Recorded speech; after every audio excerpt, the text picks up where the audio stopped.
Yo, what's up? No rain. Okay, let me get cracking. 2 languages I have to remember. I have to reset. Let's see. Vehicle. Trip A. Let me just reset both of them.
As economical as possible.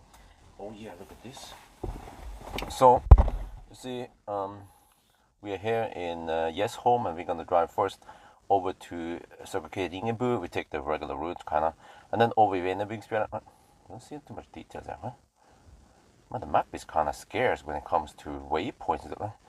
Huh? How far do you have to zoom in to see Ringebu? Really? And then this kind of pinch zoom is randomly work. Huh? Dude, Ringebu is there. What you see? I don't know why this doesn't. There's Ringebu. Yeah. Because my finger is working great, but it's just that the pinch seems to not work that great. Okay, anyway, the plan is to drive over here, and then over to Venebygdsfjället, and then over to Koppang, and then back to Oslo, or Jessheim. That is around 500 something kilometer loop. If we can go 600, we might go all the way to Alvdal. Right? Where the heck is it? Man, stop! Oh, man. I was going to show you that here we have Folldal. You don't see the name until we zoom in. There we see Folldal. Wow. Okay, Folldal, and then okay, that's a 600 kilometer loop. So you're going to try to see if we can go. Okay, let's go then.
ขับคนเดียวนะครับแล้วก็แพลนก็คือตอนนี้เราอยู่เยสเซมนะเราจะขับไปทางเหนือนี่นะครับไปริงเกบูฮะแต่ว่าที่ไหนริงทำไมมันแผนที่มันไม่ค่อยโชว์เลยนะเราต้องซูมไปต้องซูมไกลแค่ไหนเนี่ยถึงจะเห็นชื่อริงนั่นริงเกบูแล้วก็ซูมอย่างนี้นี่พินซูมนี่มันไม่ค่อยเวิร์กนะแปลกนะเนี่ยคือนะเพราะว่ามันก็ register นิ้วนะแต่ว่าตอนเราพิมพ์ซูมนี่หลายครั้งมันไม่เวิร์กครับโอเคแต่ว่าหลังจากนั้นนะเราก็จะขึ้นไปถนนนี่ไหนถนนนะนี่เฮ้ยนี่เห็นถนนแล้วโอเคเราจะไปทางนี้นะครับไม่ใช่อะไรเนี่ยไม่แน่ใจนะโอเคช่างมันไม่ได้สำคัญหรอกแล้วก็ เราจะไปขึ้นไปบนภูเขานะครับแล้วก็จะไปทางนี้มั่งไม่แน่จะไหนที่ไหนไม่เห็นเส้นถนนเลยนะมันมีนะครับที่นี่อ่ะเดี๋ยวต้องซูมเข้างงเลยเนี่ยโอ้ยช่างมันแล้วโอเคซูมออกไปหน่อยโอเคอ๋อที่นี่เนี่ยเราจะไปทางนี้ลูปเนี่ยนะครับ500 กิโลเมตรแต่ว่าถ้าเราดูท่าทางว่ามันขับได้ไกลกว่านั้นเราก็จะไปลูปสูงกว่านี้เหนือกว่านี้ไปโฟลดอนแล้วก็ออลดอนแล้วก็มันจะเป็น600 กิโลเมตรลูปนะครับโอเคงั้นเดี๋ยวเตรียมตัวแล้วก็ไปรถจีนโอเค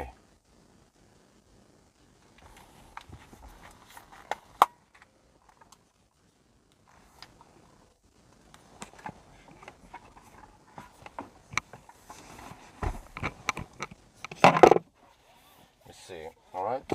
The whole thing there with the since startup though. That's weird. Chinese car, man. Remind me that I have to make a video, a rant about Chinese cars and how they lie about consumption.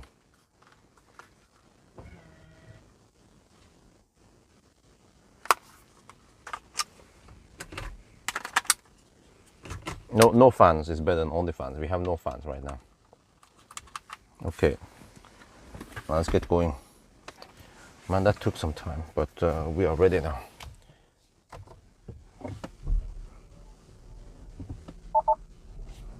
Pay attention to pedestrians. What happened? Stop bugging me. Dude, there are no pedestrians here. Well, already immediately when I exit the garage, I feel the heat.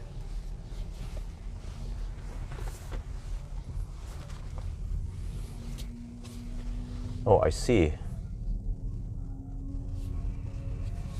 It is behind us, the sun kind of scorching there.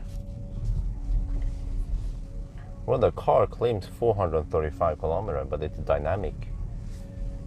Wait, maybe I should set it to the static. Where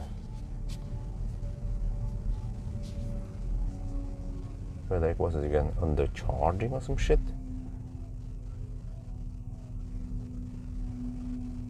No, where the heck is it? Vehicle maybe?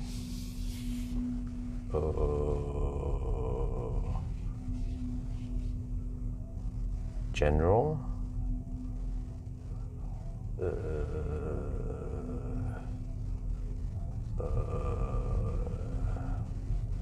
Drive?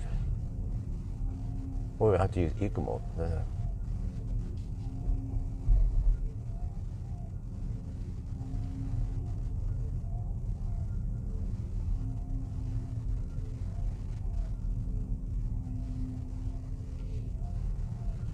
Where the heck is the range setting thingy? Man, I mean, one thing is having menus, lots of menus, yeah, great, but it should be on a logic place. It's not under vehicle. It's not under seat, absolutely not. It's not under windows and doors. Drive maybe? No, real-time VR assist, no, driver assistance. Wait, no, it's absolutely not under driver assistance. Charging and discharging. Oh, here, under charging and discharging, of course. Range display standard VLTP. Let's switch over to VLTP. Okay, then it claims 550 when we were starting. Okay. Yeah, of course, on the charging and discharging, which is kind of weird to put it there, because discharging, what the heck is in discharging? Well, vehicle to load. Charging is charging. I think it should be on the drive instead, or... Yeah.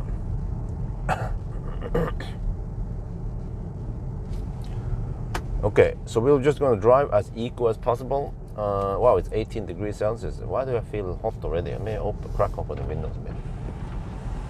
Vent out. Yeah, natural ventilation.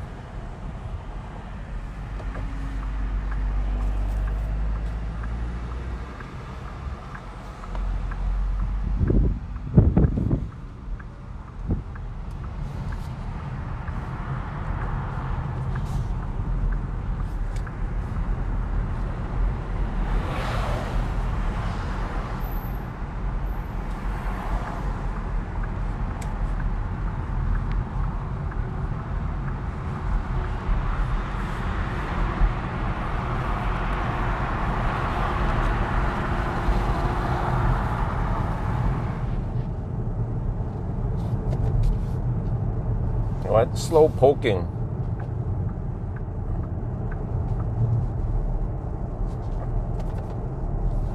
All right. Sorry for the delay. I was hoping I could start by 9, and then I had lots of stuff to do. And I had to post today's video, and it needed some correction because Asko didn't want me to mention Rema 1000. I don't understand why. It's just it was just like, oh yeah, because just like Rema 1000, Asko, they also do this, you know. It was basically that, but they didn't want to be mentioned. I was like, huh? I mean, this is not an ad. It's just a video. I mean, fair and square to mention other. To mention competitors, especially since we are not talking down on the competitors. So it's like unnecessary nitpicking, but there was something I said incorrectly about hydrogen cars, trucks. I just cut out that whole thing, whatever. So that means I had to do some correction before I could and then I re-render it and then upload it. And they were kind of slow to respond. So first I didn't find the second. There was 2 places that Rema 1000 was mentioned, and then I edited one place, and I thought that was it. But it turns out there was another spot. And re-render again, and then I had to go to the toilet, so on.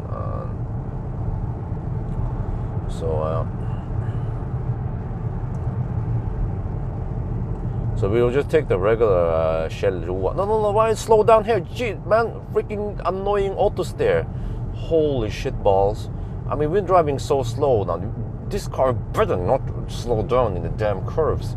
We're going under the speed limit. Oh, dude, the car is slowing down in the curve here. Holy shit balls. It's 100 zone. Actually, technically it's 110 zone. What the heck is doing 75 in this? Holy macaroni. It's technically 110 zone because here it's 100 zone. Whoa. It's navigation slowdown. Yeah, can we disable that shit? It's a freaking navigation slowdown. Dude, I don't want that. Because I navigated to Circle K Ringebu, and of course the car wants to take the motorway. I think, let me see, lane system,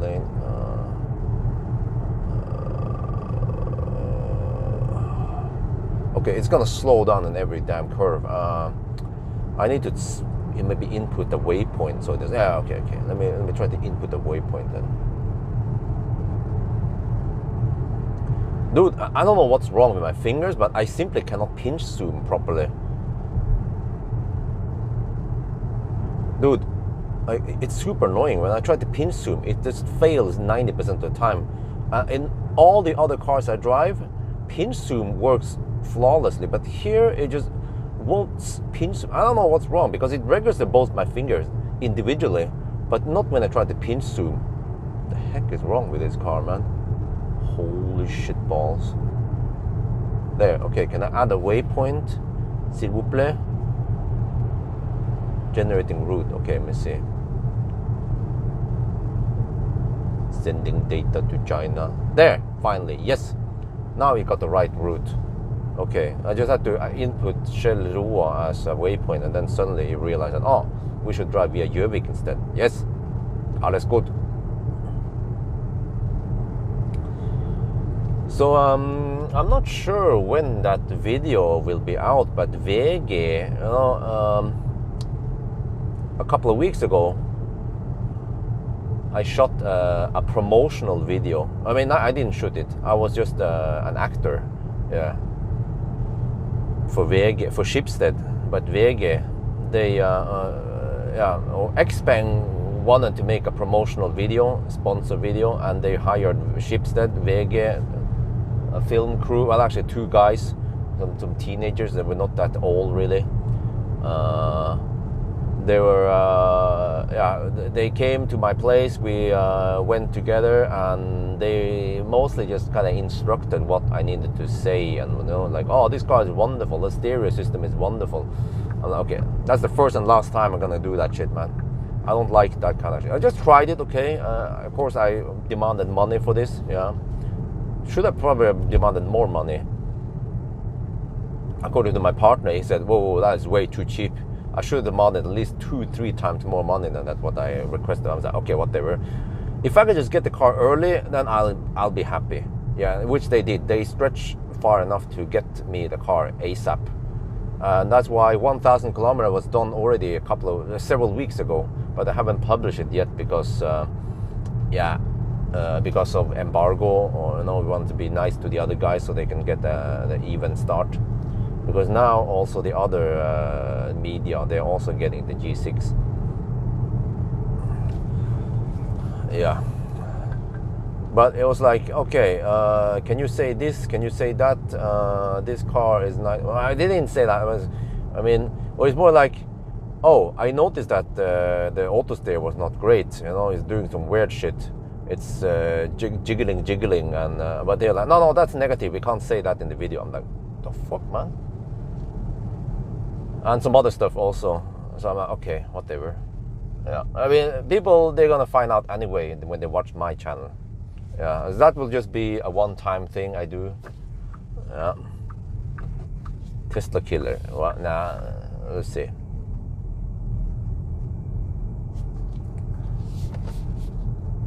But we're not gonna lie. The car is more spacious than Model Y. Actually, I believe it's because it has pretty good headroom. Yeah, I need to measure Model Y somehow.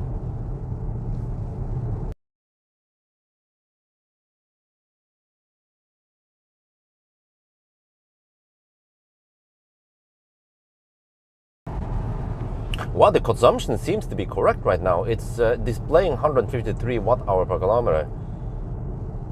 What's that smell, man? Is it from the truck in front, or is it jet fuel? Shit, it smells bad.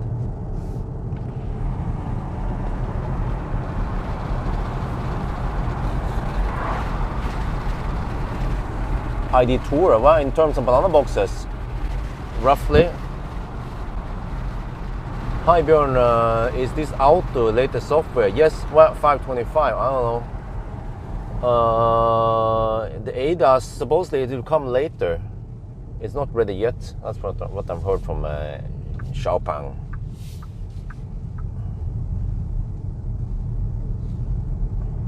But I don't know how the heck I'm supposed to resume the previous speed, because every time I press whatever button to like I have, it says it's grayed out 70, right? The cruise control, adaptive cruise control. Yeah, so the previous speed is 70. But whatever I do, I cannot resume it. It always goes to the current speed every time. I'm like, what? Again, with all the other cars I tried, it is quite obvious. There is like a recall button. You just resume it. But here, no, because it's Chinese and it's Xpeng.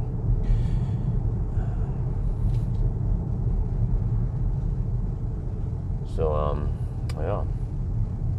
Cut in the corner like a boss. Not using turn signal like a boss. No wonder why people get in accidents, because they don't use turn signal. And then the ambulance doesn't use turn signal.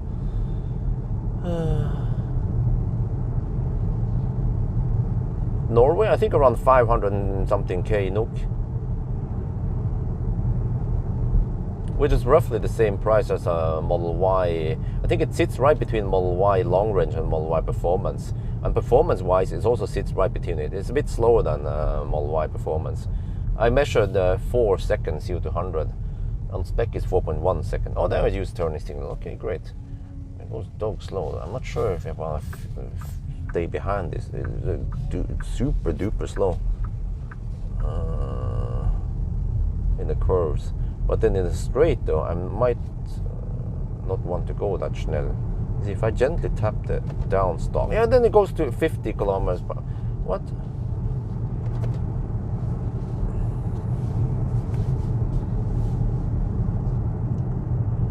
What did you mean with Chinese cars cheating with consumption? They are showing less than. Okay, I need to make a 4K podcast about this. Yeah, I'm not sure if I want to use I could shoot from Ling. Well, I could already shoot from somewhere, Not sure where. Linnasäter, that route is also quite nice. Maybe I can shoot there for once. But I want to shoot a video at Gjøvik, so there I have maybe a half an hour, 45-minute time frame. Well, actually, I could already shoot from Maura, but there's a long tunnel, which is kind of boring.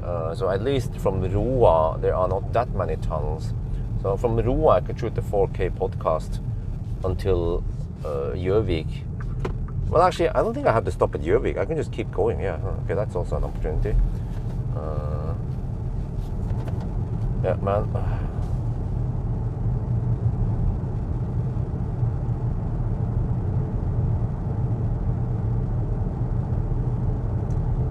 No, it's something about that. Well, I normally always shoot over there, but no, I don't have enough time now. Okay, let's wait until Maura stretch.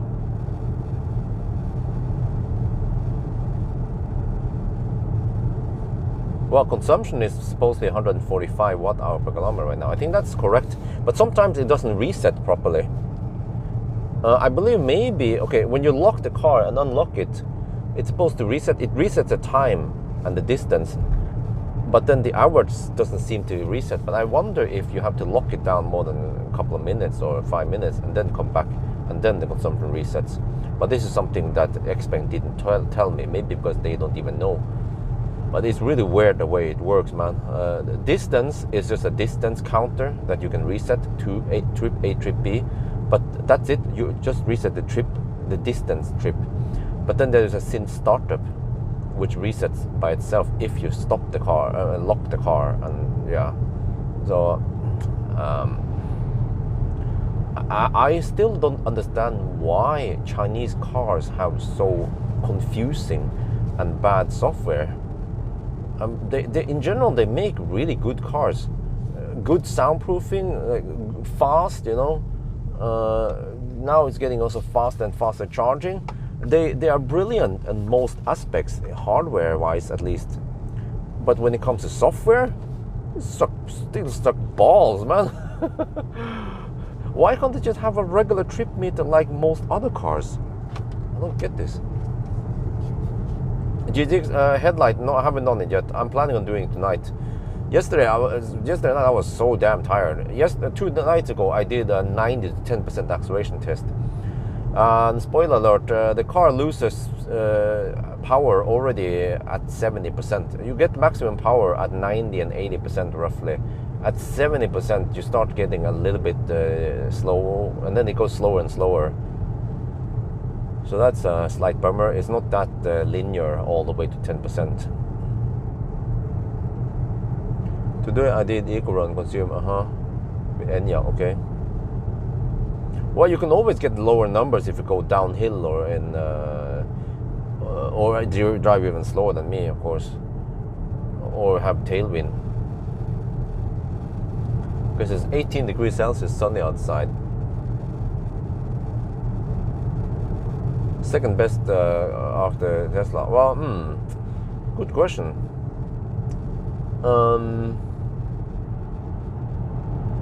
The MEB platform is pretty good. It's getting better and better.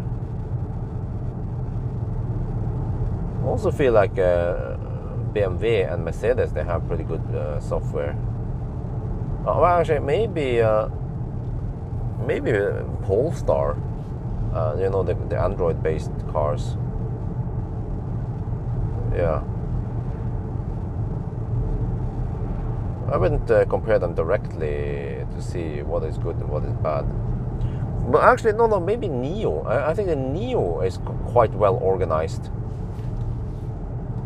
and works pretty well, except for a few quirks here and there. But every car has it. Hopefully, they already fixed that drivetrain error thing.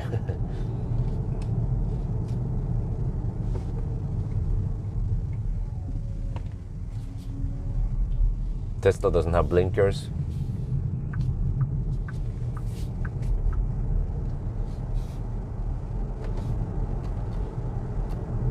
Wait, is this the first Chinese car I've done a Sunday drive on? I think I did one with a Hongxi, right? No, wait, maybe with the Tang. Yeah, I forgot about Tang. I did a quick one with the Hongxi, maybe. Okay, now that we are on this cruising stretch, then I can shoot the video. I have to show that we are cruising at only 76 kilometers per hour. Oh, what the heck, man? 77 actually. It jumps a bit up and down. 100 auto, nope. I normally don't test those because I want to test the car's capabilities.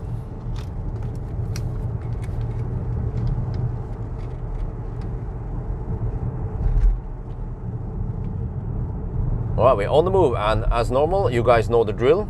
We have to cruise at 80, or I mean at the speed limit on the speedo, which is slower than the speed limit. So we're driving under the speed limit. This is an eco run. Right now we have no fans, because remember that no fans is always better than only fans. Oh, Schwertransport. Is that going to affect the auto steer though? Let me see. Oh, it is schnell.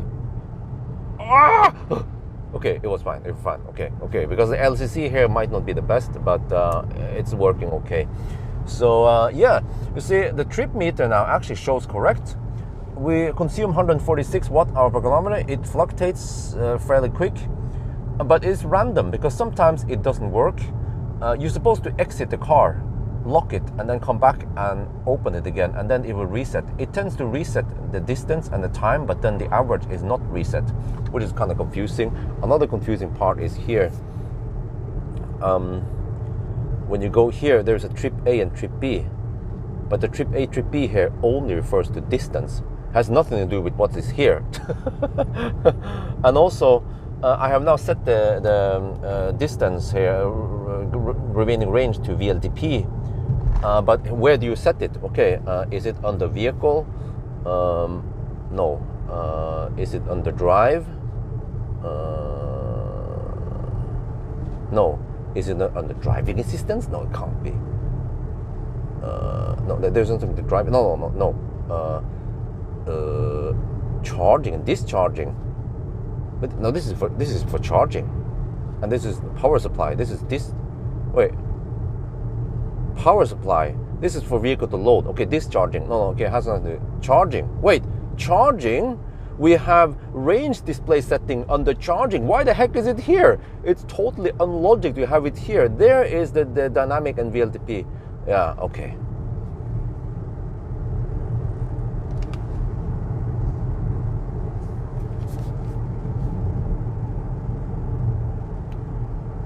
โอเคแล้วก็เหมือนทุกทีนะครับเราก็จะขับตามลิมิตนะครับตอนนี้มันเป็น80เราก็ขับ80เป๊ะนะครับแต่ว่าจริงๆมันเป็น77กิโลเมตรต่อชั่วโมงGPS นะครับแล้วก็อันนี้นะครับคราวนี้มันโชว์ถูกต้องนะครับคือมันใช้161วัตต์เอาแต่กิโลเมตรตอนก่อนเราเริ่มมันเป็น213อะไรก็ไม่รู้ครับ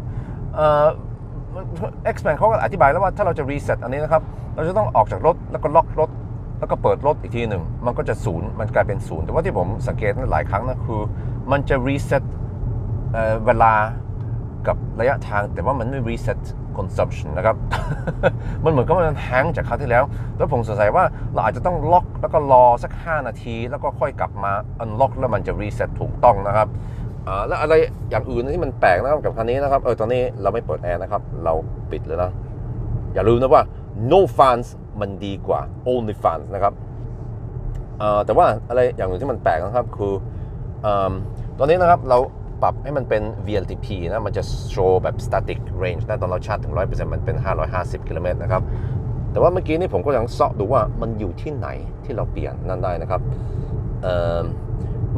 มันอยู่ในนี้เหรอ drive ไม่ใช่ในนี้มันที่ไหนอ่ะอยู่ let me take that again now I need to cover the windows. Yeah, see, this is why I need to do it on this stretch because I can dig around for a long time. Okay. แล้วก็เหมือนทุกทีนะครับเราก็จะขับตามลิมิตนะที่นี่มันเป็น80เราก็ขับ80นะครับเป๊ะเลยนะแต่ว่าจริง GPS ปิดเป็น77กิโลเมตรต่อชั่วโมงนะครับแต่ว่าผมสังเกตนะว่าตอนนี้นะครับ consumption มันถูกต้องนะว่ามันขึ้นลงเร็วหน่อยแล้วก็ตอนก่อนเราเริ่มนะครับมันเป็น213วัตต์เอาแต่กิโลเมตรแต่ว่าตอนนี้มันก็นับถูกต้องแล้วนะครับมันน่าจะเป็นต่ำๆอย่างนี้นะแต่ว่าหลายครั้งนะมันไม่รีเซ็ตนะครับ Xpeng เขาก็ได้อธิบายแล้วว่าถ้าเราจะรีเซ็ตอันนี้นะครับมันมีปุ่มรีเซ็ตเราจะต้องออกจากรถล็อกรถกลับเข้ามา แล้วมันก็จะ reset แต่ว่าตอนผมทำอย่างนี้ตอน range test นะผมอาจจะทำเร็วไปหน่อยแล้วมันกลายเป็นมัน reset ระยะทางกับเวลาแต่มันไม่ reset consumption มันจะแฮงจากคราวที่แล้วโอเคแล้วก็อันนี้มันมี trip meter ใช่แต่ว่า trip meter นี้นะครับมันไม่เหมือนรถคันอื่นนะอันนี้มันจะเป็นแค่เพราะอย่าลืมนะครับว่า no fans is better than only fans แต่ว่าตอนนี้นะผมโชว์กิโลเมตรเป็น VLTP นะครับเป็น flat rate คือถ้าเราชาร์จถึง 100% มันจะโชว์550กิโลเมตรแล้วมันจะไม่เปลี่ยนเลยถ้าเราใช้ไฟฟ้าน้อยหรือว่าเยอะนะครับแต่ว่ามันปรับที่ไหนนะครับผมก็ลองหาใน vehicle อยู่โอเคใช่เอาที่ไหนอะgeneral ก็ไม่ใช่ charging discharging อันนี้เป็นเกี่ยวกับ charge limit ก็ไม่ใช่ power supply อันนี้เป็น vehicle to load ก็ไม่ใช่ discharging มันอยู่ใน charging เนี่ย range display อยู่ใน charging ทำไมเขาไปไว้ในนี้ charging มันน่าจะอยู่ใน driving นะครับ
I think you look up on the wrong car. This car takes 285 kilowatt actual. A spec is 280 kilowatt. I think you mix it up with a G9 maybe.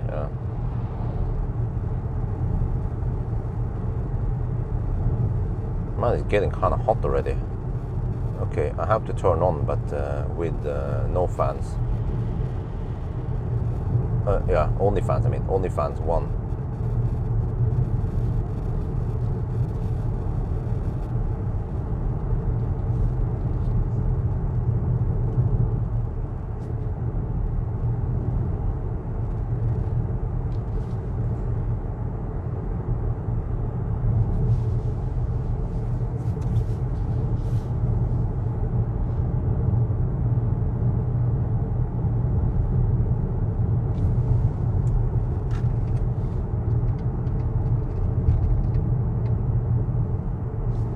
Yeah, still impressive. And spoiler alert, it is faster than the Model Y in the 1,000 kilometer challenge.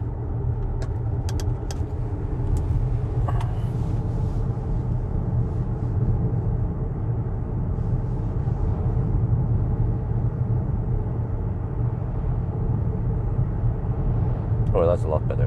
We have some HVAC going on now.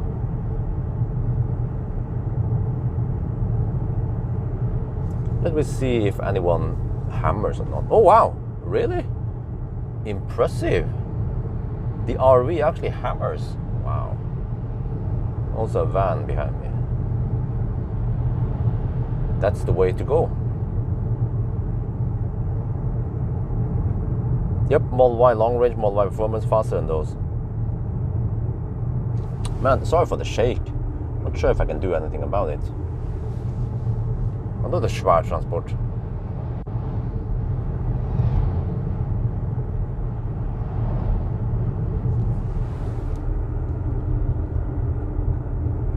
Yeah, 1,000 kilometer challenge.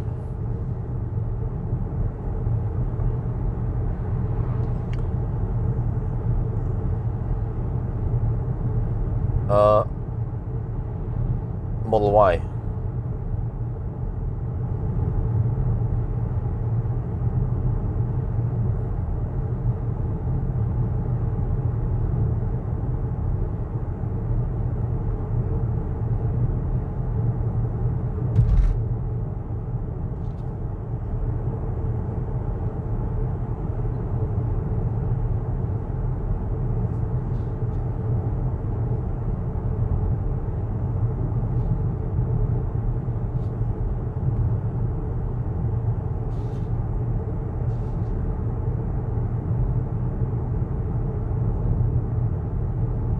Yeah, about the same.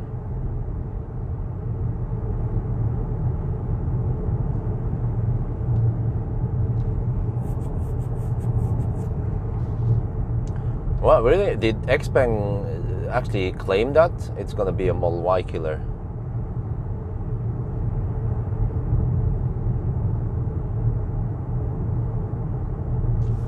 Oh, when it comes to noise, I've already done a noise test. I have to check. I think it's actually quieter than the current Model Y.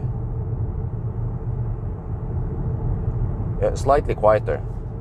I don't have the exact numbers here. But I mean, it's not dead quiet. It's like roughly the same as Model Y, no, Model S Plaid something. But not as quiet as Highland.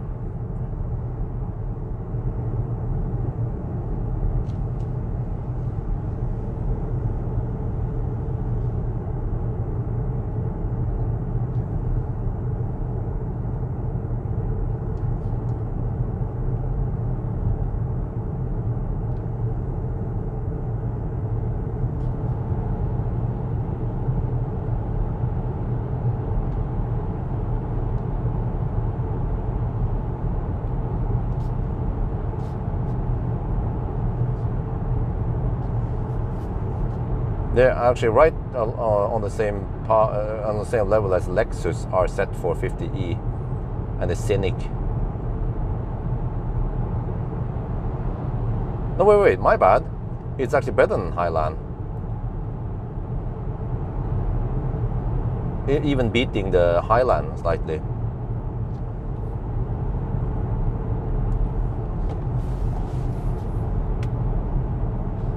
No. There, neutral.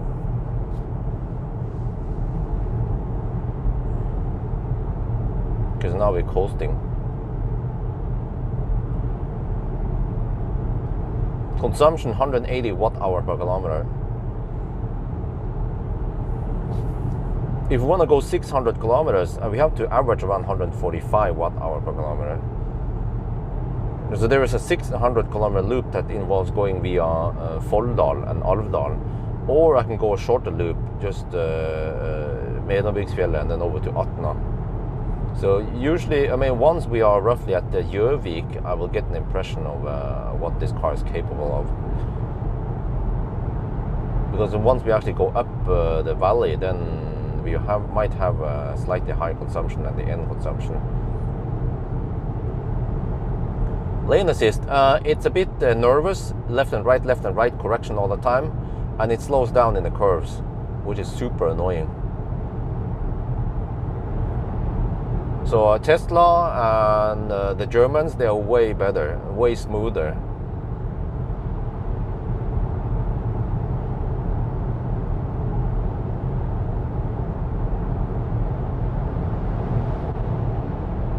But it is spacious. You know, it has ambient light, which Model Y doesn't have yet.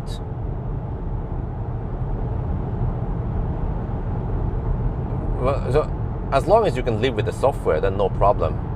The software and the auto steer and some of the quirks there is like my biggest complaint about this car. But if you don't use auto steer or you don't care about the software, then no problem.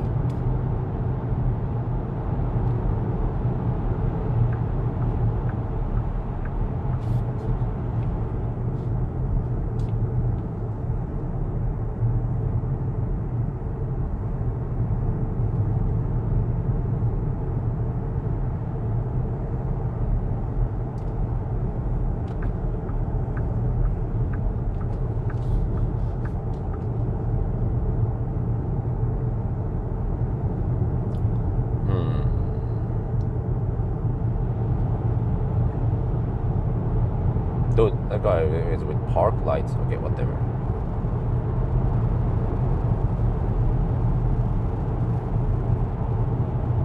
There's another dude with park lights.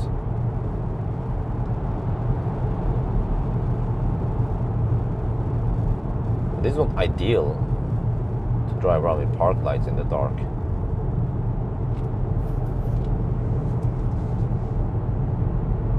Okay, so I'm supposed to record the 4K. Yeah, let's do it.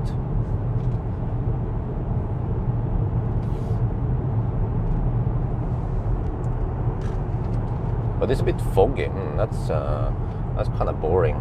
Maybe I'll wait a bit, because this fog is not too interesting to show in the 4K podcast.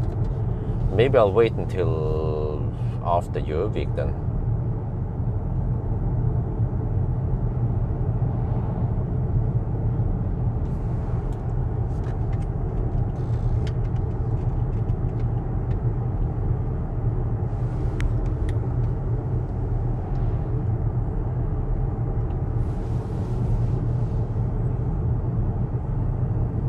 Elevation, I think around 450 meters.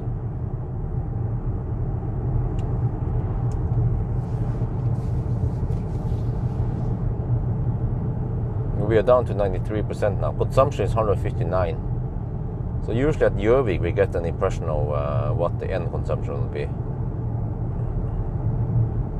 No, charging curve is relatively flat, but not super flat, not German flat. And you get the maximum power for not too long, to around 20-something%, then it drops. But then you can still maintain 245 for a while. And I confirmed that it can go from 10 to 80% they say 20 minutes. It's more like 20 minutes and 45 seconds-ish. Yeah.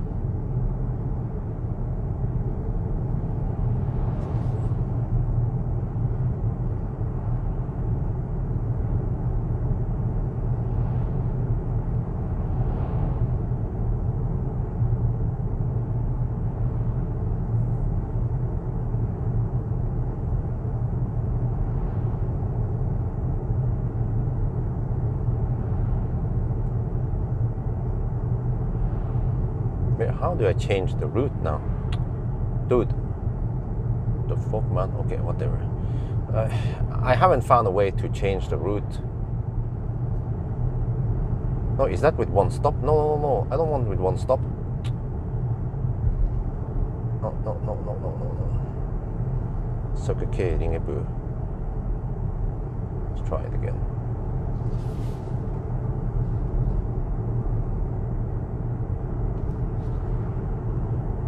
There's okay, Ringebu, and go straight to it. Start. Okay. I didn't find a way to edit waypoints, so I had to cancel the whole navigation and then navigate again to Circle K Ringebu. So navigation is clumsy, and plus that it doesn't. Like, I don't know why, but I'm struggling to get the pinch zoom.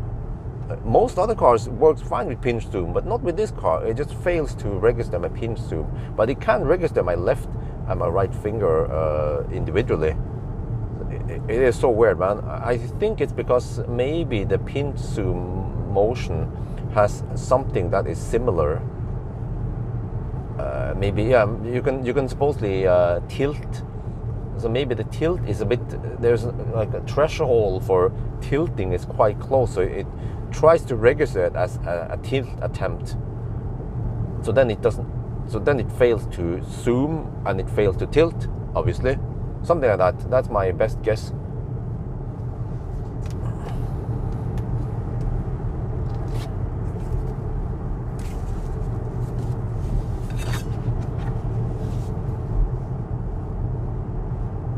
No, what the heck? Why was AC on here, huh? Dude, I thought I turned off AC. AC was running. Okay, whatever. Because I saw that AC was not running earlier, and I had it in manual. But then suddenly the car decided to run AC. Okay, but I have no fans right now. Back to no fans. Whoa, why are you slowing down here? Shit. Slowing down in the motorway. in the 110 zone. I'm doing 77 in the 100. No, sorry, in the 100 zone. I'm doing 77 GPS speed in the 100 zone, and the car decides to slow down. Shit.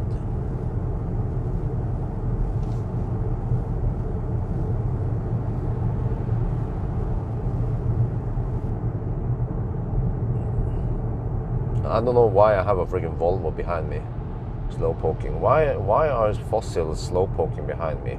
There is no reasons in the slow poke behind me. No more slow down.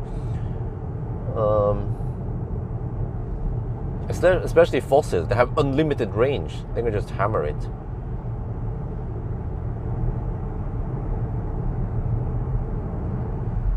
There, finally. That's a woman with a dog, or at least a dog cage. Hi Björn, that 10 to 80% charge, many estimated, how many? Oh, just take 80% of the, what they were done, 550 kilometers of range. 1,000 kilometer challenge. Yeah, I did it. I went to Spekerød for the first stop. Weather forecast sunny. Yeah. And then tomorrow and the day after tomorrow, we're going to Lilleputthammer again. We actually went there also last weekend, so we're going 3 times now. Is that a hat trick? 3 times. If I knew that we're gonna go 3 times like that, I should have bought a season ticket. Would have been slightly cheaper, but okay, whatever. It's probably gonna be the last family trip now. I'm kind of aggressive on the family trips nowadays because soon enough I'll be busy and I won't be able to do much in the weekends or whatever, and also then the weather will be colder and colder. So yeah, we considered going to Göteborg. We were very close to going to Göteborg, but then wifey felt sorry for Axel. He's crying a lot during long trips. I'm like, okay, whatever. Then let's just skip Göteborg then. Wow, the fog though. Wow.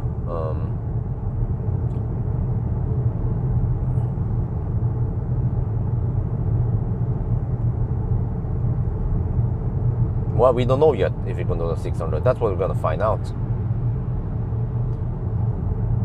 But right now, in the high-ish lands, the consumption is 151 watt-hour per kilometer. So it is likely that it will be 145. And then when it comes to energy consumption, I'm not sure. I mean, sorry, total energy. I bet the EV database claims 87.5, and if they are usually quite accurate. But I normally get lower than that of actual discharging after losses, which means that it's likely to be lower than 87.5. And then when I did 1,000 kilometer challenge, I'm not sure if the thing was displayed correctly, but there I measured 88.8 kilowatt hour. But when I did a 90 to 10% acceleration test, I got the indication it was only 84.8, but that was with some more significant discharging losses. So that's why I'm not sure how much we have. It's somewhere between 85 and 88 kilowatt hour, probably. So, but today we might be able to find out. But then very important that I cannot lock the car. If I lock the car, it will reset the stupid trip meter. We're gonna keep it running throughout the day.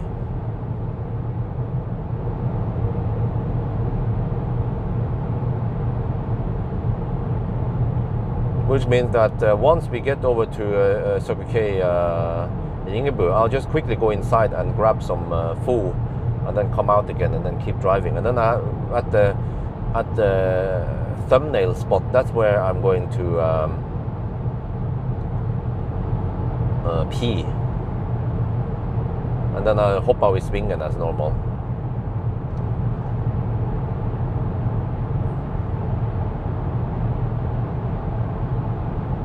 But actually also another indication is that state of charge scale seems to be fairly, I mean it seems to be quite linear from the 90 to 10% launch test I did. And now we are at 92% and we have done 51 kilometers. This car also underreports by 1.2% according to my measurements.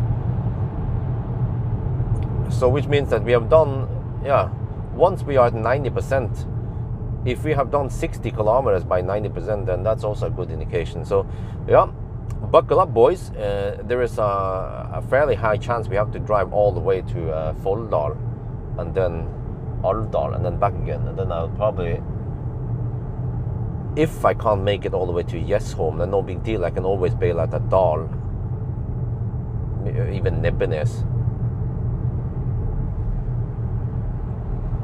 But the full loop I mentioned via Roa and then Folldal, Alvdal, that's 598 kilometers. And then Model Y didn't go that far. I think it was 575.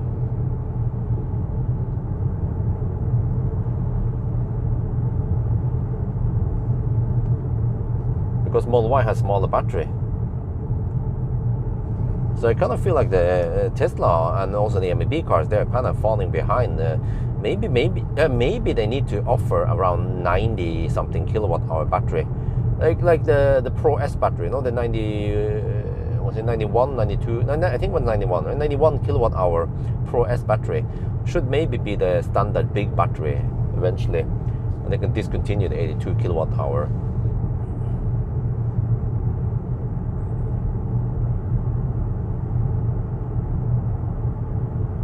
The new Enyaq Coupe, oh wow, actually went 628 kilometers. Oh, that's going to be hard to beat, man. Well, but that was 144 watt hour per kilometer, really? No, wait, my bad.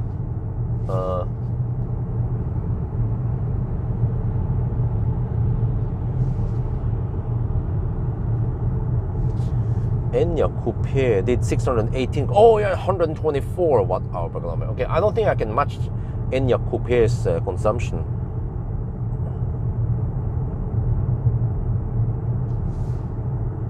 But the Model Y Performance I did was not with original rims, so I believe the consumption should be lower. Yeah, but whatever, I'm not gonna redo it. That was 590 kilometers, but most likely we can beat Model Y then. But the Pro battery needs more space. Oh really? I thought it was the same size. Okay. Oh, that's a bummer. But maybe in time they will make it bigger. But I mean, even the 82 kilowatt hour, because they have good thermal management, maybe better cells or something, it charges so fast that it's not really a problem. And nowadays, especially in Europe, I mean in more developed countries, we don't count Australia, there are so many high power chargers anyway, so you can get around with a smaller battery. And because it has a fairly flat curve, then you can actually charge to, let's say 70, oh don't slow down here, shit, 70-80% before you continue. Whereas Tesla, I mean, it goes kind of slow. In Tesla, if you're kind of rushing it or you don't want to wait too long, then you want to go to maybe around 60% only.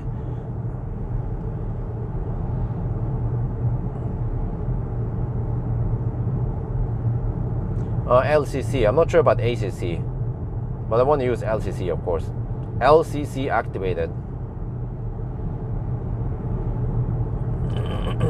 Okay, 56 kilometers done, still 91%. And we are going uphill now.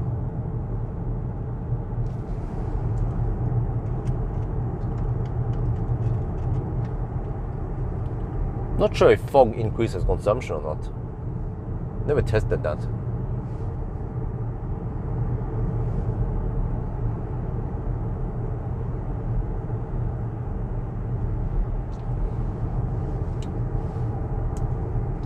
But I have to say, Xpeng, they've come a long way.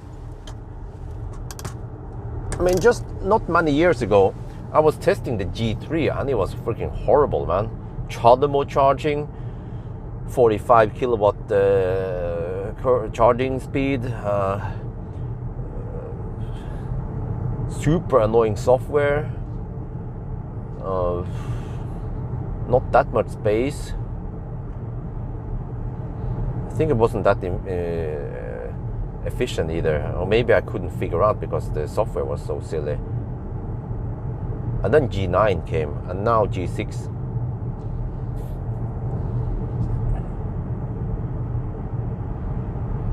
What about the other page rear? Well, it slows down here. What the heck, man?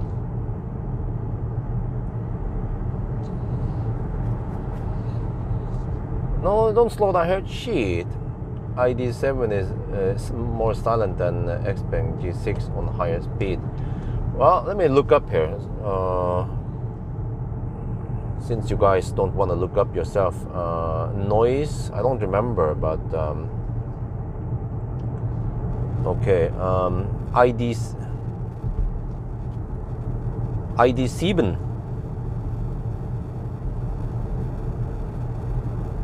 Where the heck is ID7? No, I didn't test it on summer wheels. Oh shit, yeah, you know, I considered doing that, but I'm gonna wait for the GTX. I saw the GTX was parked outside of Möller, so hey, give me that thing. I want to test it.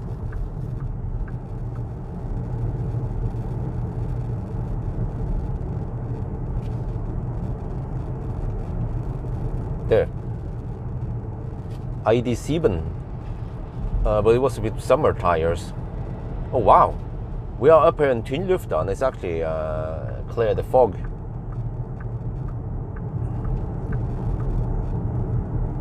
.5 decibel at high speed at 120 test, and then the G6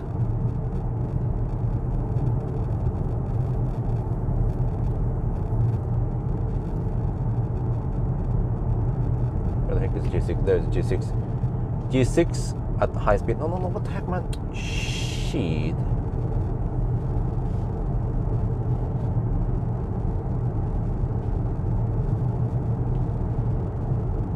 .5. Wow. Yeah. ID7 is a lot quieter than G6 at high speed. I noticed that during 1,000 kilometer challenge, like it doesn't feel like it's that quiet at high speed. But at lower speeds, seems like okay. I get the impression that the soundproofing from the road noise is pretty good, but soundproofing from wind is worse than many other cars, especially German cars. German cars, they have good wind noise reduction for obvious reasons.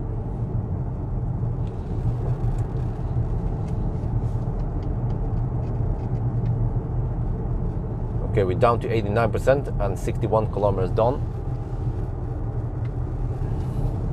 Sun is blasting in my head right now. Almost 11. This is gonna be a long day. Might have to run OnlyFans again, if the car allows me to go OnlyFans though.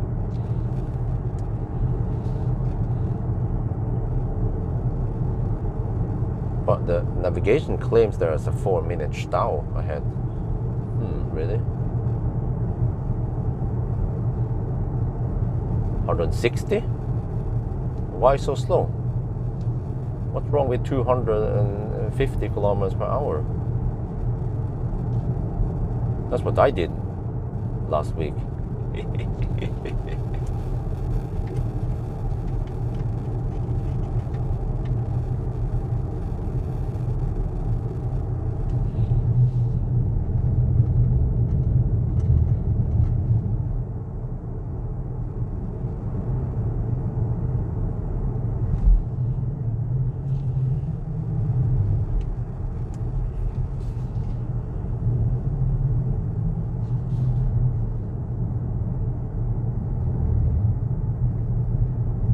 The auto steer is actually working over here.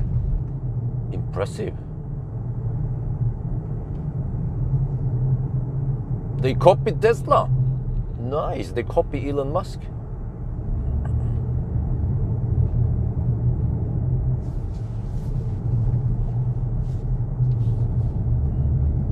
Yeah, maybe the Chinese cars, they are tuned for 120 kilometers per hour. I don't know what is the maximum speed in China.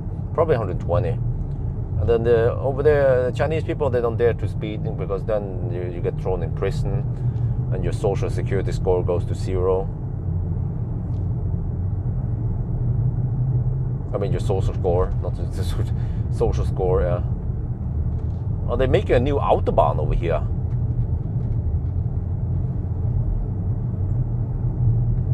Oh, it's getting hot.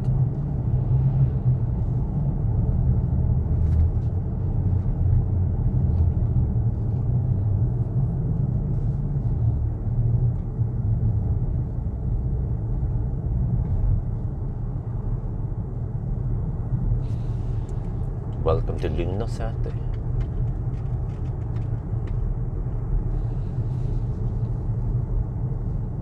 Okay, I need to fire on the HVAC again here, but wait, what? No AC. No shit. Okay, AC off there. Sync, yes.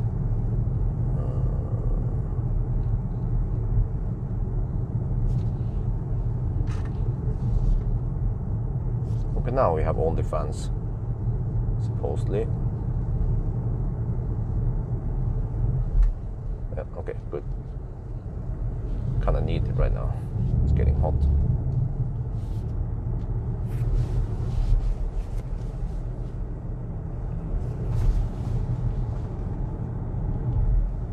Whoa, auto steer is kinda nervous now. Because of the Baustelle. No, okay, stop it. I need to disengage auto steer. I mean, yeah, auto steer. Just use cruise control. It doesn't work that well in Baustelle.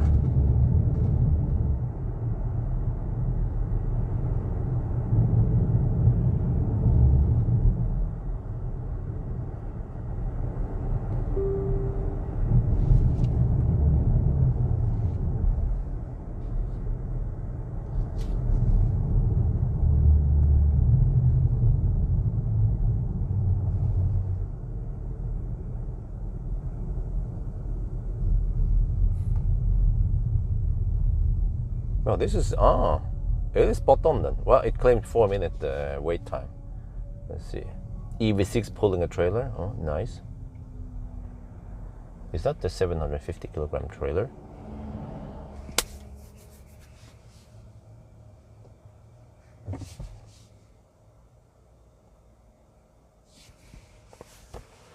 $120 in China, okay.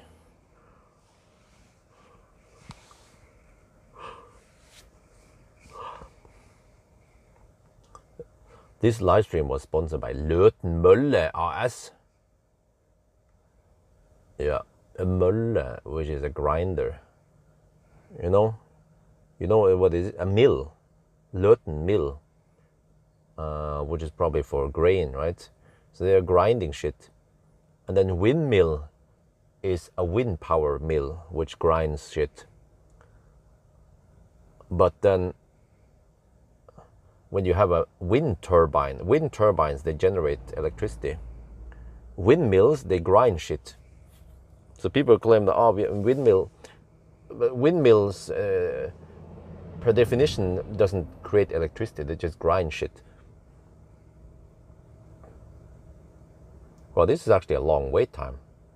So it claimed 4-minute wait time. Okay, it seems to be correct. I'm getting hungry. I'm gonna eat my bread that I brought.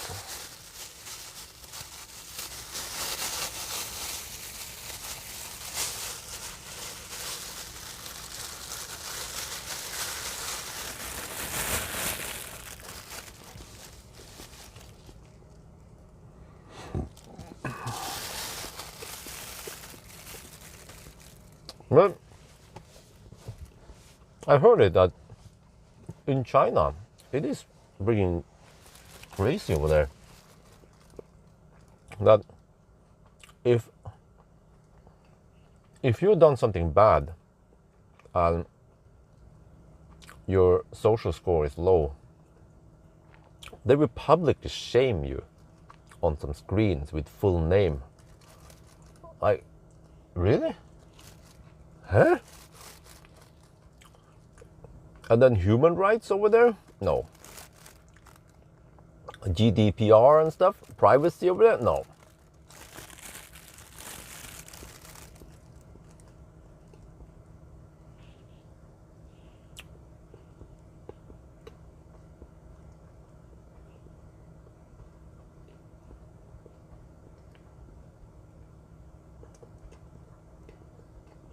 Is this when they're gonna blow up shit?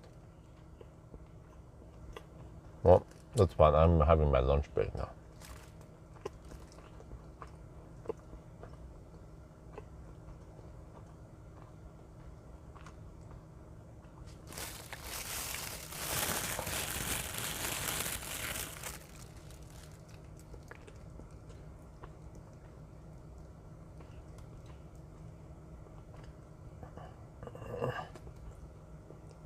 too many human rights. What? What do you mean?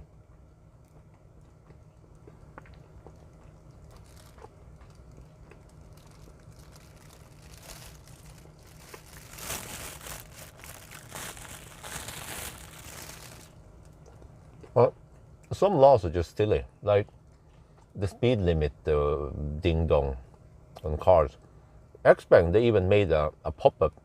As soon as the speed limit bing bongs, you are asked in a pop-up, do you want to disable it? I said yes.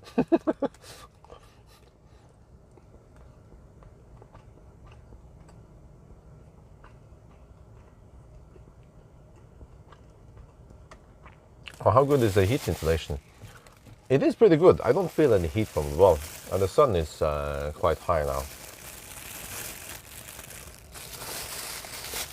but not as high as Snoop Dogg.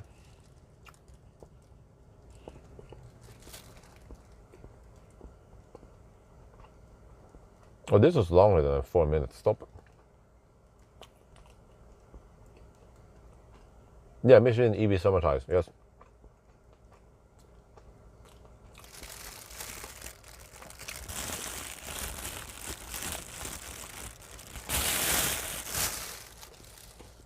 No, but that's UK. UK is not part of Europe.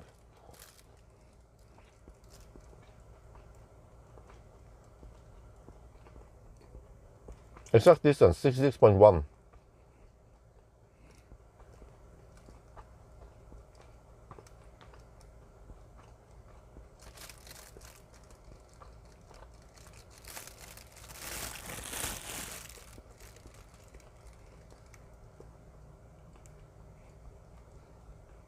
They say that it could be a 20-minute stop if they blow up shit. So I think we just happen to run right into it now. Well, det är bara smör sig med tålmodighet.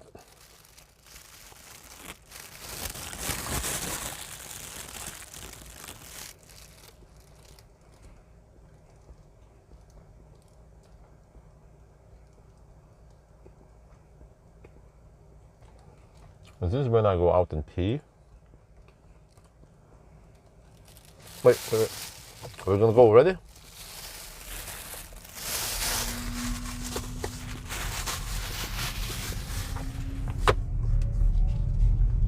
Have one more slice of bread.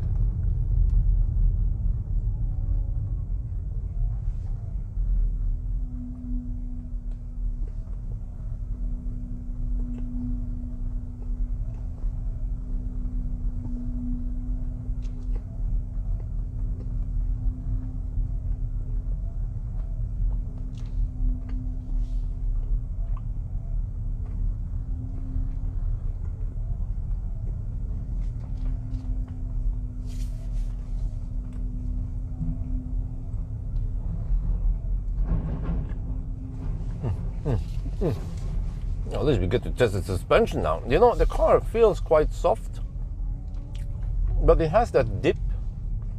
But there, as far as I know, there is no active suspension here. No like DCC or anything like that. No smart suspension. So, and of course, no air suspension. So, when you accelerate, the nose goes a bit up. When you decelerate, the nose dips down a bit. It's not that much though. At least the car is not total boat, but I noticed it. But I went straight from the ID7 to this, and I noticed that whoa, I don't like this ride.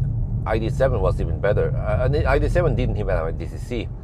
With DCC, it would be even better in ID7.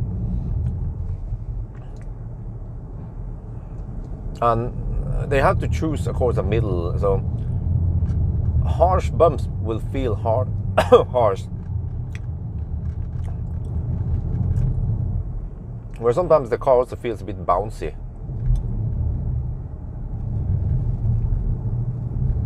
But maybe because I was used to the ID7. So yeah, maybe I need to test other crossovers. SUV. I'm not sure if I should call this SUV. Everyone, the mother just calls everything SUV nowadays.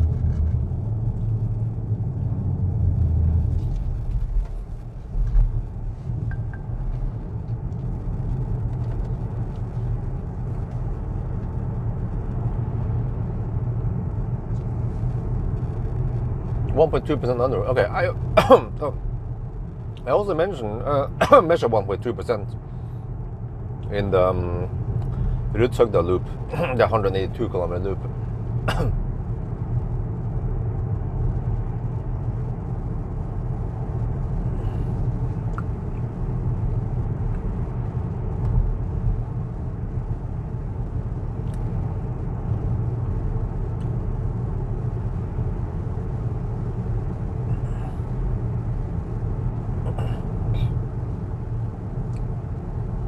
Yeah, I mean, based on what I know of most many other countries, I believe that Europe is the best place to live in for like human rights, also for safety, for like in general also quality of life, like education, social welfare, and so on. It seems like Europe and even Norway is possibly one of the best countries to live in.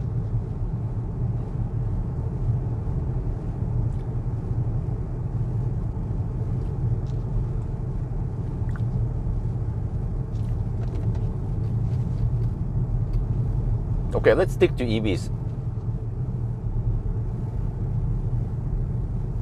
Why do people hate Elon so much? What the heck did he do, huh? He changed the world to a better place. To a better place for you and for me and the entire human race. Yeah. Stop hating on Elon. He's a nice guy. I like him. Did he hurt your feelings?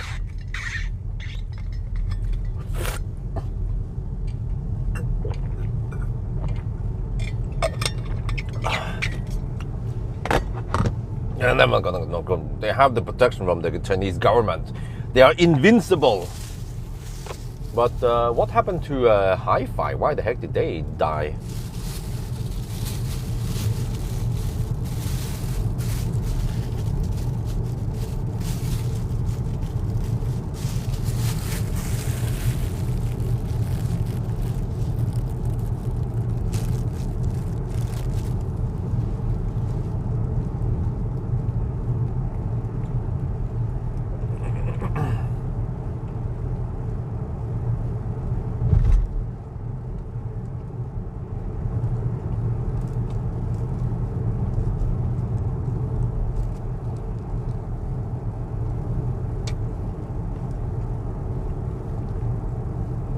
Don't give up your day job, huh? What?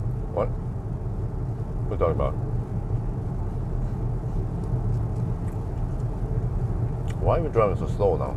Oh, there's an RV in front. Oh, shit.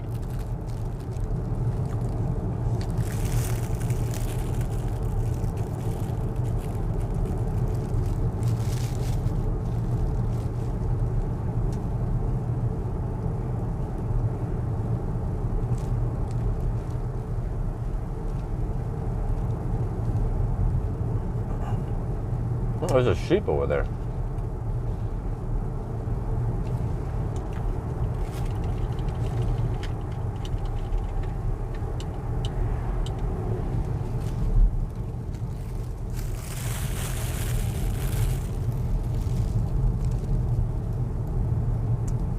Wow, why the heck are we driving so slow?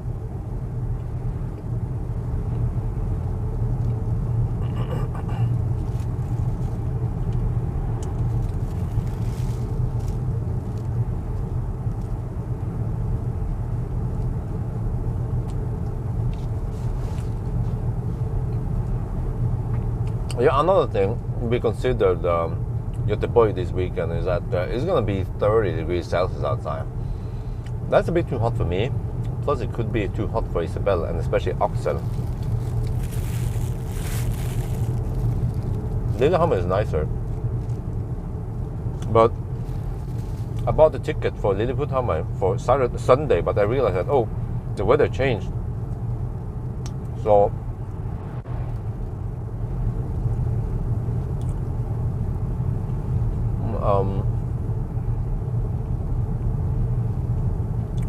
now I requested to can I use the ticket for Saturday instead? Then Sunday we'll just chill, I guess.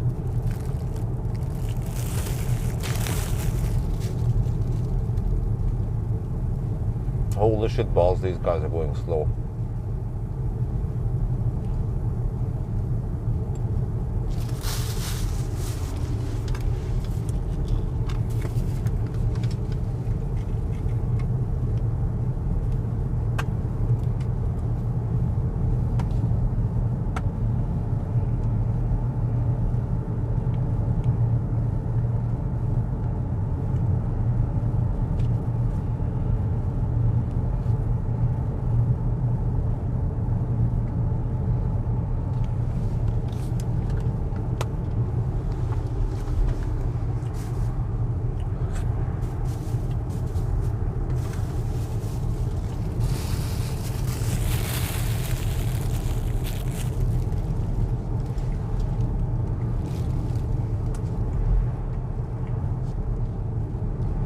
Man, okay, whatever. You should get good consumption then because of this slow poking and drafting.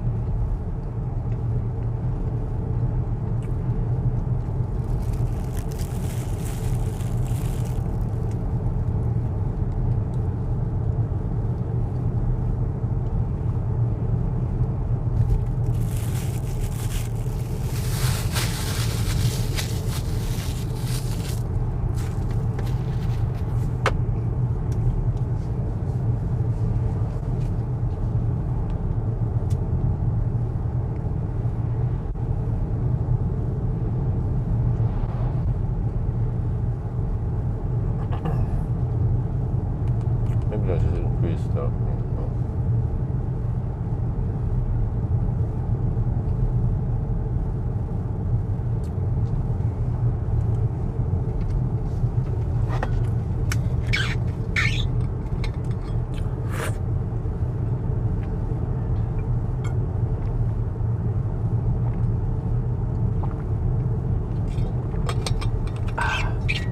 Okay, good. I'm gonna clear my throat for a 4K podcast.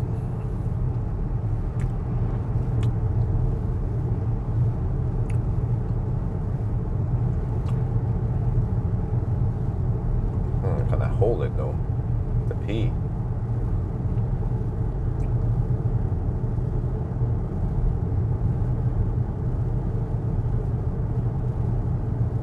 Now this would have been a nicer B-roll shot.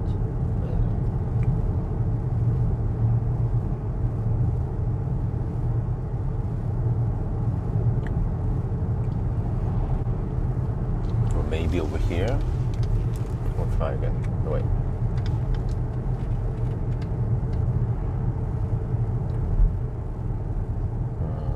Not really. Or maybe.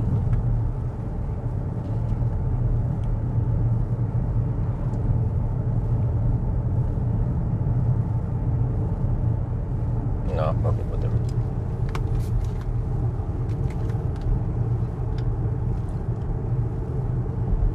How hot was it?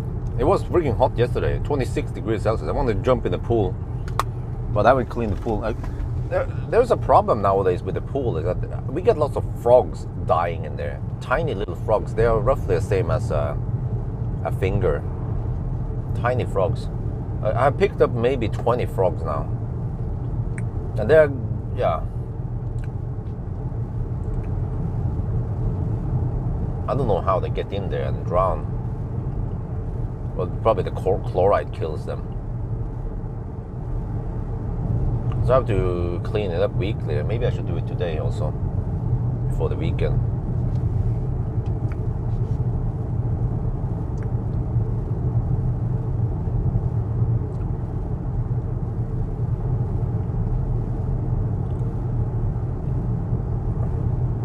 I mean, Lilleputthammer can't be that strict. Maybe I can always call them instead.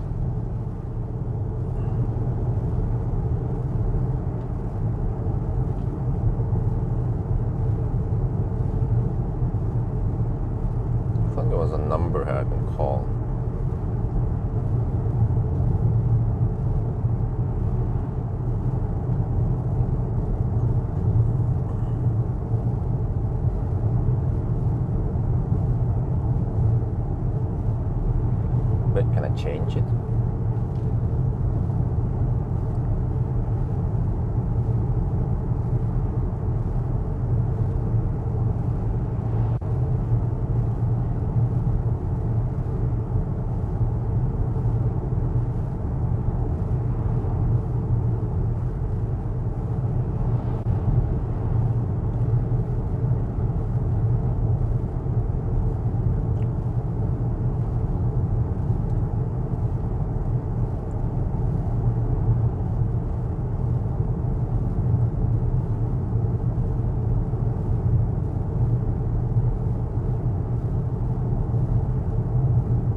Hafjell Hotel, du snakker med Linda.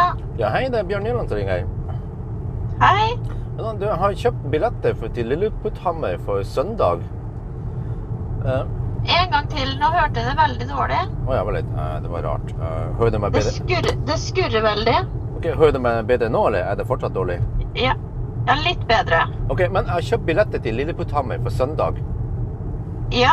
Og så ser jeg at været har endret seg. Er det mulig å komme inn på lørdag i stedet? At du vil skifte fra... Har du kjøpt det på nett? Ja. Og du vil skifte fra søndag til lørdag? Ja. Et lite øyeblikk. Takk.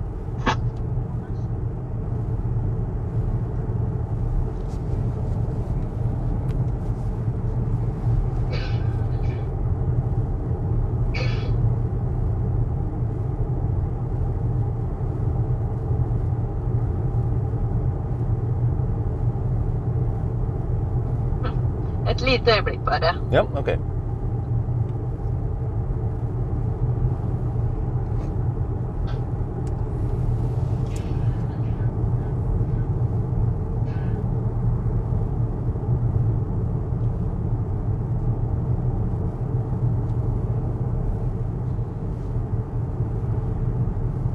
Ditt. Ja, hva sa du for noe?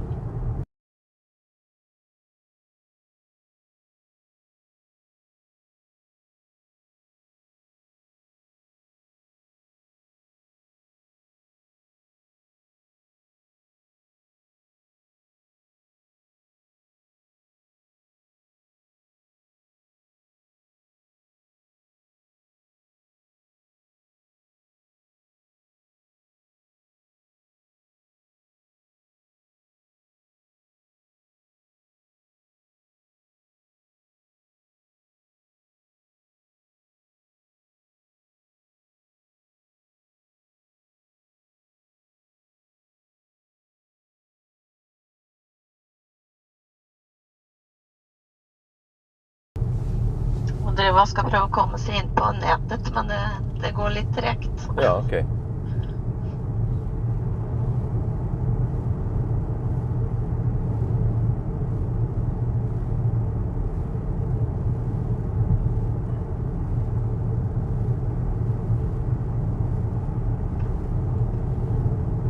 Fornavnet? Bjørn.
Okay, good.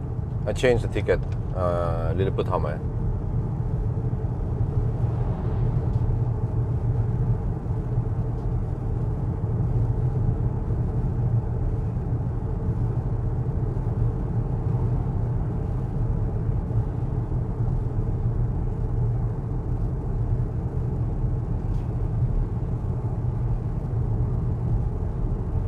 Okay, now I need to prepare for my speech.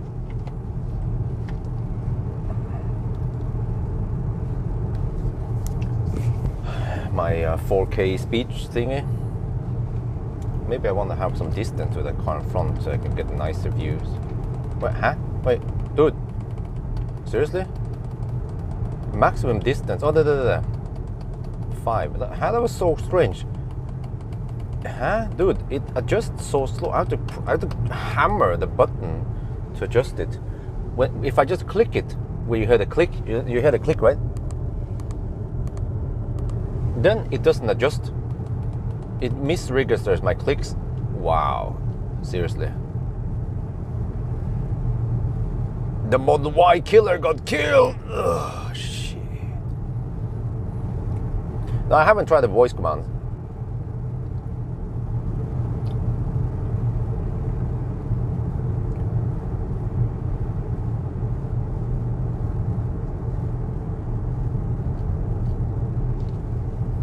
Whoa, wow. People are driving so damn slow. Seriously, they're going at 60 kilometers per hour here. Okay, whatever. Let's just record. 4K. Yo, what's up? We're now sitting in an Xpeng G6 Performance, and in this video, I'm gonna talk about how bad the Chinese cars are. Bring the popcorn, sit down, and listen. All right, listen for a while. Hey, my friend. But no, okay, no, but okay, it's not that bad really. But okay, I already made a 4K podcast about how bad Chinese cars are. What's up with this time? Okay, today I'll talk about how the Chinese cars are lying. They're liars. Yes, this is the next diesel. This is the China Gate. Yeah, and it's not the Great Wall of China. No, so okay, maybe I over dramatize it a bit, but okay.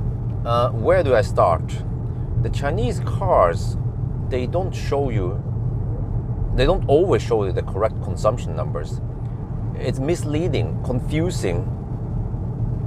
For example, okay, here in the Xpeng, it is slightly better, but still confusing. Because I can tell you that in the G6, there is right now a since startup distance. It says 90 kilometers, now 90.2. Whoa, don't slow down here. Shit, what the heck, man? It's an 80 zone. The other cars are going fine. Why the heck do I slow down here? I'm using LCC. Okay, whatever. And then I have time, 1 hour and 24 minutes. And then I have average consumption, 153 watt-hour per kilometer. Yeah, and in order to reset that since startup, there is no reset button somewhere in the screen. You have to exit the car, lock it, and then unlock it, and then it will be reset. But there's always a butt crack. It does not always reset. It seems like if I do it too quick, if I just exit the car, lock it, and then come and unlock it immediately, when I come back in the car, this is what I did in the range test. Distance is zeroed out, time is zeroed out, but average consumption stays the same. And once you start driving, you will notice something weird, which is that, wait, that average consumption seems to not fluctuate, which it should do initially. So it wasn't reset, And then if you go to the car menu, you go to vehicle, you scroll down a bit. There is a trip A and trip B along with some total distance, and that's odometer. And yeah, that's kind of where after being charged, you have 92 kilometers. And that's also nitpicking also. If it's exactly 92 kilometers, it doesn't show any decimals, but then suddenly it shows 0.1. Yeah, as a decimal. Oh, let me just get. It should instead show 0.0, of course. But it's weird. It has this trip, but the trip A, trip B, there's a reset button there without confirmation, which is bad also. When you reset it, you only reset the distance. Yeah. It is not connected to the consumption or the time or whatever you have in a since startup. So that's weird. Most other cars, like Tesla, Volkswagen, the French cars, Stellantis car, they have a trip meter, usually a trip I don't know, a trip A, or they call it maybe long-term and short-term since charging. Since they have several trip meters, some of them are automatically reset since charging usually is automatically reset. And each trip contains at least a distance, sometimes a time or average speed, but also what is quite common is that it should at least include distance and average consumption since you restarted it. You know, that's how it works with most cars. That's typically a definition. When you restart a trip, you drive a distance, and okay, I don't have to explain that, the logic behind it. But for some reason, the Chinese cars, they have this rolling average money. Like, I can mention BYD, Hongxi, Maxus, all that. Like, pretty much every Chinese car has this weird shit, except for MG. They actually have a trip meter more like a Western car, but they implemented it not long time ago. So, yeah. And the other problem is that, okay, I mean, what is the problem here? Well, the problem is that it's not clear how much you have consumed. You know, since you think that you reset the trip. Yeah, I think it was even in the Hongxi and some of the other Chinese cars, there is a reset button. And then when you reset it, you see that distance and time or whatever is 0, but the consumption number stays the same. That is humbug. It's not supposed to be like that. Because when you start driving, if you reset everything to 0, if you start driving, you will usually get a spike. The reason why you get a spike up a high consumption in the beginning is because you normally accelerate to a certain speed and then you stay there, right? It's like now. Okay, in city driving it's different, but then you have kinetic energy stored in the car that you get back when you regen or slow down. If you slow down, it will even out the consumption. So typically, right when you start driving, you might have 300, 400, 500 watt-hour per kilometer, and then it drops quite quickly. And also, the consumption fluctuates quite a lot because the distance is short. So how is that consumption calculated anyway? Well, the car's BMS knows how much electricity went through in the battery, right? So it will just measure how much we have consumed during the trip in kilowatt hour, and then it takes the distance it thinks it drove and divides the consumption in kilowatt hour or watt hour, right, on that, and then you get the number, which is for some reason displayed as kilowatt hour per 100 kilometer, which is silly. It's not logic at all. It's old-fashioned. It kind of derives from fossil industry, but I believe that even the fossil industry chose weird unit from the start, because nobody uses 100 kilometer as a unit. You know, I don't say that, oh, I drove 0.98 100 kilometer now. You know. So 0.98 cent, yeah. Huh? What is that? How far is it from Oslo to Trondheim? It's 4.8 cents. Oh, okay. But okay, anyway, what I'm saying is that normally the consumption will spike at maybe 400, 500 watt-hour per kilometer. Then it drops quite quickly, and then it stabilizes maybe at 150, 200 watt-hour per kilometer. And the longer distance you drive, the longer that kinetic energy you have stored will be spread over, a longer distance. But with the Chinese cars, you never see that fluctuation. You reset everything, and the consumption almost doesn't change. Be like, that's a bit weird. And if I do a test, like if I drive, let's say 100 kilometers, but it's very important, you have to drive from point A to point B and back to point A to get an even consumption and not any advantage, disadvantage in elevation change or wind. Then you can get quite consistent run. So if you drive at, for example, 120 kilometers per hour, you do a loop and come back, you will see that the consumption might change slightly. But if you do that long enough, you will see that it will stabilize on something, and that is that rolling average that the Chinese car counts. And how the heck do I figure out what it is? Well, that's quite hard, but normally I can kind of guess. Some cars, they might use 50 kilometer. I think the BYD uses 50 kilometer. It doesn't say anything anywhere, but they also have that graph, you know, that many cars have, the consumption graph. And then you can change between the last 10 kilometer, last 50 kilometer, last 100 something. And when I just, a coincidence, change it to last 50 kilometer there, and I look at that rolling average, they seems to correspond. And that's usually how I figure out that, okay, it should be every 50 kilometer then, or the last 50 kilometer it uses. And what else? But if you would do that, right, you drive until the consumption, you can drive several loops, and then if the consumption never changes, that means that you have found the rolling average distance, whatever, right? But if you then suddenly drive at 90 kilometers per hour instead of 120, you should have lower consumption. Like typically you will have around 30-40% lower consumption based on all my range tests.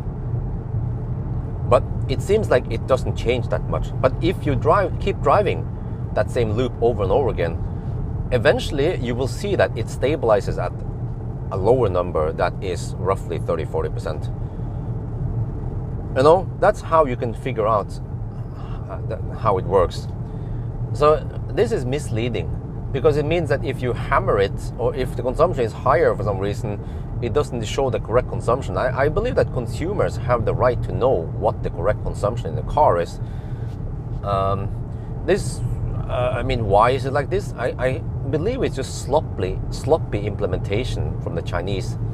And unfortunately, the Chinese people, they like to copy from others, and they tend to copy from other Chinese. So that, so that's why the Chinese cars, they are so much alike, and they have the same weirdness, or what I should call it. But that part, okay, you can say it's not intentional, but there are other parts that are intentional, which is that which is that the Chinese cars, they tend to cap the consumption. They don't show the consumption if it's higher than a certain threshold. So this is also different. I've seen it that in the Aura Good Cat, and it's been a while now, Aura Funky Cat in Europe.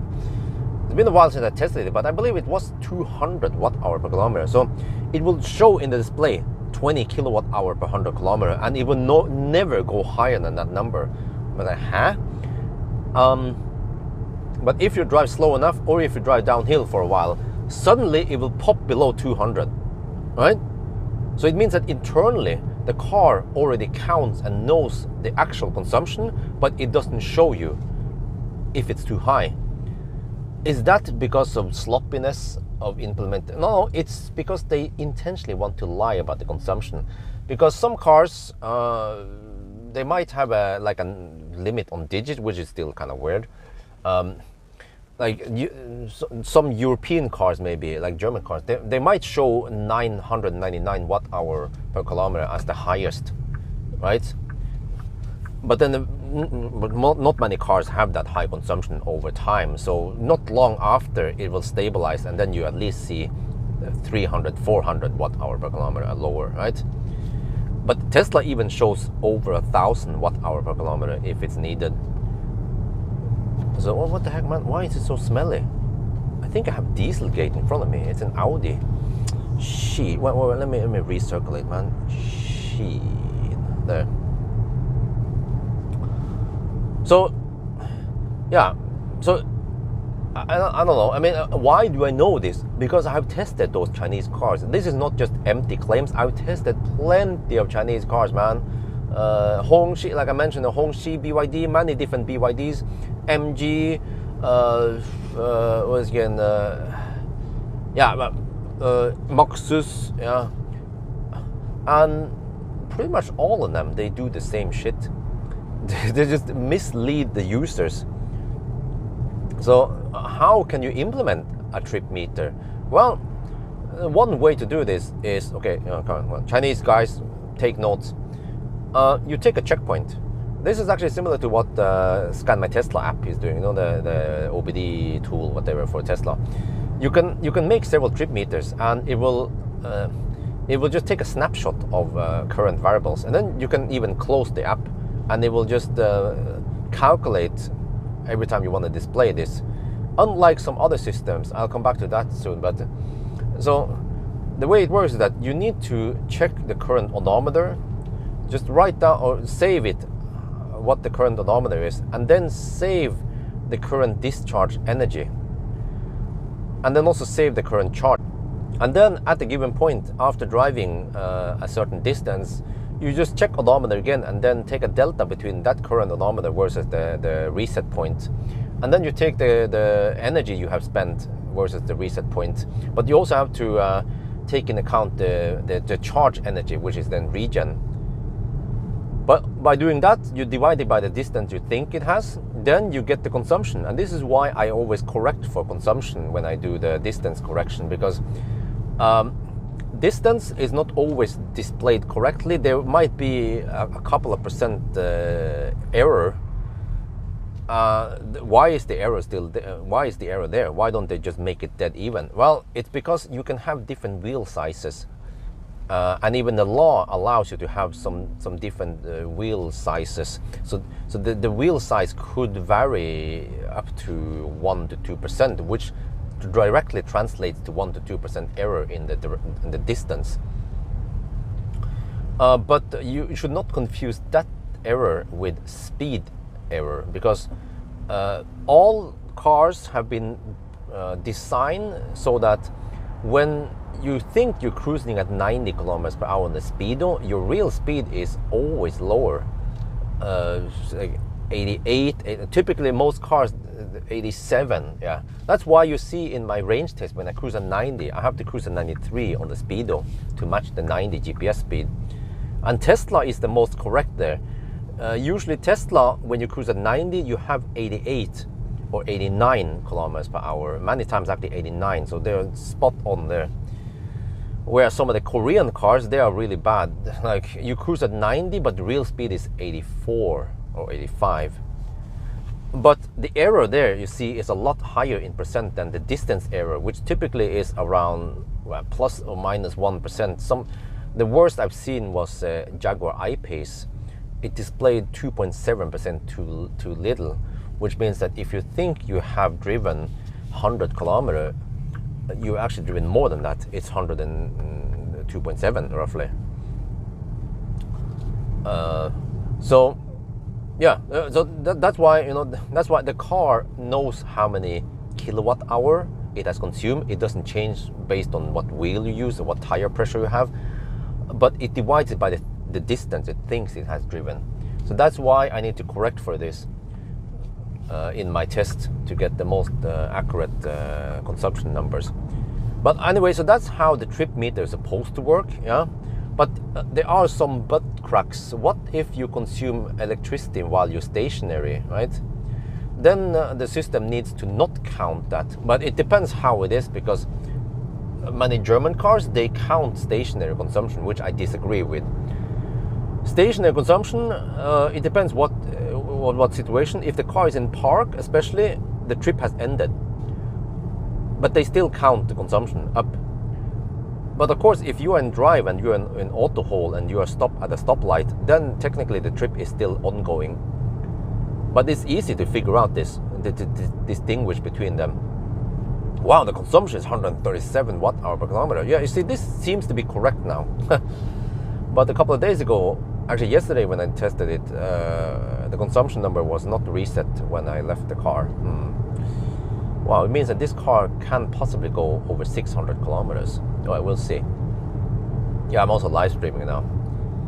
But okay, so that's fine. Okay, we're not going to discuss what is the correct consumption, blah, blah, blah. Yeah, I need to point out something here. A general misconception. Many people believe that Tesla shows incorrect numbers, that Tesla is lying about this, and that they don't show energy used for heating or even preheating the battery or whatever. That is incorrect. That is a direct lie. People are clueless. I have tested this, of course. Yeah, during winter I shut off the heater and I drove a test stretch, and then I had the heater on, and the consumption was of course higher with heater on. And same also if you preheat the battery, it will suck extra there. But I think the reason why people believe that Teslas show incorrect consumption is because Tesla, at least traditionally, they stop counting the consumption once you put the car in park.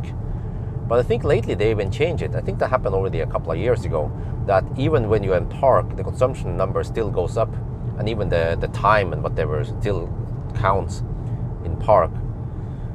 And plus that the other reason why people make up excuses or false claims why Tesla doesn't show correct numbers is because Tesla, they are really efficient. They have incredible low numbers, and they just don't believe it's that high, so they have to come up with excuses or explanations, false explanations why.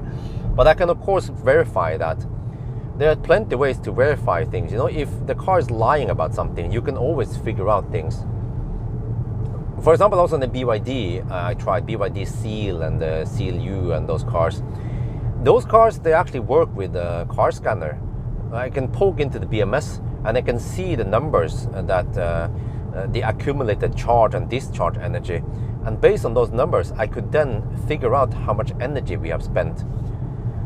And I cross-check against the claim rolling average, and it was like, okay, that rolling average is not since reset time, you know. There are other ways to also figure out things. If you discharge, also this is something I hear from time to time. When I refer to the trip meter, I know how much it will consume, people ask me, but how can you trust that? Well, yeah, you cannot trust it apparently on fossil cars because they might be incorrect. I don't know about that. But with EVs, there are ways to verify this by doing the charging test. But so you can check. Well, how is this again? If you discharge whatever, right? The consumption. Yeah, you take the consumption. For example, you charge the car to 100%. You drive it until it's almost empty.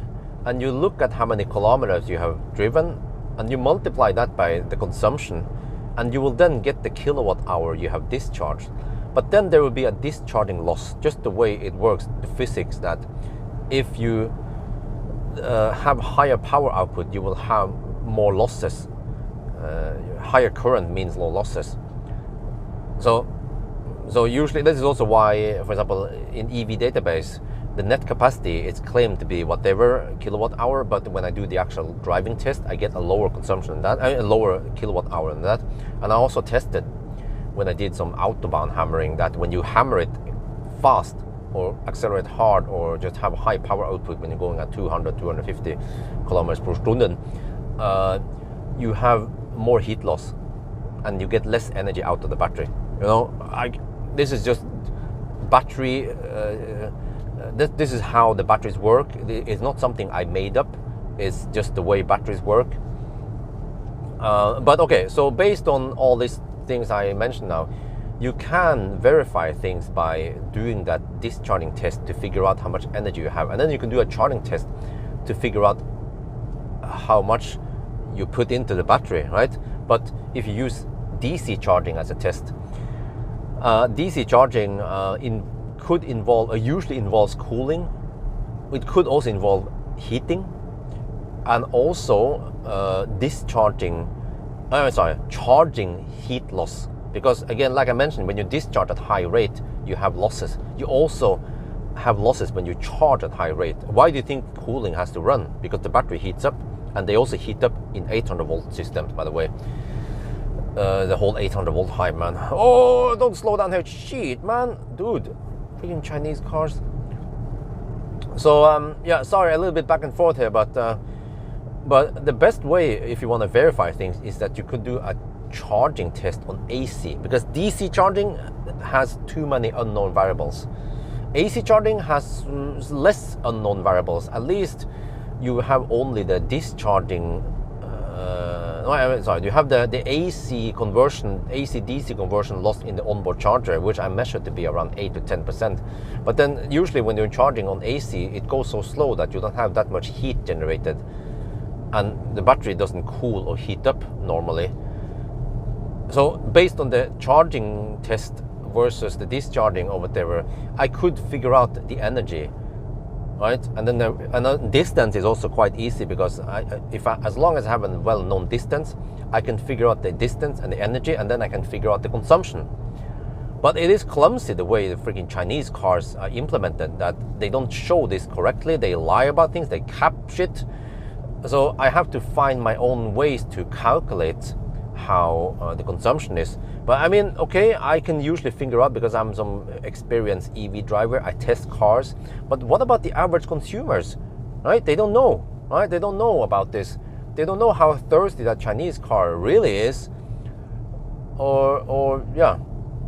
So I believe that this should be fixed. I want to expose this. I've known this for a long time, that the Chinese cars, they're doing this weird shit. But maybe not most people, they don't care. Okay, they probably don't even know, right? Did you know about this, that your Chinese car doesn't display consumption correctly? No, you didn't, right? Or if you knew, maybe you didn't care. But I believe that this is something that at least EU should be stricter about. I mean, the EU is quite strict about everything. They try to protect the consumer. So they should, of course, also display this correctly so that we know exactly how much the car is using. Yeah, so what can the Chinese car manufacturer do? Well, they can implement the trip meter. I mean, they are so good at copying. Why don't they look at the German car brands or any brand in the West? Well, actually, they don't have to look west, just look east. The Koreans have done it correctly. The Japanese, mostly correctly-ish, yeah. So just implement it like other cars, you know, have some kind of trip A, trip B, or since last charger, very nice to have, automatically reset after you charge it, right? You know, and then include distance, maybe time is a nice bonus, average speed could be useful to have, and the average consumption. And for God's sake, for Elon's sake, stop using kilowatt hour per 100 kilometer. It's a stupid unit. Use watt hour per 100 kilometer. Sorry, watt hour per kilometer instead, because everyone knows watt hour, and the metric system is very nice, easier to understand anyway. We don't need to have to relate to 100 kilometer as a unit. Yeah. So now, hopefully, the Chinese, they will do something. I'm not hoping that they're gonna do anything. This video is probably as pointless as yeah, whatever, right? But at least I did. Yeah, no, this video is as pointless as me trying to explain to you guys the difference between kilowatt and kilowatt hour. I need to make another rant about that kilowatt hour. Like, even authors like Elbil, the EV Association, you know, like even they don't get this right. They mix kilowatt and kilowatt hour. So consumers, of course, they don't understand this, and then they also make the same mistake. And I believe it should be correct. Well, maybe I'm like a grammar Nazi. Like I don't like it when people don't use question mark when they ask questions. That they use comma. Like, how are you, Björn? How are you, comma, Björn? You know, yeah. You know, people have died because of comma errors. You know, skyt han ikke vent til det kommer. Yeah, there should be a comma there. Skyt han ikke vent til det kommer. Yeah, skyt han ikke. No, shoot him not. Wait until I come. Yeah, shoot him. Comma, don't wait until I come, or shoot him not. Okay, it works better in Norwegian because we have ikke as okay, whatever. I failed, but yeah. So I believe that things should be as correct as possible, ABC, and that's also why I think that consumption needs to be displayed correctly. So yeah, but I'm gonna end my rant now, and if you guys feel like it, I should make a rant about kilowatt hour, and why we should use the correct units, and also why we should have as good grammar as possible, especially if you have written articles, you know. Yeah, they definitely should use the correct units, and everything should be correct, you know. Like, just you can ask yourself, sorry, I can't hold myself over there. You can ask yourself, if you read an article and names and like person names and countries are not capitalized, and there's this sloppy grammar, do you take that article seriously? No, you don't, right? Which means that for the best perfection, for the best what the heck is car doing now? Shit. To perfect your article, you have to have everything correct. Yeah. And to perfect your car, you have to have everything correct. So, okay, I'm gonna end it now. So, end of ranting. It was actually not that long, only half an hour. Wow, I'm surprised. Man, why the heck does it start fogging in here? Oh, no, recirculation is on. Shit, I forgot. Yeah. Okay, it was after that. No, it's still. Oh shit, I still have that fossil in front of me. Am I gonna die now because of Dieselgate? Okay, let's hope not. So yeah, if I didn't die, then you will see this video uploaded tonight. Anyway, I think that's gonna be for now. I hope you guys enjoyed this video. As always, thank you for watching and talk to you later.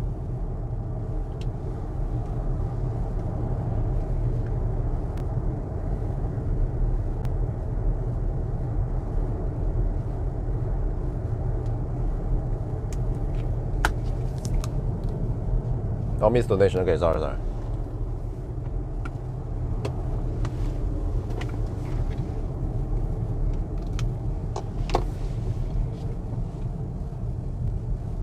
Oh shit, it's going the same way. Oh, it's kind of busy over here. What the heck? Oh, it's Friday. Oh, it's a freaking Friday.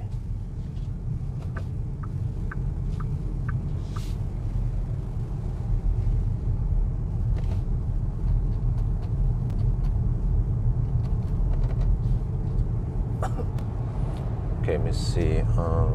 Yeah, I have to swap batteries and charge that one.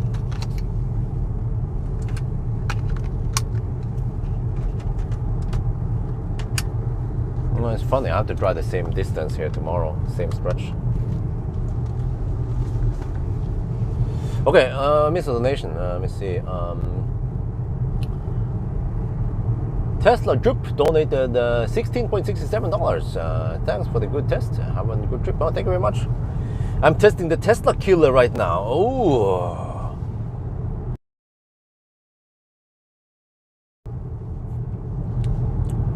All right. All right, guys. Consumption is 137 watt-hour per kilometer. I need to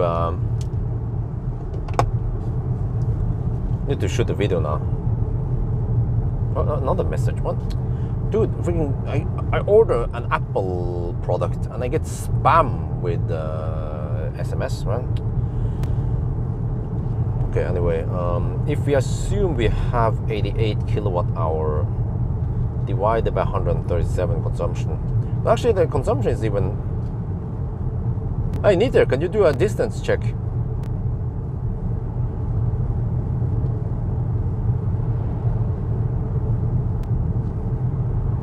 Or actually, consumption is possibly only 135. Wow, 650 kilometers, dude. Okay.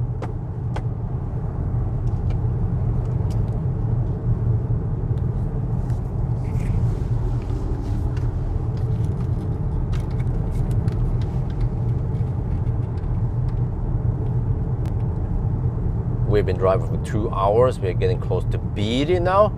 And the consumption is 137 watt-hour per kilometer. Wow, that is simply amazing. It means that if we have around 88 kilowatt-hour net capacity, we can drive 650 kilometers. Oh, that is better than Tesla, way better than Tesla, even better than the MEB cars. Skoda Enyaq, go home.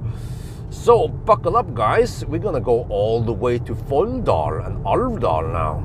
And okay, I have to run OnlyFans right now because it was getting too hot. It is 19 degrees, but the sun is scorching from behind. And yeah, this is something people ask me. Hey, how is the wind? How is the roof here? You know, sun roof thingy. I don't feel any heat here. So that must be quite good heat rejection.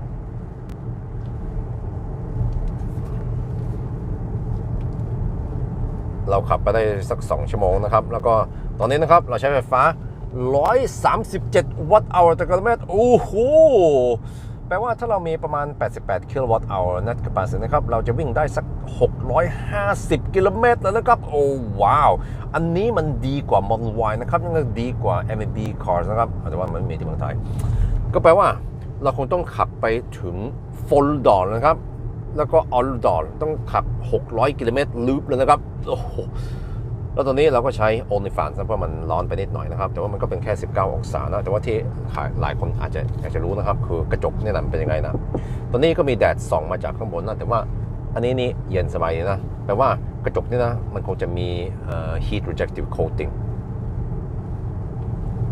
โอเค status update 128.4 kilometers 137 consumption and 82%.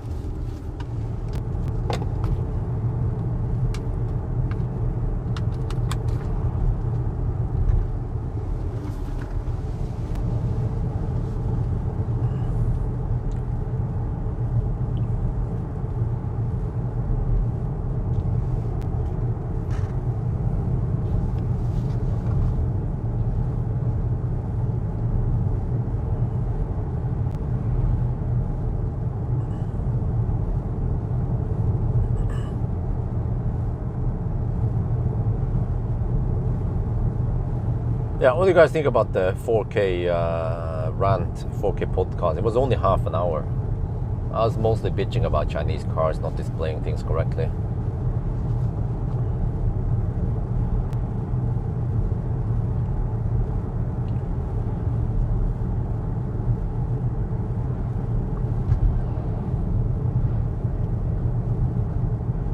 Yeah, I'll probably have a stop at Ringebu. Just wonder how busy it'll be on a Friday afternoon. What? 722. Huh? How is it? Estimate and then the wait, is the state of charge not linear? Wait, did I miss? I have 81%.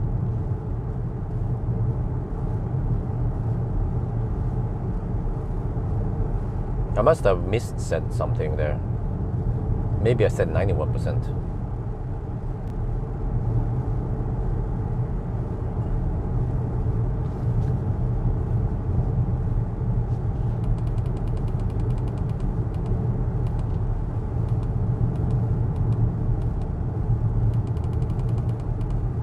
Oh, you can't click it too fast. Oh, hold the shit ball. Click, wait, click, wait. Click, wait. Yeah, if you click too fast, then it doesn't register. And that would drive me nuts, man. Of course you want to adjust fast. Dude, I need to film this. The little things that drives me crazy.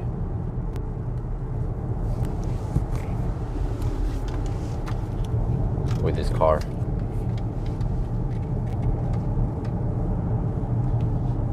Like, what the heck? You see, you use this button here to change the distance, the following distance. But you notice that if I click too fast, it doesn't register my clicks. What the heck is that? So you have to, like an old man, yeah, and then, wait a bit. Don't go too snel. Even if you go too snel, you see. I think I broke it. I mean, it should, as long as you heard a click, it should register. But it doesn't. This thing will drive me nuts, man. No, go snel. Go, yeah.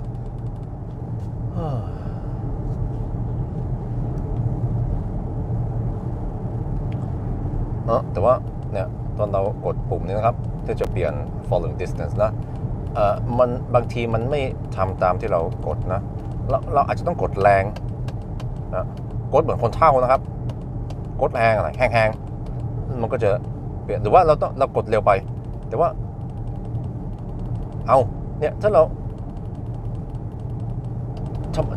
ทำไมต้องกดช้าๆมั้งต้องกดช้าโวยไปก่อนโอเคนะโอ้โห มันน่าจะถ้าเราแค่คลิกอย่างนี้ถ้าเราได้ยินเสียงคลิกมันก็น่าจะทำตามที่เรากดแล้วนะนี่บ่เฮ้ย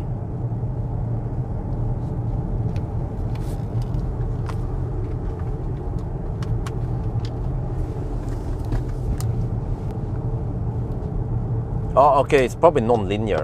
Okay, that's a possibility. All right, but I know that it should be roughly 88 something kilowatt hour. EV database claims 87.5. Well, I have to say it stays at 81% for a long time now.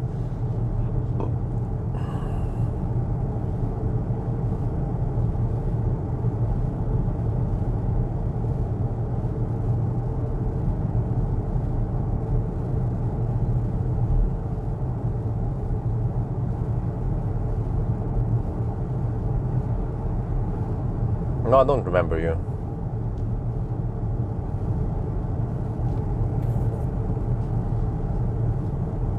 Should I?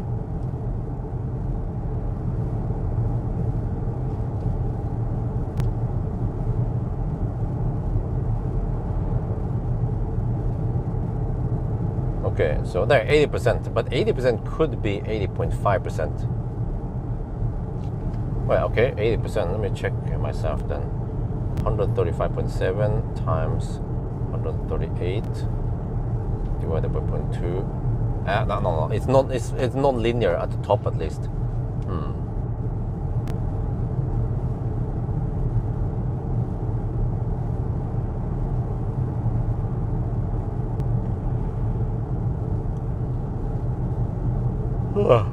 I don't understand why it's so hard to make a linear state of charge scale. Especially a state of charge scale should be linear.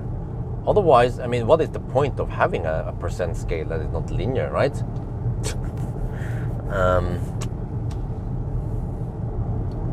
Yeah. Unless you be like, oh well, at least it's a state of charge. It's a scale for the voltage span. Okay.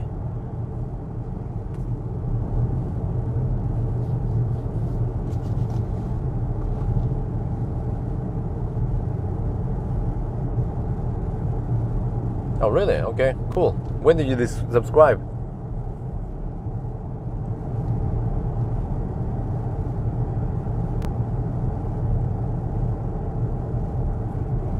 Was that a scenic?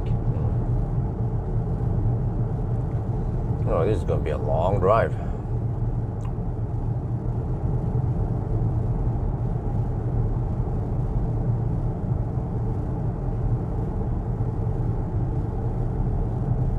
Well, consumption went up now, 139. I'm not sure if it's because we have tailwind or there's very little wind. But okay.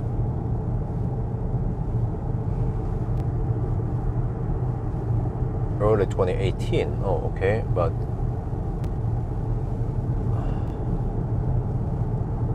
awesome. Subscriber from 2018, one of my earlier subscribers. Okay.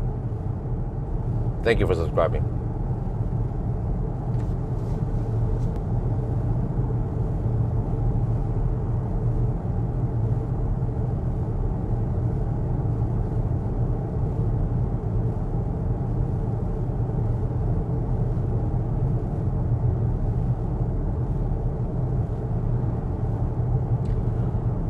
Man,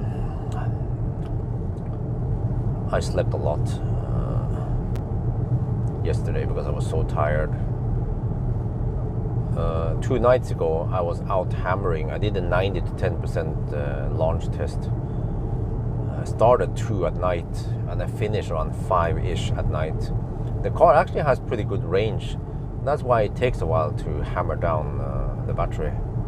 And then I went home to copy files over and register my driving in the spreadsheet and input some of the data from the noise test and some other and the acceleration test, and then around 6, I think it was 6 something, I was like, I was hungry. I was really hungry. I was starving. So I had to grab some food. And I finished eating. I watched some StarCraft too while I was eating. I think it was around 6:30 or 6. I don't remember. I was gonna go take a nap maybe because I had to do the kindergarten run with Isabel. Right? What happened then? Wifey came down. Hey, can you carry Axel until he sleeps? I'm like, I guess I'll carry Axel then. Yeah. And they carry him for about half an hour until he fell asleep. And they dump him upstairs in the bedroom. And then I slept. But we have a bed in the diaper change room, right? Which is the only bed available at night. Because well, I think I slept for half an hour until I got woken up. No, I locked it. Yeah, I knew what's gonna happen. So I actually locked the door to the diaper change room. But then eventually, wifey hammered down the room. I was like, okay, kids are awake. Right? Then I went upstairs and slept in Isabel's room. Slept for about an hour total. And then I had to do the kindergarten. Right? The wife was, oh, you have to hurry to the kindergarten. No, it's getting late. Okay, let's go deliver the kid. All right, kindergarten. It was the first day that Isabel didn't cry when I delivered her. She was about to cry though. She was like, and then it was like, oh, okay, be strong, girl. Yeah. And then I came home, and then we had to go to this other thing with health sister with Axel about feeding with food and stuff, and the child's development from 4 months to 6 months and so on. Until 10:30 or something, we finished over there, and I came home and I think maybe I should sleep, but I'm not tired. I didn't fall asleep during the meeting presentation. That's remarkable. So then I was like, okay, I said eat some more. I said ate enough food, and then went for the range test right before noon yesterday. I'm talking about yesterday. Did the range test of the G6. It was freaking confusing, man. The trip meter, the consumption number there. I'm not sure if I messed up some numbers. Possibly that the 120 test number is not correct. No, and also the 90 test, I had to base it on state of charge instead. I'm not sure how accurate it is, but I measured 160 watt-hour per kilometer in the 90 test, but then 237 or something, 227 watt-hour per kilometer in the 120 test. But I'm not sure if those numbers are correct, because freaking Chinese cars, they are so bad at displaying numbers. Yeah, I read that it's generally best to keep car's battery between 40-60 or yes, correct. True, yes, correct. You want to avoid the extreme values because then that degrades the battery faster. Wow, nice day over here. It's going to be nice tomorrow also, but then Sunday there will be not so nice weather.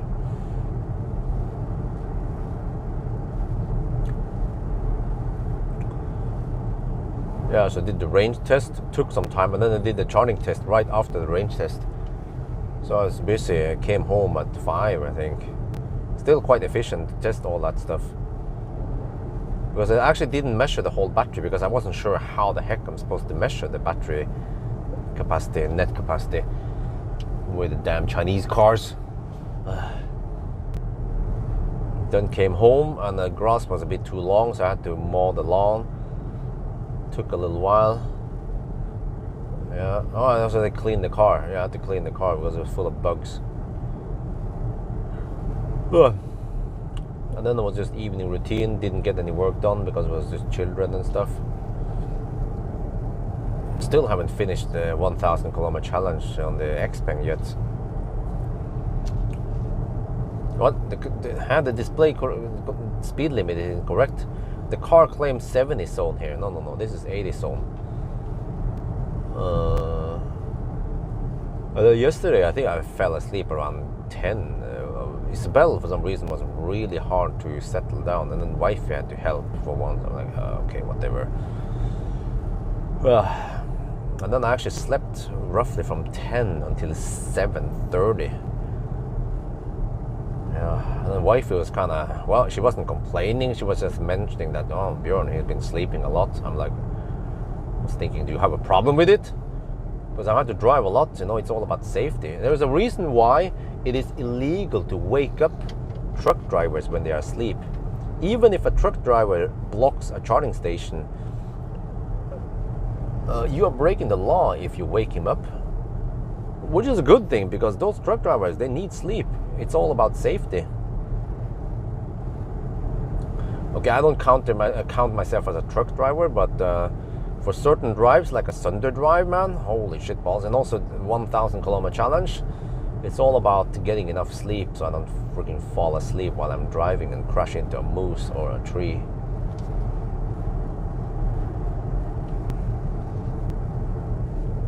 So yeah, apparently I slept for 9.5 hours last night, which is probably much needed.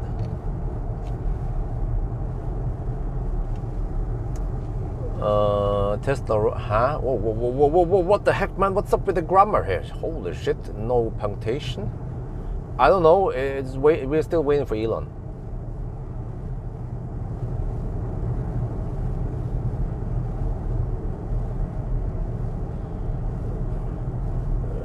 Not any punctuation signs, incorrect case. Oh man. Okay, hopefully the weather's gonna be also like this tomorrow when we come here. But I just wonder if people are by now if they're bored of Lillehammer, because 3 weekends in a row now. Well, but you know what? Interesting. First Lillehammer run, it was scenic. And then I just happened to charge at the supercharger, but I think the 37 kilowatt or whatever, 35 kilowatt was due to kaput supercharger stall. If it doesn't have the the water cool cable thing, it will default to 37 kilowatt. Same actually, well, I don't know if this is a coincidence, but the same thing applies to the ABB chargers when they also don't have the cooling something functional. But there is not cable cooling there. It's actually cooling for the power module or shit like that. A very somewhat common fault with the ABB.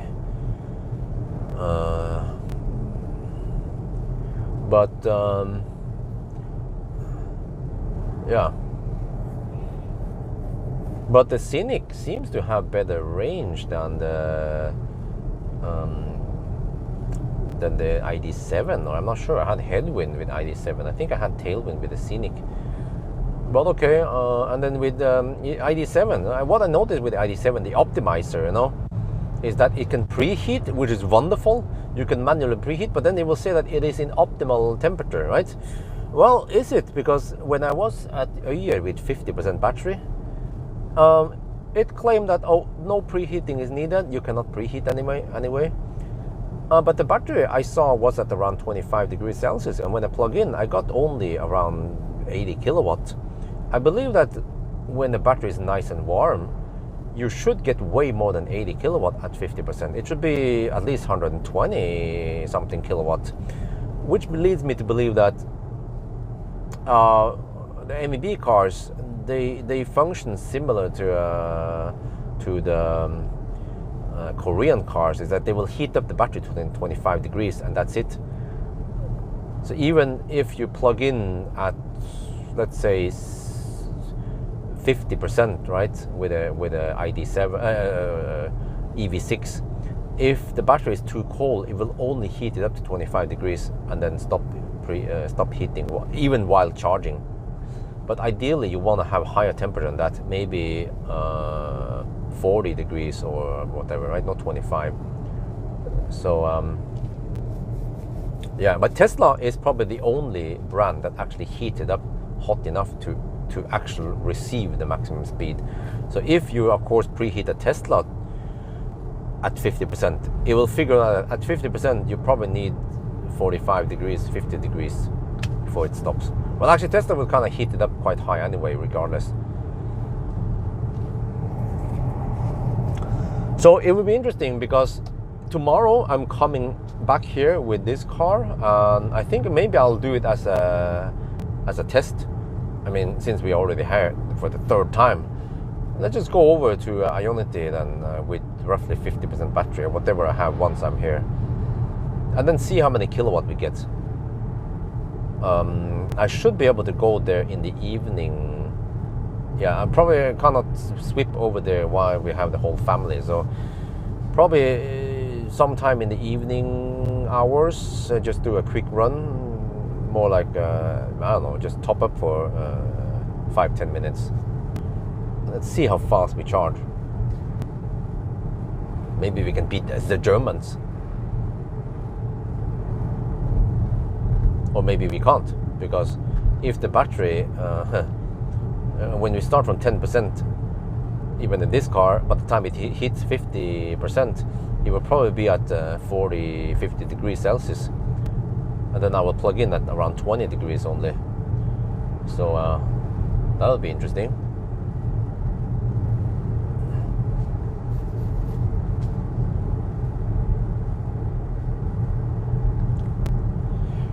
But that's just how it is now, at least. Yeah.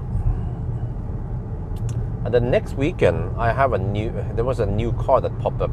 Next weekend was actually open until Mercedes emailed me and they, hey Björn, you want to try this?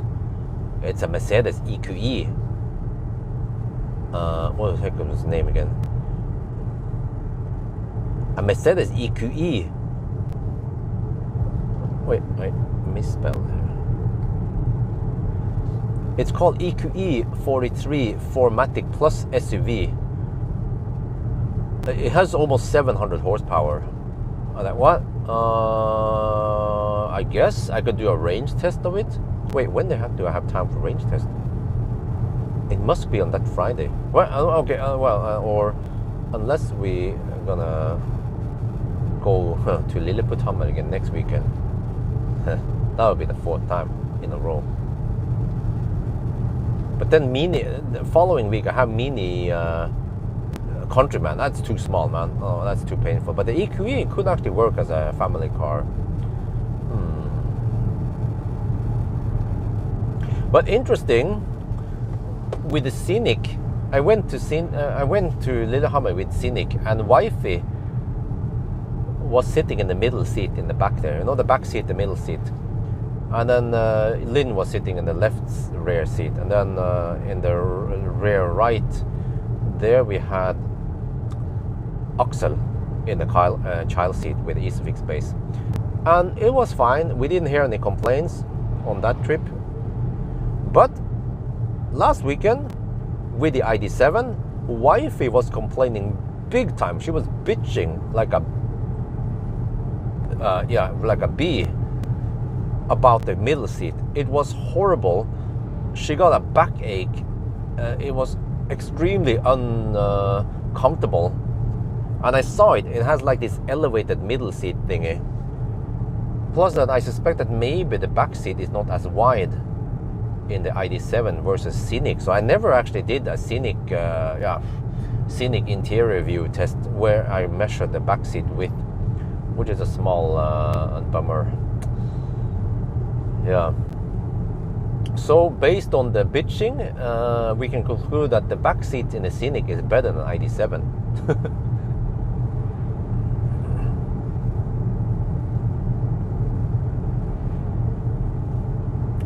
So we'll see how it is in Xpeng then. At least Xpeng, okay.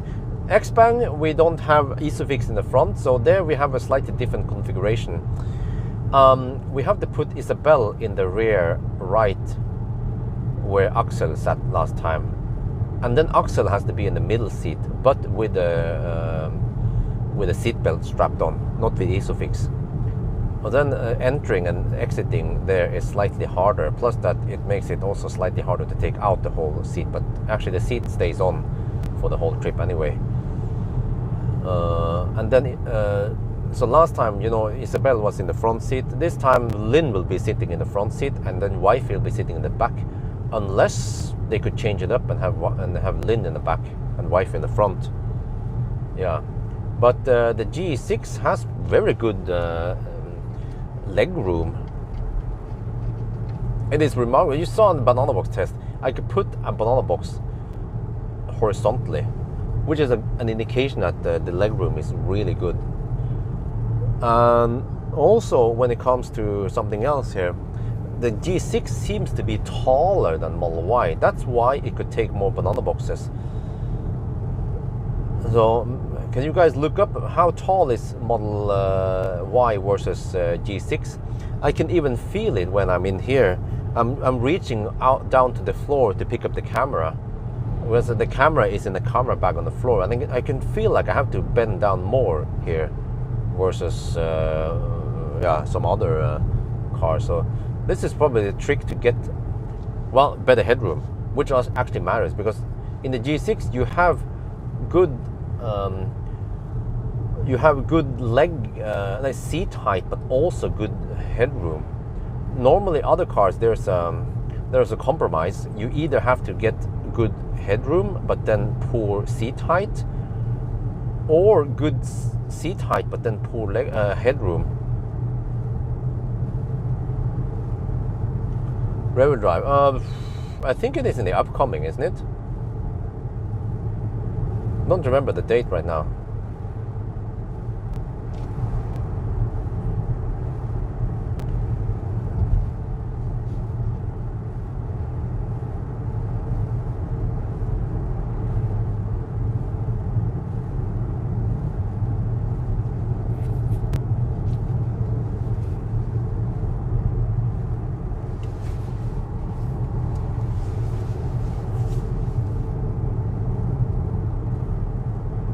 Wait, maybe it's not there. No, there it is. There it is. Yeah, Model Y long range right there. There you go.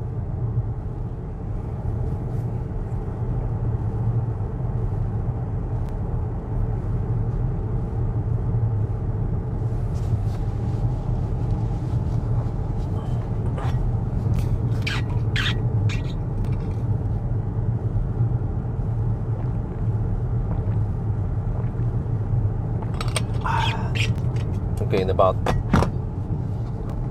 Well, let's do another status update. 162 kilometers done, 139 consumption, and 76% left.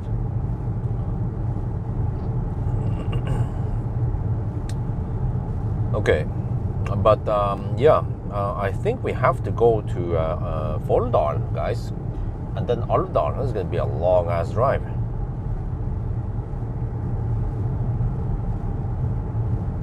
But eventually, once Lynn is back, which is in a little bit over a month now, she's going back to Thailand on the 14th of October, then no more Sunday drives. Well, I mean, I could do a shorter Sunday drive, or I don't know, while Isabel is in kindergarten.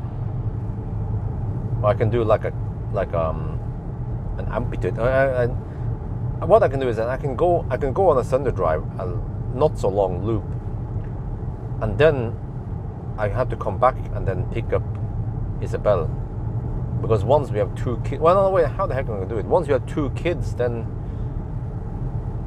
okay, that's not going to work. Okay, there's one solution. Maybe I could do a pre-run first, a couple hours in the morning hours, and then come back home, and then I use the bicycle because I don't want to use the. Okay, then there's a little rest at home while I'm doing the morning routine, and then I go for the second run and finish the Sunday drive before I pick up Isabel again. Yeah, here's Lilleputthammer. This is the place we've been coming back to. So I think I need to highlight maybe in the next video that this is a really nice place for small children, around 2 to 4 years. Perfect for them. Maybe even 1-year-olds could, yeah. But my experience with Liseberg is that it seems to be suitable for slightly bigger children.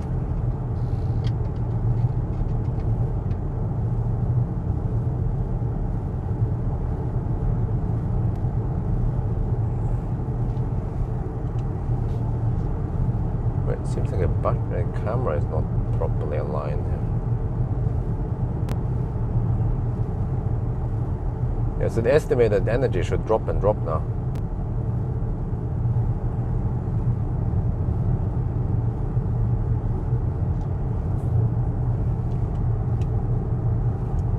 So yeah, I mean, it's nice that we come here because it's open for now. I checked the other Lekeland, what they were at Stavern. That one is closed for the season. Yeah, finito.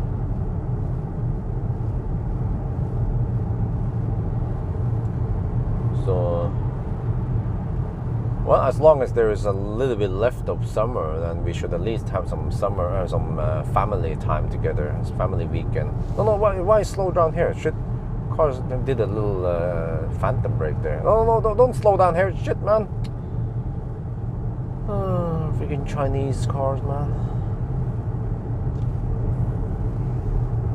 Oh, the sheep.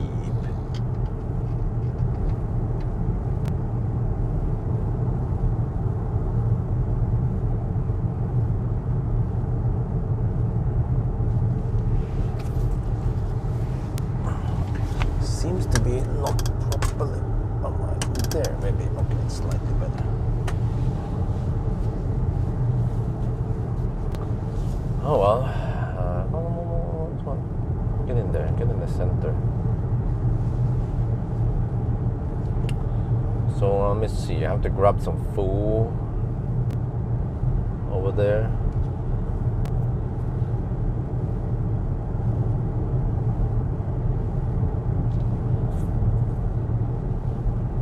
Ja, så okay, Ringebu.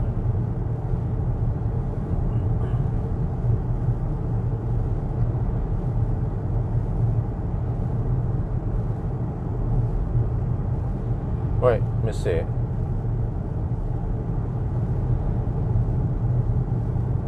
Okay, Neater, can we do a distance check? Right at the spot where we get the 2 lanes in this direction, you know? The overtaking lane. I can check distance.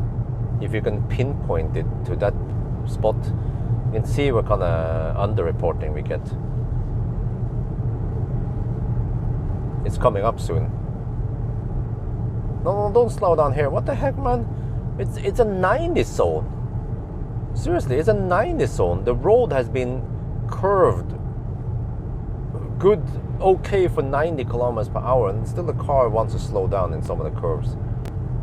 Okay, here. No, it's not yet. Oh, I forgot. Still not yet.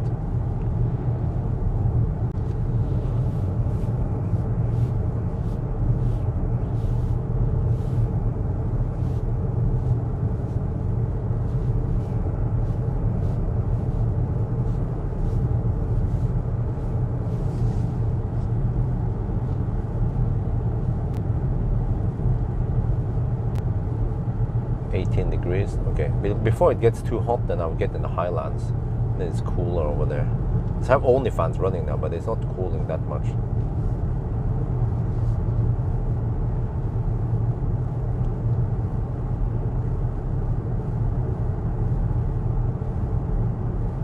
Okay, right over here. Distance 170.1 kilometers.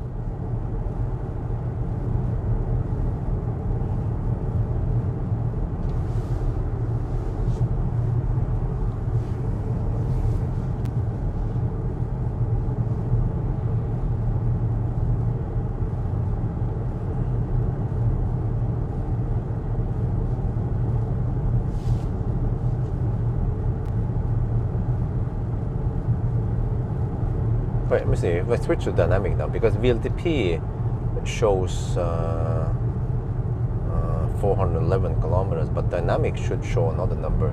473. Oh, now dynamic shows higher than the VLTP. Okay. We use that one then. Dynamic.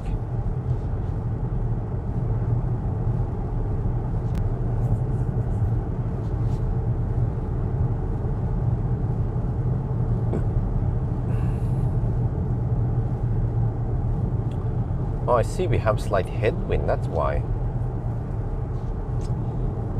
Okay, another weekend, Lilleputthammer with family. But wait. we had to change the plan suddenly, because originally we were planning on driving tomorrow morning, and then we just chill in Lillehammer, and then on Sunday we go to Lillehammer. But the nicest weather will be tomorrow, and then Sunday it'll be cold and not so much sun, actually just cloudy. Then we change the ticket so that we can go to Lillehammer tomorrow. But what about Sunday then?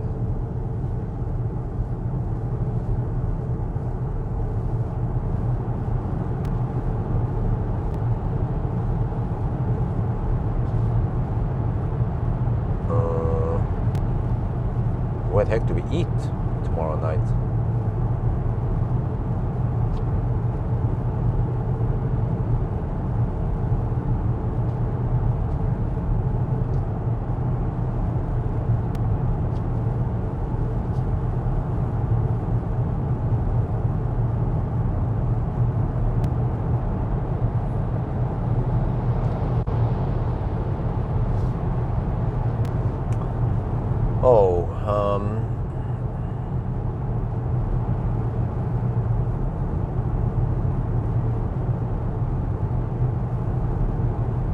Oh damn, boom!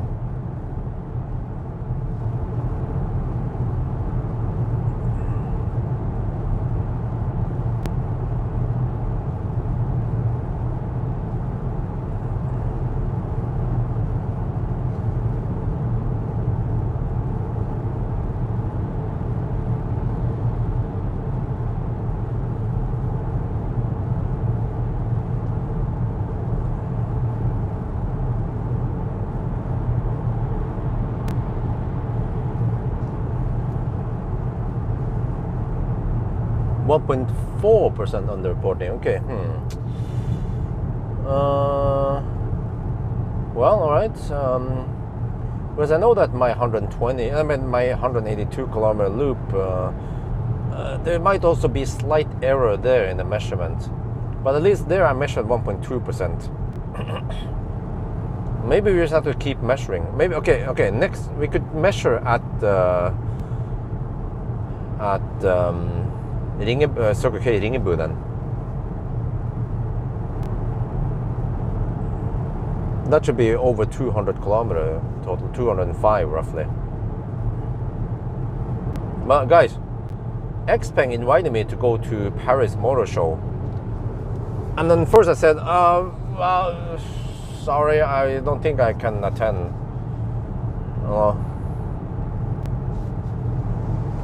Because of family and stuff, and okay. But then they come back to me and then, okay, what if we pay for airplane tickets and hotel? I'm like, Then I asked them, okay, what cars are going to be displayed there? But do you guys know any interesting stuff going on at Paris Motor Show? Because actually, if Xpeng pays for the ticket and hotel, wait, when is Paris Motor Show anyway? If it's after Lynn goes home, then that's out of the question. But it could be a money run if I can check out and film many cars there. But I have to know beforehand what is possible, and it better be worth it. Because if I'm going there just to check out G6, for example, I mean, who cares? We already tested G6. Cool prototype. Oh, is that the Renault 5? Oh, my first ever car was a Renault 5.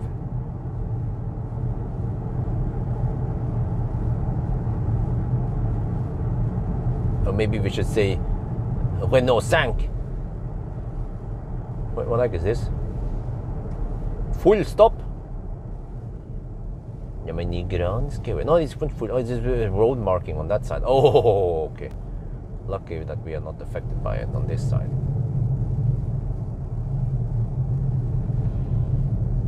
Oh, damn, the Stau. Holy macaroni. Those guys are probably not happy. But I mean, someone's gonna do the work, right? But I'm surprised that they don't do this at night. Okay, so possibly, but that's just a prototype. Let me guess. Low chance that I'm able to sit in it and touch it and knock on things. I could just view it at a distance behind the enclosement, whatever they call it, right? It's not super interesting. Is there something else coming there? I mean, if I need maybe, especially if it's like, you talk about hotel. I mean, flying over to Paris is probably from Oslo to Paris. Okay, that's not as far as Frankfurt. Maybe 1.5 hour, 1 hour 40-minute flight. I could do it in one day, maybe, but I mean, what the heck am I supposed to do there, huh? Right? But since they talk about hotel, then suddenly it's like a 2-day trip. I mean, I can do a lot of work in 2 days, no? Right? Rather than flying somewhere just to see some flying Xpeng, whatever. So it better be worth it. Like, I should get at least 5 cars, interesting cars I can film over there, because those will be only stationary cars, not any test drive. A test drive is always valued higher than just a static view. Cadillac, okay, can I sit in it, poke on it? And ideally, I need to get there during the press days, not the public days. Those press days are freaking crowded, man. People, kids and stuff, and lots of people. Alpine.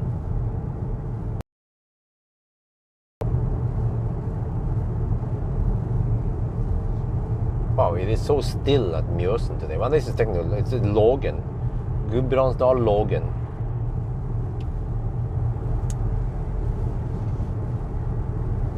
It's I think it's technically, it's a river.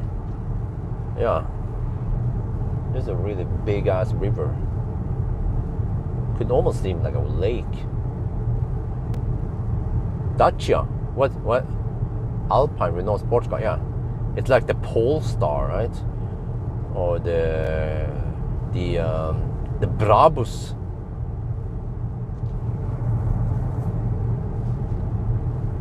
Or the AMG. Wait. Hey, what is the difference between Brabus and AMG? No, the Brabus is a tuning thing, right? Just like Alpina for BMW. But they also have the M. Well, that's a bit confusing, man. I think AMG is like the M. Yeah, and then Alpina is like Brabus, right?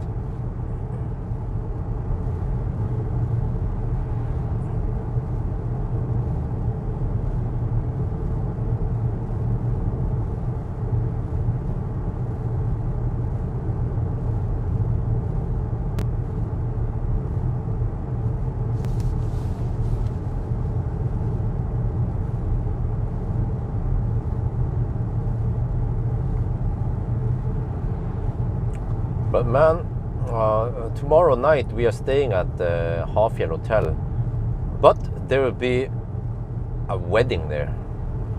So I'm like, is it gonna be noisy? Better not be noisy at the wedding. So they say, well, they're gonna party all night. I'm like, we have small kids, you know, they go to bed around 8. Yeah, don't want to be a party pooper, but if the kids are grumpy because it's too noisy, then that's also not good. Fortunately, we chose the same room as last time. The connecting, it's called senior suite. So that's as far away as possible from the party place. Oh, they have Lekeland over here, wow. Whoa. Looking cars is doing some weird slowdown there. 33 brands, yeah, but okay, I mean, lots of brands. Okay, alles good, but do they display anything useful? Because for me, it's pointless to check out some ID7 GTX Tourer, you know, or it's pointless for me to test. I mean, to just check out cars that I'm gonna test or have tested already. It must be something completely different. Even if Cybertruck would be there, it would not be interesting for me. It has to be something I haven't recorded yet.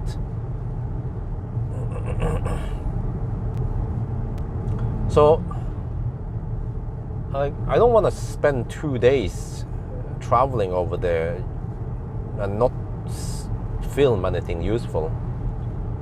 Then I'd rather stay home instead with family. Family is so important, you know. Family is everything.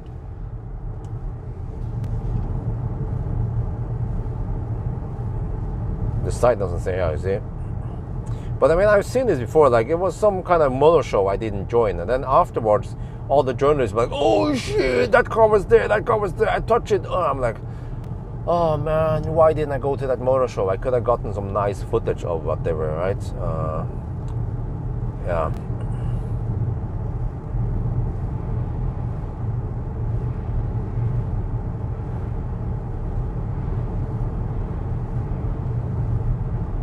Well, does anything from Renault, does anything that comes from Renault, has it ever been exciting? It's Renault we're talking about here. We're not talking about Tesla.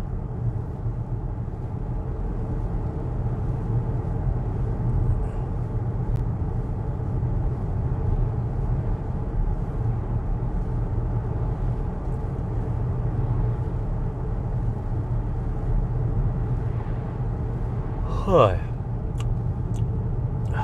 14 minutes left, 18 kilometers left for Ringebu. Yeah, let me grab some food over there.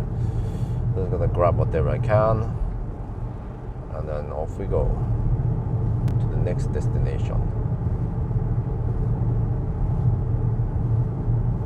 Renault R17 concept.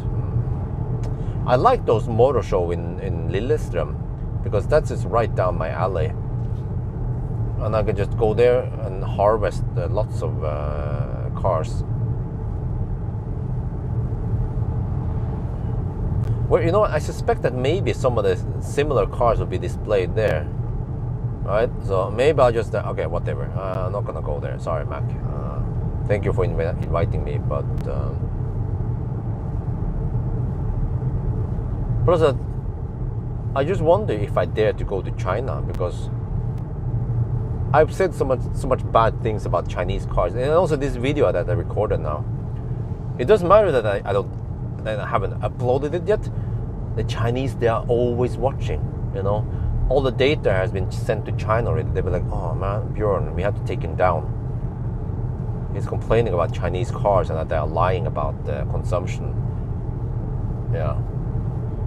So if I go to China, I'm gonna be arrested at the airport and then put down in the deepest prison without internet, without anything, and then I'll just disappear, and there will be no signs of me.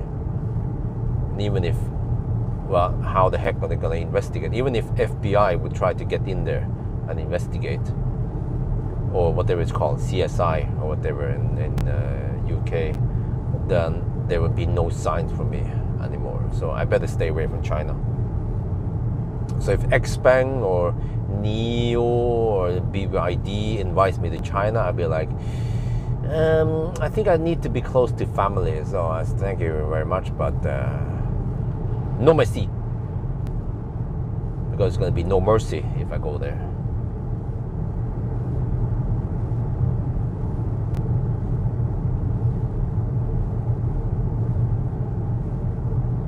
Or maybe my social score is high in China. Be like, "Oh, yo, what's up, Bjorn?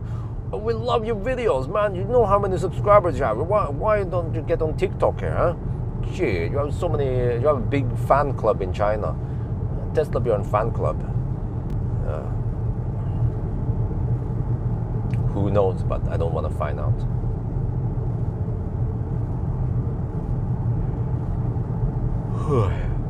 Why am I still tired, man? I wonder if I'm not 100% frisk, you know. I think I might have a slight cold or something. I suspect that I got something from Isabel, because Isabel had a running nose and something for the longest time. But at least last night she actually slept very well. Didn't wake up at night crying and stuff. So I think that maybe Isabel has fully recovered. For me, I'm not 100% sure what the heck is going on, but I feel like I'm more tired than normal. But I've also been driving at night, doing all the night runs and stuff, you know. Yeah. Hope I don't get too tired today. This kind of Sunday driving is a bit tiresome, since it doesn't involve any charging, you know, unlike 1,000 kilometer challenge. 1,000 kilometer challenge is challenging in the way where we have to drive at night, yeah, which is also kind of killing. So well, the guys, they just stay behind, no hammering or nothing. Well, we're 12.8 kilometers away.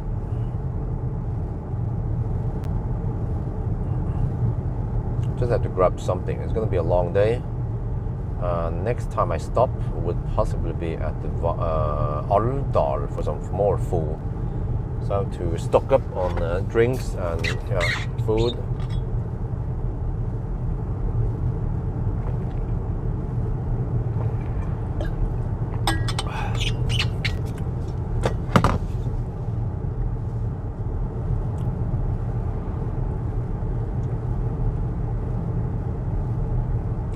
Kindergarten plaque, yeah, you know. Yeah. In the beginning, the kids, they will get sick all the time, but then the parents also get sick. At least I didn't get crazy fever or anything like that. It was just like I feel like my throat is a bit sore. Yeah, it's been this for actually the past week or two. There's a mild something cold. So yeah, but at least we have the electric bike, Kringla. It's a Kringla bike. It's a small bike, foldable bike that wifey uses now. The electric bike, and we have a hammocks. They call it cykelvogn, a bicycle wagon, but it means a wagon you hook up at a bicycle trailer. And wifey actually went to the kindergarten today, and she's also going to pick up Isabel. So as long as the weather is nice, which we tend to have on Sunday drive, then she can do the pickup and delivery, so I don't have to stress too hard about that part. But eventually, especially once Lynn goes back home, then I have to figure out how I do things. I also ask if, at least I wonder if maybe we should invite Maya back here, but it seems like Maya doesn't want to come here. Maybe also seems like wifey doesn't want to invite Maya here. I don't know, man, what to deal with. Ameri's parents, they had enough. They ran away after just 1 month or less than 1 month or whatever. They had enough of the babysitting and the children and Isabel being in a grumpy time. So there's not many other people we can count on, family members, to help us with babysitting. But hopefully we just have to hold on, because eventually Axel won't be so hard to deal with. So yeah, like eventually wifey should be able to take care of both children alone. The only problem is that the baby wagon thing is just for one kid, and then if I'm not home alone at all, then how the heck is wifey gonna go to the kindergarten and back again? She can't just leave Axel alone. Yeah. So then that basically means that I have to do the kindergarten runs from 14th of August. Unless we hire someone. What? Really? We need to hire someone also? Yeah.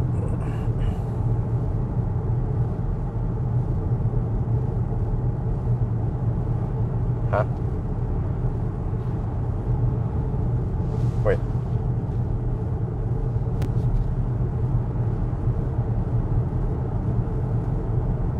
Oh, okay.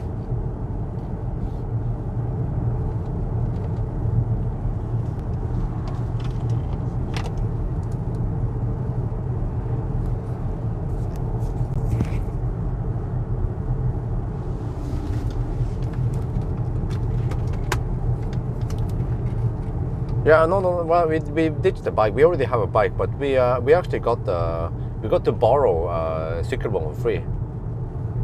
We're getting close to Ringebu, and over here it's an average speed zone, and the car actually shows that we are in average speed zone, but that's pretty much it, because it doesn't show you average speed, unlike a Tesla or the Korean cars.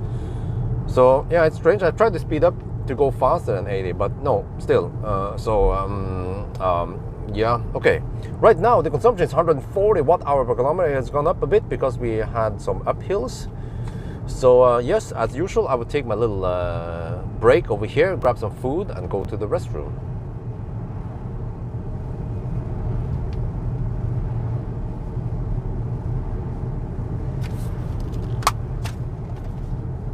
Oh man, I was gonna hammer. Okay, I can do it on the next.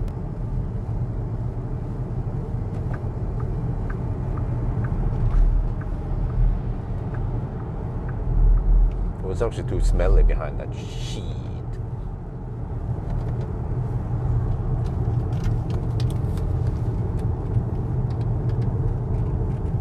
Oh, why do you slow down here? Shit, no, don't slow down here.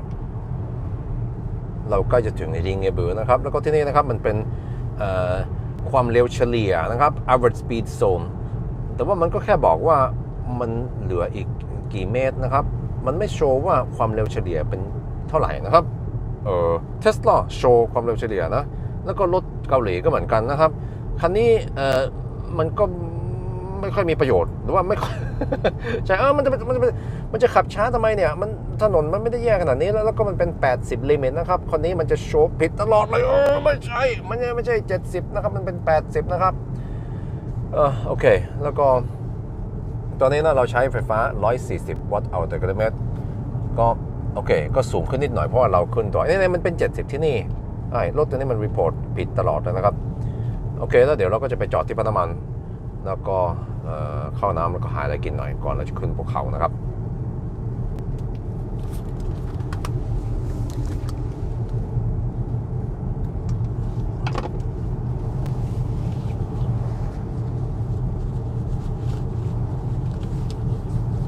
Yeah, it's just it's a single kid wagon, which is good enough. Wifey wanted a single kid wagon because he didn't want two big wagons. I was like, okay, let's go for a single kid then. All right.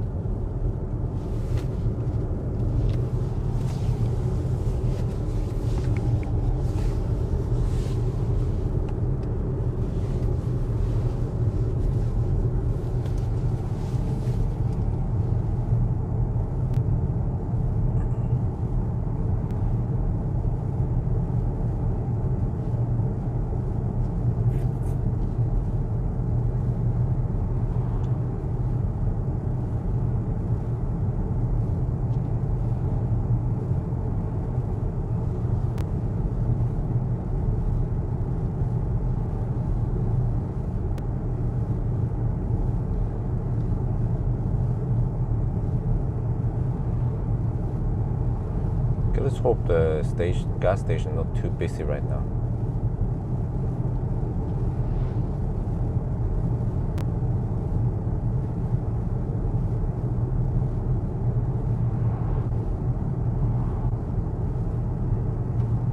Huh? Who were not wearing seatbelts?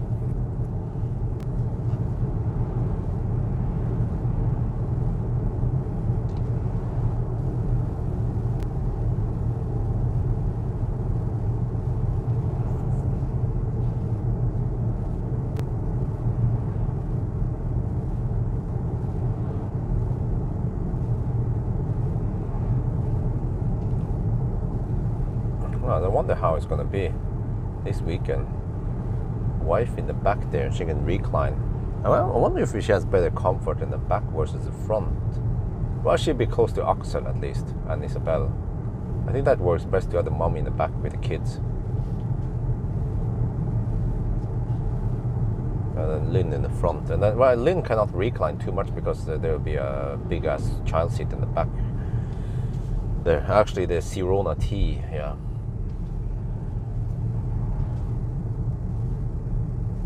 Read above, long message. Oh, okay. Sorry, I cannot scroll.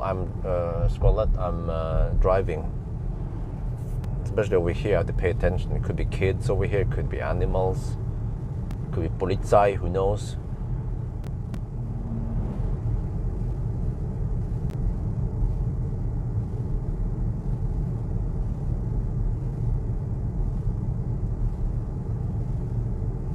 Okay, let me see. Distance check.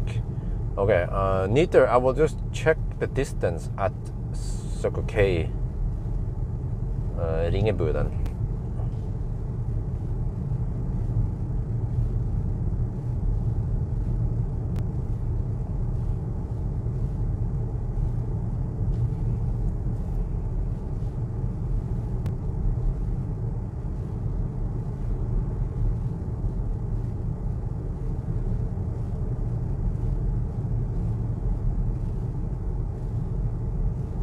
Okay, let me see. 40 here. Let's do hypermiling. But the car thinks it's a 70 zone. What the heck, man?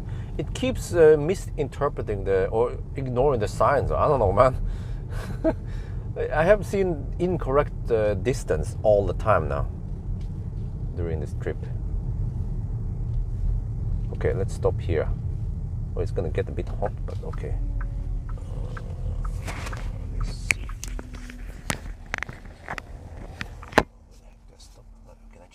Oh, I can stop there maybe.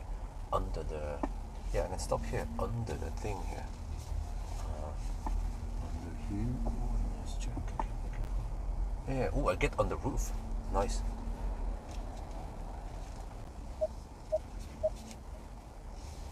Okay. I'll stop here. Okay, I'll be back.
Well, I got the food and the drinks.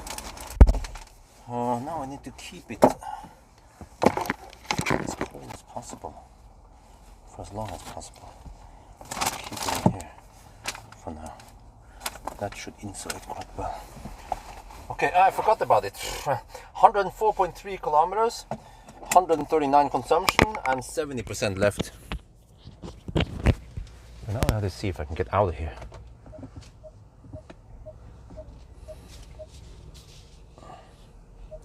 It was very important to stay under the roof so I don't heat up things too much.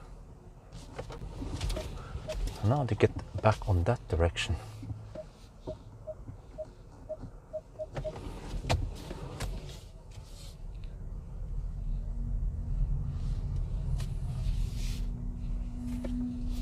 Still have only fans, and I need to get in there somehow, but the road is kind of busy. Well, you know what?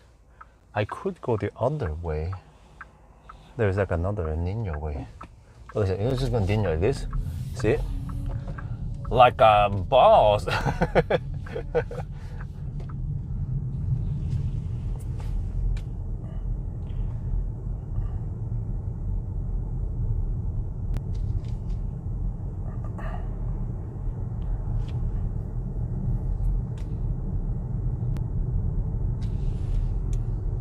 Uh-oh, uh-oh. We have an RV in front of us. I might have to hammer it. Oh, he's going that way. Okay, alles gut.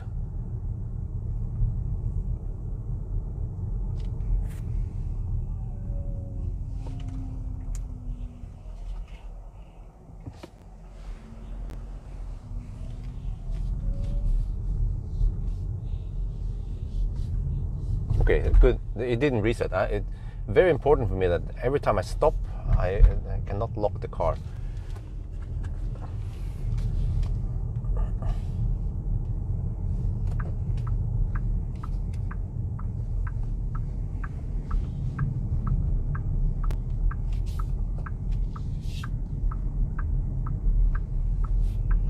Estimated 94.5. Still? What? That's strange. When I did doing with the 1,000 kilometer challenge, I estimated we have 88.8 kilowatt hour. But then when I did the acceleration test, I estimated only 84.8. So I'm like, huh? Well, the 84.8 kind of makes sense since I was hammering it with acceleration test. But then the 1,000 kilometer challenge, and I was at least cruising on the motorway for all the time.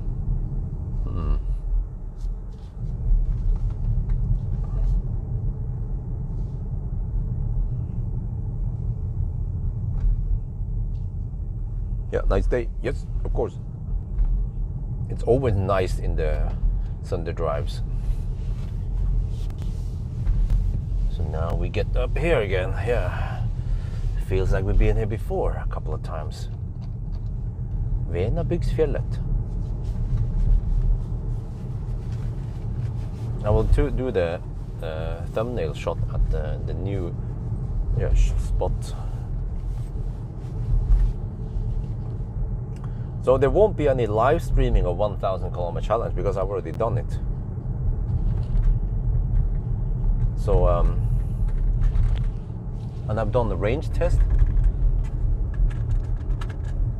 which means that I only have this Sunday drive left pretty much, and that will be it. Most of the test. Well, I should do maybe an interior view and put the child seat in here because it will be a relevant test, and the baby stroller.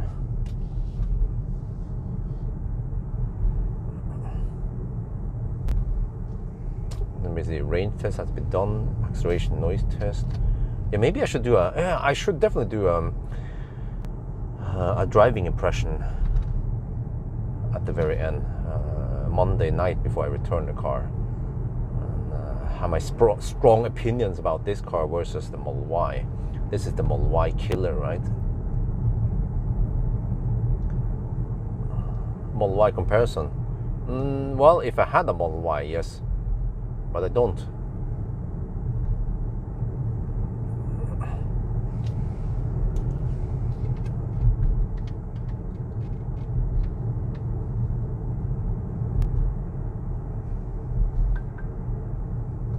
stop bugging me.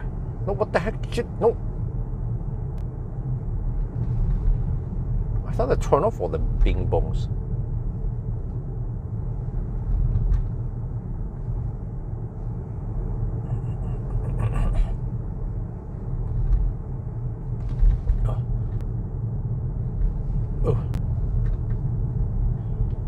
You know, okay, one thing I feel like with the suspension here is that when there is a...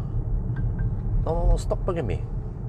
Turn off that warning sign. Yes, okay, at least the car knows about these bing bongs, and I was asked if I want to turn it off. Yes.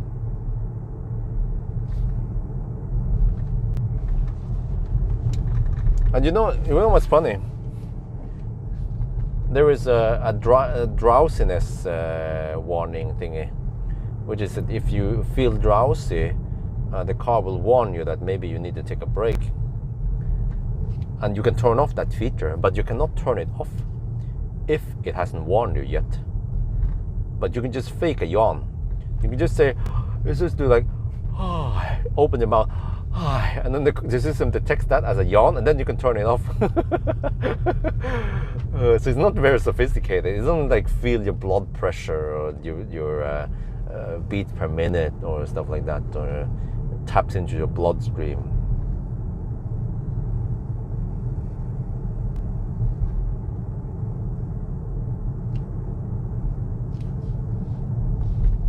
Okay, Venabygdsfjellet, here we come. Oh, it's gonna. Oh, it's a bit bumpy over here, man.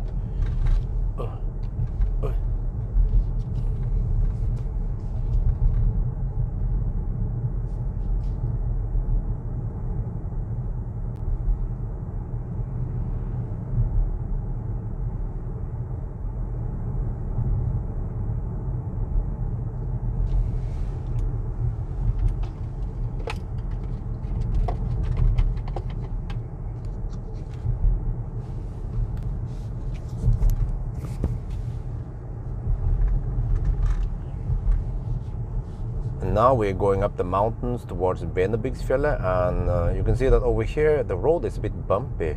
So I spent several days with this car now, and I should say something about the suspension. It's nice and soft. It's not as harsh as Model Y, but I feel like maybe the German cars are slightly better. I'm not sure. I haven't done a direct side-to-side test, but one thing I noticed is that okay, it is fairly soft, which I like, but sometimes it tends to be a bit bouncy.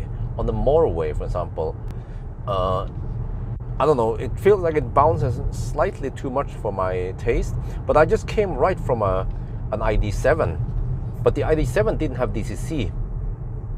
I believe that the DCC actually makes the ride even better and more comfortable.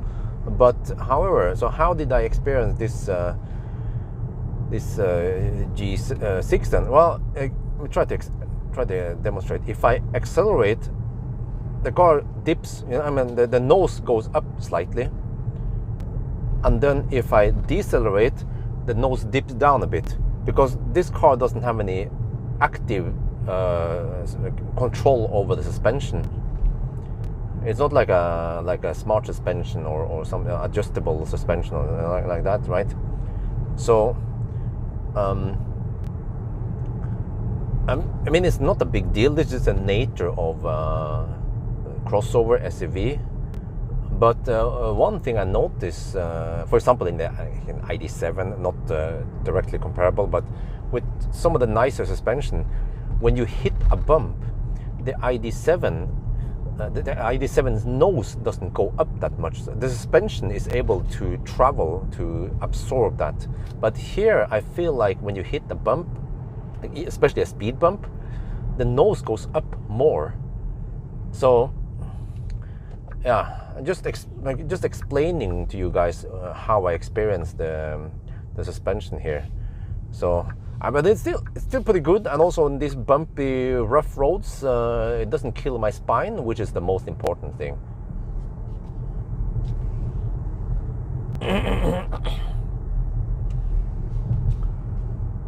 แล้วตอนนี้เราก็จะขึ้นดอยนะครับขึ้นภูเขานะครับไปที่เวนอบิกเฟียร์แล้วก็ที่นี่นะครับ ถนนมันก็ไม่ค่อยสมูทนะมันมีบัมป์อะไรนิดหน่อยนะครับแล้วผมก็ได้ขับคันนี้ตั้งหลายวันนะครับก็รู้สึกว่ามันเป็นยังไงกับช่วงล่างนะครับคือมันจะนุ่มนะครับผมรู้สึกว่านุ่มกับ Model Y นะ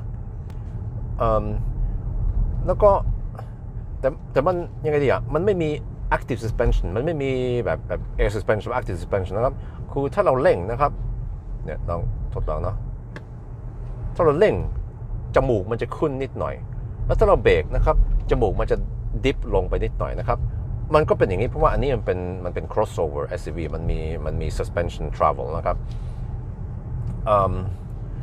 แต่ว่า ผมเพิ่งจะเทส ID7 นะครับที่ผ่านมาเนี่ยก่อนเปลี่ยนไปมาคันนี้นะครับผมก็รู้สึกว่ามัน ID7 นี่มันช่วงล่างมันดีสบายดีมันเป็นรถเยอรมันนะครับแต่ว่าอันนั้นนะครับ ID7 นั้นมันไม่มี DCC นะถ้ามี DCC นี่มันจะยิ่งดีกว่านี้นะครับแต่ว่าผมก็รู้สึกแล้วตอนเพิ่งจะเทส ID7 แล้วก็มานั่งในนี้แล้วก็มาเริ่มขับคราวนี้คือมันรู้สึกมันโยกซ้ายขวาแล้วก็ข้างหน้าข้างหลังนิดหน่อยนะเพราะว่ามันเป็น crossover นะครับแล้วก็อีกอย่างนึงนะครับคือตอนเราขับไปเจอบัมป์นะครับที่มันสูงหน่อยหรือว่า speed bump นะ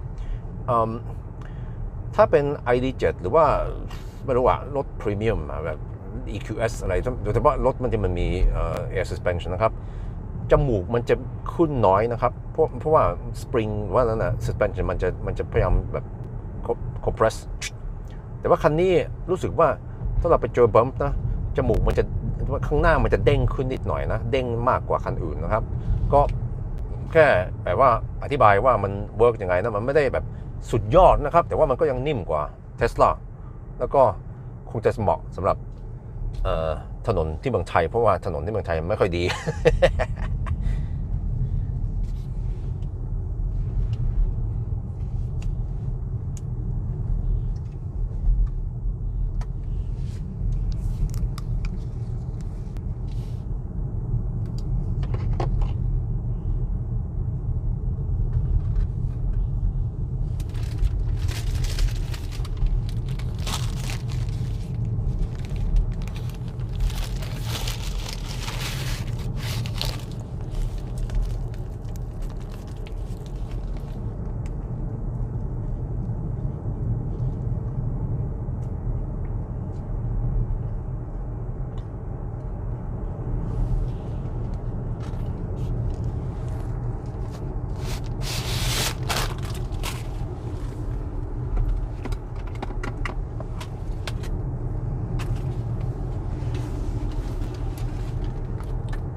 Nur so Baustelle, ne?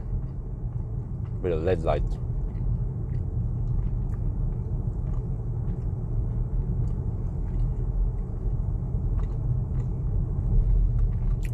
Now we're stuck behind a very slow caravan.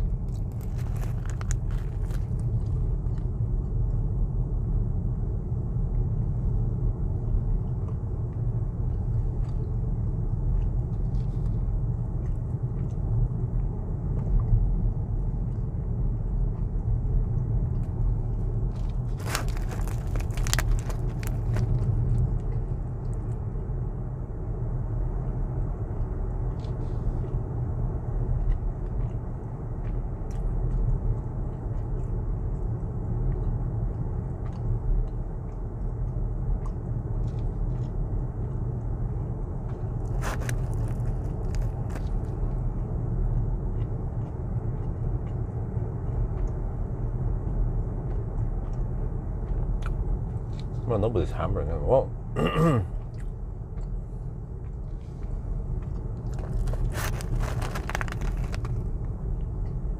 it was a Ford F-150 Lightning.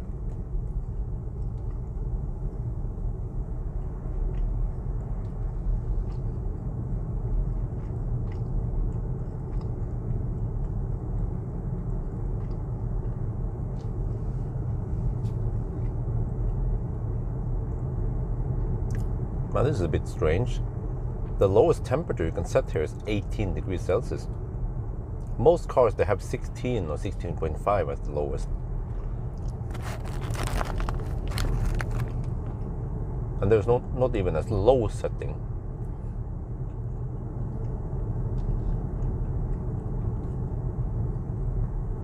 Well, back at Venafingspjället. Just slow poking around here now.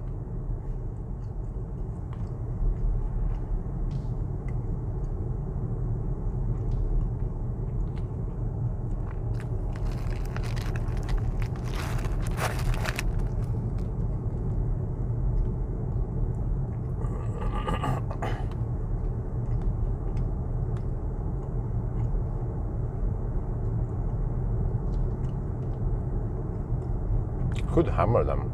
Maybe I'll do it soon if they don't exit soon here.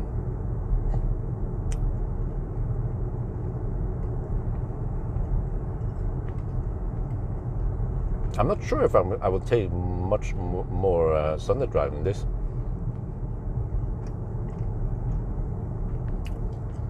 The other cars I would test, like it was. Well, actually, no, I have to do a Model Y. No, it's a Model 3 Highland Sunday drive.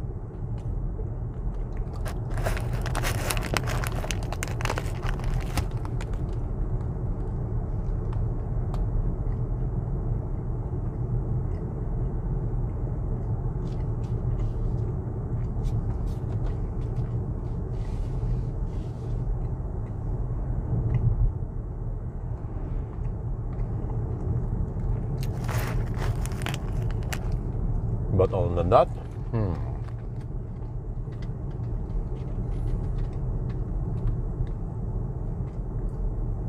Venabygdsfjället.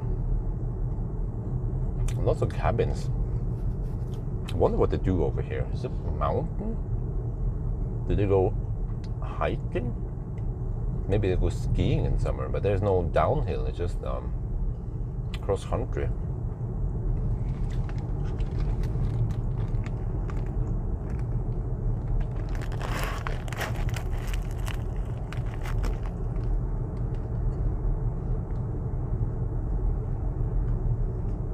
Oh, these guys drive really slow, man. Even slower than me.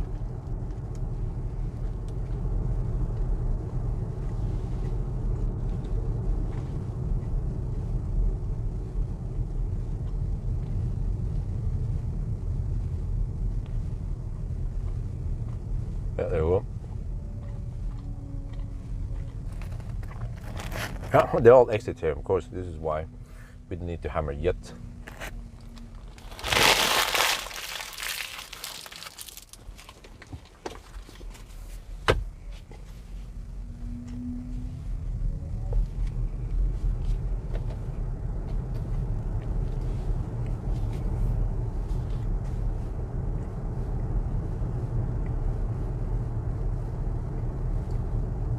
Chinese 18 what?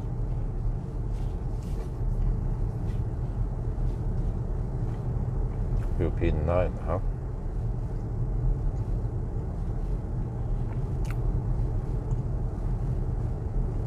Have 18 what? Man, I think I need to increase the... Yeah. Oh, 18 degrees, I mean. No, not really. I think I need to increase the fan speed because fan speed 1 is not enough now. Let's go 2.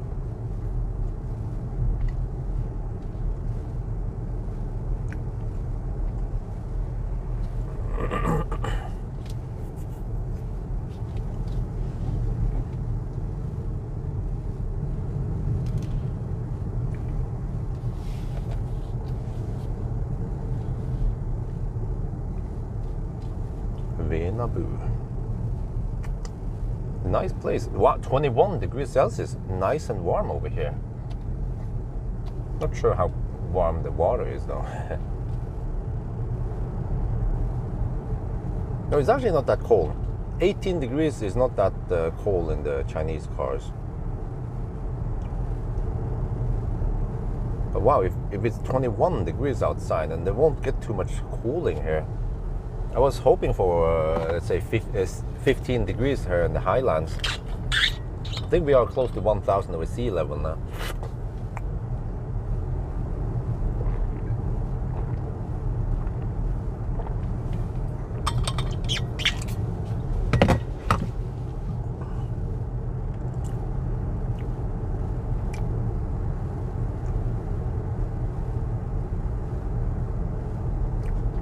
But okay, so it seems like for the longest time, around 80 kilowatt hours seems to be the standard for many cars, right? Like MEB cars, 82 kilowatt hour, Tesla, 82 kilowatt hour, BMW also around 80 something kilowatt hour. Like in the mid price range, not the cheap cars. Cheap cars, they have around 50, 60 kilowatt hour. And then the high price cars like EQS and so on, they have 120, right? 100, 110, 120. But now suddenly the mid-class cars, they get 90 something kilowatt hour. Like Aria, like the G6, like Scenic. And I can actually feel the difference, because even though they are not as efficient as Tesla or MEB cars, that 10, 12, 15 kilowatt hour more net capacity actually helps. And they actually beat the efficient cars with 80 something kilowatt hour. So I wonder if around 90, 95 kilowatt hour is going to be the norm in the mid-price range soon.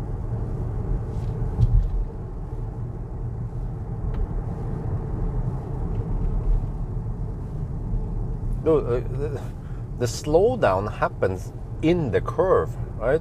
If this was winter, it could be potentially dangerous. It slows down before the curve, but it happens in the curve, not before the curve. Maybe they don't have ice in China. Here, just again, slow down.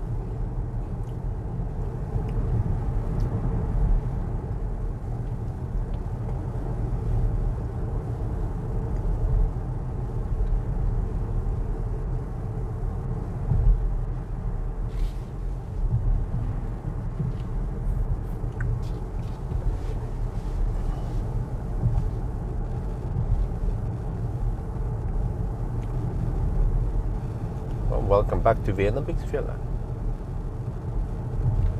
Oh, the friggin' sheep. Okay.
Oh, I just got MC hammered.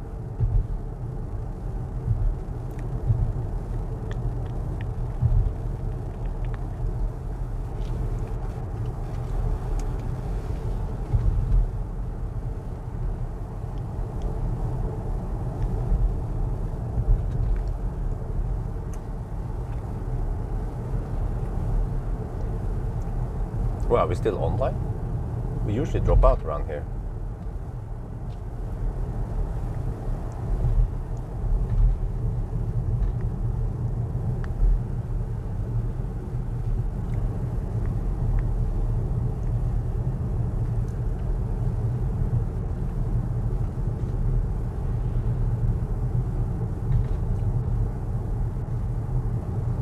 No, we're still online, okay.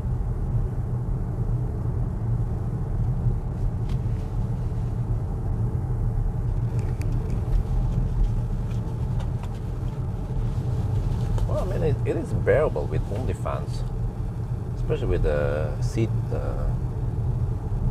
ventilation.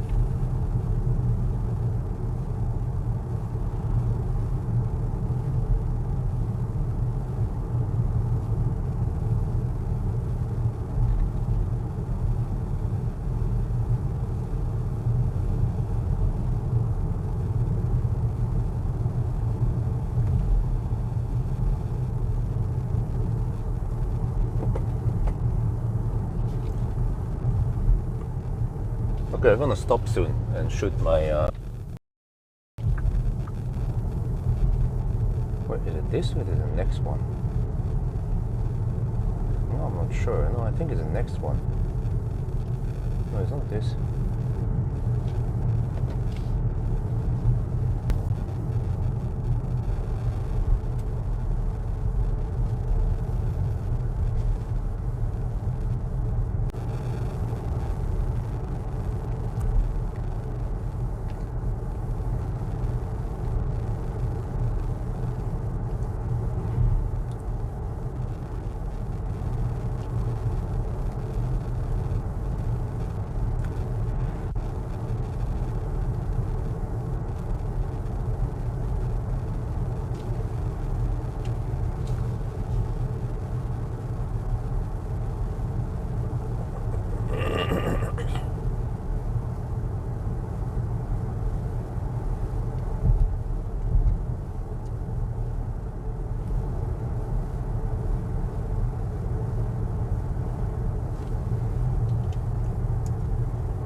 Oh, we're back here.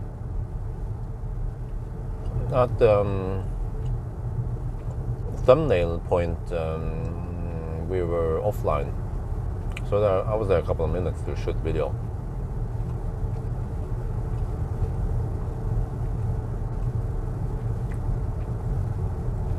My consumption starts dropping now. 158 watt-hour per kilometer.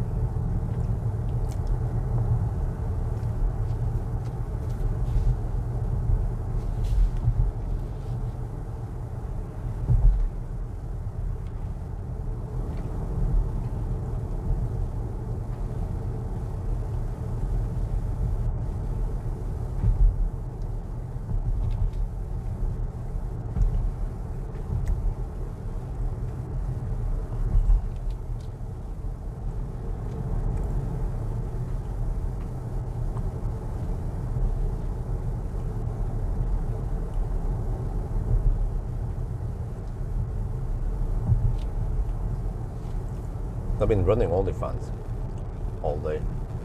Hey, where does OnlyFans originate from anyway?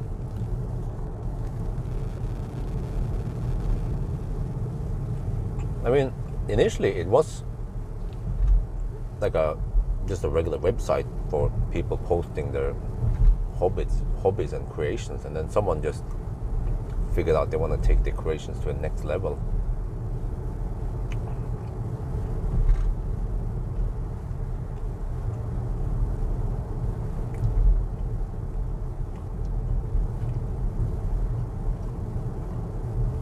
Yeah, status update.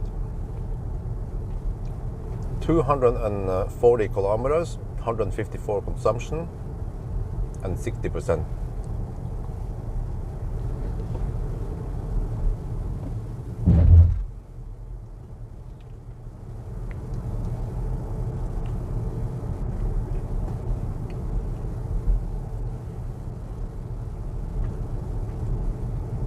Now this is going to be a long drive. We are not even halfway yet.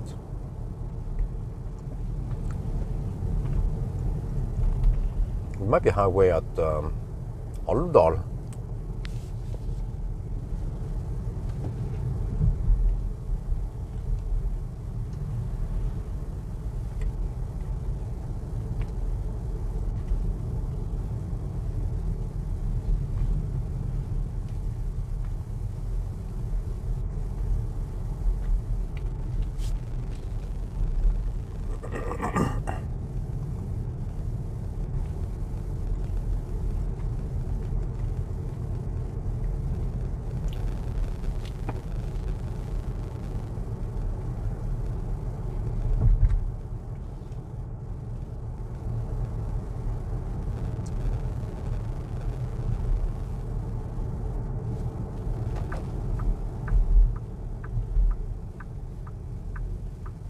Oh man, I might have to hammer this fossil beam.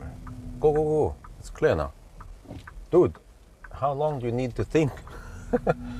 Holy macaroni. Okay, that's it. If it doesn't go faster, I need to hammer this car. But it tends to go quite slow in the curves anyway.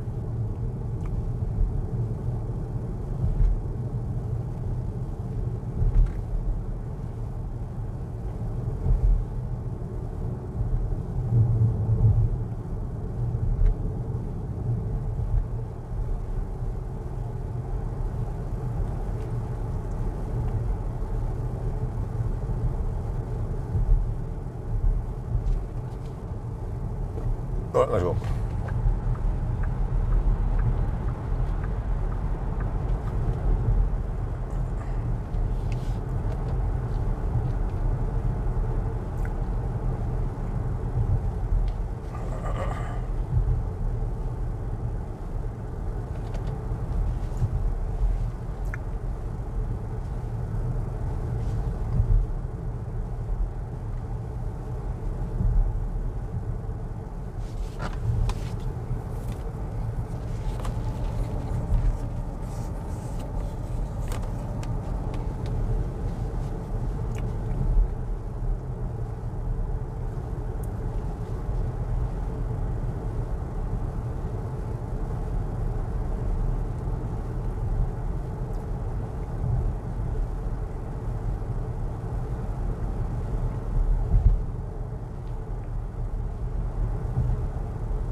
Man, it's actually getting kind of hot here. What? We have 22 degrees in the valley here.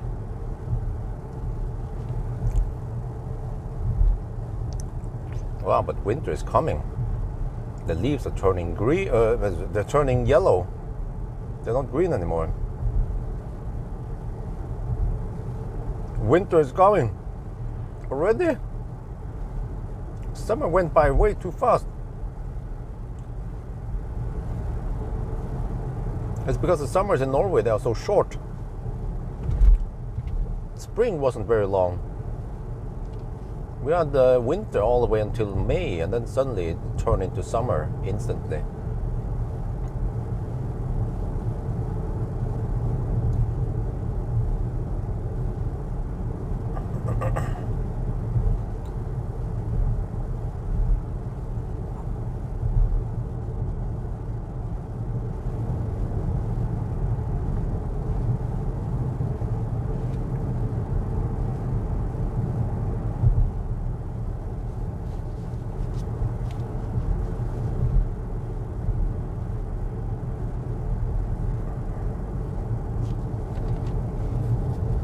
LCC activated.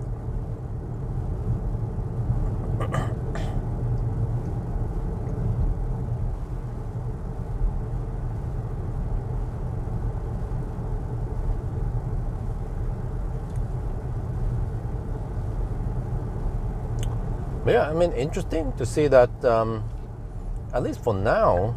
Oh, no, don't slow down here. Shit, you freaking Chinese car. But, for now, it seems like all the car manufacturers, they still want to make bigger batteries. Oh, don't slow down here, shit. Because more range still sells, you know. If your car can advertise that it has 600 kilometers of range, yeah, people want that shit. Instead of, oh, this car is lighter and cheaper than your competitors, but it has only 500 kilometers of range, they'd be like, I'll go for the higher range car instead.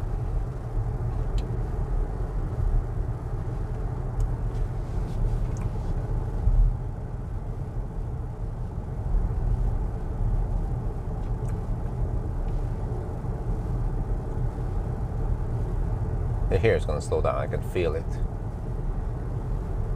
Okay, from 80 to 70 on the speed. 69, wow.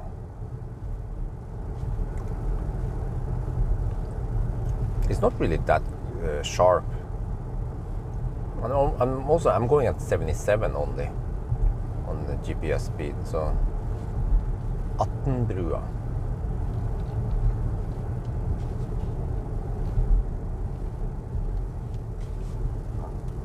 So now we are kind of in no man's land.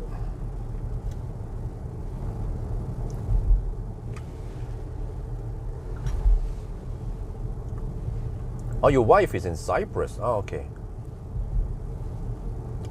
But neither of you from Bulgaria, right? It's not the same place where they make the sexy buttons.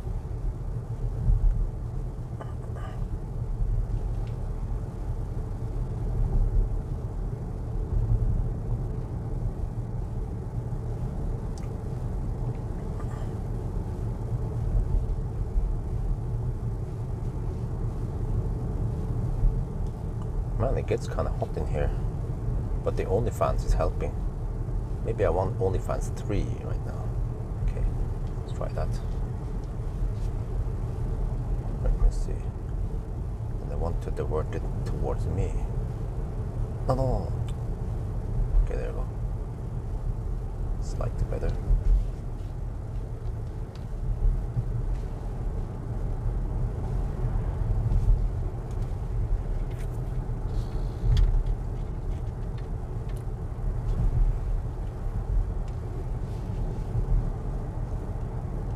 Yeah, the leaves are turning yellow now. Oh, summer is over.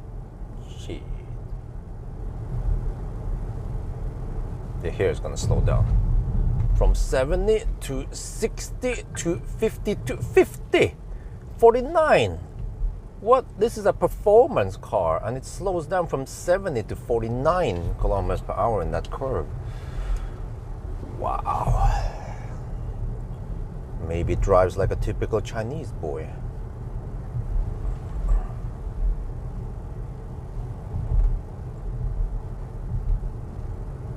Bulgaria, huh? Notification day, huh?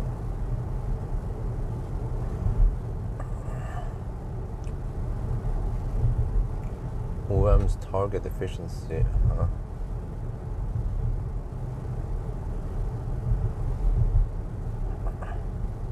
But I think at this point we haven't hit the point where car manufacturers, they don't care too much, or they don't increase the battery size even if they could. This is gonna be super annoying, man, in this stretch. Holy man! No! Don't slow down here! No! Shit! Okay, time to film this foolishness.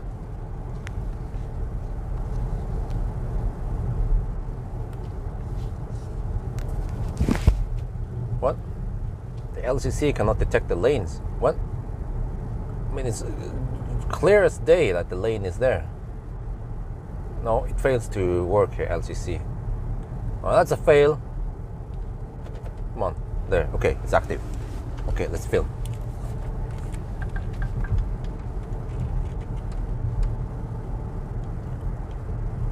Holy macaroni. It is 80 zone here. No, stop beeping at me. It is 80 zone.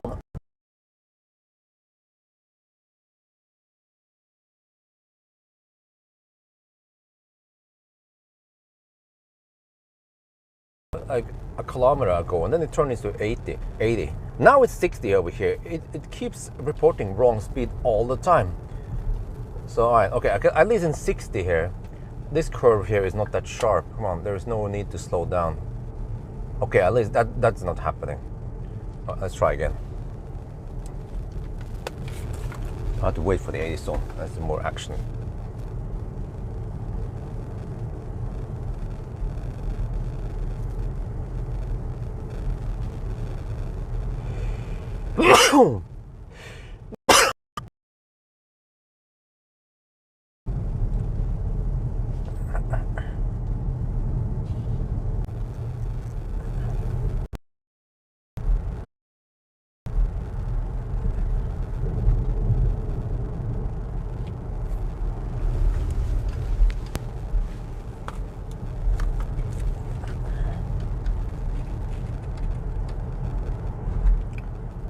Holy, yes, but here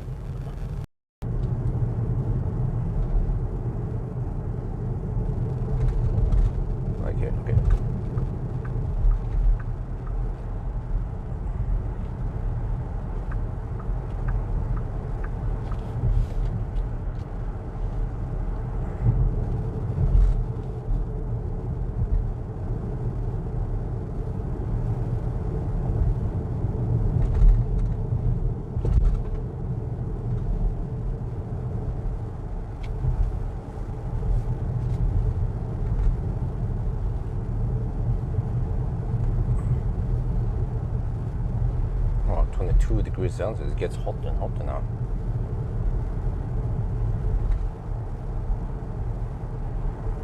I think I actually have to go for auto for now. Auto. Okay, there you go. 21. Wow, now it just lost like crazy. Okay, for a while.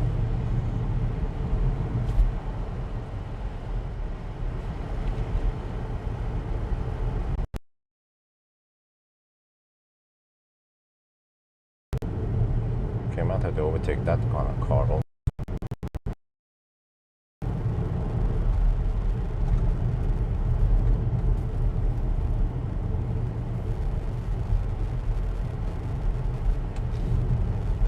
Here, let's go.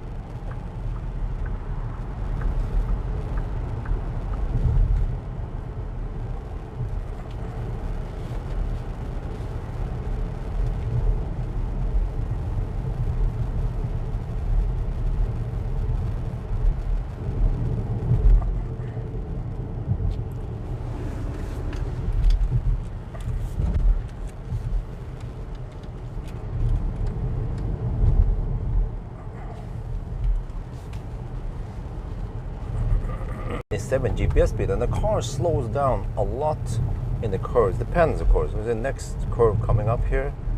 Look. Okay, there it didn't slow down. Okay. Oh, man, okay, let's try again.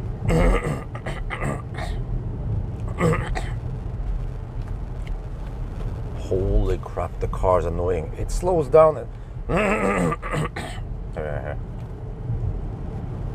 Holy crap, the car's annoying. It slows down in almost every curve. See here? A slight curve. Oh, there it didn't slow down. Okay, what about the next? Okay, let's try again. Holy crap, the car is annoying. You see, it's 80 zone over here, and the car slows down a lot. Wait, slows down a lot in the curves, but it's more random. Okay, man, it's so hard to catch it when it happens. Now we come to the not so twisty parts.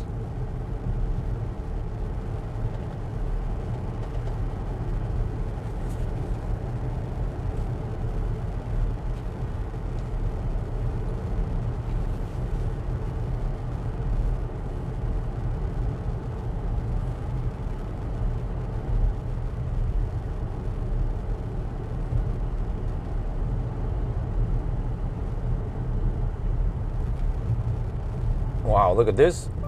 We have a road now without the middle road markings. And, well, oh shit. Every time I'm gonna demonstrate something, it doesn't work.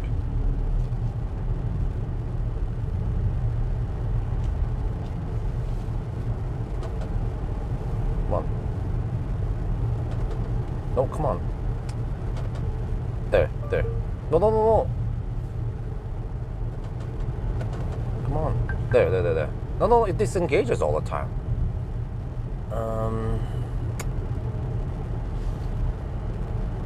Come on.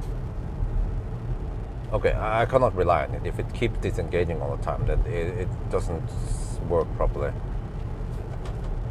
There, okay, now it works again. Okay. No, it doesn't randomly disengages. Okay, let's just not bother with it then. Let's see if it slows down again.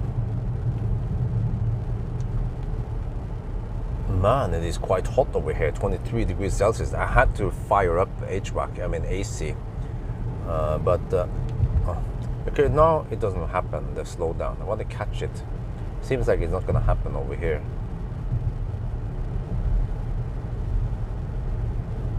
Okay, I'll try again once we get closer to Folldal. There'll be some more twisty parts there.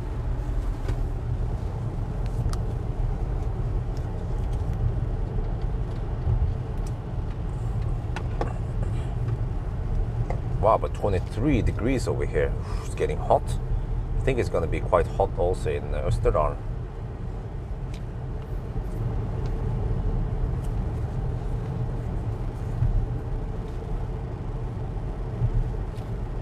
The demo effect, yeah. I tried to catch it. It happens all the time, but then when I tried to film it, then it didn't happen. Or something happened, or...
Wow, 24 degrees Celsius. It's crazy that this place becomes really cold during winter, but now it's actually quite hot here for Norway standard at least. This is a spot where I slept in Optimus Prime in minus 36 degrees Celsius. It was extremely cold here.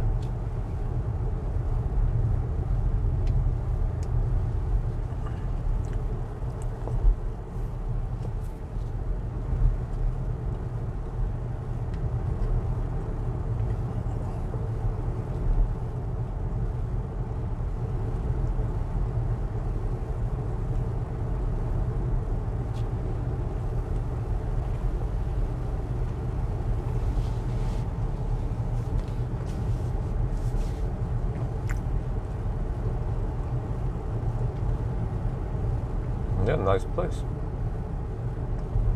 Nice place indeed. Calm place. Probably too calm for my family.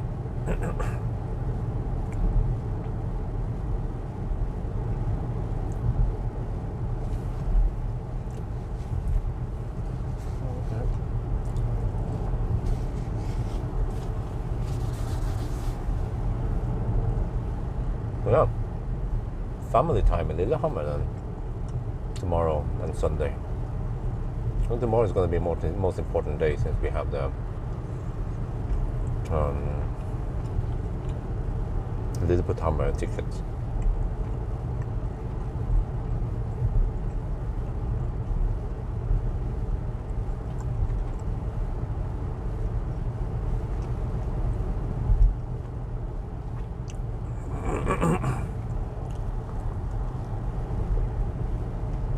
The fossil car burns all the time.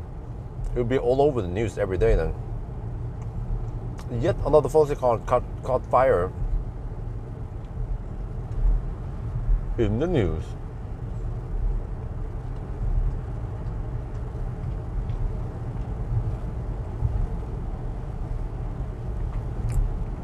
Yeah, I think up here in the mountain or in the highland, and the leaves that turn yellow earlier than in the lowlands. Wife was the one to notice that some of the trees that turn yellow, and then, oh shit, you're right. I mean, we are in September after all.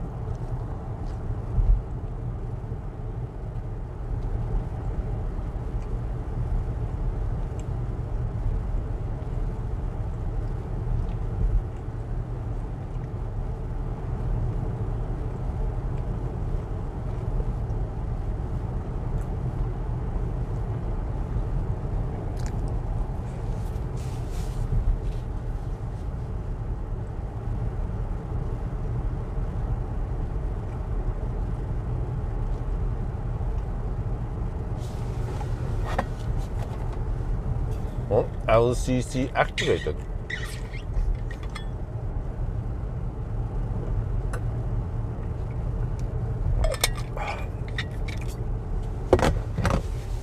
Well, fortunately, this is as crappy as the road we are at. From here, it's going to be better and better. It was good for LCC to work on.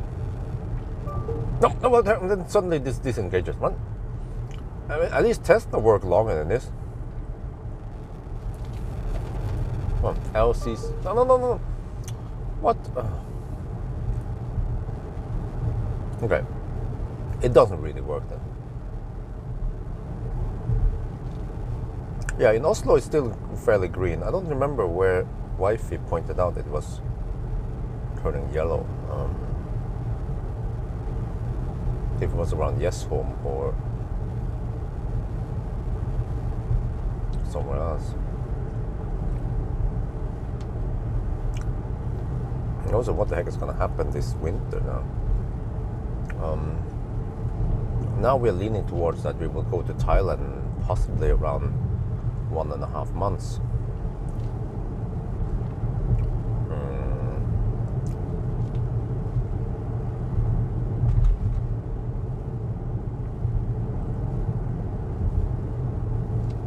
Maybe from the beginning of December.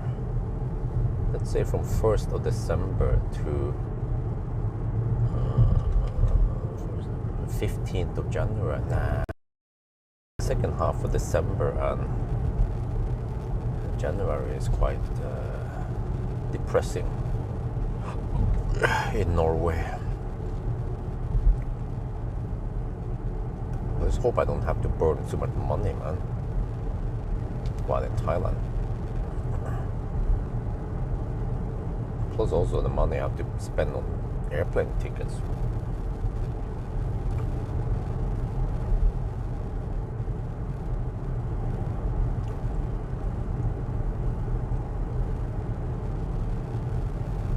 You know, I just need to extend the loan, the house loan, by a couple of 100,000 NOK, and then I'm good.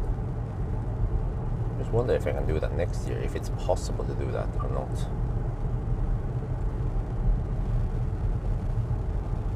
As long as I have a house loan with low interest rate, then no problem. Yeah.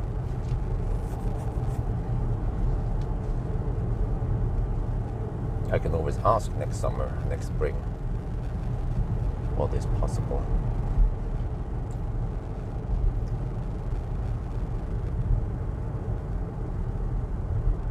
Goes down here again. Shit.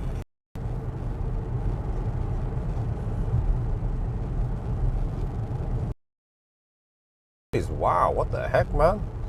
Wonder how hot it is in Østerdalen.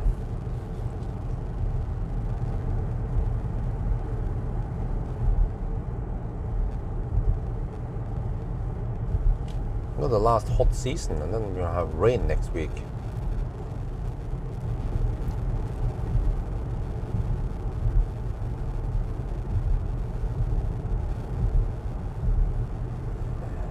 Nice weather today and tomorrow, and then already on Sunday there will be rain, Monday rain, Tuesday rain, Wednesday rain, Thursday rain.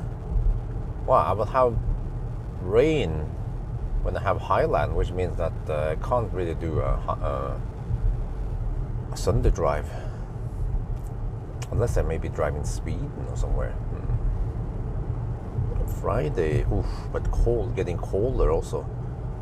So I mean, at least not raining next weekend, but only 15 degrees in the daytime.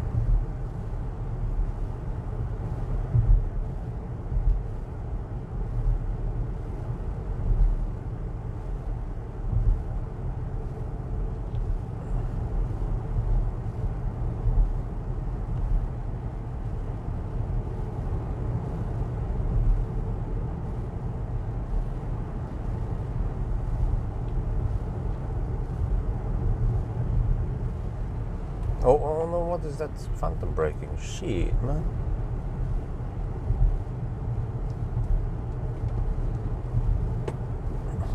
Well, I forgot there's one thing I could do, of course. I could borrow Marcus Beale's Model 3 instead for the Sunday drive. But what about 1,000 kilometer challenge?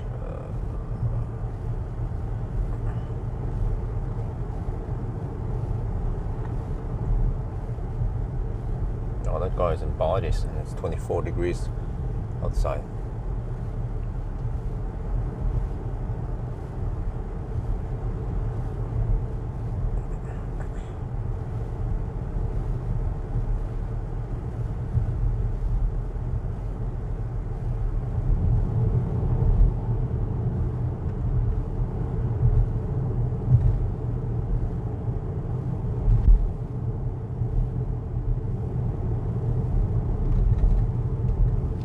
Skodjevåg, yo, what's up? Wait, do we have internet? Let's do a status update. 277 kilometers, 150 consumption, and 55% left. I'm getting close to Folldal now.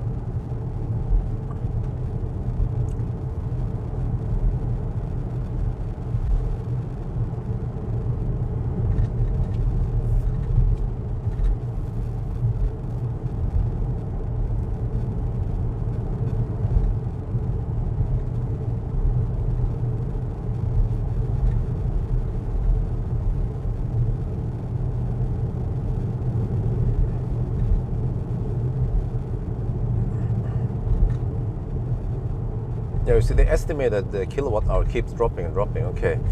Oh shit, that means that the charge scale is not linear. So I was basing it on linear scale. Oh.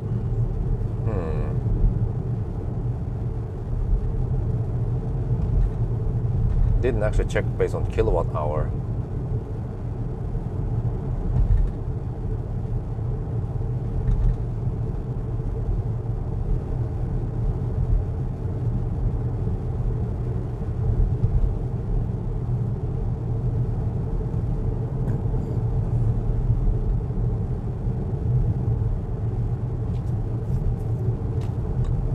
Dude, is that Volvo gonna be passive behind the RV now? You better hammer it fast. Otherwise I would hammer both of them. I'm not keen on slow poking behind the RV until Folldal, which is in 10 kilometers. Come on, you can hammer after this. Just check your mirror and then go for it. Here, there's plenty of space. Come on, go, go.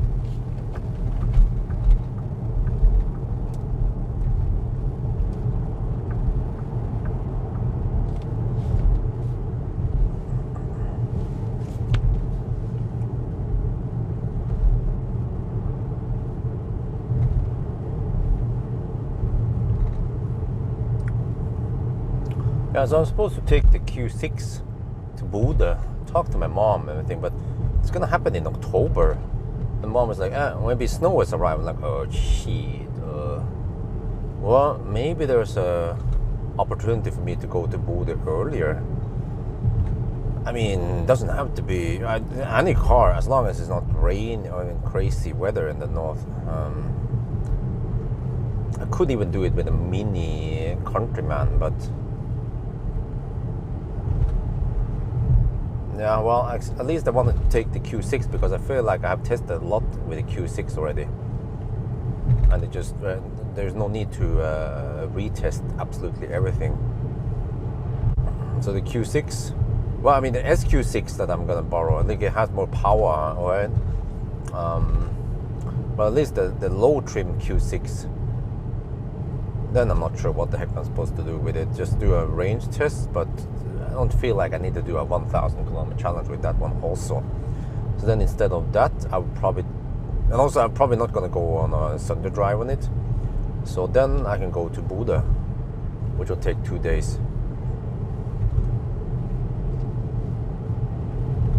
But that will happen in the beginning of October. Actually, right before Lydon goes back home. Maybe the last long trip I do before it's over.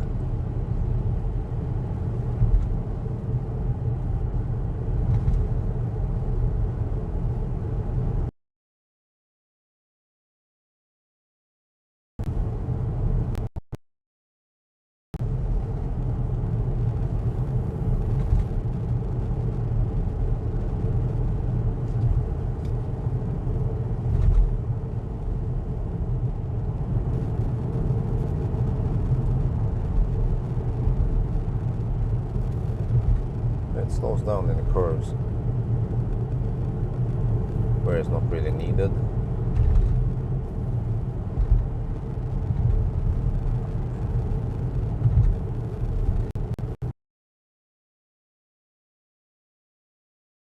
Whatever, and I can use LCC there. Then it's gonna be big face palm. I need to film it. Because that stretch from Folldal to Alvdal is a bit twisty. I mean, it's not super twisty. I can easily poke around there at 77 kilometers per hour, no problem. It's not like the car is going to slide off the road.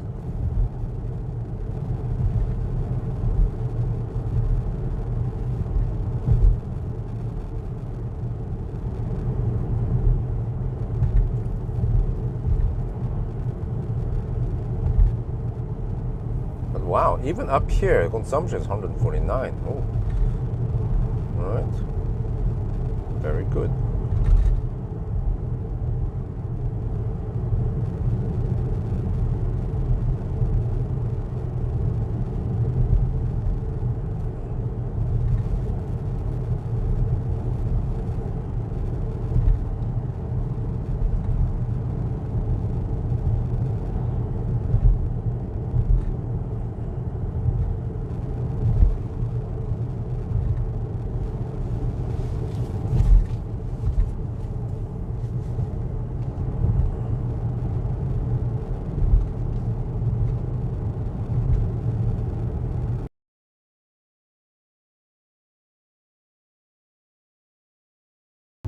this means that the consumption numbers that I got during 1,000 kilometer challenge, I don't know if I can trust them.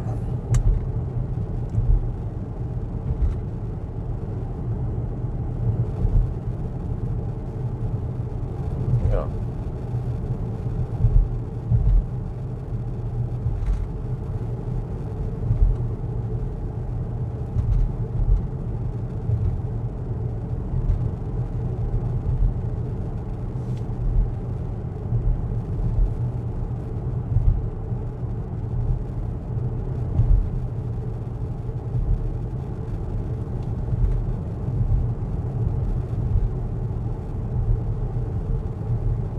Wait, but I haven't booked any Volkswagen GTX Pro S Tourer yet. And I'm already booked until late October. No, wait, was it November or some shit? Wait, let's see here. I think I'm more... No, don't slow down here. Shit. No, I'm booked until November.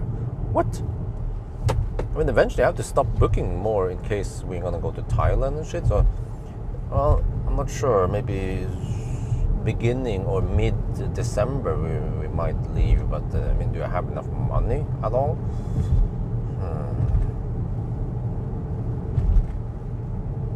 Oh man, I'm kind of tired of this bumpy road. And the suspension is not the softest.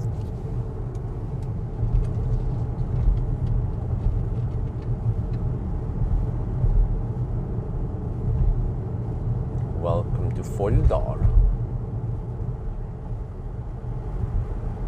Fjällbygda. Oh.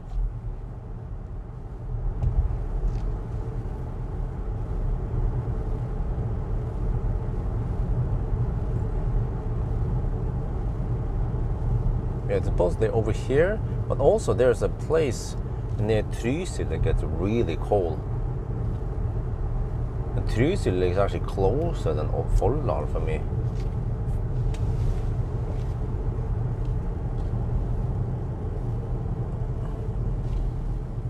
But when I think about this, maybe it would be good if I can stay here until around the 14th of, around the 15th of December before I go to Thailand.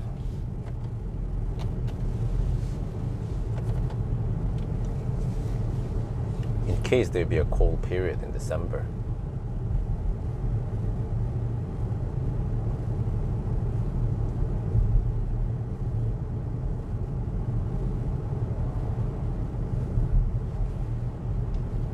No, I don't know. Upcoming, how far does upcoming show now? But I have booked myself until mid. What the heck, man? No, what the heck? Oh, auto steer doesn't work here in the place. Okay.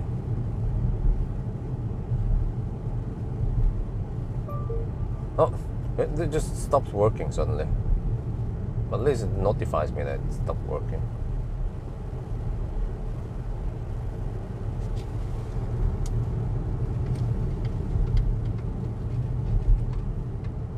Ioniq 5 upgraded.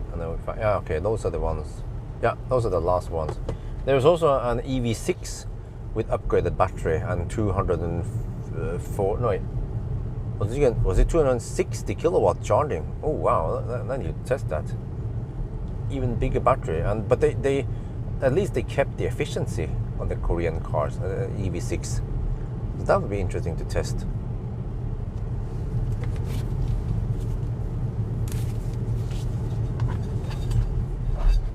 So yeah, more and more cars, they come out with upgraded battery. Tesla, on the other hand, they've been staying at the 82 kilowatt hour for many years now.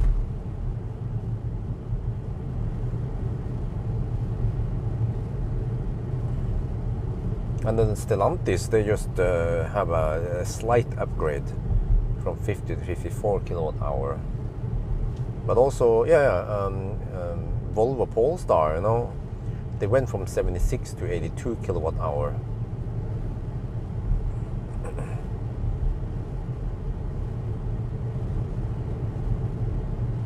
Wow, 24 degrees Celsius in Folldal. The very first time I was in Folldal was with Millennium Falcon in 2013 or 14. I think it was in 13. And then it was minus 28 or something over here, minus 26. And I didn't know what the heck followed. I was just on my way between. Yeah, I went from Xpeng. Yeah, it's supercharged at Dombås, and then I went via Xpeng over to Alvdal.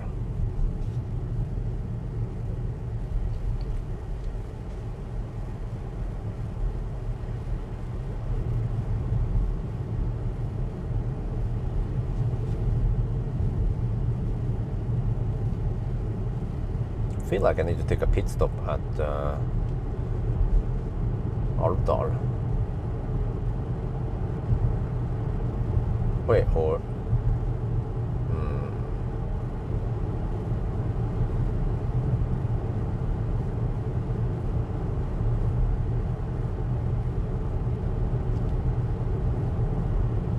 I usually stop at Xpeng. We'll see how long I can hold it before my bladder explodes.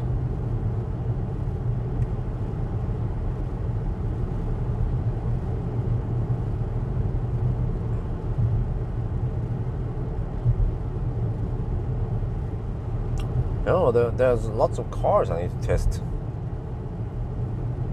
But eventually, let me see. Which test can be done without me actually testing it? Well, you know what? Acceleration noise test can be done by someone else, but it has to be done at night, so that will be a bit expensive since I'm the presenter.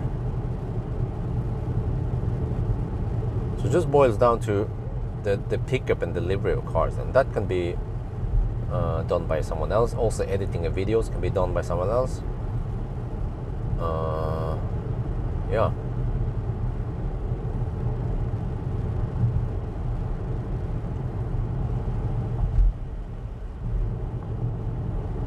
Many cars nowadays, they have just a slight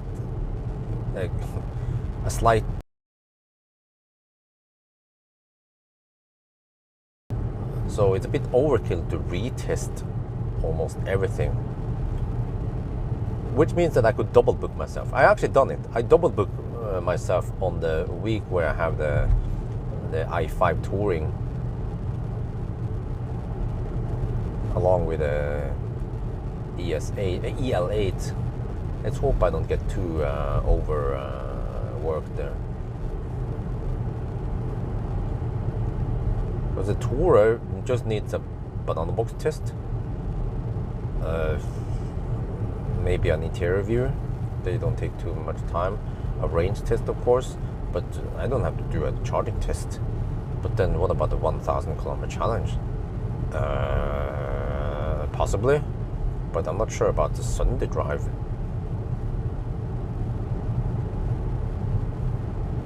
Is about the same with Model Y, right? Oh, you mean the consumption now with this car, or what are you talking about?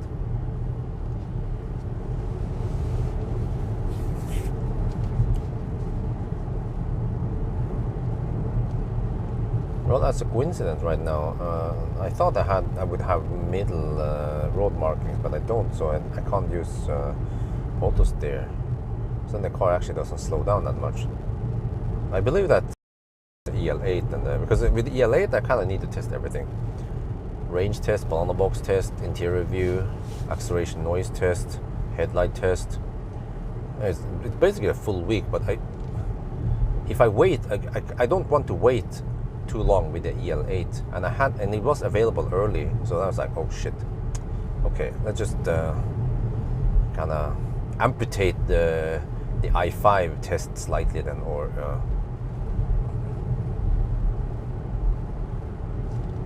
I might actually skip the i5 1,000 kilometer challenge since I'm in the touring, or maybe I should just go for it, just go crazy. Get sponsored by Red Bull and go for it. But I have to do it on a weekday, probably. No, actually, I might want to do the EL8 on the weekday, since I have to drive on the opening hours anyway. Oh, there's a Volvo hammering it. Seems to be Schnell. Yeah, I wonder if that was a Polestar modified Volvo.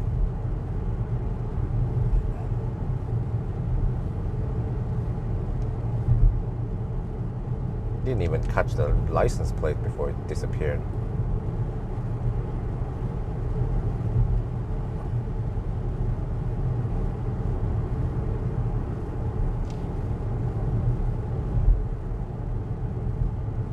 Well, I wonder if I can hold it all the way to Xpeng, but that's in around 2 hours. Yeah, that's a possibility. Because Xpeng is a mandatory stop for me. The resting area right before Elverum.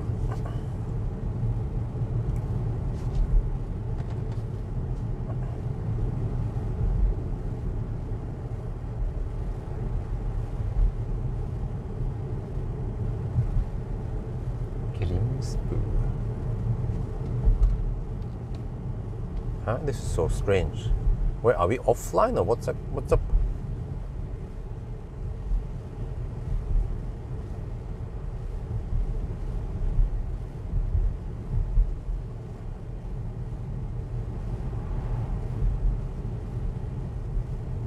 Oh, the mustache in the EQC.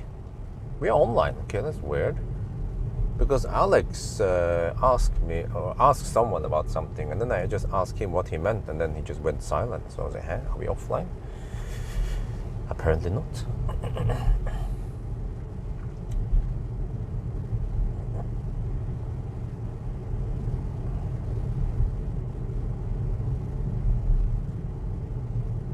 Okay, let's do another status update.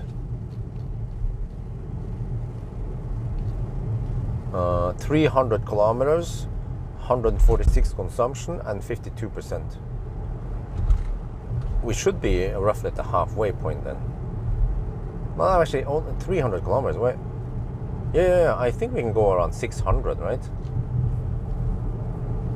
Maybe the end consumption will be 145. No, wait, if it's 146 now, then that's corrected. That's 145. But we might have some headwind on the way south now. But then downhill.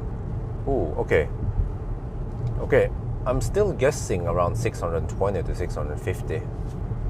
Maybe 640, which is 400 miles. Wow.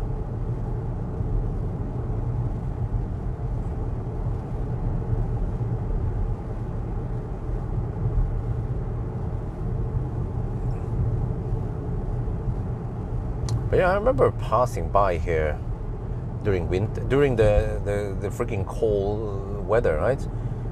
And at night over here somewhere, there were some horses outside, and it was minus 10 degrees. I was like, what the heck, man? The horses, they can withstand minus 10 degrees Celsius outside. How can they do it? Do they have a lot of fat? Speck? Has the speck? Or do they just have some awesome fur, some horse fur? But if they have awesome fur, why don't we wear it? The horse fur.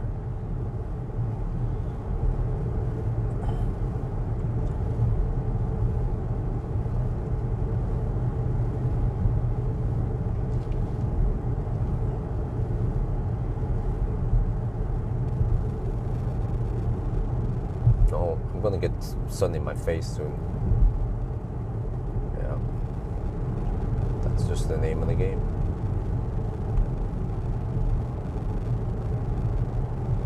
Yeah, we are so weak. Yes, we are. Like, I mean, what kind of temperature can we withstand while naked? Well, if you go to a nudist strand, maybe if it's 18 degrees and sunny, you will see nude people over there.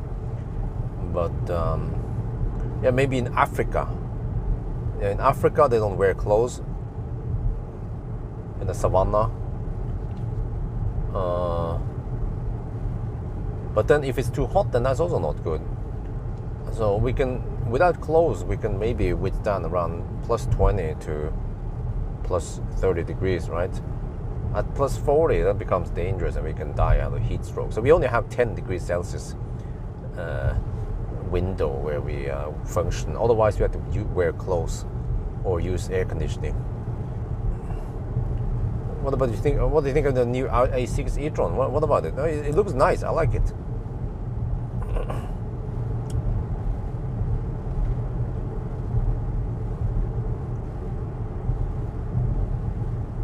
Whereas, think about this. A moose can withstand minus 30. Yeah, I've seen, this is crazy, man. I've seen moose at night south of Folldal in minus 30 degrees or minus 25 or some shit, you know. I've seen moose outside. I'm like, dude, how the heck can you survive in minus 30 like that? No problem. And they can probably survive also plus 30, or at least, yeah. So they have like 60 degrees Celsius working temperature. Yeah.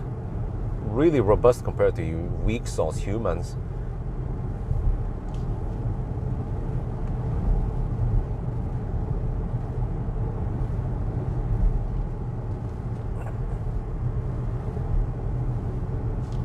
Not only that, but a human, you know, the babies, you know, of the offspring. Wow, I mean, first it takes 9 months just to grow that baby in the tummy. And then the birth, like, for us now, we need help, kinda. I mean, most women, they need help with birth. You just don't just go in the forest and then give birth by yourself, right? Whereas animals, they can just give birth by themselves, no problem.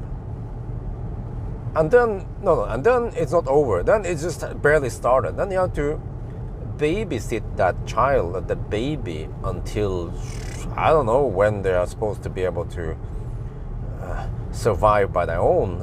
18 years, maybe? 16? I don't know. Whereas other animals, they might go with the mommy for 1 to 2 years, and they are independent, and they can go hunt and do whatever by themselves. Isabel is 2 years old. There's no way she can survive on her own. So let gravity help, yeah. Yeah. So, wow, that's some nice. The mountain. Oh, I see. In the highland, it actually turns orange. The further up you go, the faster it turns orange. That's nature. Nature knows when it's supposed to bail out, pull out for the winter. Yeah, it is. You know, when the leaves turn yellow, they are literally pulling out the chloroform. No, wait. The chlorophyll, whatever it's called, not the chloroform, that's something different. They pull out the green from the leaves and put it into the stem and the everything, right? And store it there safely. And then they can just shed the leaves, and it has done its purpose.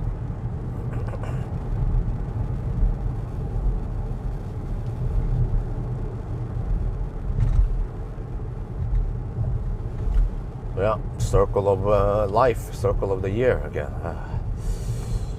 Oh, time flies, man. I remember I talked to someone about, you remember when we went to Bled a couple of years ago? I was like, wait, when did we go to Bled? We didn't have the Isabel when we went to Bled.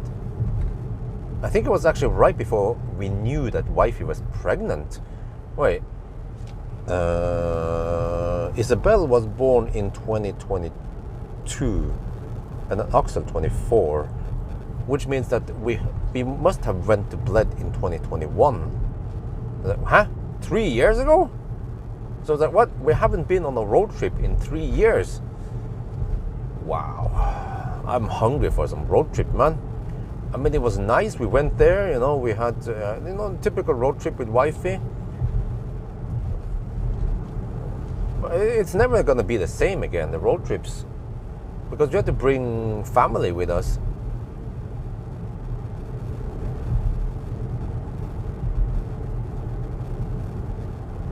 Oh, we hit 50%.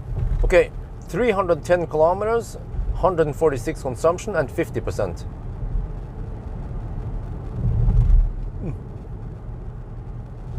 Wow, so 3 years. What? We haven't done a road. We used to take a road trip every year, okay, except for COVID, yeah. But I remember, like, you guys know, you guys who have been following me for a while, we would go on like an Easter road trip. We've been to Keukenhof, you know, went Deutschland and Amsterdam, and went to Spain one year. It's like a tradition to go on a Europe road trip every summer or springtime at least or something. Now, I don't know how we're gonna do it. Okay, because when I went to Frankfurt, I was like, oh wow, this is nice. Frankfurt. Oh, I remember that hotel we stayed at, And I was thinking, how can we come back here with the family? How the heck do we do it? Because if we fly down there, well, how do we get around? Well, we can use the baby stroller thing and only use public transportation. But if we take a taxi, how do we secure the kids in the taxi? Well, you can bring the Isofix or the car seat, but no. You're not going to go on some kind of sightseeing trip with a freaking car seat lumping around with you. And the taxis, they don't have car seats.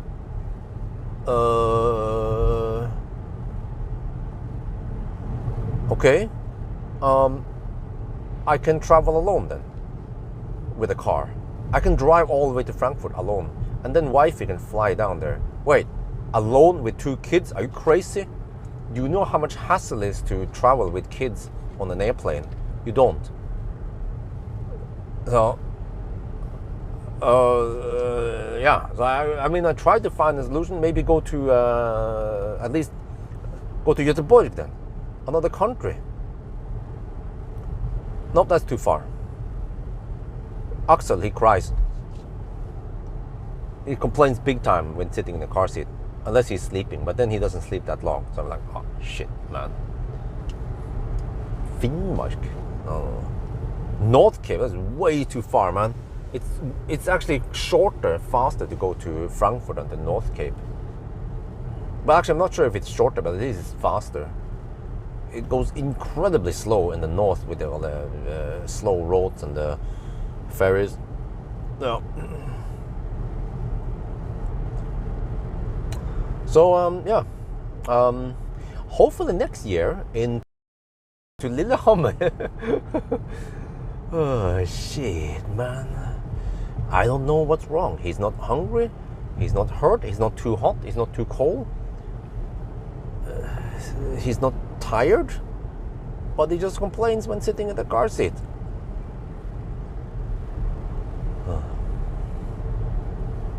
Rental car with child seats included. What? Does that even exist? Okay, there's another solution. I could bring Isofix base and car seat with me, but I have shipped stuff before to Thailand. Man, those idiots, they treat the luggage like it was meat, it was damaged during the transportation, so I'm like, yeah. So the Cybex we have in Thailand is slightly bruised, so man, so I'm not keen on shipping stuff 2 ways like that. But it's too much hassle and too much money involved. So I'm like, okay, whatever. We just stay home. We go to Lilleputthammer. And also, on those long trips, even if we could bring Isabel and she doesn't complain too much, it's quite boring for her to sit in the car seat all day. And of course, some parents, they resort to screen, but we refuse to put on a screen. Like, we notice it when we were in Lillehammer and we had dinner in that evening. There was a kid there, like a 2-year-old, and the mom put on the screen for him, and he was just sitting there during dinner staring at the screen and did not interact at all with mommy. He started interacting once the video stopped, and then the mom just put on another Jordmor and whatever. They all agree that you don't want to introduce screen to children when they're that young. They will actually cripple their development. So that's why we are kind of stuck. And that's why we only take trips to Lillehammer for now, to Lilleputthammer. But as long as Isabel is not bored, then no problem.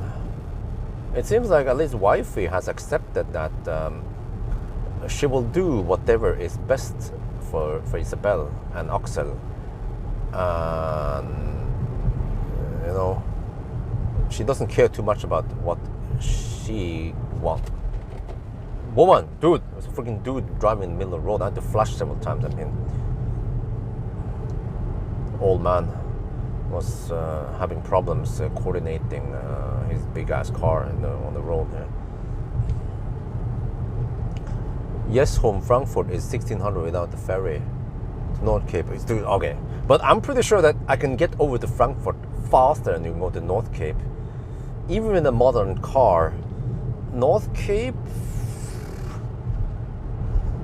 Okay, I know from Oslo, right, to Mo i Rana, the fastest I could go is roughly 11 hours with a fast charging car with good range. And then if I hammer it, like 16 hours of drive maybe, and 8 hours of sleep, then I could probably reach at least, well, Fauske. But at least Fauske. Yeah. Or Bognes or some shit like that. Or yeah. I'm not sure. It would be a really long day if I would reach Narvik. But maybe, yeah, around there somewhere. And then second day, yeah, I think I could hammer it. But, huh. But on that day, then we can go schnell. And I know that if I can cruise at around 150 to 100 record thing, it was 2,800 kilometers in 24 hours.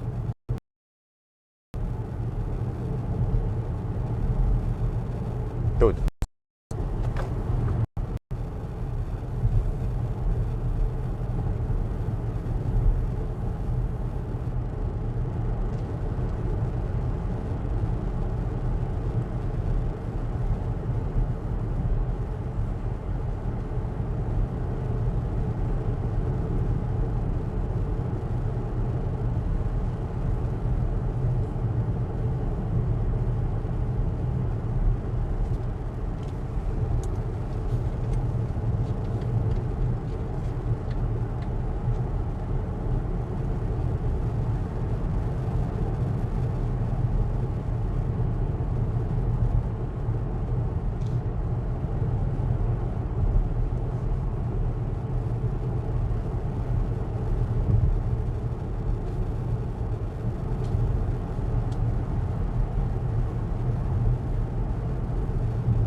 Huh?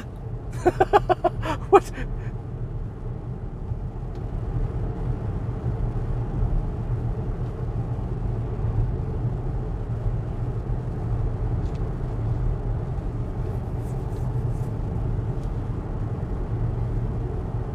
Wait, do we have a German in here?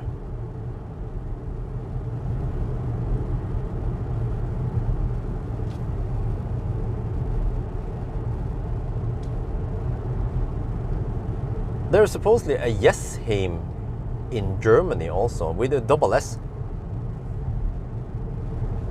I had no idea. Because the car found it, which is weird. Because the car struggles to find charging points outside of the country. If you try to search for Ionity Varberg, it cannot find it.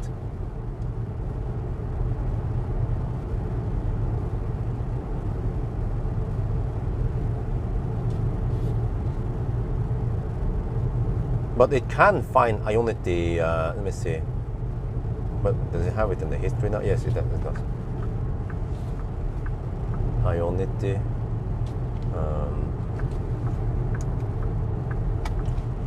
Namsskogan.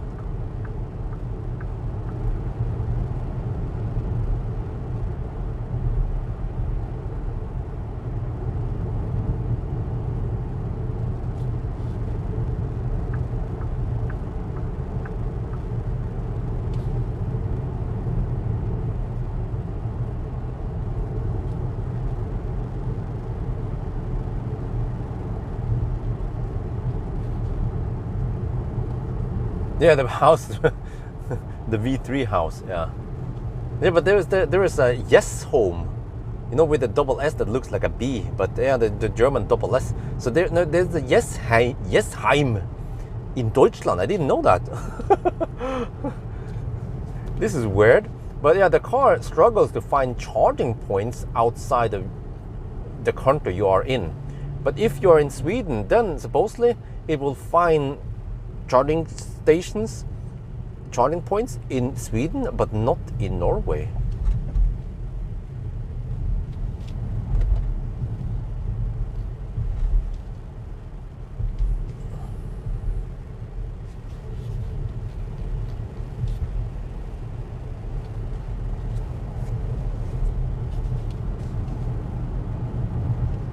All right, status update, 326.5 kilometers, 143 consumption and 49%. We'll have downhill soon, but headwind. Let's see how that becomes. And I think I don't have to pee yet. Maybe I'll hold it until the resting area. South of Alvdal. There's a resting area around 50 kilometers, I think, south of Alvdal. I think 40 kilometers. I used to camp over that the resting area when I did the Nimber task. Not sure why I camped there. You know, I think it was because it's not too noisy there versus Alvdal. Could be some idling trucks or shit like that, or rånere.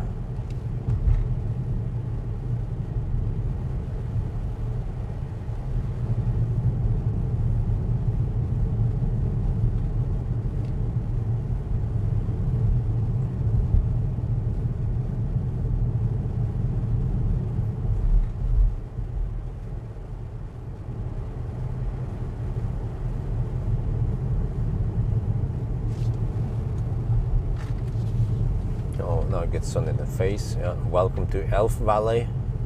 I think I'll just keep HVAC on, AC on, because it's 24 degrees Celsius in Alvdal. Wow. Estimated 91. Still 91, really? And then 647 kilometers. Oh. Welcome to the Elf Valley. Here's a stop sign. Oh, I have to stop. But then, let's go. Don't want to get stuck behind a freaking caravan. You guys didn't see it, but there was a caravan approaching behind me.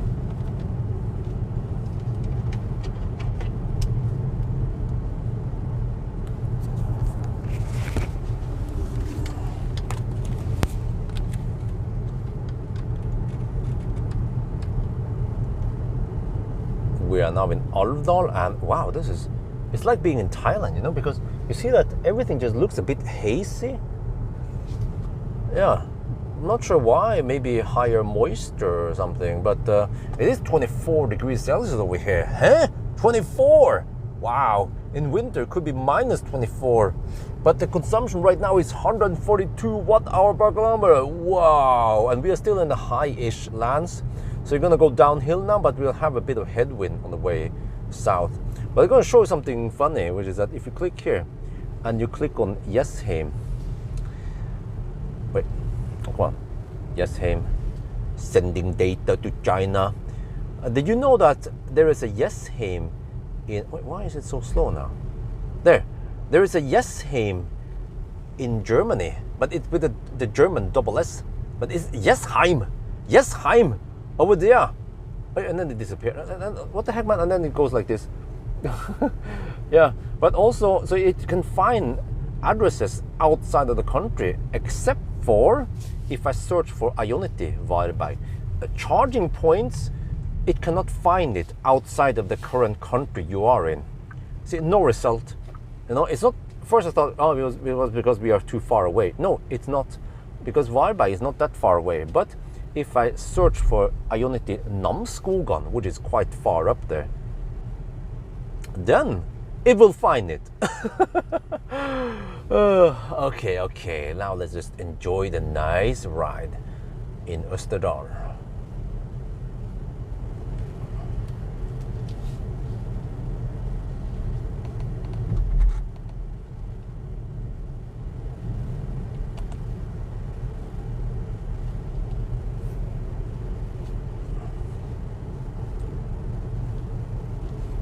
ตอนนี้เรามาถึงออลดอนนะครับแล้วก็ที่นี่นี่24 องศานะครับแล้วมันก็อากาศนี่มันดูแบบคล้ายๆเมืองไทยนะครับมันไม่ค่อยใสนะเราไม่เห็นภูเขาชัดเจนเหมือนปกติแต่มันเย็นกว่านี้นะครับแล้วก็ตอนนี้นะครับเราใช้ไฟฟ้าแค่142 วัตต์ต่อกิโลเมตรว้าวแล้วก็จากนี้ต่อไปนะครับเราจะต้องลงดอยนะแต่ว่ามันจะมีลมต้านนิดหน่อยนะครับแล้วก็ผมจะให้ดูอะไรอย่างหนึงนะแปลกๆนะครับคือถ้าเราจะลองนะ search Xpeng นะมันมี Xpeng ที่อยู่ที่เยอรมันแล้วนะครับที่ทำไมมันช้าเนี่ย Xpeng อันนี้นะครับมันเป็น double S Xpeng in Deutschland แล้วก็มี Xpeng ที่นอร์เวย์นะครับ ก็แปลกนะคือต้องมันกลายเป็นอย่างนี้ถ้าเราไม่เลือกอะไรนะคือมันจะเจอaddress points ที่อยู่นอกประเทศแต่ว่าถ้าเราsearch หา ion divide by นะครับอยู่สวีเดนไม่ค่อยไกลจากนี้นะครับมันจะไม่เจอนะถ้าเป็น charge point มันจะไม่เจอ charge point ที่อยู่นอกประเทศที่เราอยู่ตอนนี้นะครับแต่ว่าถ้าเราลอง search ion ที่นอมสกูก่อนอันนี้มันอยู่ทางเหนือที่นอร์เวย์มันจะเจอนะมันไม่ใช่มันก็แปลว่ามันไม่ใช่ขึ้นอยู่กับระยะทางนะครับมันขึ้นอยู่กับเราอยู่ประเทศไหน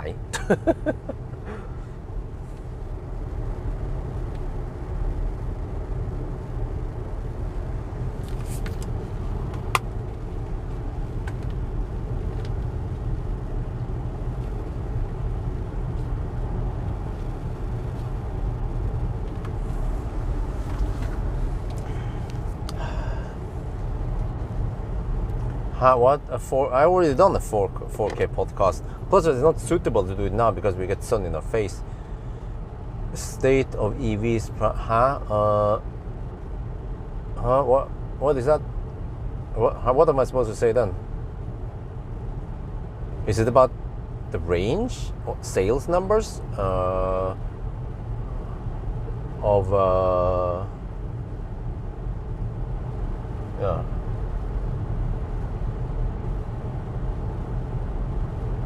Wait, what the heck? I navigated Xpeng.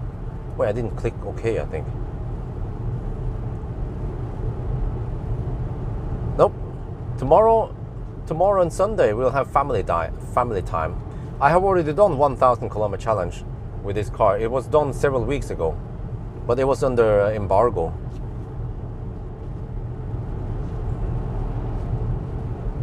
I still don't understand why the heck the car struggles to pinch zoom.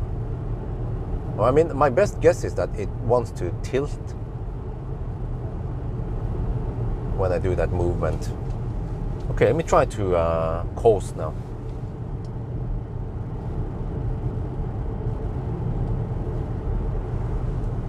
Oh yeah, coasting.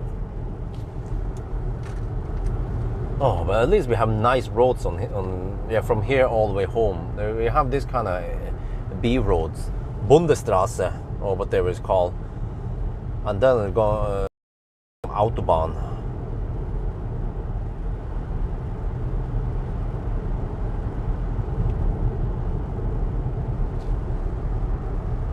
But actually, the sun is not directly in our face because we are late in the year now. So this was possible for me to go to Lillehammer since I already did the 1,000 kilometer earlier with the other Xpeng. It was a silver Xpeng back then. This is I think it's orange, right? Was it red? Orange? Is it? Which color is this car? Is it red or orange? But it has a nice glitter shimmer on it in the sun.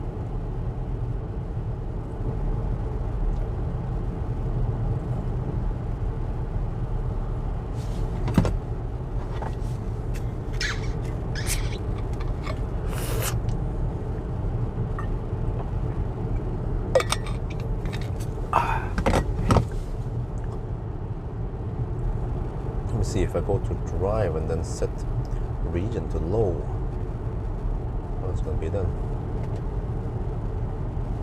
Is that no region? Oh, there's some region still. And okay, let's coast.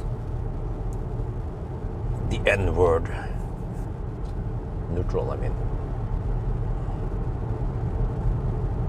Your 4-bit color. 4-bit, that's... Wait, 4-bit, 16 different colors, you know that.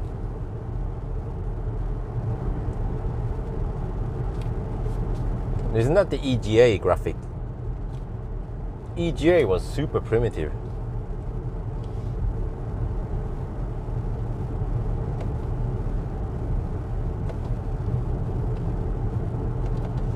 Man, it's 3 in the afternoon and I'm roughly at the halfway mark now. I think. I'm not sure. 16 colors, yeah. 2 to the power of 4. I mean the 4 power of 2. No, the other way around. 2 power of 4, of course.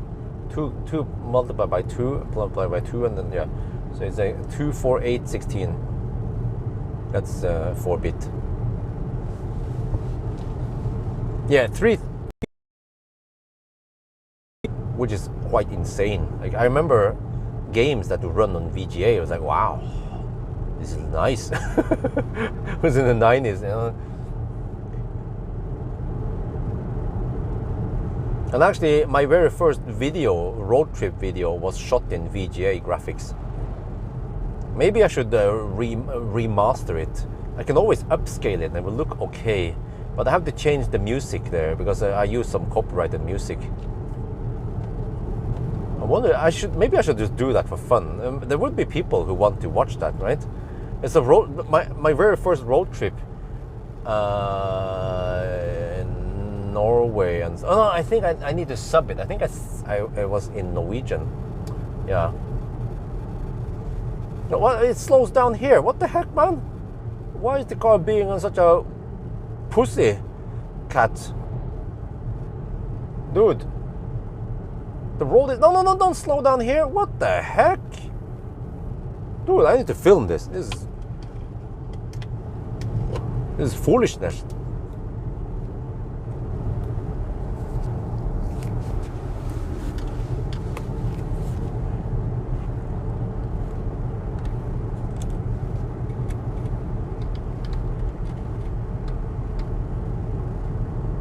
Okay, you know what? It's not gonna happen again. Yeah, okay. Let's wait until the twisty parts, which will be after the shiny moose, roughly. Well, actually before 18 also, but no. Wait, the sun is becoming slightly weaker, but it's still 24 degrees outside. Yeah, I need AC. But I feel like I need to pee soon. Yeah, let's pee at that resting area. CGA. What the heck was CGA again? I think CGA was right before my time.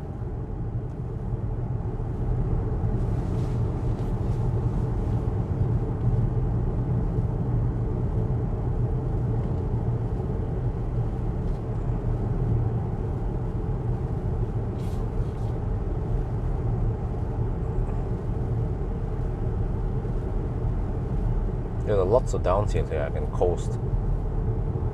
4 colors. Holy shit balls. What kind of colors is that?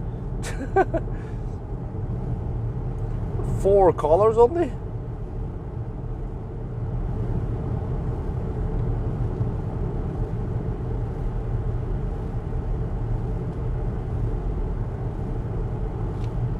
Then we have ASCII art. Because you know Norton Commander actually has some, I mean, it has that you have tables and stuff, you know, boxes, and they use a font that contains those lines. So ASCII, I mean, Norton Commander is technically just text based graphics thingy, like ASCII art kind of.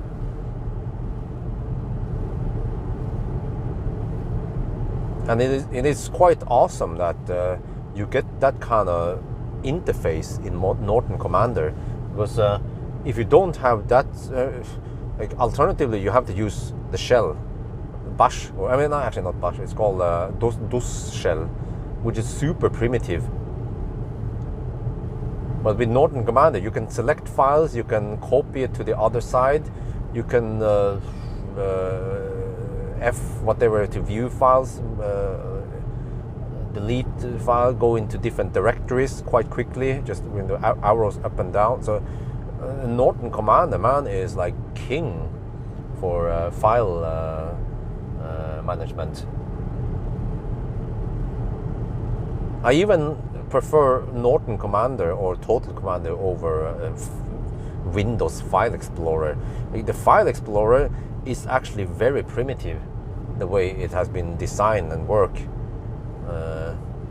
and they haven't really changed that much even today, like decades after.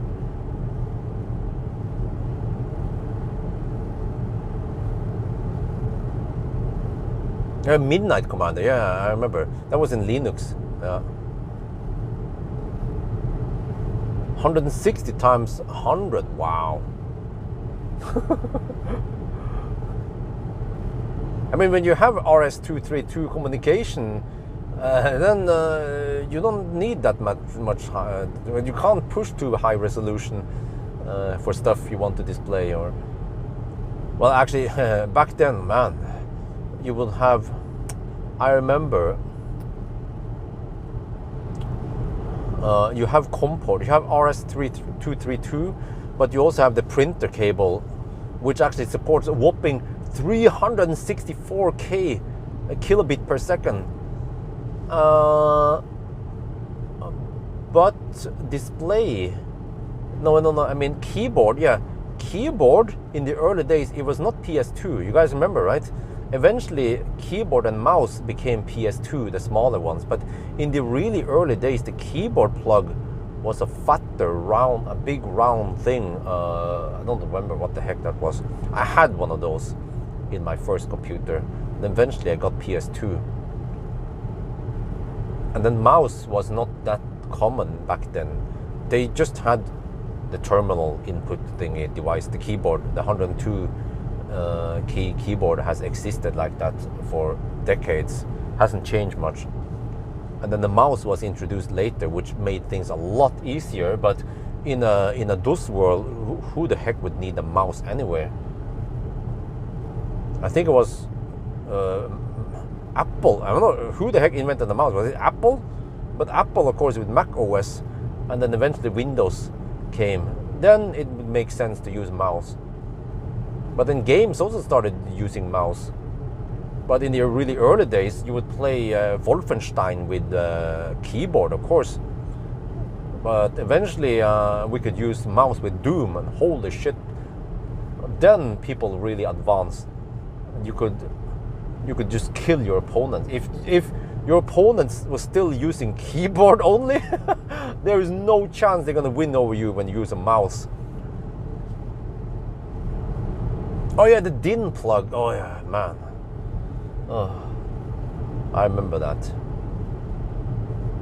And then the PS2 plugs. And I don't know, but I remember many times the PS2 plug pins were bent, and suddenly you couldn't plug it in again. I think because you tried to plug in the in the hole the wrong way or something. Yeah.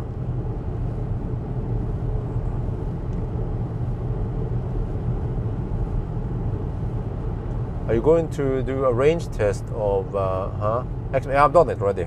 It'll come out in a couple of days.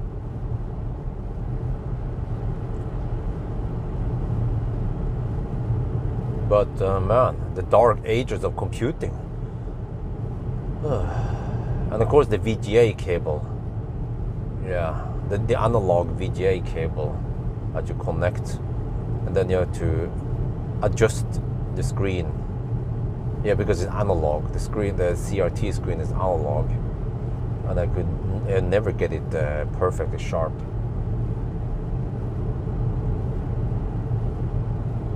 And man, even today, like, USB-A still exists.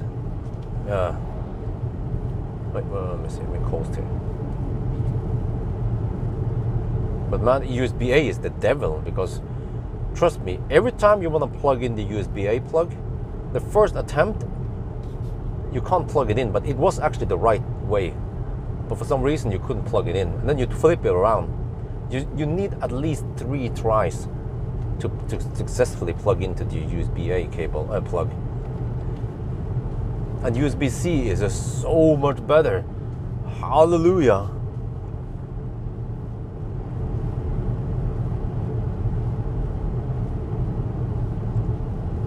I wonder if they need to make anything else than USB-C. Probably not, because USB-C already supports high enough power, and you can flip it around, and also the same cable, you can even turn the cable around and it still works.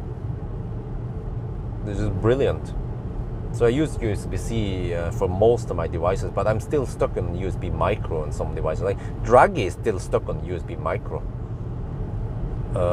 And then I have a Steurenberg lamp that uses USB micro to charge up. I think that's pretty much it. Almost everything else is USB-C. Even the thermal camera is USB-C now.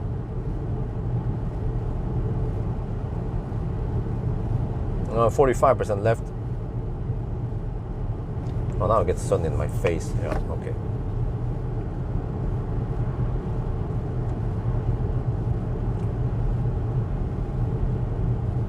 Well, consumption is 142, so it hasn't dropped that much.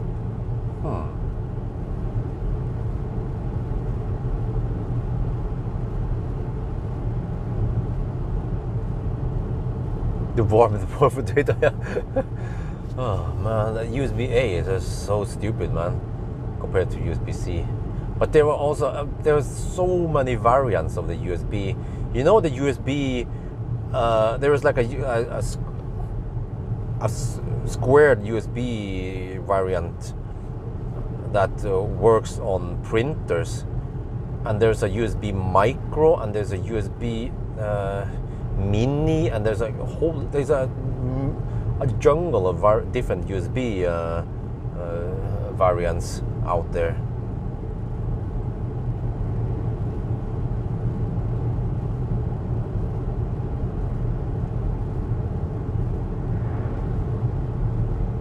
USB-B, oh, there was a USB-B also, and then Wi-Fi finally moved over to USB-C. Freaking Apple products, man, I'm allergic to Apples. She's been stuck on that iPhone, whatever, yeah. We were looking for Lynn's iPhone doesn't have the USB, the original charger, so I was like, okay, let's just buy her a new one. But then we could choose whether we have a existing cable, or how is this again? She can use, she can use USB-A charger to the proprietary Apple plug. I don't know what the heck is lightning bolt or whatever, Thunderbolt or one of those, or lightning cable I think it's called. Yeah, lightning. Thunderbolt is supposed to be the same as USB, right? Wait, can someone tell me what is the difference between the Apple's Thunderbolt and the USB-C? Because I think they are physically the same, but supposedly they are not totally interchangeable.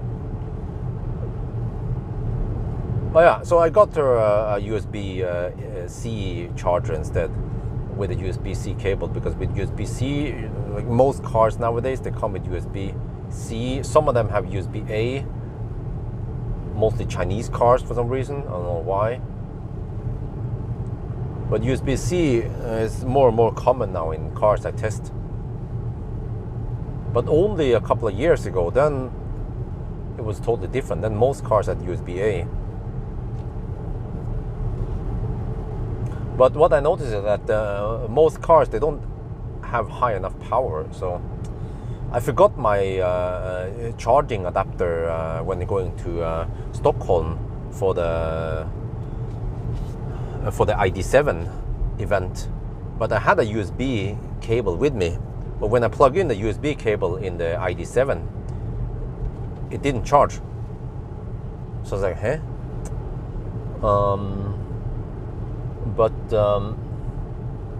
With the same charger. Also on my trip to Frankfurt, I packed my, this always happens. You always will get something before a trip, right?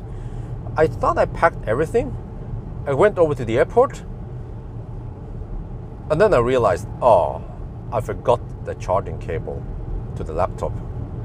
And I was expecting to get some work done, editing and some stuff, because I knew I had several hours at the airport, so that I need a charger. And that Lenovo charging cable is like a squared cable, but you can also plug in USB-C. So okay, airport electronics store, shit expensive. This 65 watt charger, USB charger thing with 2 outputs cost 500 NOK. I'm like, okay, whatever, I need it. I don't have time to dig around at Frankfurt to try to find it. On hindsight, maybe I should have tried to find it at Frankfurt airport, because it should be cheaper there, but I've paid around 45 euros for this charging thing. But at least I took it as company expense, so effectively it cost me around 300 NOK, maybe, so slightly better. But it worked, you know, the USB-C there. Yeah, okay, also the dude at the counter, the electronics store, you know, he was trying, like, I said, well, I need this, right? USB-C, it should work. And he was like, well, if you want to charge a laptop, you need this charger, which was like, I don't know, like, it was like a 75, 80 euro charger. I'm like, but that charger supposedly delivers 68 watt. And then this charger that I wanted to buy delivers 65 watts. So there's almost no difference. And he was like, okay. And I was like, okay, can I just try it here? I buy it and then I try it, and if it doesn't work, then I might buy another cable. Yeah, he also claimed that I need another cable. I was like, wait, but USB, any USB-C cable is supposed to support 3 amp, right? And then 20 volt, 3 amp, which is 60 watt. So any USB cable should be able to transfer 60 watt, which is enough to charge a laptop. And that was enough. I could charge a laptop, but I think I didn't get 60 watt, but at least, but the laptop was running, and it was charging at 15 watt or something, and then maybe the laptop was running on whatever, the 10 watt or whatever it needed. So it was good enough.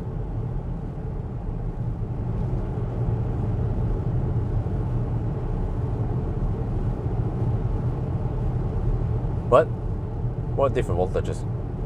What do you mean?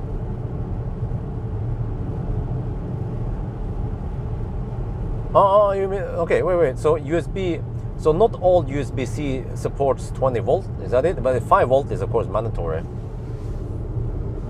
Could it be that the USB-C in the ID7 only delivered 5 volts and not 20 volts? And that's why it couldn't charge at all. Because with 5 volt,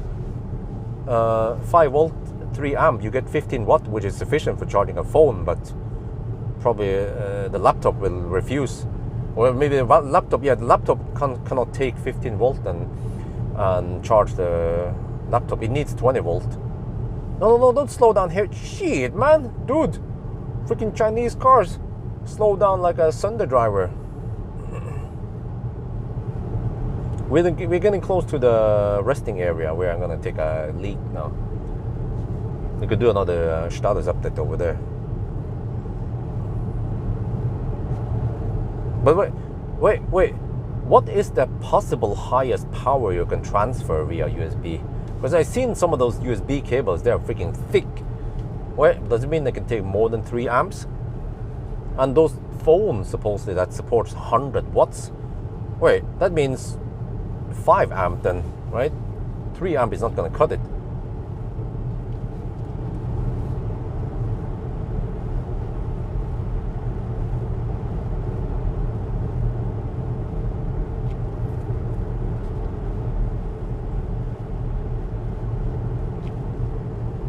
Well, you know, I heard that the Apple charging cables, there is some electronics in the plug. I don't know what it does, but you compare that to some cheap no-name charging cable that also supports Apple, then the Apple has some extra electronics. I don't know what the heck it's supposed to do. 5 amps. What about 5 amps? Is that okay? Maximum is 5 amp on USB-C, the PD, right?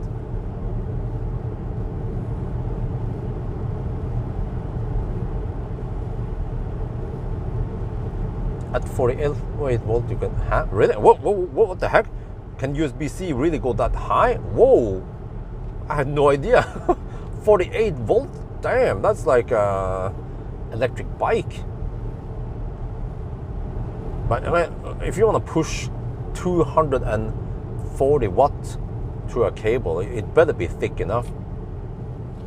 Otherwise, it's gonna melt. Og become varmekabler.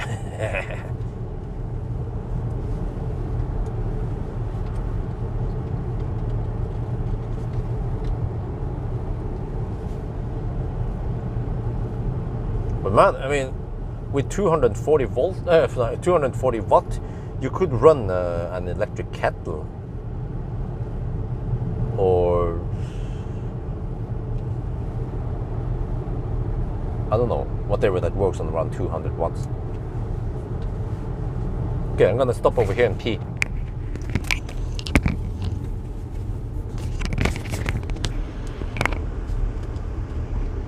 Wait, no trucks? What, are they rebuilding that shit? Oh, they might. You know, let me see. Did they, oh, no. I think the toilets are still open.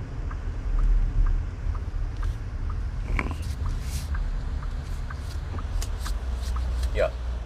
Hopefully the toilets are still open. Okay, I'll be back.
Oh damn, it was so nice to relieve the pressure.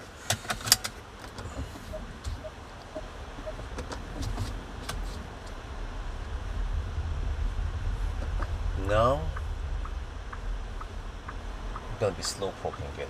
Wait, maybe I should at least wait for the traffic to pass. Yeah, let's wait. I mean, you kinda need to wait anyway, but yeah. I'm gonna be the slow poke on the road anyway, so I might as well wait. What more comment, man?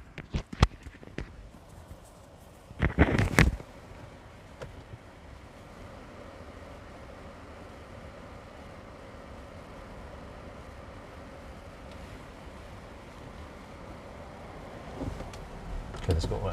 I can wait for that motorcycle. Not sure how fast he's approaching. Let's go.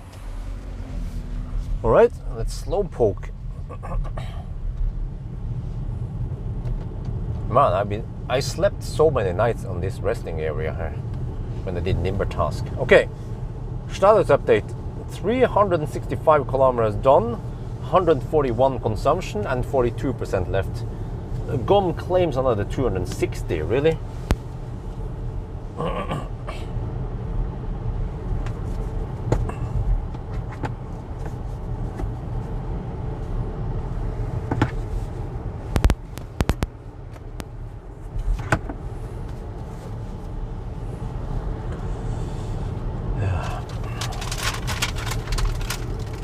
But yeah, I mean, 240 watt USB would be enough to run a TV or charge an electric bike.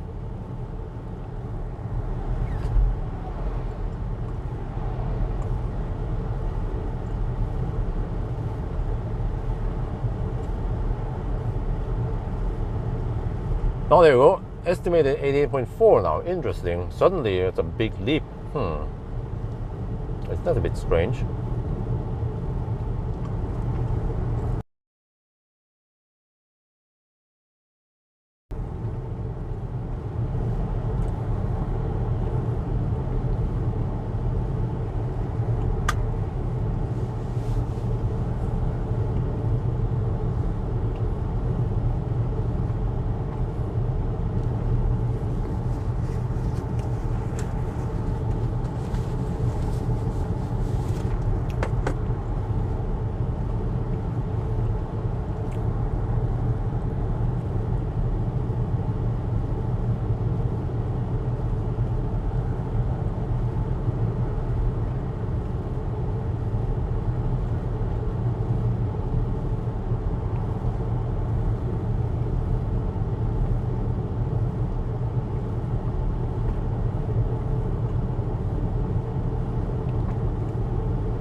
Right, but you know, nowadays I feel like everything runs on batteries.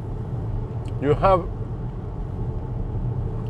speakers, you know, USB speakers. You have power tools. You have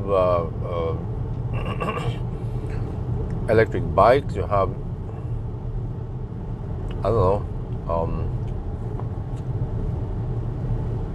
But I wonder, what kind of chemistry do they use in those batteries? They are probably what do you call it again? Flashlights also.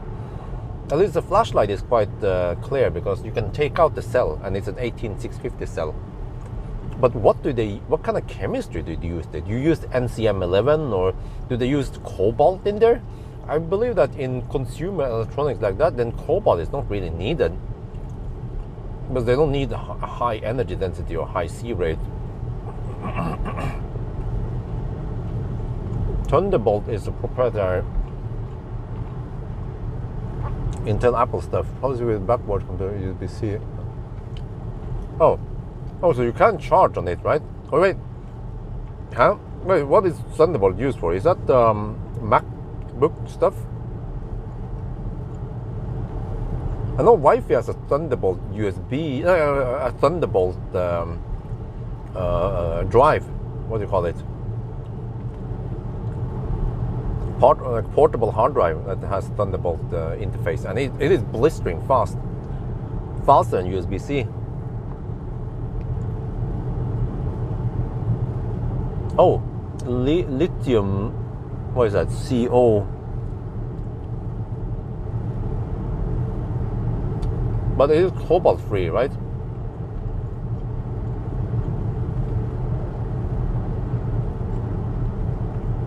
Don't slow down here. What the heck?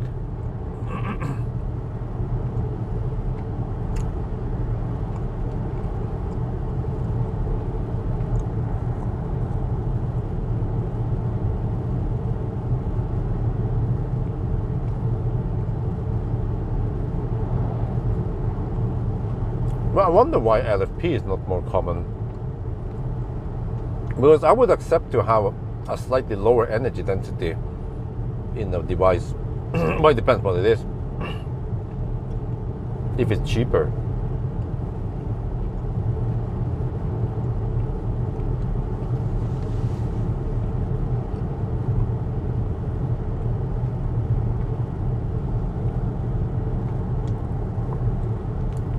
What the heck, man? It slows down here. Holy macaroni. Did Xpeng not test it on these type of roads before they release the software? This is not acceptable. What do you guys think, huh? In this kind of road, you know, this road used to be a 90 zone, but because it was designed as a 90 zone long time ago, but because traffic increased, the laws in Norway says that if you want to have a 90 zone here, you have to have a middle divider, and then they was like, fuck that shit. They lower the speed limit to 80. So, but it is a nice and smooth road, and the LCC slows down in some of the dangerous curves.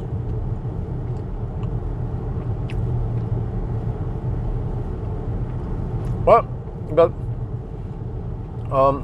that's up to the electronics manufacturer to program the BMS to not charge at 4.2 volt. You know, you can cut it at 4.15 or something, and you will have a better lifetime on the battery. And maybe cut-off voltage should be 3 volt, or I don't know.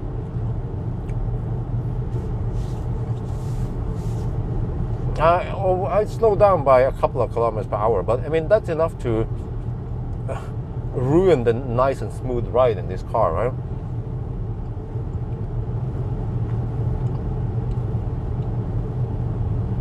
Imagine you have a set of Bowers and Wilkins Nautilus speakers paired with maybe some nice amplifiers and some high-grade cables. You have like an insanely good sound system, but then the amplifier makes some weird cracking noise randomly.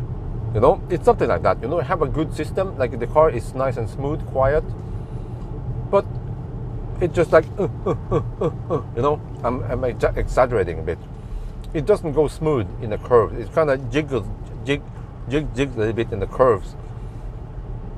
Plus, you get the longitudinal slowdown. Like it slows down and then speeds up again, slow down, speed up. It's super annoying.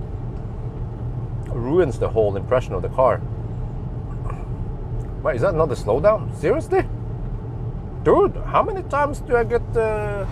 how much time do I waste today with Baustelle?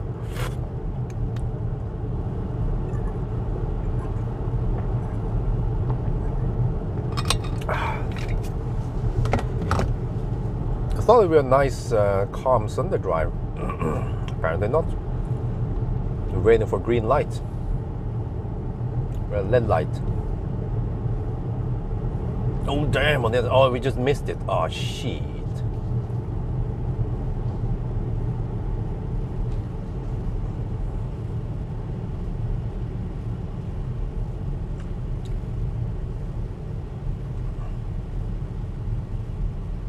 Oh, I hope I don't overheat the phone. Charging session, yeah. 1,000 kilometer challenge, yeah. I haven't had time to edit that stuff. I think I need to just prepare them and then let my boy edit for me. I'm just too busy nowadays. I prepared some videos actually before I did the Sunday drive. But I have to prepare more. I have to prepare the let me see, 1,000 kilometer challenge on the ID7. I haven't prepared it yet. I have to prepare the data table and then clean up and delete the clips I'm not going to include, so he figures out what to use, and then pick some music.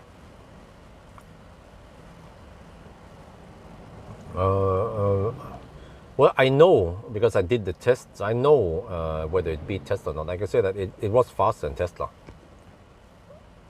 And also at that level, when you go fast, like, you know, wow, that last dude is so slow, man. Come on. We're all waiting. It turned green already, and the last Volvo hasn't crossed the line yet. Seriously?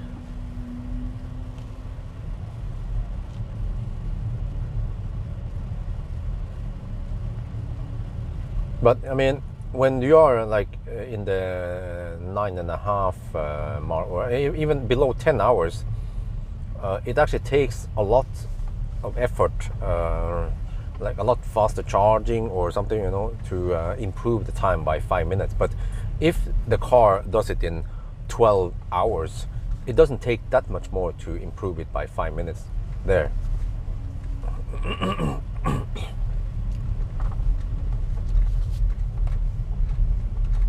Yeah, this crossing was not that long.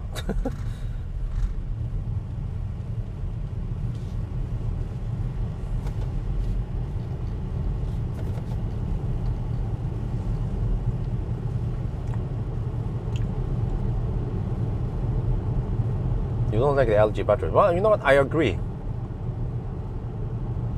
Because I get the impression that the LG batteries, they don't charge that fast, and they don't have that high power output either. We can already see it in the Model 3 Performance. It has worse performance because they just happen to equip them with LG batteries and the Panasonic batteries. So MC Hammer, he's actually quite awesome, except for that he's a bit noisy, but he charges fast and also has good discharge rate. And he's equipped with LG Panasonic batteries from Fremont. But it's a bummer because Tesla, they just want to cut cost and they don't want to ship the Fremont batteries over to Giga Berlin.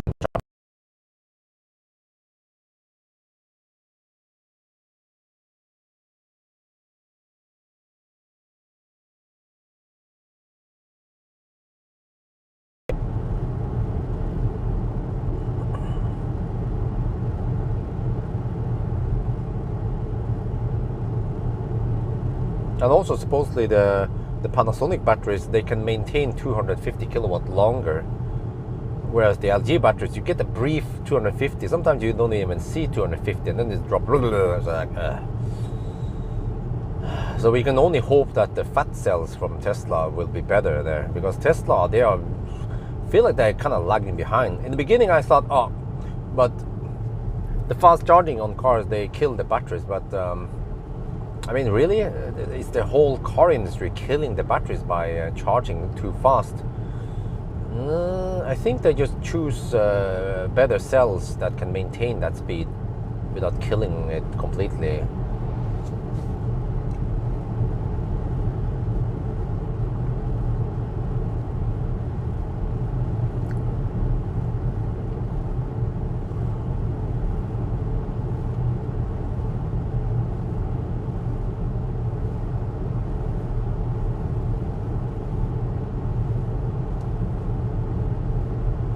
Huh? A new we took one up. Oh, okay.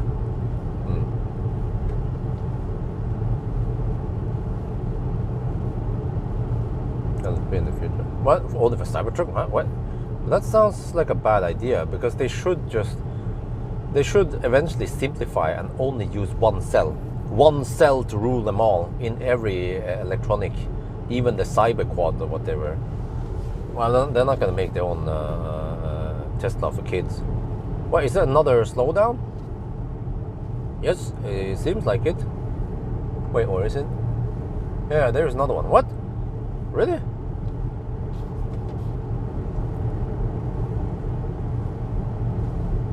Okay, are we done with the Baustelle soon? Ah, you know what? During summer holidays, they didn't want this to happen because it would be too much stau. But now they're like, oh, finally we can start working again after summer holidays over. Yeah, which sucks for me, who just want to go around and do my shits. Noisy fossils.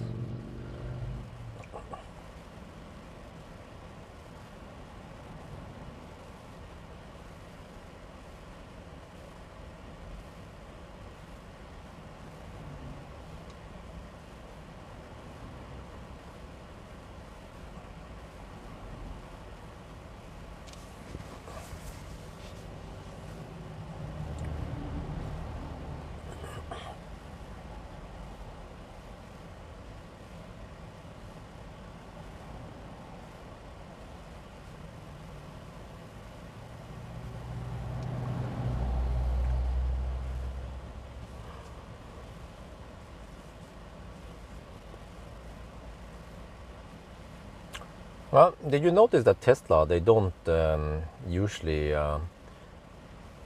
write how many minutes it needs from 10 to 80%? Because I think it's quite slow. It's probably almost 30 minutes. You can see in the range test maybe. Oh, that's to 75%, yeah.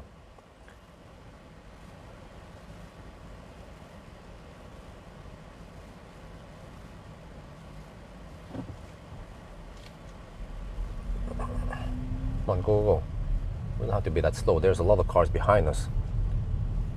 Yeah, we shouldn't slowpoke, because the slower we start now, the slower the last dude way behind there can start driving. We want to push all the cars through here in the one green light.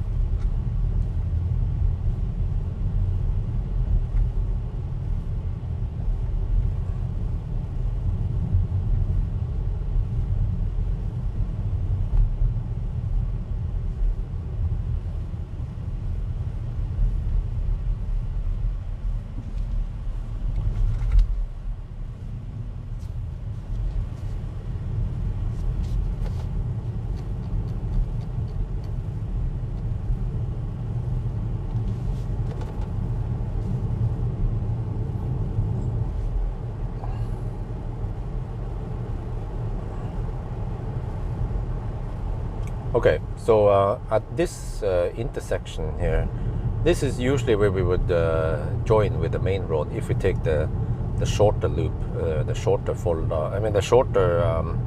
Venabygdsfjellet loop, which is around 500 kilometers, and then we took the long 600 kilometer loop. But this road here is actually a lot more comfortable than the Valdresfløy route. I think that's also roughly a 600 kilometer loop.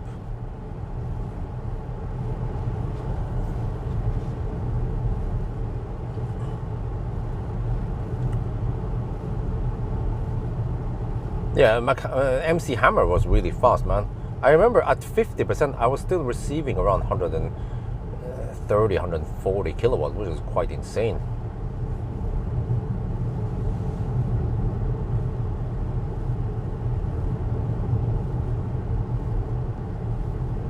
I'm not sure what's up with that generation Model 3, why it was charging so fast, but did it lead to more degradation, or did you just use better cells back then?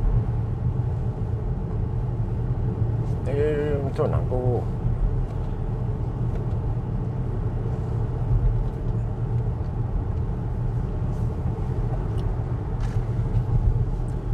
Alright, status update, 383 kilometers, 141 consumption and 40%. Okay, I'm not sure if we're gonna get a significant drop, because we are not that high up anymore. Let me see.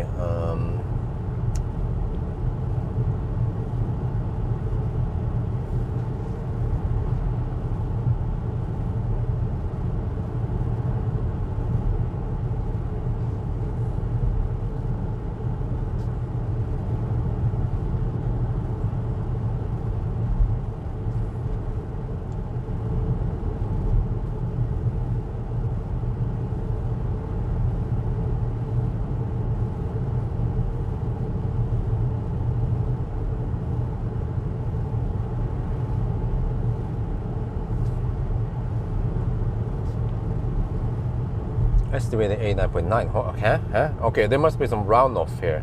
Yeah, that's why it jumps up and down a bit. But okay, so I estimated 88.8 kilowatt hour according to the 1,000 kilometer challenge. Maybe that's not too much off.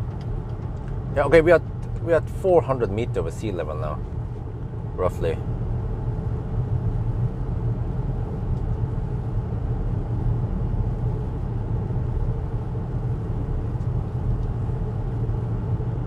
So I calculate we have 1.2 kilowatt hour of potential energy until yes home. If that guy gonna, okay, he's gonna slow down a bit here. Wait for him to pass faster. There you go, buddy.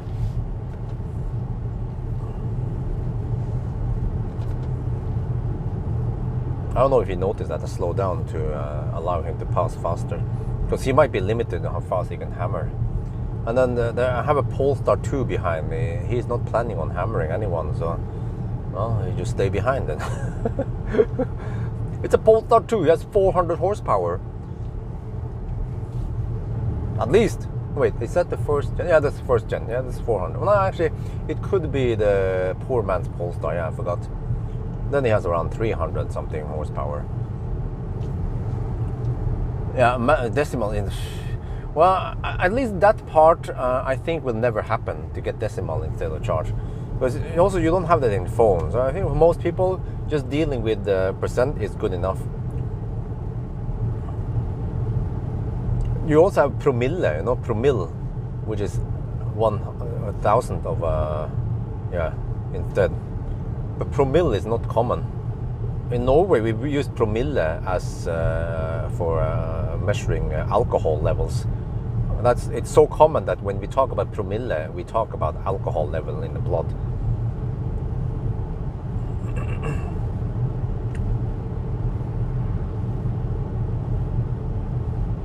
Wow, I have a Polestar. Yeah, there you go. Finally, they start hammering it. I don't understand why people are so passive. Yeah, a Taycan is hammering behind. There's a Polestar 2, a Taycan, that was a Skoda Enyaq, and there's some fossil cars, and many of them are super passive. This stretch is perfect for hammering.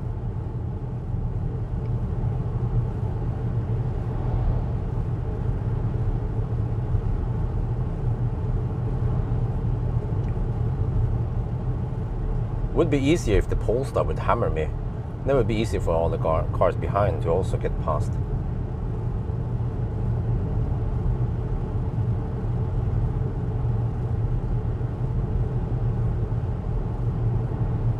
Oh, there's some traffic. Oh, it's a Friday traffic. I forgot it's 4 now. 4 in the afternoon. There's a Friday traffic. Dude, that guy has high beam on. No, he probably didn't notice. Freaking dude with an old Mercedes and headset on and high beam on. Okay, now the Porsche should hammer both of us. Yeah, here you go. Porsche. Wham! Yeah. And then the freaking taxi hammers all of them. Go, go, go, go, go, fossil! And the Polestar is still behind me. Oh. And then the Tesla also hammer in the back there. I don't know, like, it's a woman. Yeah, the woman in the Polestar, she'd be like, oh, everyone is hammering. Oh, okay, I'm gonna stay behind this Xpeng.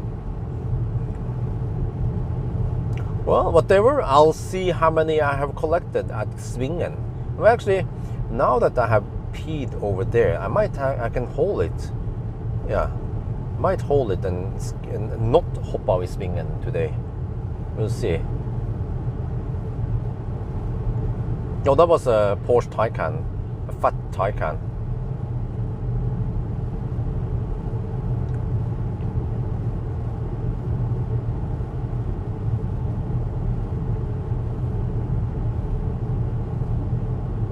Wait, huh? 390. Oh, yeah, of course, okay. Yeah. Yeah, there you go. Model Y just hammering all of them. Wham! Oh, shit. Well, the bullets I better don't be lasering here today. And I'll feel sorry for them.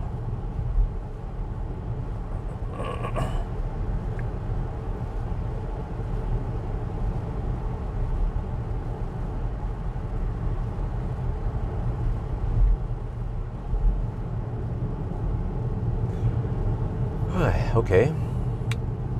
Man,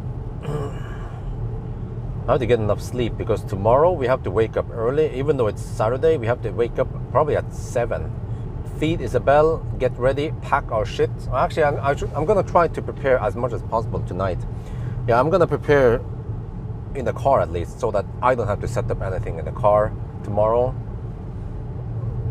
Because sometimes in the past, I was the only one. Like, they were kind of waiting for me, you know, and I had to set up car seat and move the baby stroller and shit in there.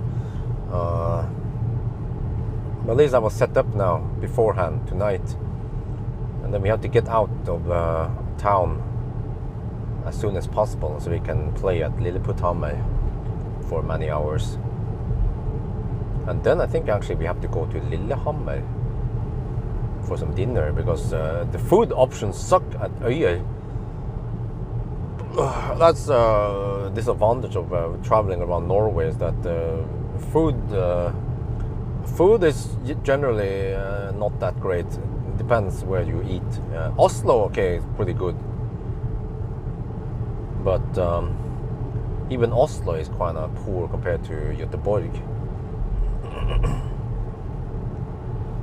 But the thing of the new Audi is it's a price, right? Okay, starting at in Netherlands. Well, that's pretty good. It's like a premium electro auto, you know. I mean, compared to EQS is a lot more expensive, and I bet that the A6 will beat EQS in many factors, at least charging speed. Also, maybe even be more efficient, have better space than EQS. EQS is quite big. It can take 24 boxes, but what was it again? Here, how many boxes was it in the ID7 again? Tourer, Kombi, I mean. Wasn't that also 26 boxes? So ID7 station wagon has more space than EQS. And if you get the DCC, I claim that the comfort in the ID7 is right on par with the EQS. The only minus is that it's not as quiet as EQS. But if you don't want an SUV and you want a comfortable family car, ID7 station wagon, Kombi, yeah. It doesn't cost a kidney and a testicle. You can just get away with one testicle. 26 boxes, yeah, you see? It's and also EQS is around 5 meters long, whereas ID7 is oh, finally the Polestar hammers. Yeah, there we go. A slow clap. I mean, if you have 400 horsepower, it doesn't matter. You can hammer anywhere. You know, you don't need a kilometer stretch. Like here, the Polestar could hammer. Plenty of space. Just floor it. Past.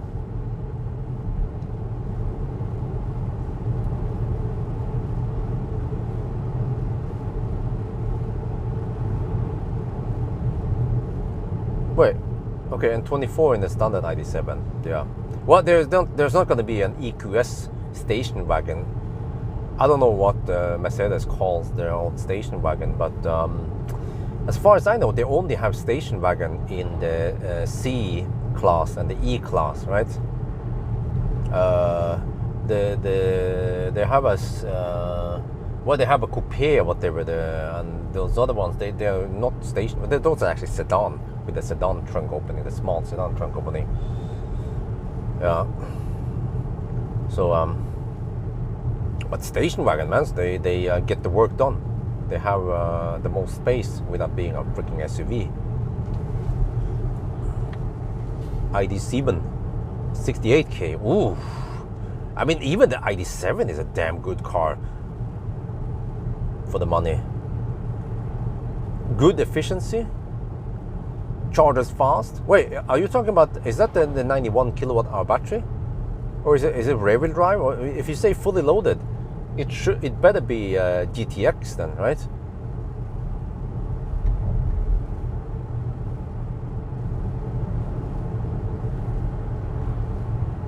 Oh yeah, there's a GLA station wagon thingy, isn't it? No, it's a CLA station wagon. Yeah, they're not common. No. Wait, it gets kind of cold now. 24 degrees. Right. Oh, the sun is okay. Okay, if I switch off this, lower the temperature a bit. No, why did the fan speed go? Okay, no. What the heck, man?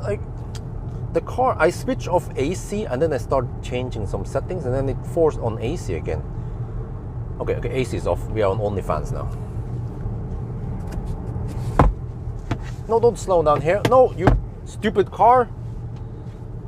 Okay, let me record this foolishness.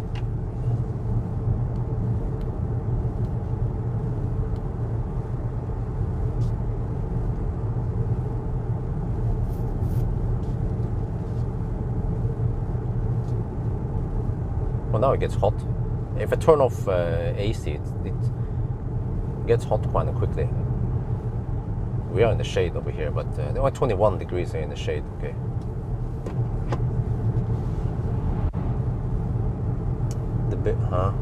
The bigger battery is just 3,000 euros more.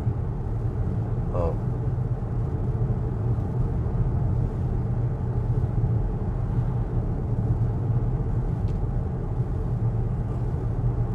Yeah, I mean, it's a nice car for the money, but I'm not sure if I would want to own a car that doesn't have an app where I can change the charging current on AC via the app, like Tesla. And also that I want to have a car where I can see cabin temperature in the app. You know, okay, I don't need fart sounds or stuff like that, but Tesla has many very useful features, like keep climate on, for example. There are situations where I want to keep the climate on for a while. I don't want to dick around with the app, and the app might Volkswagen app you can preheat, but it lasts only for half an hour. So yeah.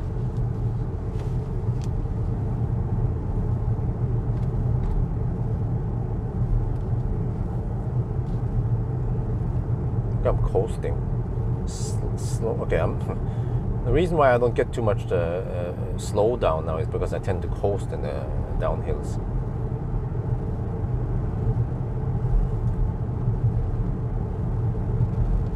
But at this point, if the consumption is still 141, then I'm not sure if it will drop to 137 that we had at Gjøvik.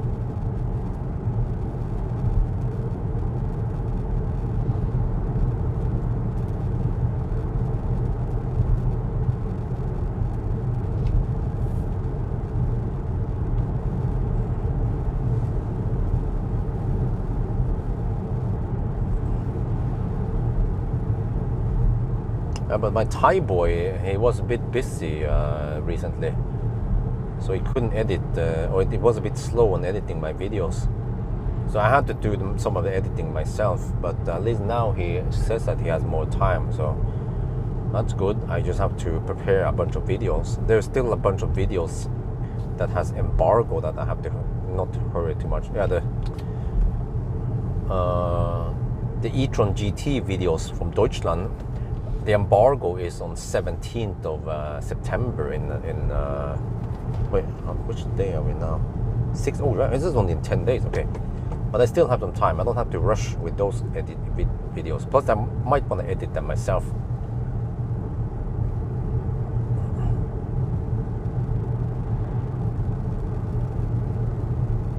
ID7 GTX fully loaded with Pro S for 73k. Wow, that's I mean, then you're talking about a fairly quick car with that nice comfort, head-up display, awesome headlights, matrix, good space, Anhängerkupplung, fully automated Anhängerkupplung. I mean, nothing wrong with Tesla. Tesla is pretty awesome, but they don't have automated tow hitch. They don't have head-up display. They don't have that awesome headlights. You know, they don't have massage in the seats, you know. They don't have pelvic rotation. So, but then, can I live with that shitty app they have? Volkswagen app. Because that's what I love about Tesla. The app is awesome. And you can, of course, also update the car via the app. I think only Xpeng I've seen it. Xpeng also, you can update it via the app. But that's pretty much it. Only Tesla and Xpeng, maybe Neo. But yeah, German cars, man, they are in the stone age when it comes to app compared to Tesla. And I feel like even the Chinese brands like Xpeng and Neo, they are getting better and better apps.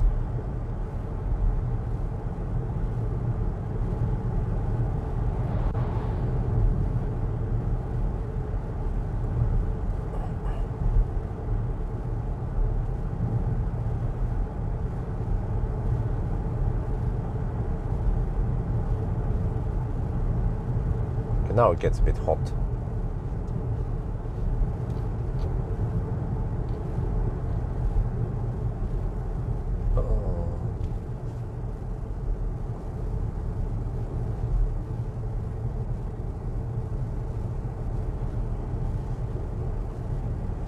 Oh, 140 watt-hour per kilometer. Oh, okay, it's slowly dropping. So if we project that it's gonna drop all the way to until around Elverum. Yeah, this is what we've seen, that most cars, they tend to get a slight drop in consumption. But then roughly at Elverum, it stops dropping, and then it just stays the same. Might even go up a bit, because here we have some slow drives. Trucker. Because there's only that one mother trucker.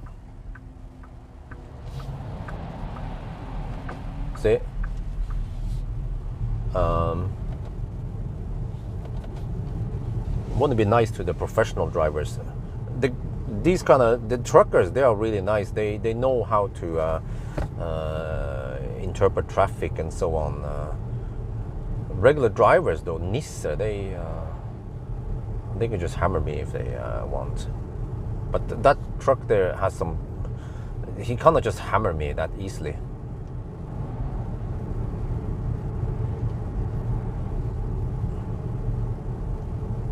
For business and family. Oh, what the heck, man? There's a long message here about my budget tops blah blah blah. Xpeng G6 Performance blah blah, for the same price a little bit. What do you think? Oh, okay. Well, G6 and Model Y, they have the pros and cons.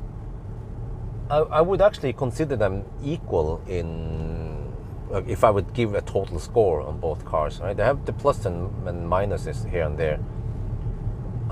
In Thailand, though, the G6 is actually a lot cheaper than Model Y. For some reason, Tesla, they price Model Y higher in Thailand.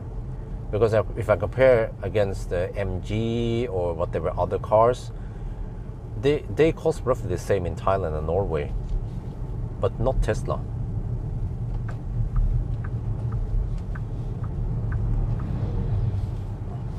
So in Norway, it would be like hip some hop. You get either Tesla or G6. It depends on what you want, what you prefer, you know. So that's why I don't know how it is in your country, price-wise.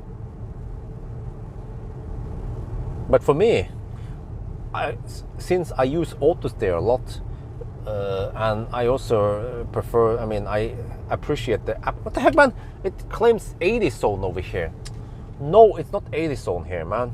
Holy God. But like the slowdown of the AutoSteer would drive me nuts. The app here is probably okay compared to some other cars, but like, tiny little things that I care about, like the charging screen in the instrument cluster doesn't show you how many percent you have. Also in the main screen, you don't see that charging screen how many percent you have. You have to look up on the top right screen to see how many percent you have. You know, like why? Because the charging, there is a battery icon thingy now that we are driving that shows in the instrument cluster 36% on the lower left corner, but it's gone when you're charging suddenly. Why not keep it consistent? Why do they change it, right? Well, probably because when you're driving, you're running one app, and then when you're charging, you're running a different app, and they just didn't keep the same layout on both apps. But I believe that it should be as consistent as possible.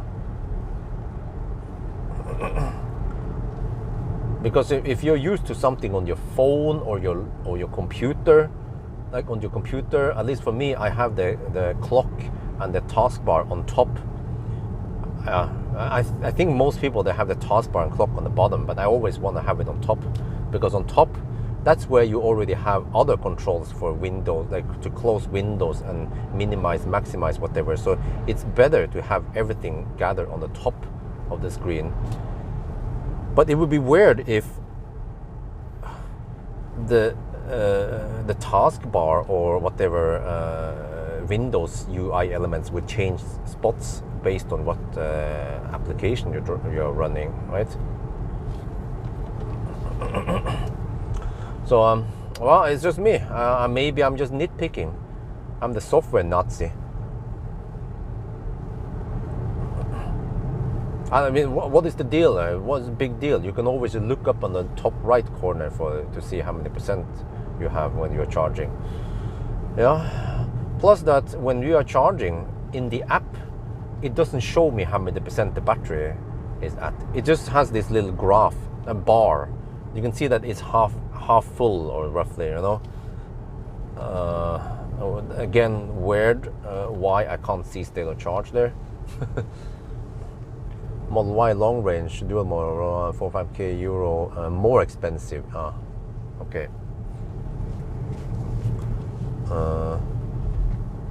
Yeah, well, I mean, then in your country, then I would say that the G6 is better bang for the bucks. I think in Norway, a long range, Model Y long range is cheaper than G6. But then the Model Y Performance is more expensive than G6. But when it comes to range, actually, the G6 has slightly more range than Model Y long range. Simply because the battery is bigger, and the G6, okay, consumes slightly more, but the bigger battery is more than the increased consumption, and that's why it's better. And also it charges faster, so in the 1,000 kilometer challenge, it is faster there.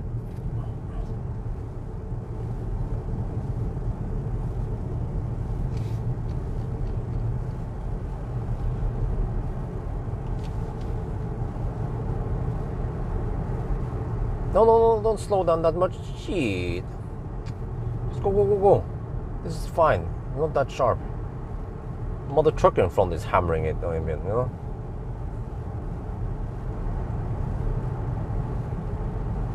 I need to film this soon, that the car is slowing down so much. No, don't slow down here.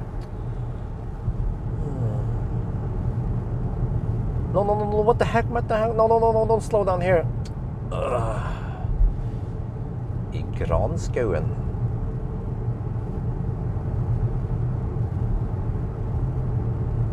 Yeah, no, it slows down less if you use only ACC and not LCC.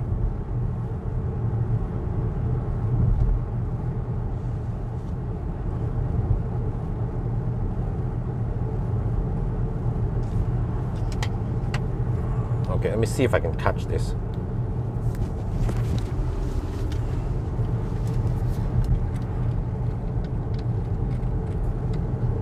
It's always hard to guess which curves it will slow down on.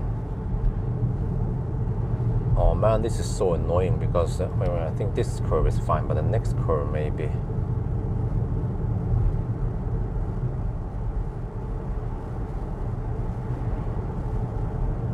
Oh, okay, there we come to the 60 zone. Okay, I have to wait until after the 60 zone then. Man, I have a lot of clips I need to clean up here after the video's been shot. Before my Thai boy can edit it.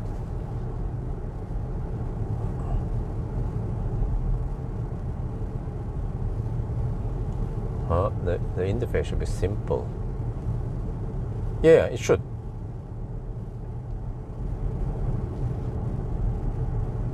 From what I remember, Tesla, when you are charging, you still have the same battery icon at the same place, and then it just displays that it is charging, right? At least in the instrument cluster on cars with instrument cluster.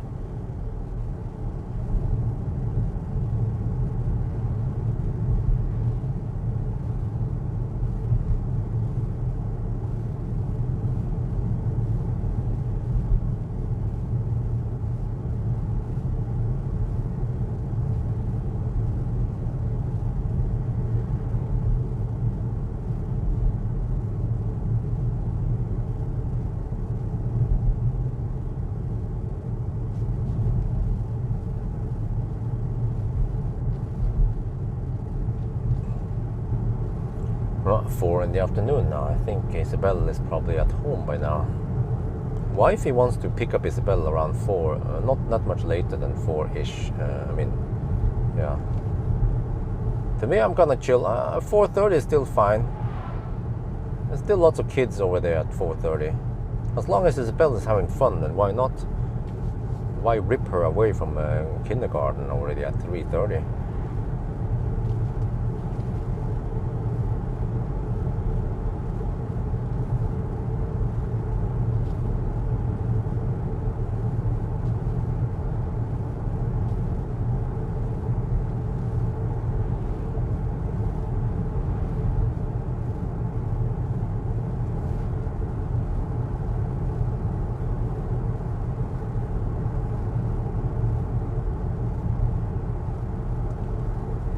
Okay, over here. No, okay, I bet there will be a slowdown coming soon. Wait, what the heck? The truck is already over there.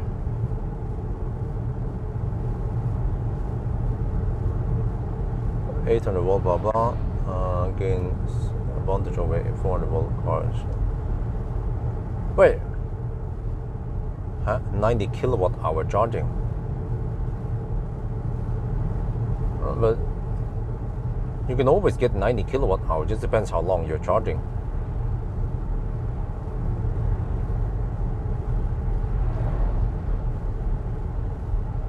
Okay, now we come to the 60 zone over here.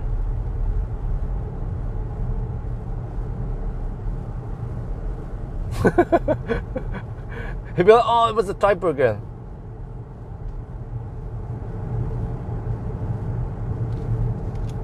Okay, now it's just yeah, it's always hard to catch those slowdowns. It's gonna slow down here soon.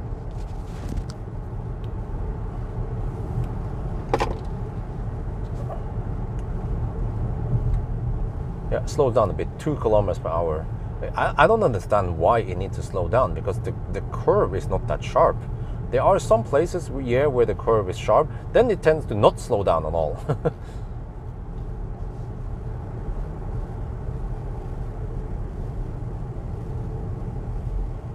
Okay, I feel like I need AC again. Okay, auto.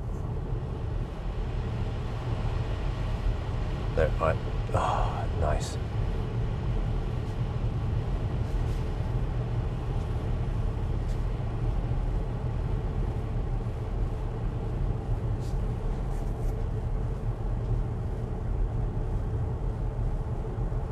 But I mean, to be honest, isn't it only Tesla nowadays that has 400 volt? Okay, there are some old Chem Power with 400 volt, but they're getting almost extinct. And Chem Power, they can upgrade them to 400 volt quite easily. Just change some power modules and then bam, 800 volt. But Tesla, on the other hand, I think it's harder to upgrade the V2, V3 to 800 volt. Maybe V4 has been prepared for 800 volt. Yeah. And then it's quite easy. The cabling and everything is probably ready already. Maybe even the power units are ready for 800 volt. It's just that they just need to do a software flick and then it's 800 volt. But I mean, even today, I think if you plug in an 800 volt car in a V4, it just outputs 400 volt.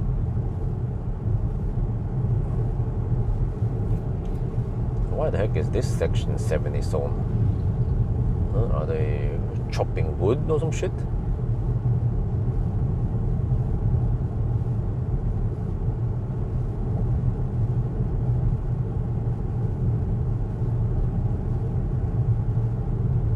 Well, I'm surprised that the phone didn't overheat.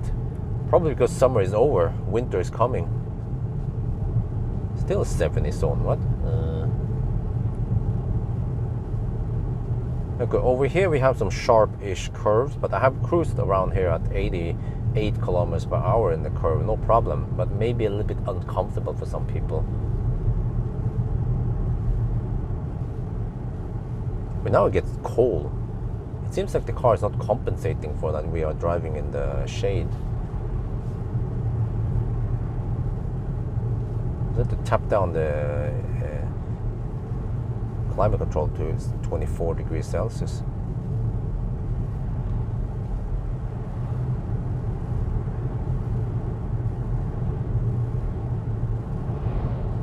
Okay, I want to see how slow it goes in this curve. This curve is, I would say, semi-sharp, but no problem cruising at 67 kilometers per hour around it. I want to see how slow the car decides to go here.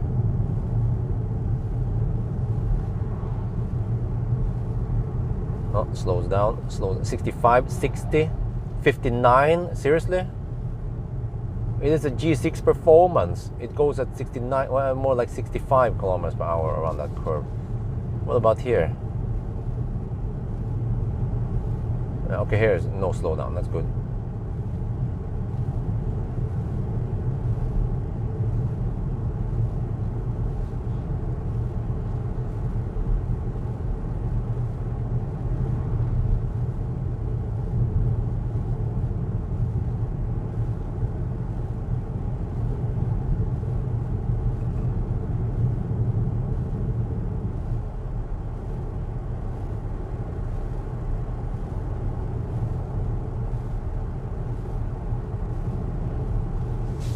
Ah, okay, they still use the old 400 volt, okay. But it's probably quite easy for Tesla to just replace those power units or reconfigure them, whatever they need to do, and then suddenly 400 volt, suddenly 800 volt. But I still wonder what the heck they're gonna do with the old V2, V3 sites. And then 50 over here. I think they're chopping wood here. That's why they have to slow down so much. And then the car still thinks it's a 70 zone. How the heck could they not see the 50 zone over there? Wait, are they preparing for a new road here? Seems like it. Yeah, those are typical preparation for a new road. Or road is kind of fine. I mean, not ideal, but just a short stretch.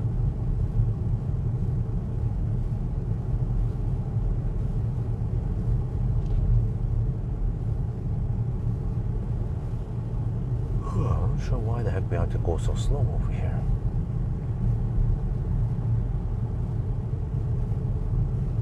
Status update 423.4, 139 consumption, and 34% left. Yeah, the deeper we go now, the more accurate numbers we get. Well, no wonder why the consumption is so good. We have been driving so dog slow.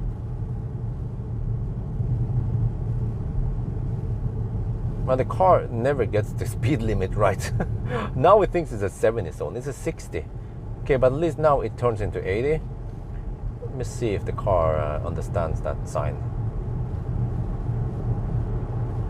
Yes, it did. Wow, impressive. 650 kilometers now, and 89 kilowatt hour. Okay. Well, it was a long drive. Hope it's worth this. Spend all day testing it.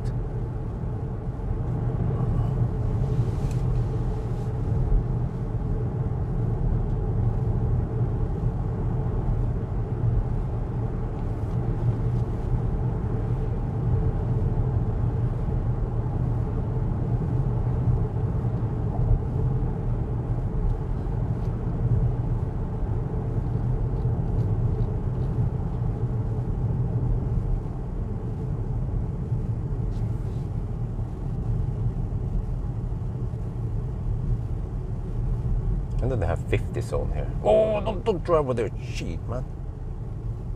Oh, they have XSL at Strandtorget.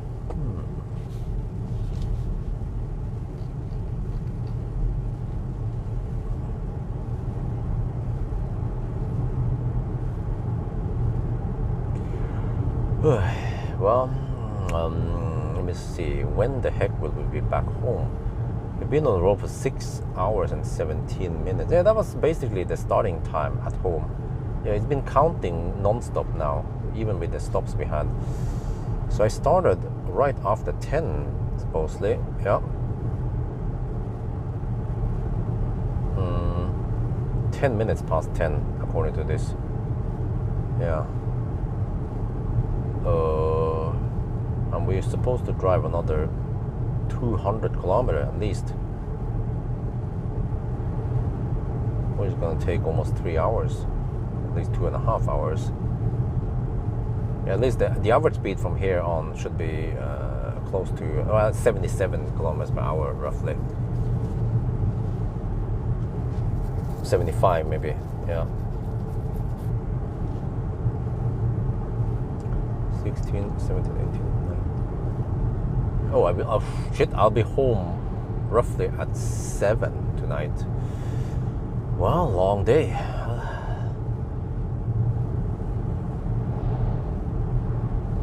No, why do we slow down here? Shit.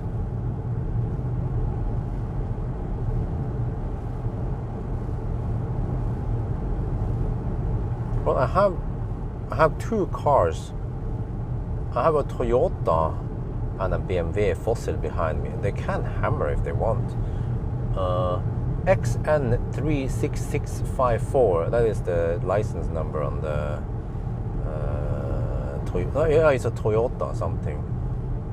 Probably has plenty of power to overtake me, especially also the BMW. All the BMWs are always fast. But I just chose to camp behind me. A new P7. I requested to borrow the new P7.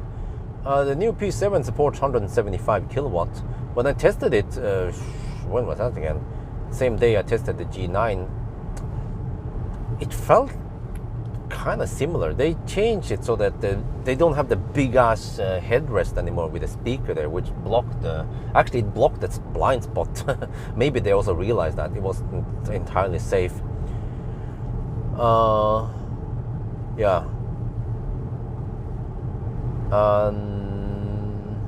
It's still not ready. I bugged them from time to time, like, hey, when do you have the new P7 ready? And they're like, yeah. So I'm not sure if it received any significant updates other than just charging faster. They probably didn't improve the efficiency on it. RAV4, 150 horsepower, really? I have around 3 times more horsepower than that RAV4. 150 horsepower. That must be like limp mode for me, you know? Like if I have 2% battery left, yeah, then I'm reduced to 150.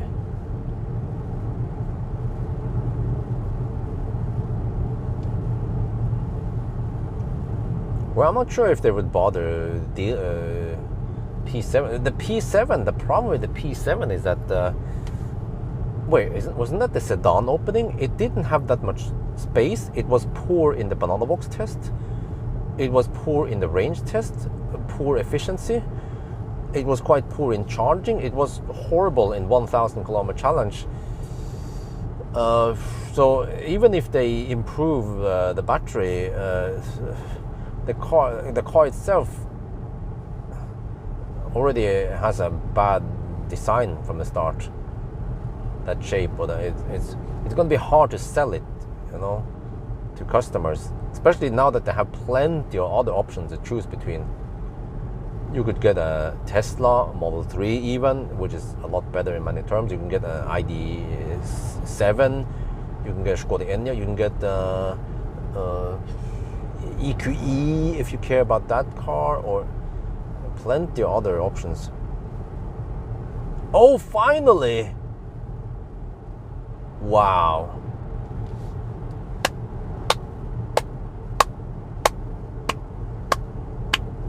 The slow clap for the Toyota. And the Beamer wanted to hammer, but it was way too far behind. The Beamer changed lane like 300 meters behind me, and then he realized, oh fuck, I can't, I have to go back. Dude, if you want to hammer, you have to go closer, bro. That's how it works. Physics. And to the right here, they are setting up a solar panel farm. It's crazy. I think it's already operational. They're setting up more.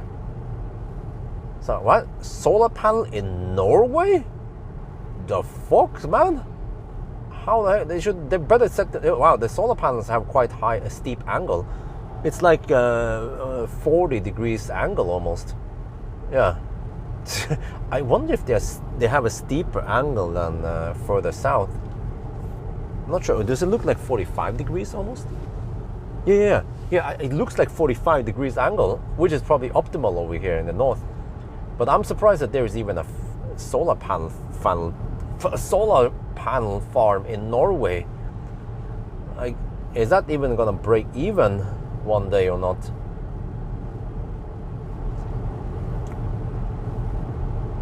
They should mount them vertically in Norway. Okay, maybe not. How about solar panels on Trollstigen?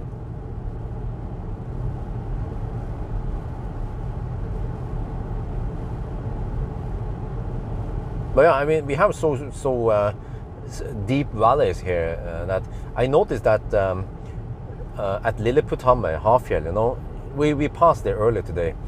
The mountains on each side, they are so tall and steep that already around 6 in the evening, the sun is gone behind the hills. But I noticed that up on the hill, and where where the ski slopes are, up there they still have sun. They have sun maybe several hours after the sun has gone down, or at least it's gone down in the valley. And you guys know Rjukan. Rjukan is especially bad in winter because of the the position of the valley runs north-south, I think it was. So that during winter, downtown Rjukan, that town doesn't get sun at all.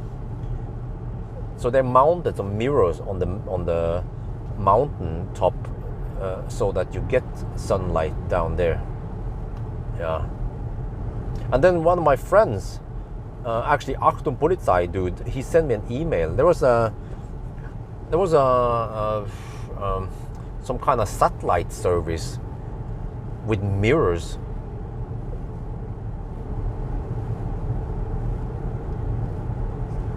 What was it called again? Reflect Orbital. Yeah, if you guys Google reflectorbital.com, it's like the concept is that you have satellites with mirrors. That was a BMW X5.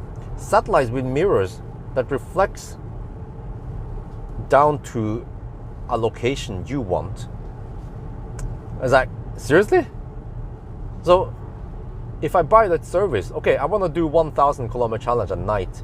Okay, you follow my GPS location or some shit like that. My phone, for example, yeah, my phone could broadcast the location. Then the satellite, the 10,000 euros I have to pay for the service will then reflect the sun right where I am at. Or some shit like seriously?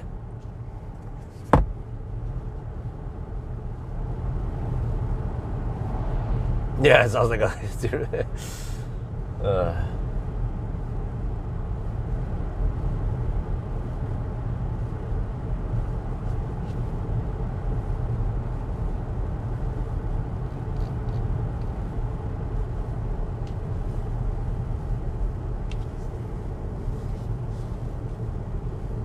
to get suntan. Well, actually, that is not a guarantee. If there are clouds there, then I don't know what the heck. It would just look like a cloudy day, right, or some shit like that.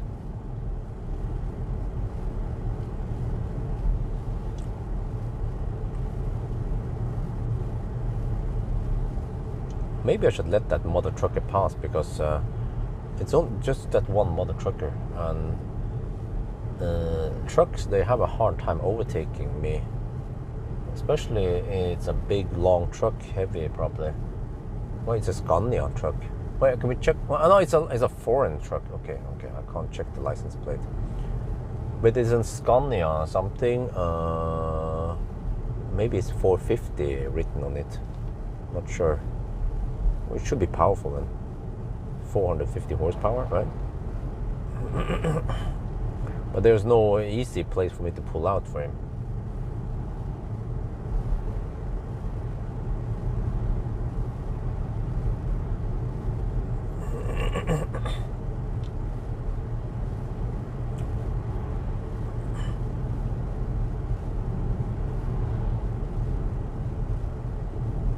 Oh, what is that? That's a bit cryptic, what you said there about debunked. What does it mean? It's a scam, right? Here is a place I could pull out. Maybe I can pull out for him. Let's pull out for him. I don't want to be in my way. I mean, in his way. Okay, let's just pull out here. It's just that one mother trucker. If there was a whole bunch of cars, then I don't care. Regular cars, they can easily overtake me. Just like that Toyota and that BMW. I actually have no cars behind me right now, which is quite a relief. I don't know about you, but I don't feel comfortable having too many cars behind me, knowing that I'm a slowpoke. On debunk the principle. I see. Okay, well, Well, that's what you should have typed in the first place, so it wouldn't be so cryptic. Well, but okay, in order to reflect that shit, the problem is that the satellite in orbit, it's not that far away from the planet versus the distance to the sun and so on, right? So the satellite must be really far away for it to be effective. Like if it's total night, you know, the sun is on the other side of the planet, the globe. A satellite cannot simply do that. What you can do is you can extend it maybe by an hour, right? So you get a bit of sunlight before and after sunset, sunrise. But you know the physics, right? The Earth is not flat, unfortunately. So you could maybe coordinate several mirrors, but that's gonna be super complicated. What are your first impression of this?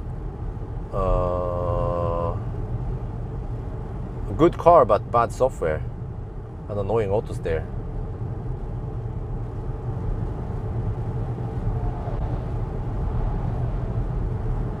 Wow, that mother trucker wanted to go a lot faster than I'm driving right now.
Okay, let's do another status update.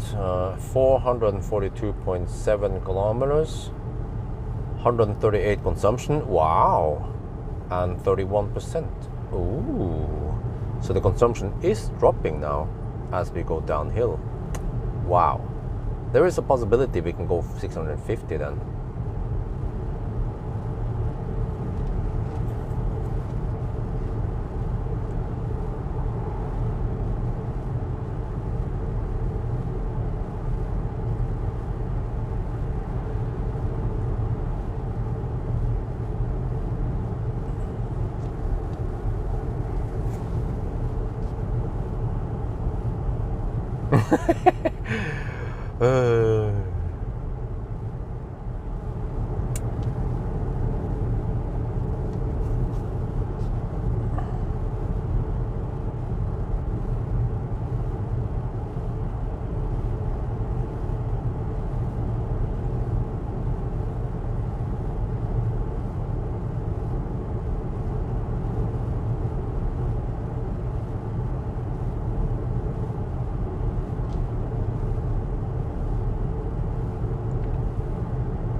Oh my lord, guys.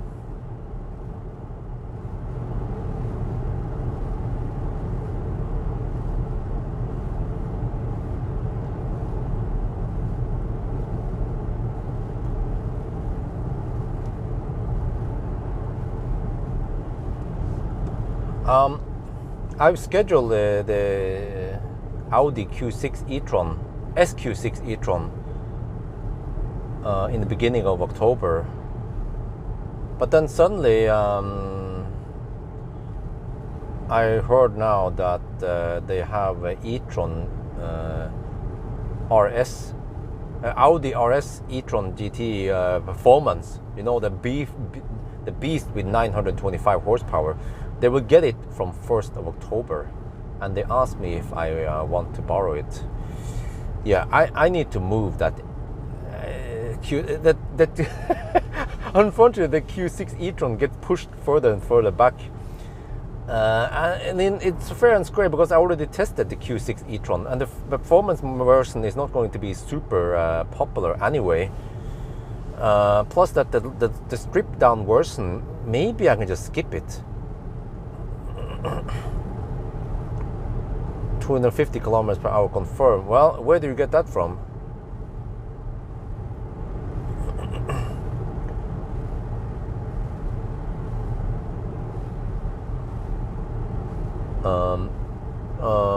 How is driving comfort, soundproofing? Soundproofing is better than Model Y.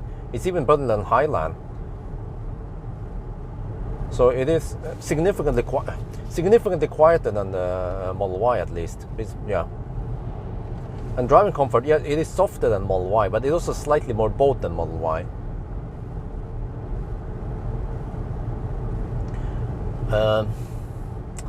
Well, I can't say much more than that, otherwise I'll be breaking the embargo. So yeah, I would like to tell you how it was, but I cannot say more.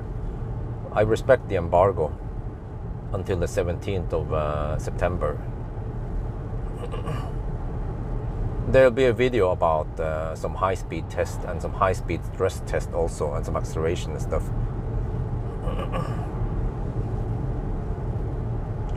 But yeah, guys, so I have the SQ ready for me in the very beginning, the first week of October. But I feel like the e-tron GT performance is more important, and I can't wait to do a 1,000 kilometer challenge with it. And I don't want to wait until it's too late and too cold. So yeah, but I have already done a range test and a charging test of that e-tron GT thingy, and I already know roughly what the 1,000 kilometer challenge will be. Time will be. But I need to verify, of course, by the actual test, because what I've seen is that fast charging cars and also efficient cars, they tend to do it better than my estimation. So yeah, we just have to test it then. So I think I need to move the SQ7. I think what I'm gonna do is that we are kind of running late now, and I'm gonna swap time with SQ7 and Q7. Sorry, SQ6 and Q6. They will change dates, and then I squeeze in the e-tron GT instead, where the SQ6 would be. And then the downgrade, the poor man's SQ6 will be pushed in, at least for now, until second half of November. Tesla killer, I can't say anything about it, otherwise I'll be breaking the embargo.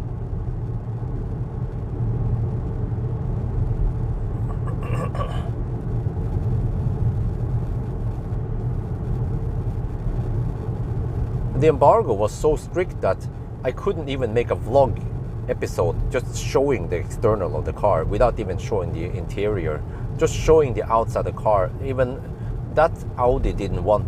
They said no, that's no. Then you break. Yeah. So, like, I could only just show my face, and just as long as they didn't film the car at all. Yeah, then it was okay. So that was okay. Whatever. I mean, that kind of ruins the purpose. So I made a vlog episode plus the individual test. So all that stuff will come in a big surge in the 17th of September. I probably space them out over a couple of days. So I'm gonna slack. I'm gonna go Al Bundy 1 week.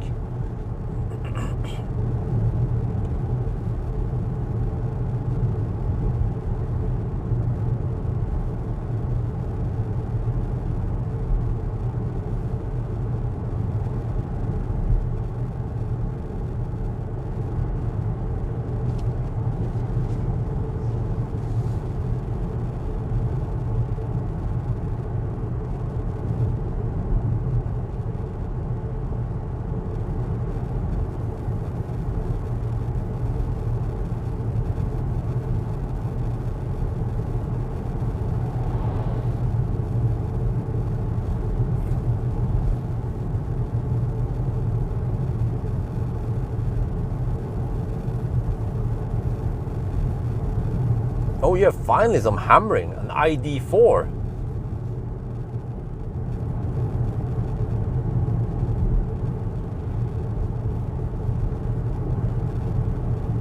In German they call it ID4. No, wait.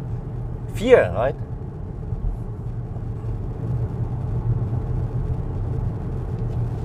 Yeah, he's hammering. There's even a woman in the passenger seat, but that doesn't matter. He's just hammering it. Go on, you can overtake now. You can hammer. Oh, too late. You had the chance. Well, ID4 should have at least 204 horsepower, but yeah, that's not GTX. Yeah, then it's 204 horsepower. Yeah, I can see it in the front. It's quite distinguishable front. Oh, I forgot tonight. I have to do a headlight test of the G6. Yeah. Almost forgot. I need to. That means I should sleep alone and let Isabel sleep with. Well, actually, no. It's not. The headlight test only takes actually an hour, less than an hour. Since I already done the acceleration test, yeah, I only have to go out, and then film it, and then come back. So I can actually do it in around 45 minutes. And that's usually not long enough, or ultra low chance that Isabel will wake up. Okay. You got your G6 Performance 4 days ago. Quick, okay, yeah, it's awesome. Yeah, it's quite efficient as long as you get the correct trip consumption. Because the car is a bit buggy, but it depends how you do it. Actually, for more normal people, when you lock the car, you will leave it for several minutes. I believe there's a bug there. If you lock the car too quickly, you will reset the distance and time, but you don't reset the consumption. I'm not sure if Xpeng already knows about this or not, but at least they're gonna hear it from me via someone else, maybe.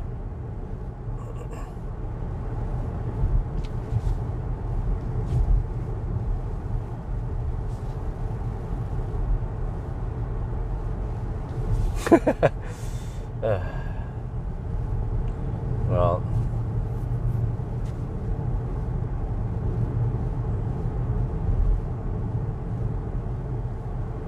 whatever. I don't know why people are so focused on the Sunday driving being done on another day than Sunday. I think it's because they don't have anything else to talk about. Yeah. But actually, in Norway, when you say söndagskörning, it actually means a slow drive, like drive like an old man, Yeah. So technically, in Norwegian, Sunday driving, you can say that for any day.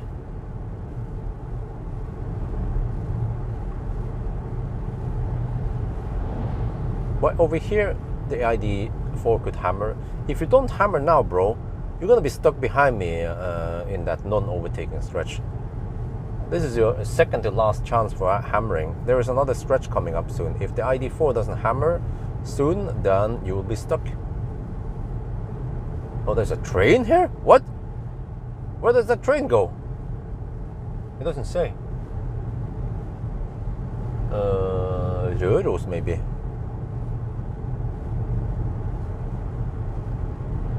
Wait, does it go all the way to Trondheim via Røros?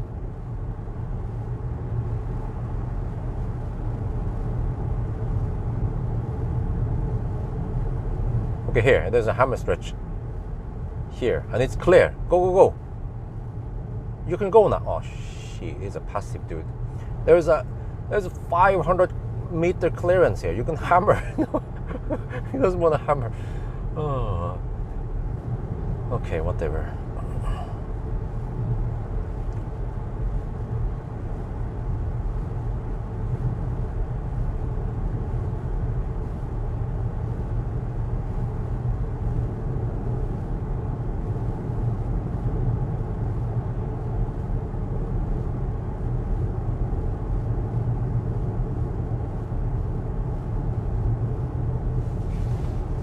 But I mean, it's like, if I say I drive like a grandma, you'd be like, huh? did you change gender? Did you do a sex change and become a grandma? I'm like, no, it's just a way of saying, you know. Wait, dude, I found a dude who's even slower than me.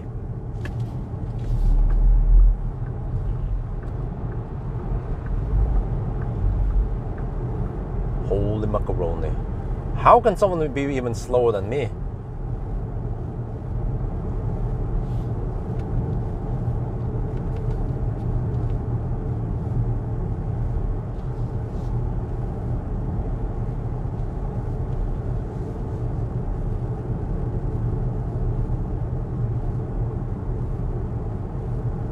No, the ID4 has 204 horsepower. It's plenty.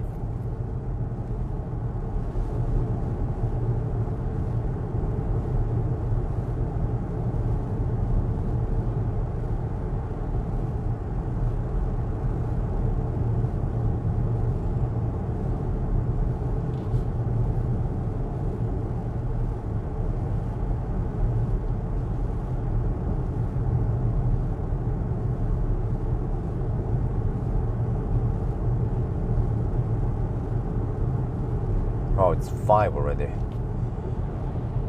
I'm still not done yet. I have at least 2 hours of driving. Yeah.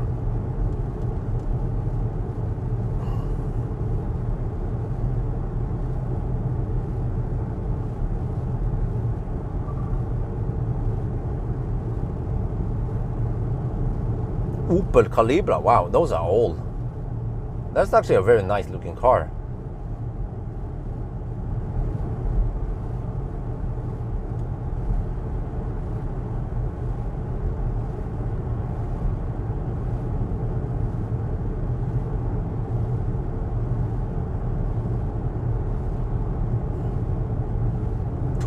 Degrees. Wow, it's hot.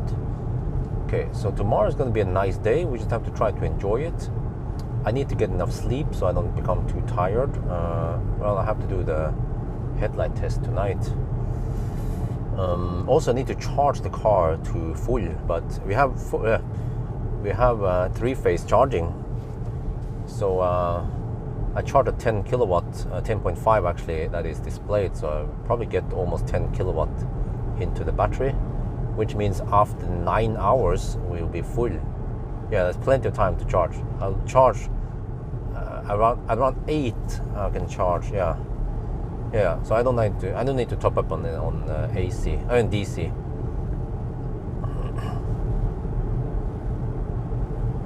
So 11 kilowatt is sufficient for most cases. If you need to, like this time, you know, I arrive with almost empty battery, and then I want full battery in the morning. No problemo. But if I have only 7.4 kilowatt at home, then that might not be enough. And 3.7 at least, that's not going to cut it. Then I have 40%, 50% in the morning.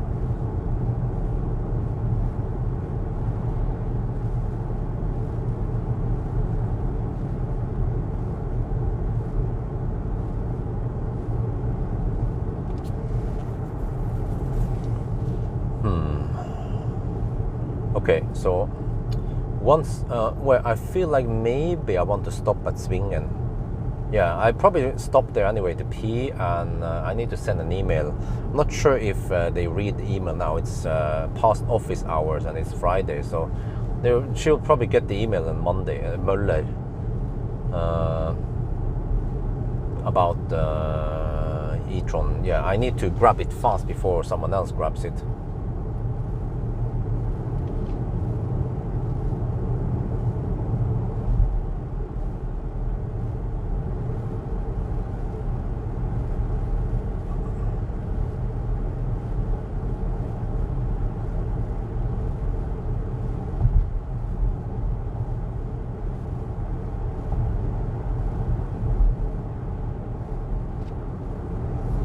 When you do Sunday drives, do you pick a place, visit? I tend to use the same routes, and I tend to stay on the north side. I don't feel like passing through Oslo.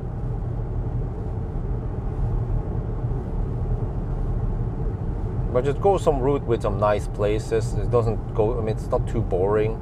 I don't do this on the motorway, for example, back and forth. And try to include some mountain pass maybe or some shit.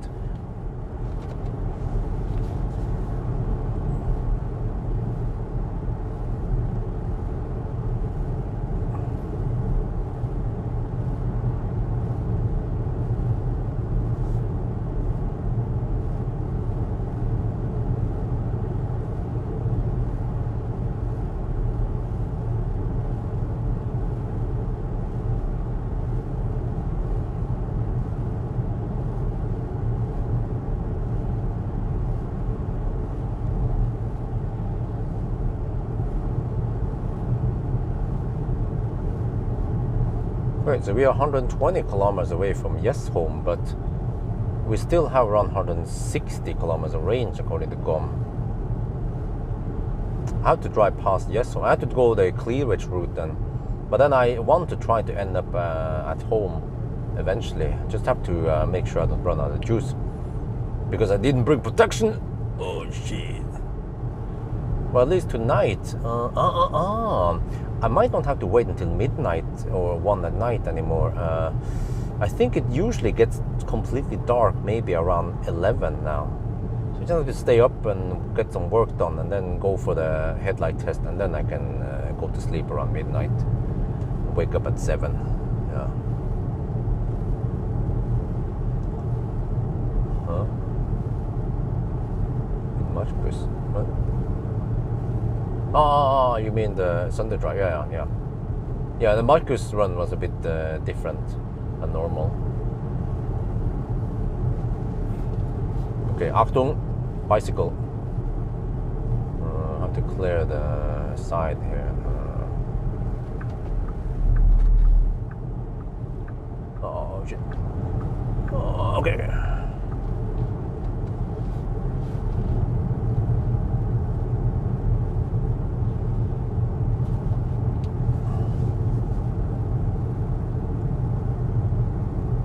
Okay, we're getting closer to Xpeng now. Yeah, I probably want to release the plug and let all the cars behind me pass. So I'm gonna take a little pee stop over there, but also I need to reply to that email in case she reads it in the evening. I'm not sure. I've seen some people reply to emails even in evening and weekends. Okay. I thought people would have weekends. That would never happen in Germany. In Germany, if it's weekend, then it's weekend.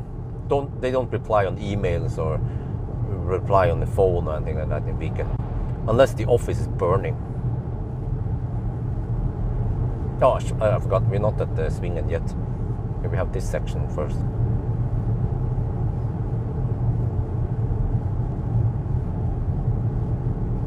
Yeah, this is what I heard from Kjell Arne Woll. He used to work for Tesla, and then he worked for Audi for a while, and then he moved over to Hi-Fi. I'm not sure what the heck he's doing now, but at least when he was working for Audi, he told me that in Audi Deutschland, the Germans, they are quite strict about the weekends. Weekend is holy time for them. I don't want to be disturbed during weekends.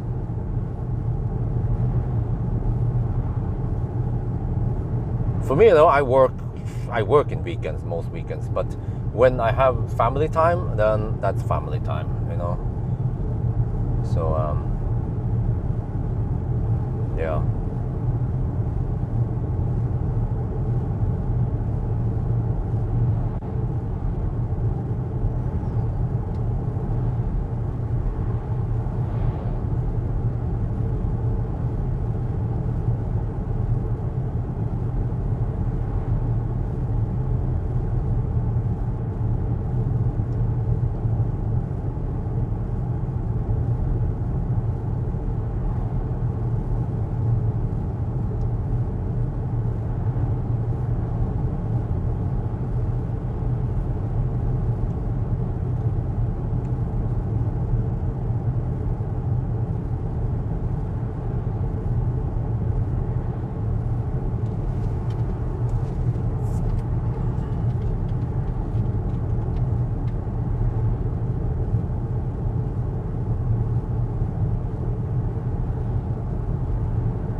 to run AC.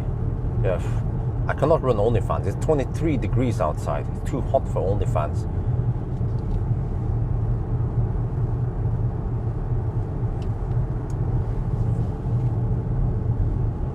Alright, let's do another status update. 477 kilometers, 138 consumption, and 24% left. This car doesn't show any power limit, but I think it should be fairly safe to go to zero, close to zero. Maybe I'll just end up with 1%. But that 1% could be 1.5%, but I think that's close enough.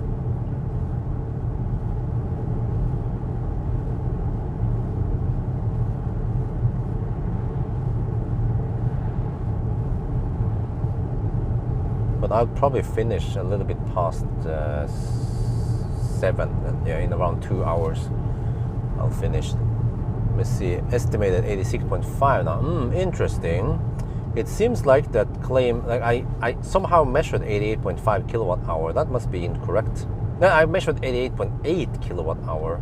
But then when I did the, when I did the acceleration and noise test, I started with 100% from the garage, and then I drove more or less non-stop without shutting down the car. And then I measured 84.8 kilowatt hour only. If the I think it's kind of wide. If it keeps dropping, then we could end up with around 85 kilowatt hour.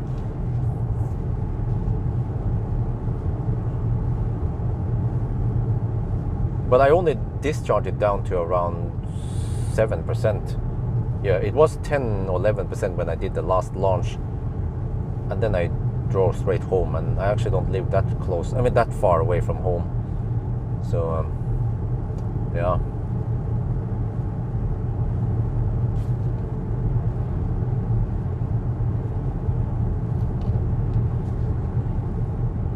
But I just wonder, can I do a double car run? Holy shit, that's smelly. It was that classic car. Oh, let me recirculate. It just passed me briefly, but okay, it's been spreading its pollutions around here. Yeah, that's right. And it spreads to the side. Holy shit balls, I have to recirculate now. If it smells bad, it could possibly also be toxic, especially classic cars. They might not have the best filtering.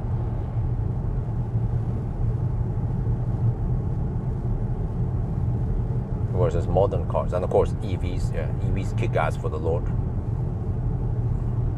Yeah, so we found out that the distance error is 1.2%, right? That's what I used in the range test. Initially, when I did the 66 kilometer loop, I found 2% distance error. But then with the full test, it was 1.2% to Rudshøgdanbakken. Yeah, it was the white, no, sorry, it was the red Mustang.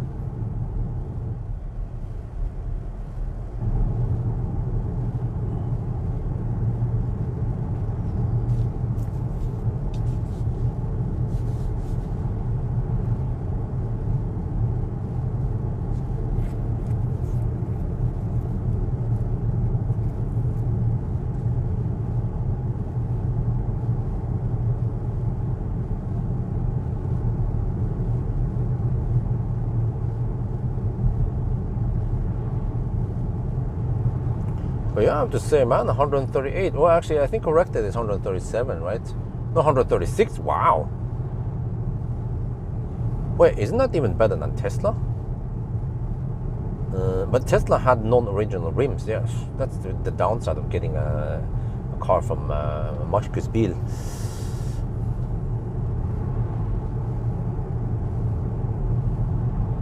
But also, that was the old test procedure, I think, when I cruise at 90. Now I slowpoke, so of course that also affects the consumption. So you can't compare these tests like directly or strictly like that.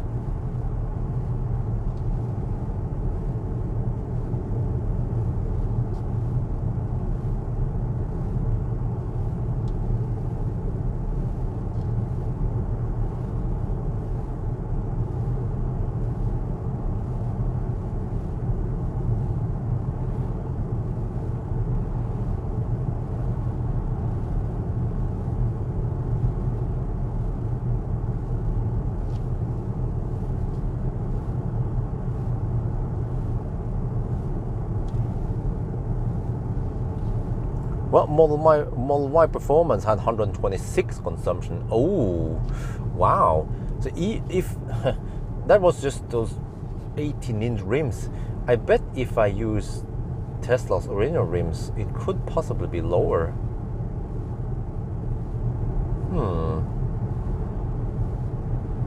Okay, so it still can't beat Tesla in efficiency, which makes sense because according to the range test, Tesla was also slightly more efficient.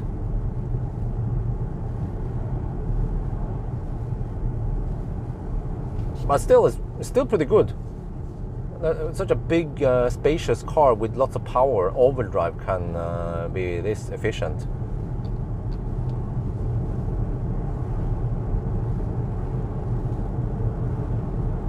Okay, svingen. Let's hoppa over svingen.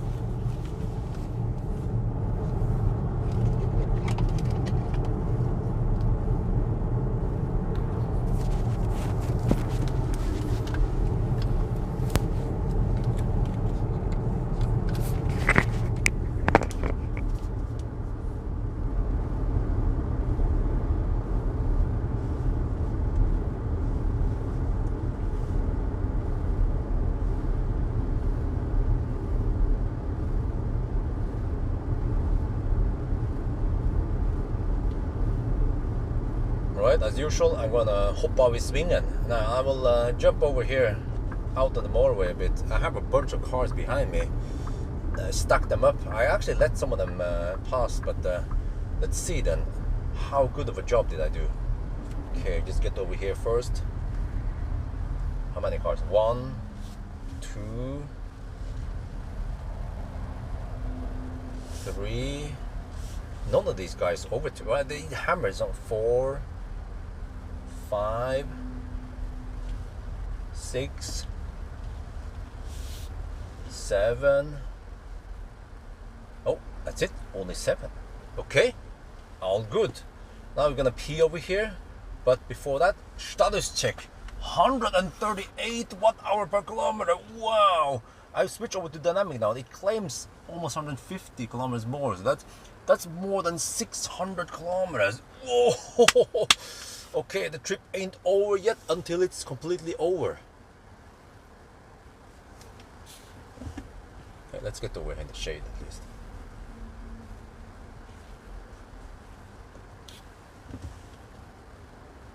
โอเคเรามาถึงที่พักที่หนึ่งนะครับโอ้e-tron GT ครับเนี่ยงามก่อนเนี่ยซูมที่กล้องนี่มันดีนะเนี่ยยุบโอเคแล้วก็ตรงนี้นะครับเราใช้ไฟฟ้า138วัตต์hourต่อกิโลเมตรโอเคดีมากนะครับแล้วก็เราก็มีอีก148กิโลเมตรตอนนี้ผมสวิตช์ไปหาไดนามิกนะครับแปลว่าเราน่าจะวิ่งได้เกิน600กิโลเมตรเลยโอเคเราก็ต้องดูนะว่ามันจะวิ่งได้ไกลแค่ไหนนะครับอีกไม่นานนะครับหรือว่าอีกสัก2 ชั่วโมง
see, can I turn off?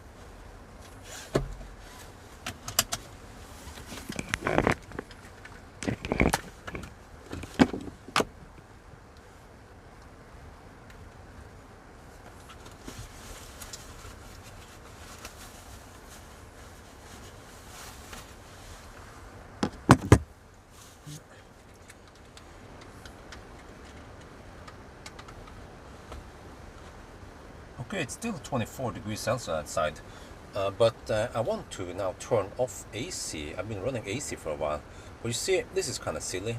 When you turn off AC and then you turn down the temperature, then AC comes on again because the temperature would. Then I have to turn off again. All the other cars I tried, as soon as you turn off AC, it stays off, of course. So now we are only fans.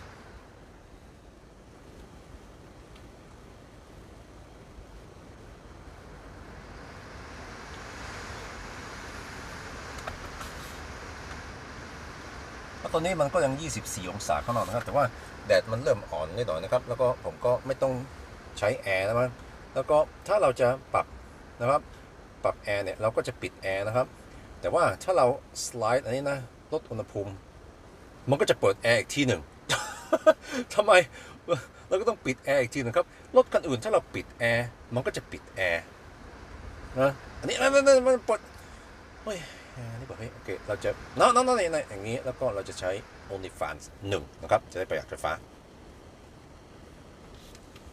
Actually I think I need only fans 2 okay there and now let me quickly reply to that email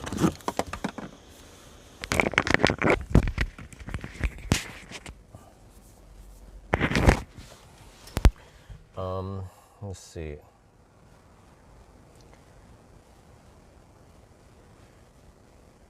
hey yeah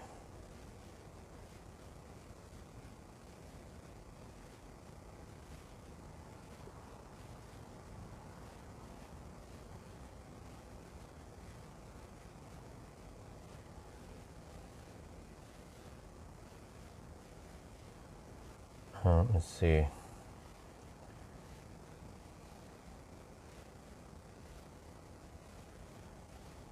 okay I want the following RS e-tron GT Performance she said it's for 1st October okay 1 2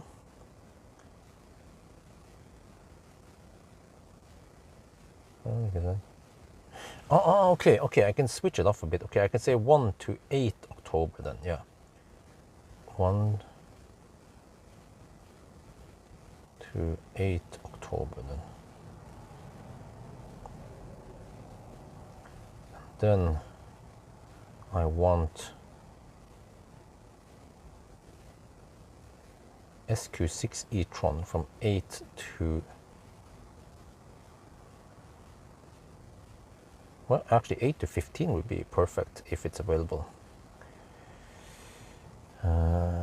SQ6 wait SQ6 from 8 to 15 October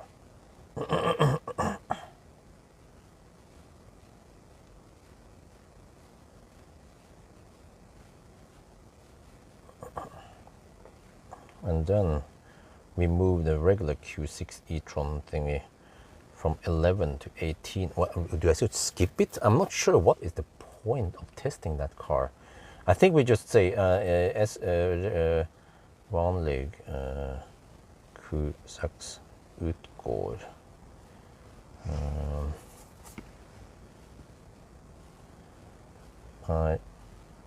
SQ6 ledig i den perioden.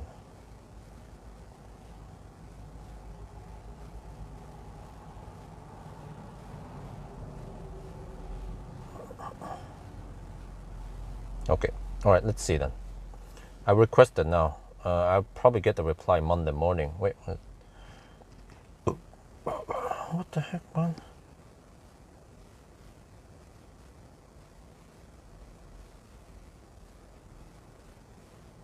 good. I get this. Okay, some spam on the Tesla Björn email. Let me just. How do I report spam here?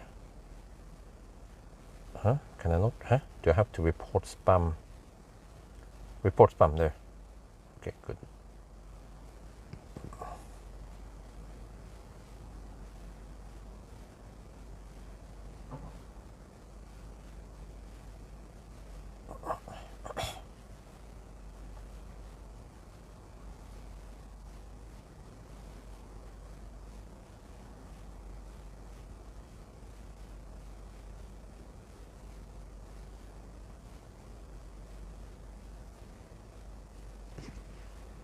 Now it gets kind of hot in here.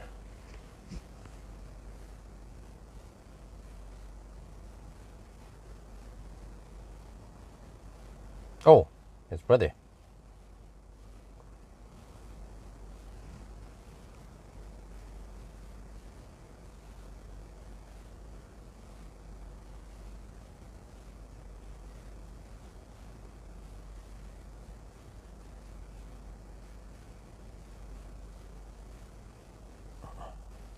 How much is it trying to sell it for? Should be less than 200k. Oh, ooh, 160k only. Wow. Damn. 160k for that Model S that Valdemar fixed. That's a lot of car for the money. If I knew the price, I would, of course. Yeah, think about this guy. I tested a Model S. That Model S that Valdemar fixed. It has only 11% degradation. It's still good for 420 kilometers of range. And Marcus is trying to sell it for 150k NOK. I'm like, that's actually a good price, man, for 160k. Let's go.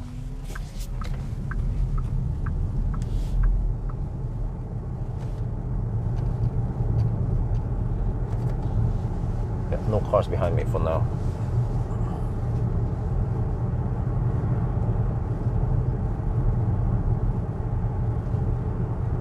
Okay, so I requested now to borrow the RS e-tron GT Performance, the Tesla killer, the Plaid killer,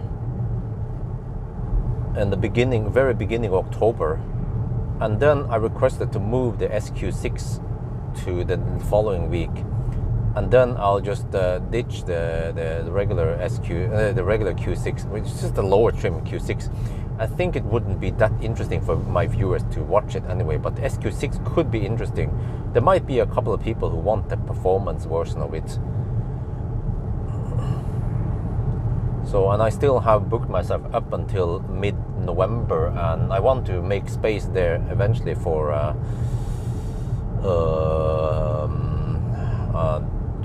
what is it again? For the upgraded EV6. But I mean, even now I feel like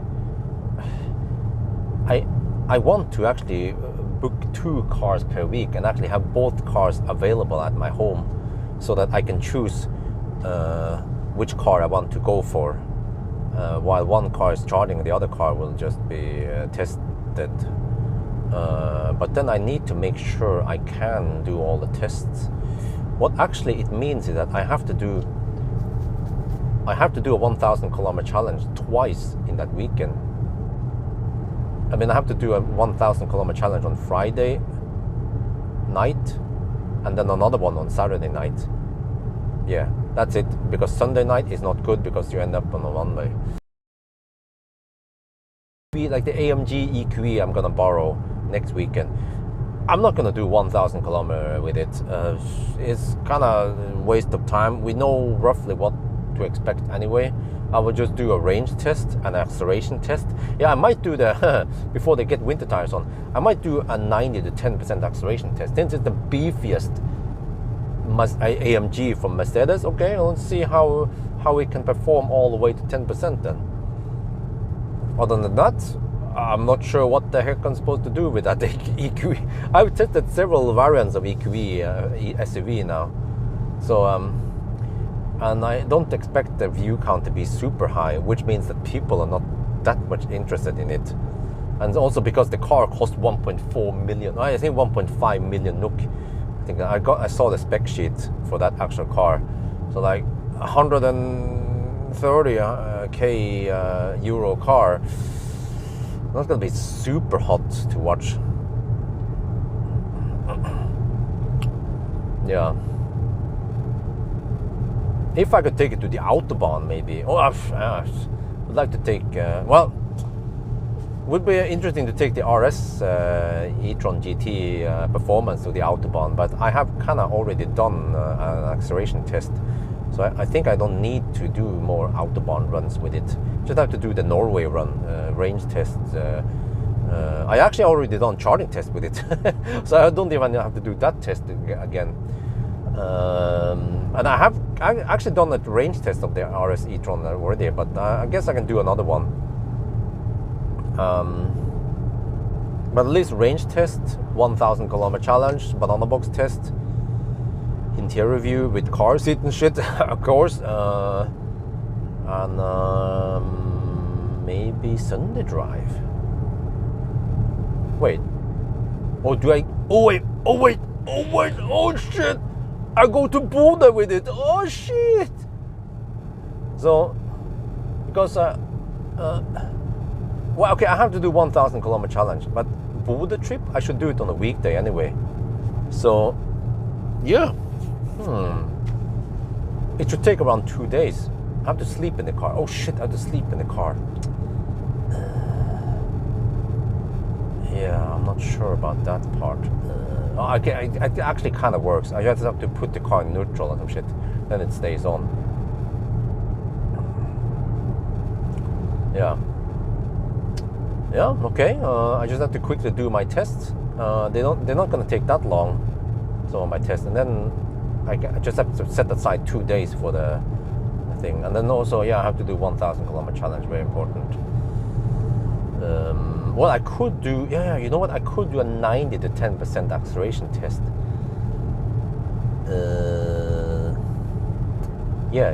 I definitely should do that. But that only takes around 3 hours. Yeah, I think around 3 hours with that car, because it has a relatively big battery. Off-road, no.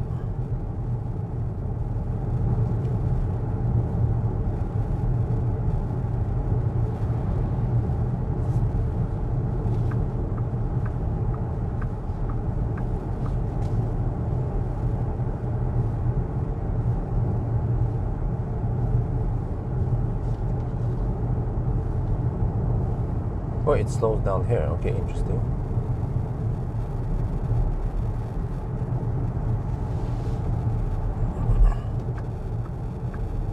And then we get the sun in my face again. Wait, maybe I should fire up H. Okay, let me go for AC Auto. 24 degrees should be plenty.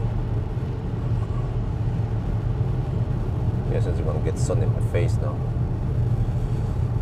Lift to enter function Taycan for all men. Oh, that part, I can't say anything about it. Otherwise, I'll be breaking the embargo. Let me see here. We're already in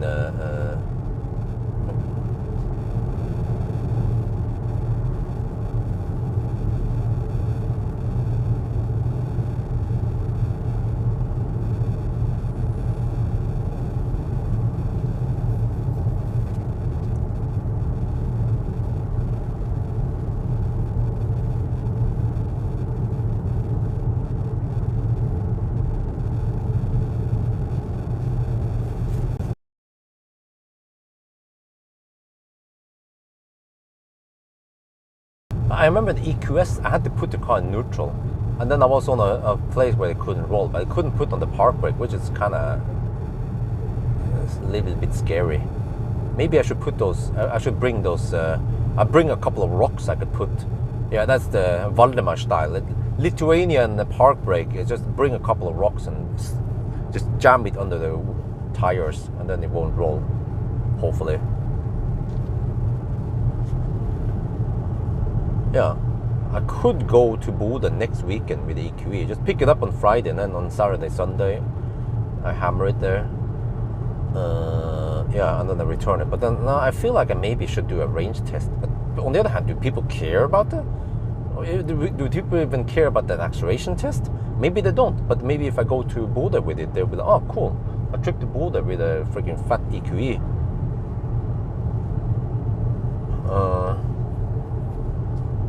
And then after that one, I have Mini Countryman, and then I have a double book myself, EQ, the EL8 and BMW i5 Touring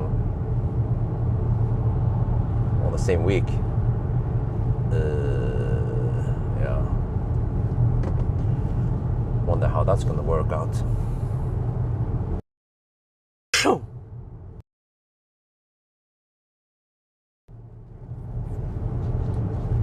Wow, I have a Toyota. Oh, finally they overtook. These guys have been camping behind me for a long time now, ever since the roundabout.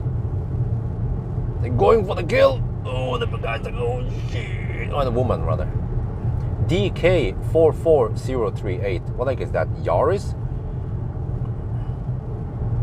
DK44038. Okay, let's do another status update. 497.5 kilometers. 139 watt hour per kilometer and 20% left. Rock is the best handbrake. Easy to fix. Open source, yeah.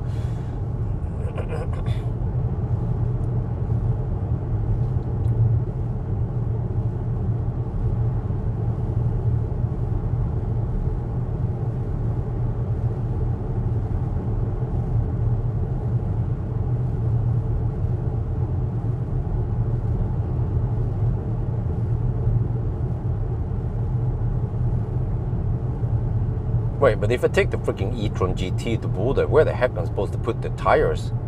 I'm supposed to pick up the winter tires. Well, I should bring tire bags, yeah, at least. Well, I can wrap them in the, yeah, I have the carpets I use from old Nimber days.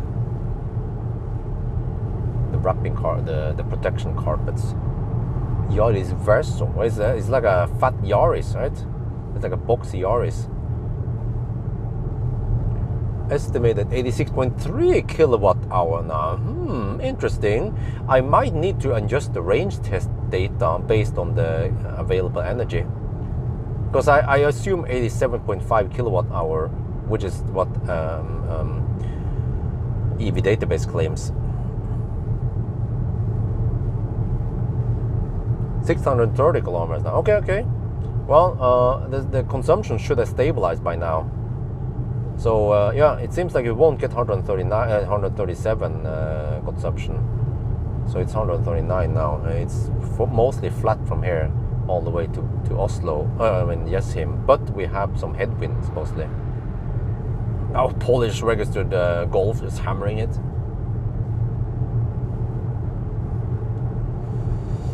Yeah, but I think this time I should bring my insulated bottle. I think also the other guy should bring it, because it keeps the drink nice and cool for a long time.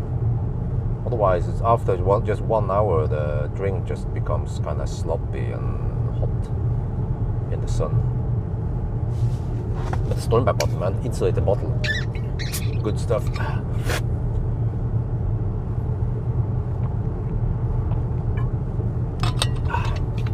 Keeps it cold for a long time, especially if you put a few ice cubes in there.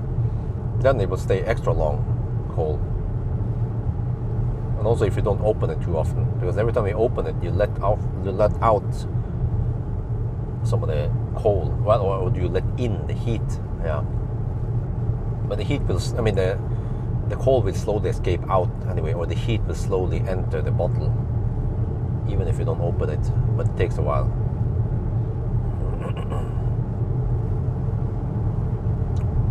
So hopefully we get a nice day tomorrow at Lilleputthammer. Lilleputthammer, Lilleputthammer. Yeah, there's a song they play by the entrance. What the heck do we do for lunch? we better go there and play first, but then they're gonna be hungry. We're gonna be hungry. We're gonna try the pizza, but maybe we just need like a midday snack, and then we have a dinner later. Well, we had to go to Trondheim, to Lillehammer, and we had to drive a little bit back and forth. Had to go, but it's around 10-minute drive from Øya to Lillehammer and back, so not that big of a deal.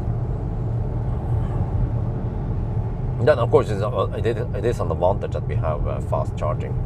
Oh no, but we should go to XXL, yeah, and buy a helmet for Isabel. That's right. And then I could charge the auto on a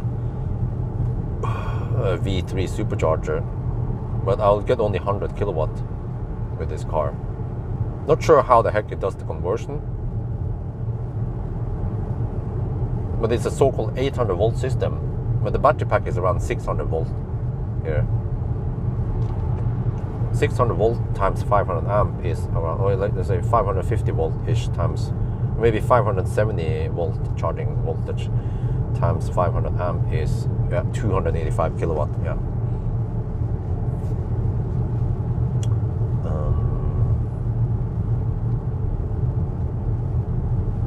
But interesting, I can't wait to test the Pro S battery, the 91 kilowatt hour MBB battery, because it supports 200. Wait, which car was it? No, that wasn't that one. My bad. EL8, yeah, EL8 battery supports more than 500 amp. So I wonder what happens when I plug into the V3 supercharger. But I need to swap enough so I get the right battery. How the heck can I do that? I can. Not sure how I'm gonna do it. If I swap and I get the 90% battery, can I just swap again? Will the system just deny swapping, or what's gonna happen, right? Well, I could drive a little bit, drive it down to 85%, right, and then swap again. Or if I have a low-ish battery from a range test, I can swap it and see what kind of speed I get. But how do I figure out? Yeah. You can see the battery health. Yeah, I forgot. In the EL8, you can see the battery health. And if the battery health is like 99% or some shit, then it is likely you have the Gen 2 battery.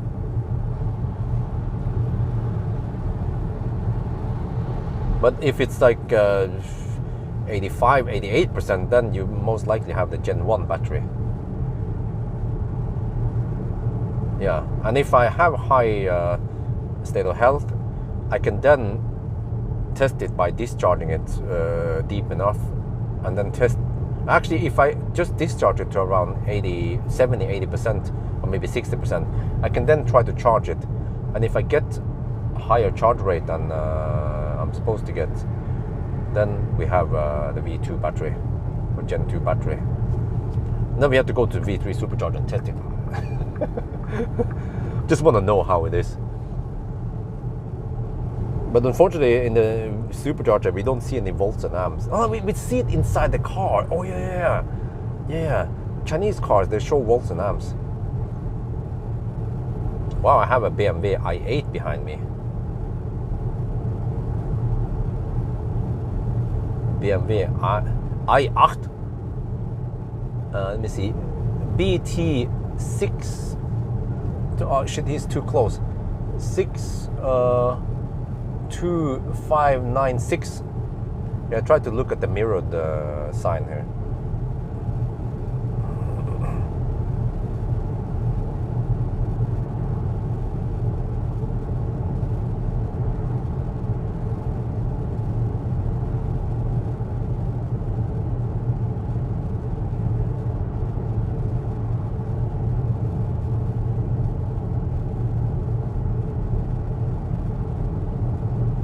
Polls are 4? Nope, unfortunately not. Haven't booked anything. Man, I get sun in my face now. Well, this is the downside of taking this loop, but there's not much we can do.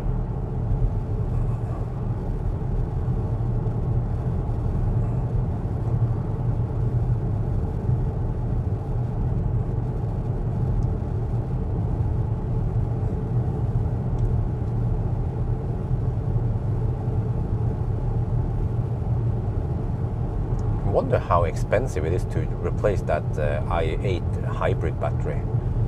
I suspect it's like 10,000 euros. Ridiculous price. And it has only, vehicle has been de-registered, cannot be used. Huh, really?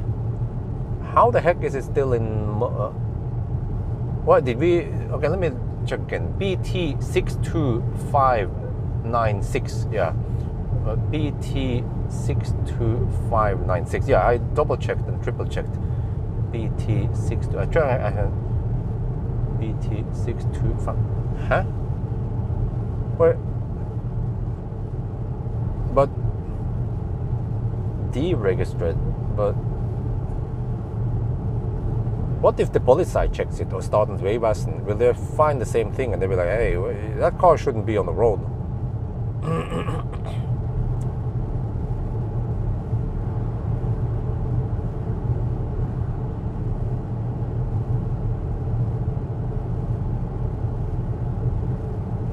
Wow, 25 degrees Celsius. Holy macaroni, it's hot. Wow. Yeah, maybe it was a good call to not go to Göteborg. But if we want to go to Göteborg, we kind of needed to leave today. Yeah. The problem with Göteborg is I want to go to Liseberg. But Liseberg is open on Friday also. And Friday shouldn't be too crowded. But they open 3 in the afternoon and they close at 10. We're like, huh? We don't want small kids to enter there at 3 and we don't want to stay there until 10.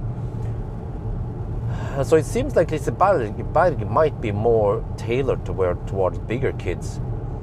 But on Saturday they open at 11. But then it's going to be freaking crowded. Yeah. So that's why we kind of just ditch Liseberg and then we go for Lilleputthammer again.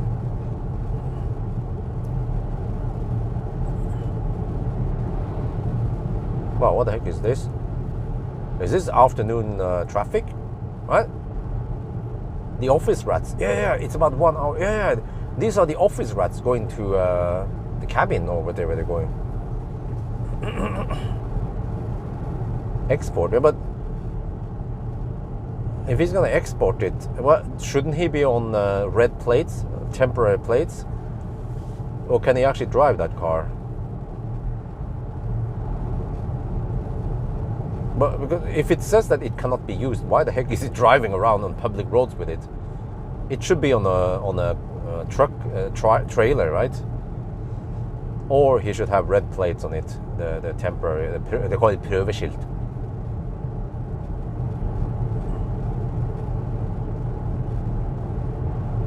It's a nice looking car, but it's not practical at all. It has poor trunk space. Yeah, and it is actually not that fast. I think it was right on par with with Millennium Falcon in terms of acceleration speed, but it goes schnell on the autobahn at least.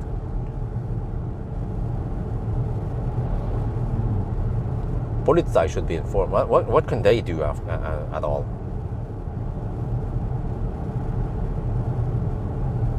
I mean, should I call 2800 and ask? Well, okay. Someone else who's Norwegian could do that. You guys know my location. I don't have to be the one doing it. I'm just curious what would happen. Would the Polizei just chase him down and they're like, yo, dude, you're not supposed to be there? Or maybe they're like, oh, okay, no, he's allowed to do that because he's gonna export it or something. I don't know. I mean, he's not bothering me. He's on the road. It's not like he's like a national threat.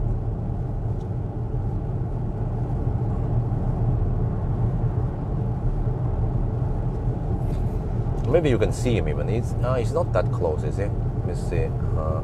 No, you can't really see him. You see the nice interior and the G6. Yeah, you haven't seen this view much at all. Oh, the middle headrest is blocking it. Yeah, skål. Isabel learned how to skål now. I'm like, don't do that at kindergarten, please. Otherwise, they would be wondering, well, what the heck is that? What was Polestar? What was a Polestar for? Dude. Oh, you guys didn't see it. Sorry, I didn't have it on that view.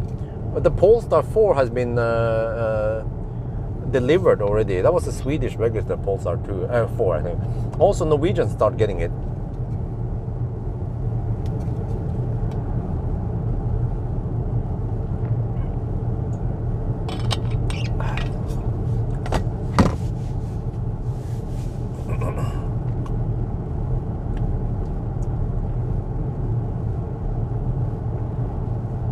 I need to prepare more videos for my boy to edit this weekend. And I won't have much time at all. I have some time tonight maybe to finish the Xpeng G6 1000 kilometer challenge, but yeah. And that Model S that Valdemar repaired, well, I made a range test at least, and it shows that the car works great. Guys, I did a charging test with that same car. I need to edit it eventually, but it turns out that Tesla must have increased the charging speed on the classic 85 packs, because I was getting roughly 10 kilowatt more now on various state of charge, right? And I haven't timed it, but the car is charging. It should be maybe 10-15 minutes faster to 90% than before.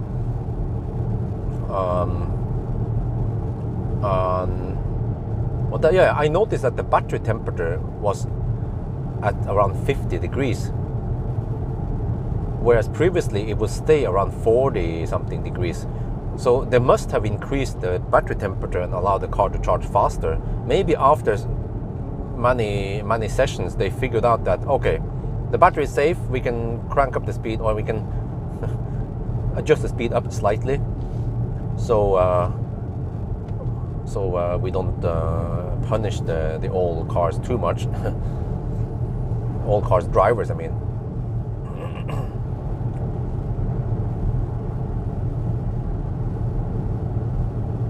But man, seriously, that BMW dude, I can see him in the mirror. He's constantly using his phone.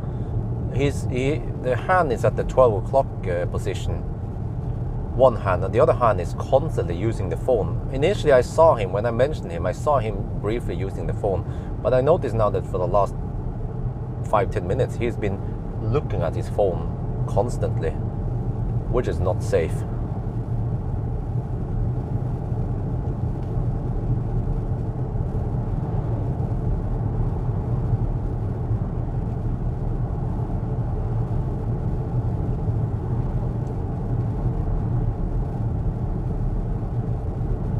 Okay, we're gonna enter the Autobahn soon. Yeah, this must be the Friday afternoon traffic. People going to the cabin. It's going to be a nice weather tomorrow at least, but then Sunday it will be rainy again. We haven't had those crazy long, like dry season. It usually we get maybe just 2, 3, 4 days of nice weather, and then it rains. Yeah. BMW drive. Yeah, it is.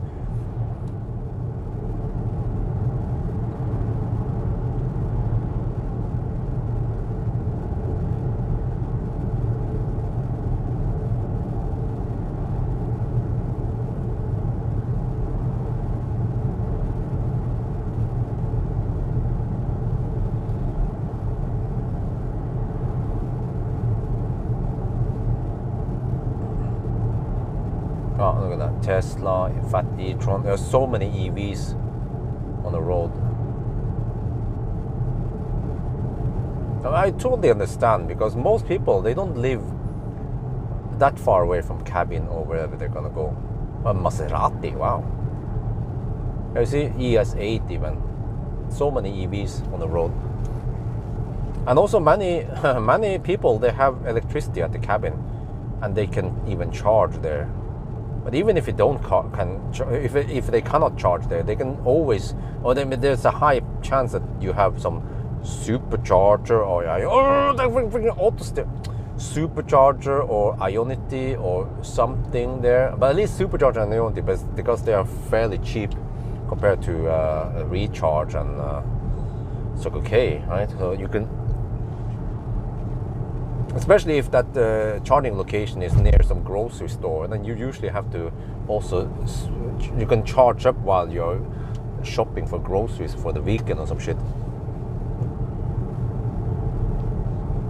Because I think traditionally people say, well, we can use EVs for local city driving, but for long trips, we want to use diesel. I mean, why do you want to waste your money on diesel, right? Just use your EV. Okay, here I'm gonna see the i8 hammer me soon. So I wasn't lying about the i8. There it is. It's a nice looking car, but actually when you're looking in on the back, it looks like the i8 is giving birth to an i3. Once you've seen it, you cannot unsee it. That is the big brother. G7. Oh, what the heck? Auto steer.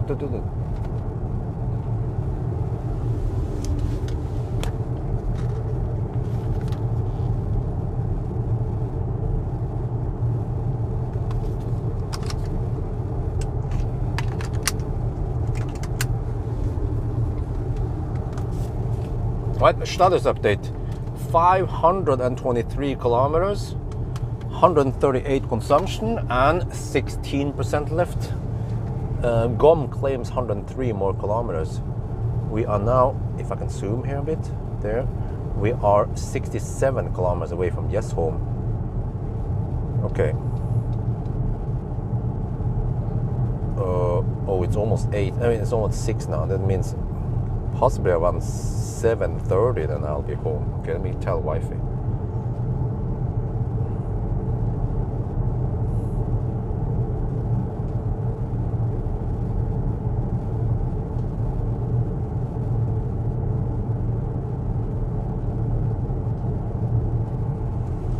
Okay, but Marcus, he wants to buy a Model S P85 Plus, and he said that we could do something fun together.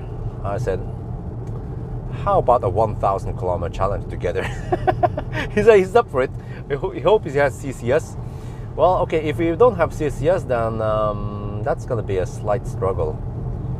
Then we can only use V2 superchargers, which is classic Uddevalla and classic Falkenberg. Yeah, good old times, man.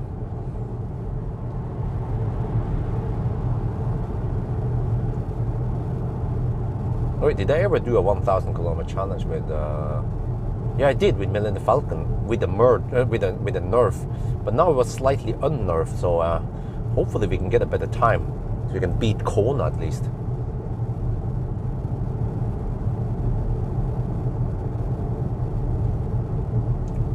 Other way is to do 2,000 kilometers.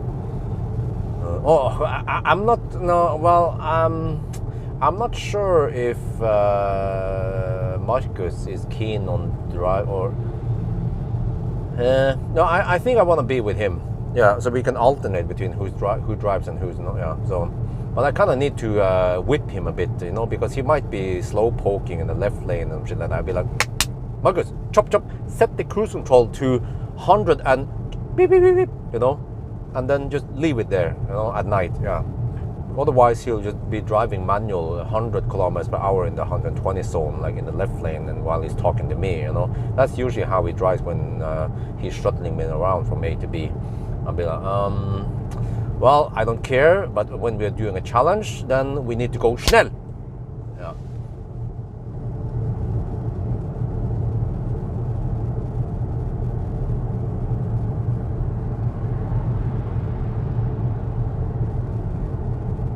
But I mean, this is kind of spot on because what does that smell? It's that motorcycle. The heck, man, this is dirty.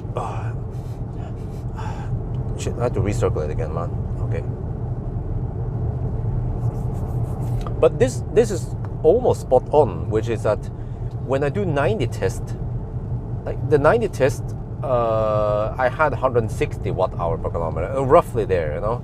Plus minus, I'm not sure how accurate my measurement was, but then the Sunday drive is 140 watt-hour per kilometer. So many cars, they have roughly 20 watt-hour per kilometer lower consumption than the 90 test. But this is not a pure 80 test. It's like a shit. What is that? Unfall.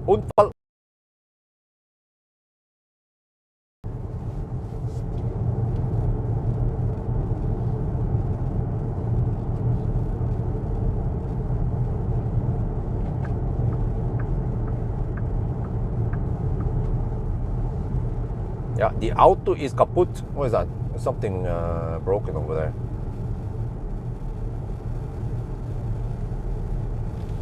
Oh, I see. It's an RV. Oh, and there's also no wide road shoulder over here. So it actually blocks that lane.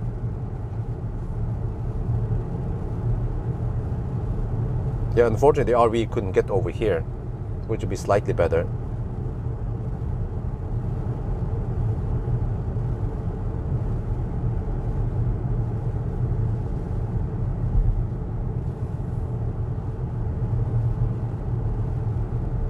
But yeah, the EL8 is coming up soon, and I have to figure out how the heck I do it.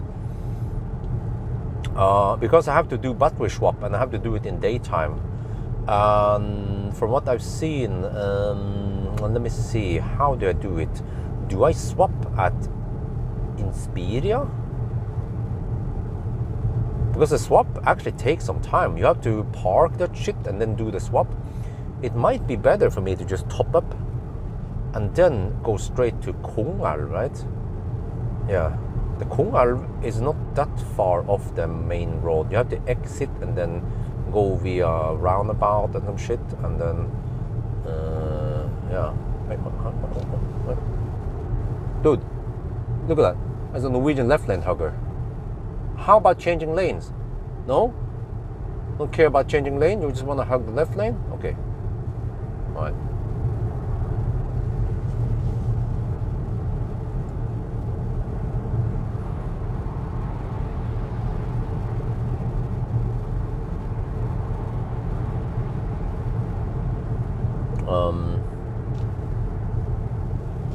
What was I talking about again? I forgot. I kind of zoned out here.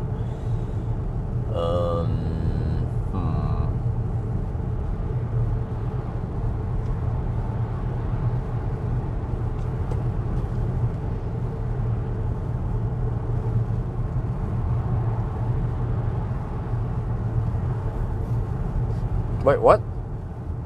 Huh? I got a Tesla referral. Someone used my referral code.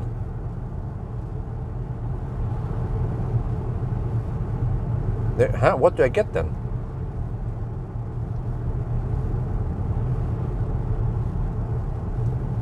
I don't know what I get in Norway, because I think it's different from other countries.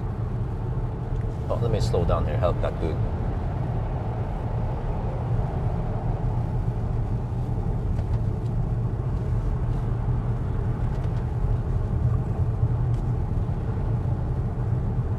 She's hammering uphill, right, with a freaking truck. You must have big balls with a truck, or maybe you have big truck.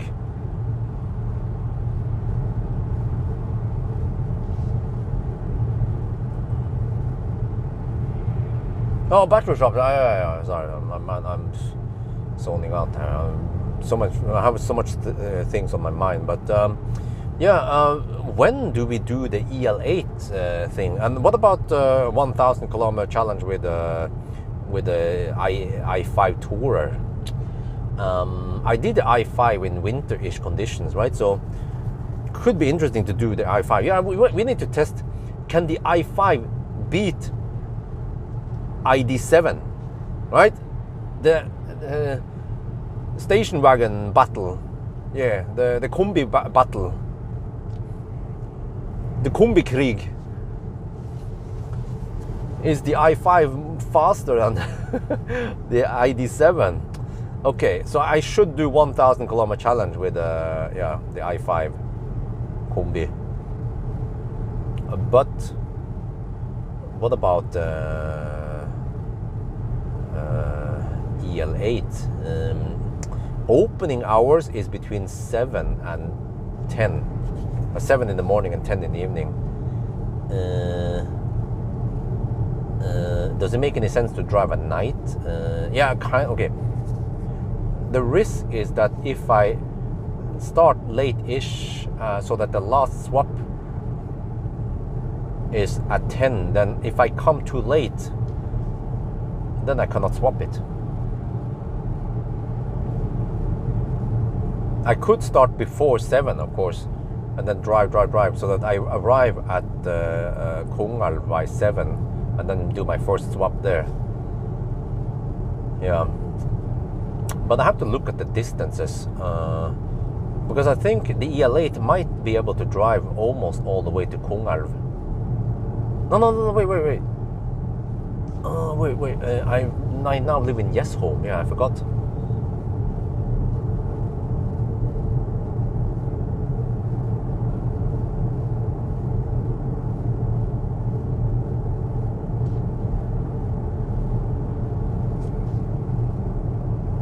So from home to Kongalv is around, it's only 300 kilometers, roughly. Okay, if I have 86 kilowatt hour divided by 300, I have to average 286 watt hour per kilometer. Yeah, I could do that. Okay, so you see, what I need is a quick top up somewhere, like Strömstad. And then I swap at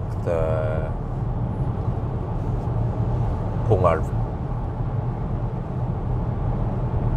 But then the next is Varberg. So what I could do is I could go all the way to the turnaround point, and then maybe top up quickly again on the way back. And every time I top up, I can just do a quick run to the toilet and maybe grab some food, like a 5-minute top up. And then I can swap at Varberg, and then I can possibly go all the way from Varberg to Inspiria.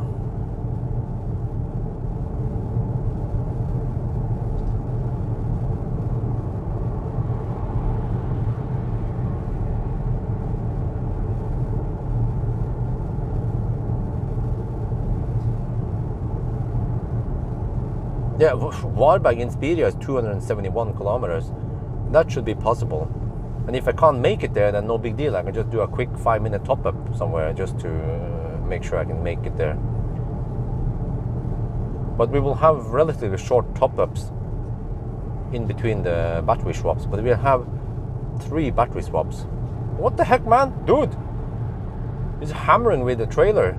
That's at least 100 kilometers per hour with a trailer. Does he give a shit? No. Is it safe? Probably not. Like all those guys who are hammering with the trailer, I don't see the Tempo 100 sticker on them. Not sure if you can get fake ones from Temu or not.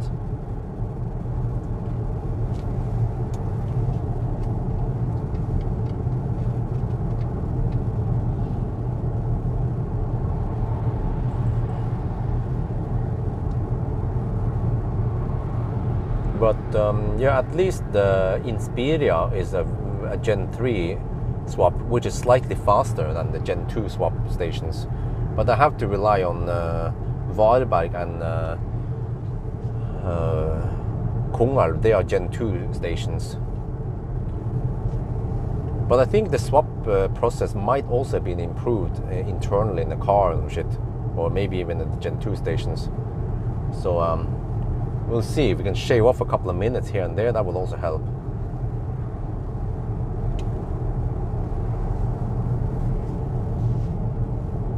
But we are talking about less than 9-hour runs with those cars. I mean, with the EL8 at least. But I should do it on a Saturday.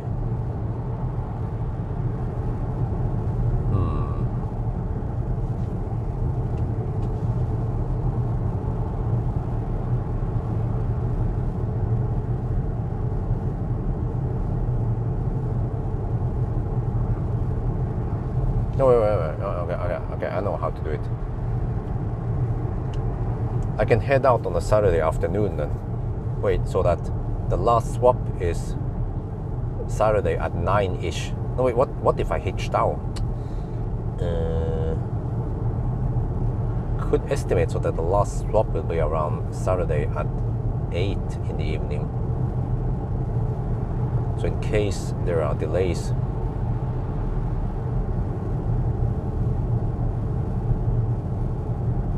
Well, that means I need to start around 10-ish. I'm gonna be driving in daytime. Okay, that sucks.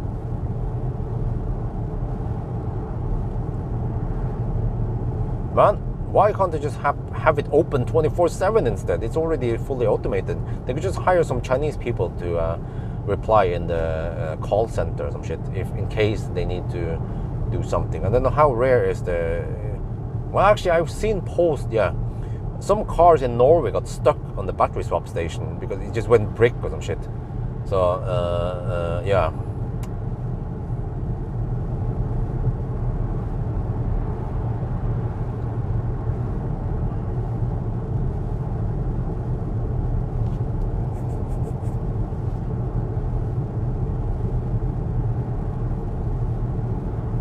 But if I start 4 in the morning ish or something, or 5 in the morning, I will be at Kongar around 7 ish when it opens.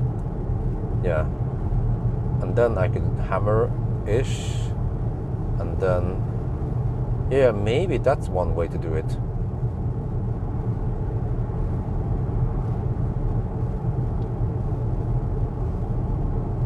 Yeah, I think I might want to do that, because then if I start 5 at night on a Saturday morning, there will be literally no traffic around Oslo, and then but there will be some traffic by 9 or 10, but then I'll be usually around Vareberg, Falkenberg, and that stretch has very little traffic, and there'll be some traffic on the way back via Göteborg in the midday. But then once I clear Göteborg, then it's also fairly empty. Okay, so that's the plan then. Start Saturday morning-ish. Yeah. But then I had to figure out what the heck I do with the i5 touring.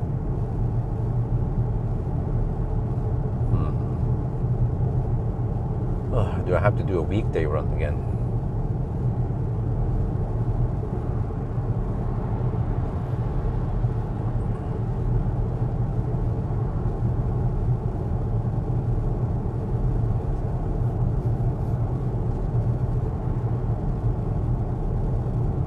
Yeah, I might have to do that, a weekday run. But in case I want to do a weekday run, I want to start around 8. So I can finish before the Stau happens.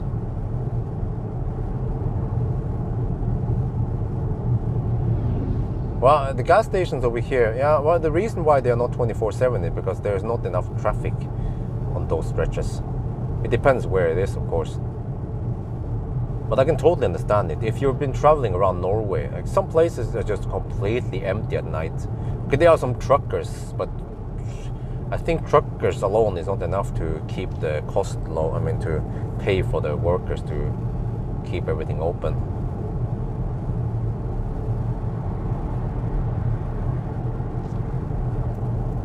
Right, status update, 545 kilometers. 139 consumption and 12%. Wow, it's 21 degrees over here.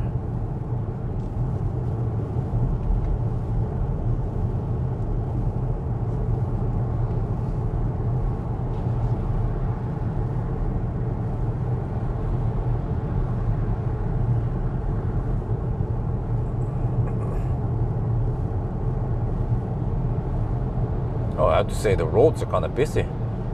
This stretch here is really empty and calm in weekdays. Usually like between 10 and 4 in the afternoon, it is really quiet here. Almost no traffic. That's why I want to do my range test on a weekday. Actually, but then Friday and Sunday it becomes busy. But Saturday also has some traffic, some people driving around to the weekend destinations. 650 kilometers, we have to forget about that. 85.9 now. Interesting. It is getting closer to my measurement than 84.8, which is possibly.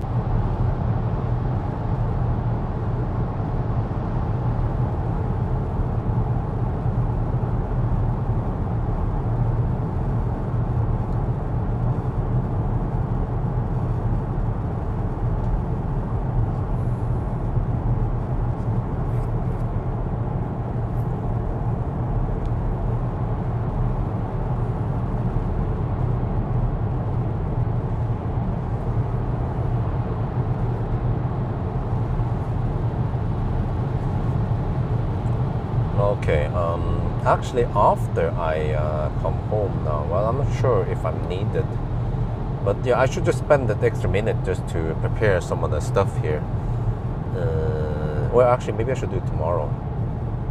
Or no, we can just prepare now some of the stuff at least.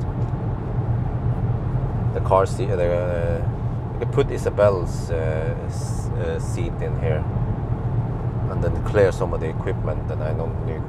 Yeah. What do you need to receive 100 kilometers per hour sticker? Oh, I actually don't know. I think you need to fulfill some safety thing. Like you need to have a brake in the trailer. That's one thing. Also something about the trailer suspension, I think it was, and maybe there are some maximum limits on how big and heavy it can be, and so on. So, I believe that you cannot get a Tempo 100 sticker on a caravan, for example. But smaller trailers, lower trailers, or some shit, it's possible. Don't know all the rules around it. Wow, there's almost no wind here, which is actually good. But we are roughly in the same elevation we should be at Xpeng. Xpeng is at 200, right? Let me see. What are we at currently now? We're at 180. Oh, we have to go uphill a bit even. Okay, and then if the consumption is 139 now, then it's likely to be 139, which is corrected is 137, right?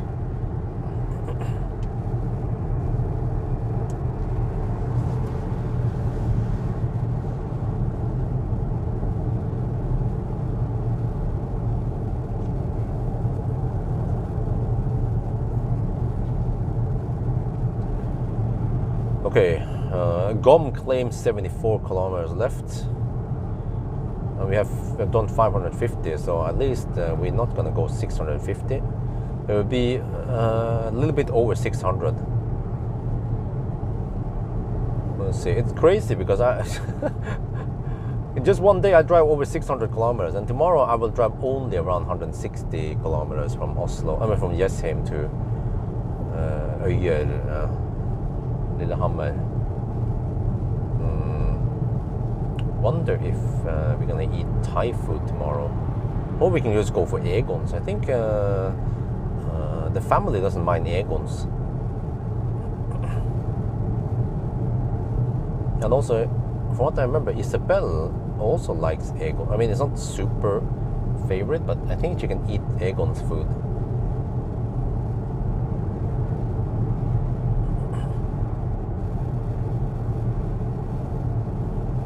Yeah, she eats some of the fries and stuff. And pasta, maybe, if we have pasta.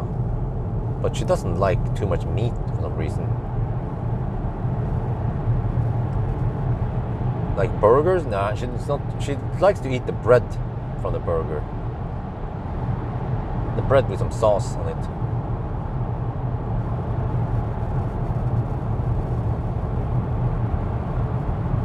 Maybe she's gonna be a vegan. Oh shit.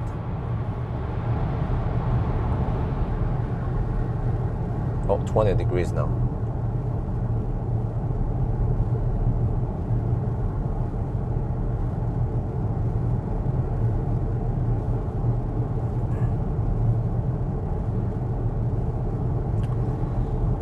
Okay, but that's kind of weird. We have to drive a little bit back and forth tomorrow.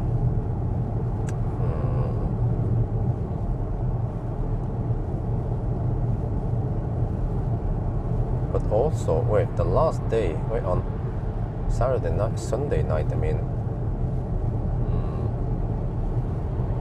don't have any plans on Sunday after we are home. Then they could just slow charge the car, which means that I could even just go, I could come back with almost no battery left. Okay, so I just need to test charging at Ionity with around 50% battery at night. See how fast it charges.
Okay, but VLTP on this car is supposed to be 550 kilometers. And we have done around 560 by now. So we already beat VLTP and we still have 11% left. So yeah, I think Xpeng is gonna like my test today. Maybe they can share it, so I get more views.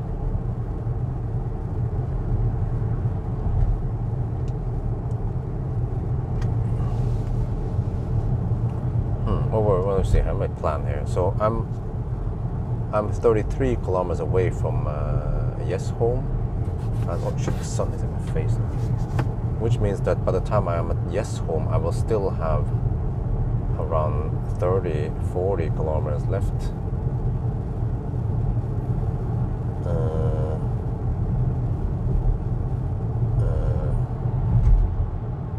Okay, well, what the heck, man? Freaking dude, another hammer, trailer hammering. Yeah, do these guys give a shit? No?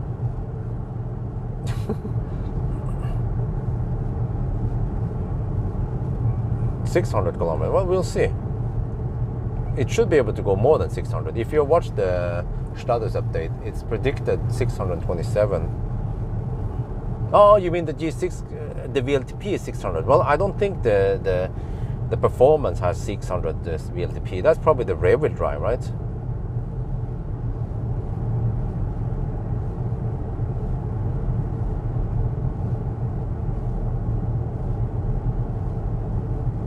Wait, what the heck, man? Dude. A freaking boat?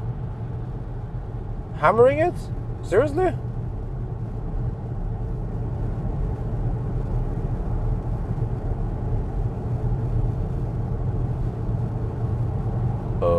One of the wheel on the trailer even seems a bit off. It seems like it has somewhat high positive camber.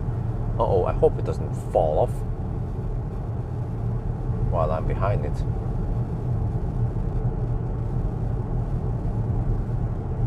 Yeah, the right wheel seems to have high camber.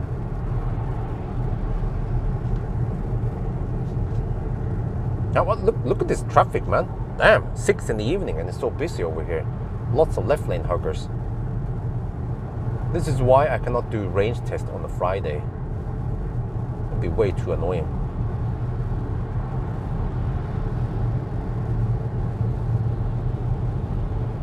Yeah, a freaking horse trailer is gonna hammer me going on 120 kilometers per hour.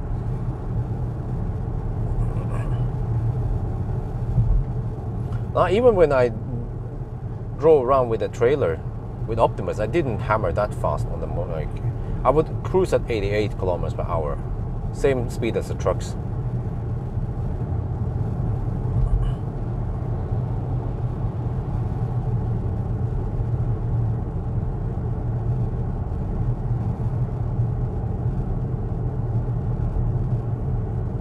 Well, speaking of horse trailer, well, what do we have here? Well, close enough. Okay. Yeah, why not?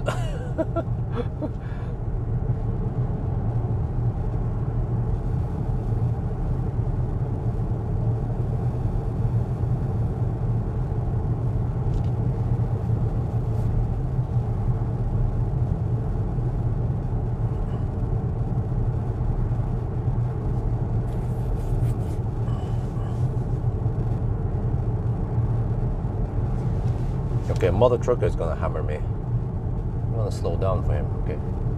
Yeah, go, go, go.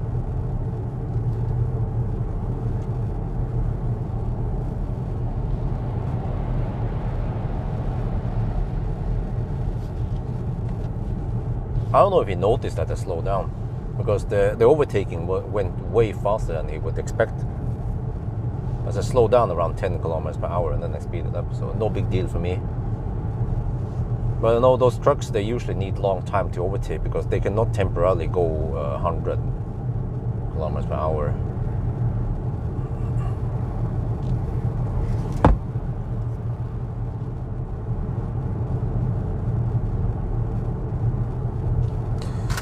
Well, long day, that's for sure. The trip meter says that I've been driving for 8 hours and 7 minutes, plus all the breaks also. Yeah. Well, 18:26. Wait.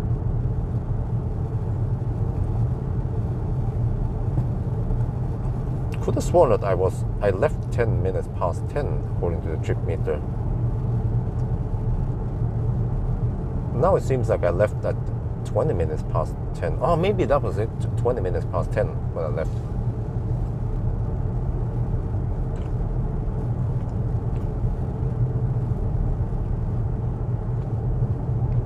Opel Frontera. What the heck is that?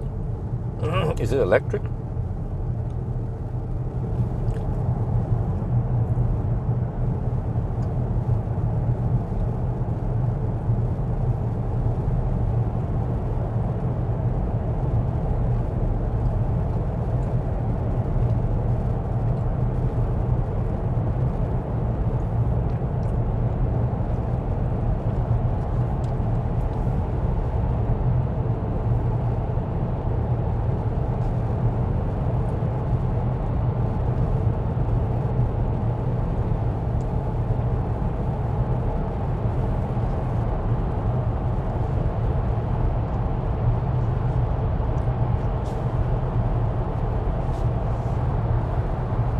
So Tesla went 590 kilometers. I said, well, dude, why are you blinking at me? Man, this mother trucker, I'm not gonna help him. The mother trucker has flashed at me in the tunnel. That's bad manner. Yeah, you can get past yourself. Yeah, okay, I'm not gonna help you. I've been helping the other mother truckers getting past me.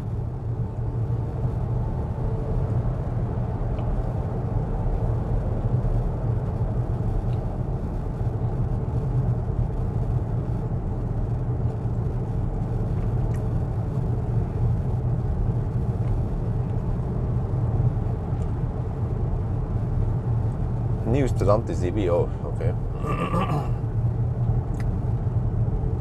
Yeah, there's still a bunch of cars I need to test. I'm still waiting for the Peugeot E3008 and also the Citroën EC3. But my next available slot is in mid-November, right? So, well, guys, I don't know what's up with Norwegian Nisse and hammering over in this stretch, but I've seen many people hammer with trailers.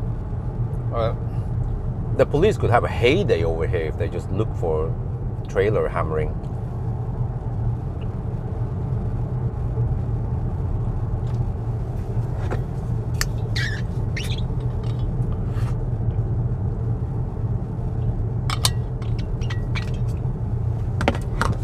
Yeah, but with all tech, do you mean the old 50 kilowatt hour battery? And 136 horsepower, 100 kilowatt motor, or is it the updated 156 horsepower and 54 kilowatt hour battery?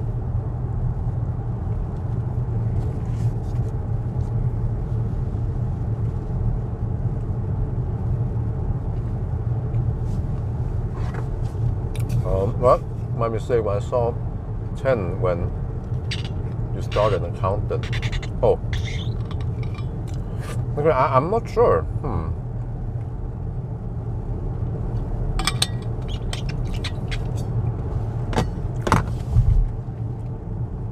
Well, there's only one way to find out. Google timeline.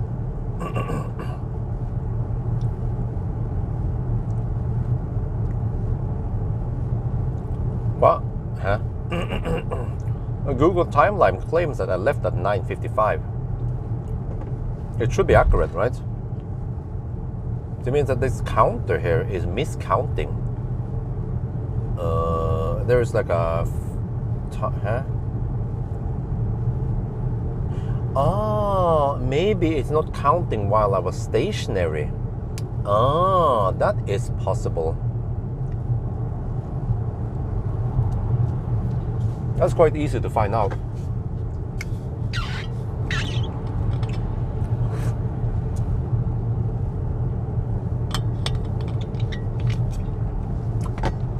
Just stay still for 1 minute and we'll see. Also, we can check something else here.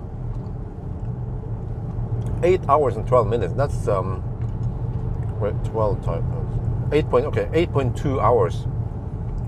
568 kilometers. You can add the correction also. Average speed 70.1 kilometers per hour.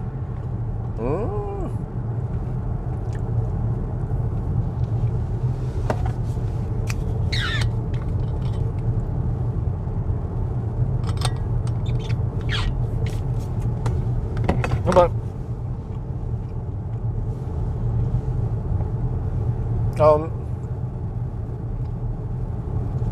I was probably just moving around home, but Google shouldn't trigger that I just move around home, right? Or in the garage. But once I move significantly away from home, then it would make sense for Google to start counting that I have left home. But if I just go out to the garage or to the swimming pool or to throw away some garbage, it shouldn't count that as if I left home. Unless maybe I moved 50 meters away from home. So it is like that I left at 9:55. Unless Google is messed up, of course.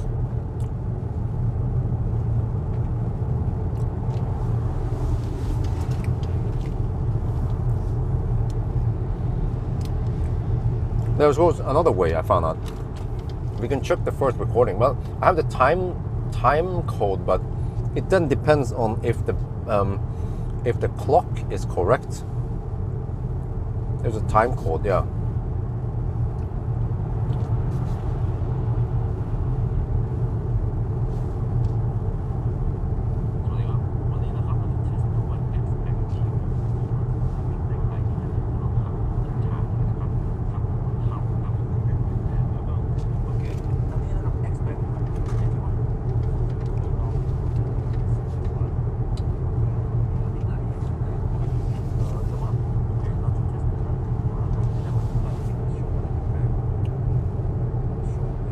Nice weather.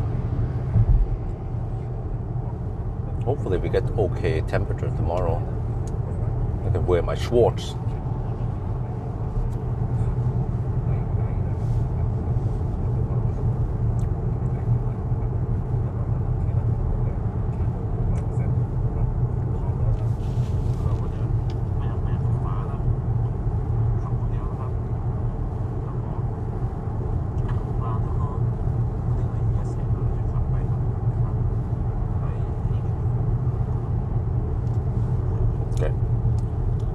Can't see it.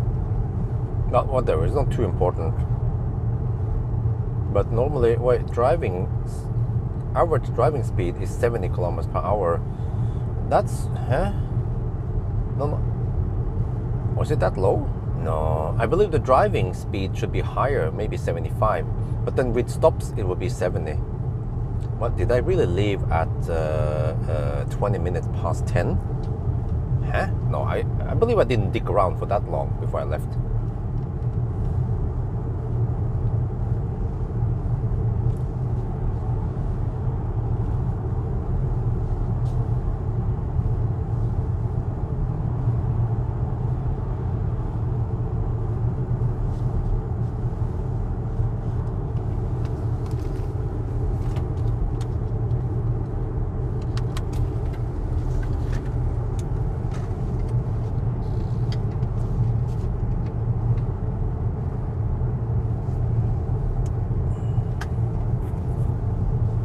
I'm just 13 minutes away from home now. Okay, we just have to drive towards Cleavage, and at least the Cleavage to Kongsvinger stretch is not too busy.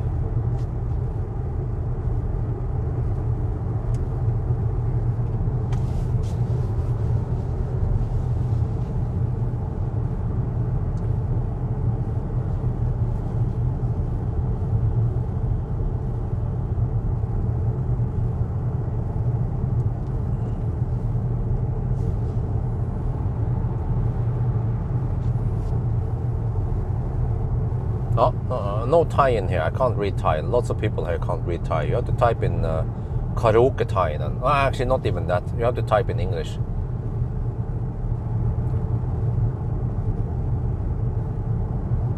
I'm just kind of surprised that not more Thai people have joined this chat or this live stream. Okay, status update. 375 kilometers. 140 consumption. Oh, it went up. And 7% left. Yeah, the estimation gets better and better now, the deeper we go. The question is, how deep do you dare to go? Well, I'm not sure how deep I should go with a Chinese without protection. So,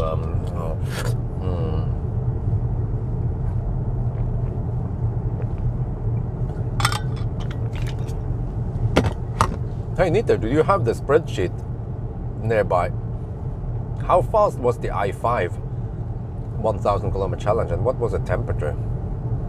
Need to figure out roughly what I have to deal with here. Under the I-5, did it charge at 200 kilowatt? Don't remember. Wait, or was it slower than the I-4? I remember there was something weird and disappointing with the I-5. It was like, ooh, oh, it was more like, okay. I wonder if it was something similar to the, oh, it's a freaking ambulance. Get out of there, man. Freaking left lane huggers all over the place. Could be someone dying. Left lane, oh, Jesus, man. Like, man, I've seen this so many times. Left lane huggers, they don't notice that there's an ambulance coming behind them.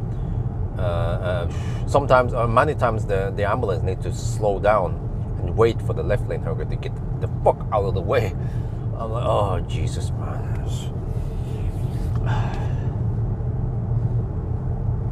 1035? What the heck, man? At 5 degrees Celsius, huh? What? Was the consumption that high? What was the problem with the i5? Well, the i4 was faster, right? But yeah, I remember after that challenge, I had the charge limit, the punishment point kicked in. Or at least they displayed it, yeah.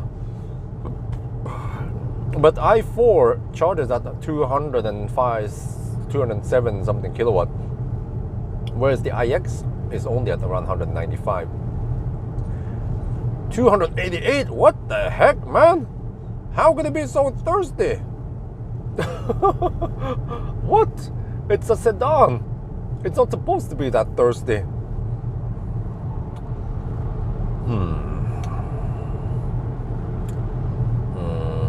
Okay.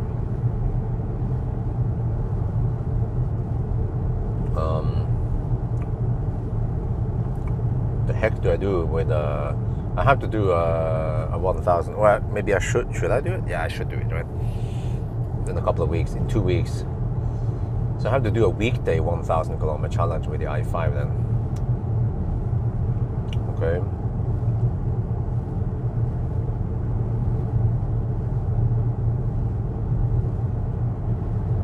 Why should I skip it? Not sure. Nah. Yeah, it's probably the big grill. But it consumes more than Model Y. Why? I think it even consumes more than Model Y during winter. I wonder if it even consumes more than the Highland in minus 20 degrees Celsius or whatever I had during that extreme cold weather. It should be, a sedan should be maybe around 220, 230 watt hour per kilometer only.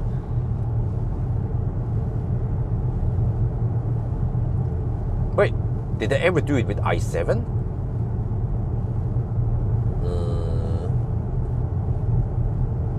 Wait. Yeah, I did. Wait, I did an i7, didn't I?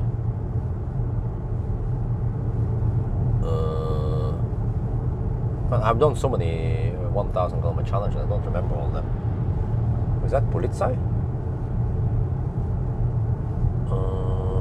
Not sure. Typical black Volvo with tinted windows.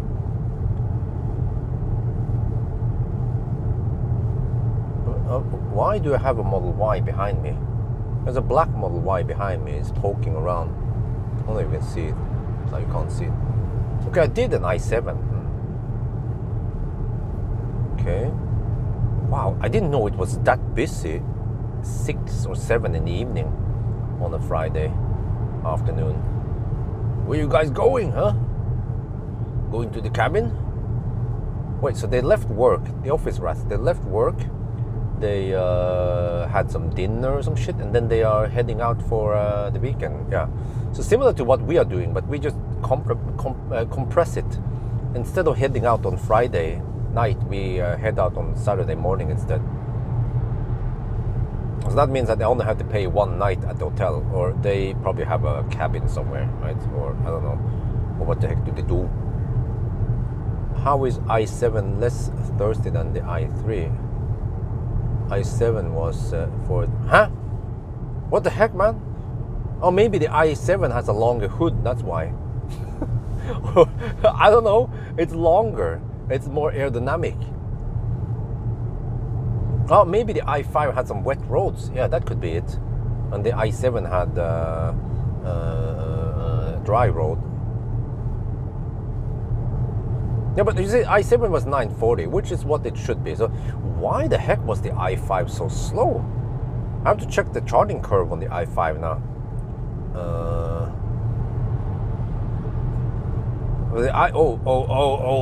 I see. The i5 Touring is going to be humiliated by the the ID7 Tourer. Yeah.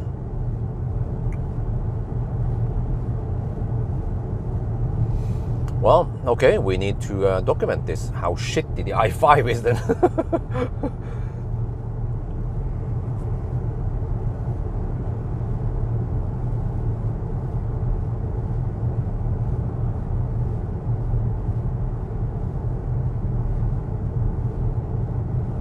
Dude, I cannot zoom out there. Holy shit, man. The zooming is so bad with the pinch zoom.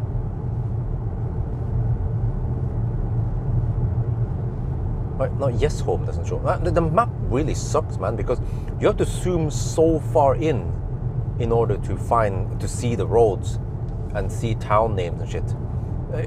The map here is really bad. I would say it's worse than the general, but also in general, the maps on Chinese cars really suck, and navigation also in general, they're just horrible. I think the best is Neo. Neo actually shows how many percent you will arrive with, and they improve the way it calculates things. A6 e-tron, yeah, okay. Yeah, I mean, I feel like I need to start booking 2 cars per week, especially cars that doesn't require a banana box test or whatever, right? I can squeeze them in the same week as I have something else. I mean, even the Q6 and the SQ6, I could have squeezed them in the same week, but now I just ditched the lower trim Q6. So I don't really see the point of it. It was Möller who suggested I could test the lower trim, and I was like, okay, but what are we trying to test here, really? The lower trim. Okay, the lower trim might have smaller tires, okay, but besides from that, yeah. Many people probably want a slightly higher trim anyway, or the SQ6 even. Especially if the SQ6, what I want to find out is the SQ6, does it have roughly the same efficiency as the regular Q6? Yeah. Well, E-up, if you scroll up a bit, well, actually, I'm not sure. Did we do a status? Yeah, just scroll up a little bit and you will see the status update.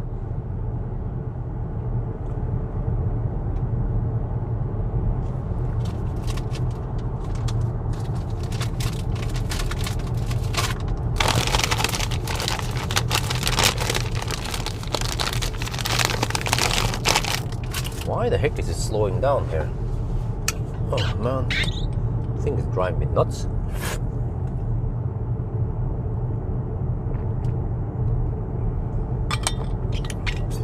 There will be a less slowdown in an update coming later.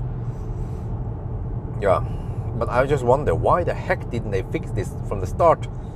If they're so good at copying, just copy Tesla or BMW, Audi, Mercedes, how smooth those systems are. I mean, didn't they test any of the other cars before they implemented this car? I wonder. 24 degrees over here. What the heck, man? It is 24 degrees in Yes home. Hallelujah. We can thank all the fossil cars for polluting the planet, increasing the temperature.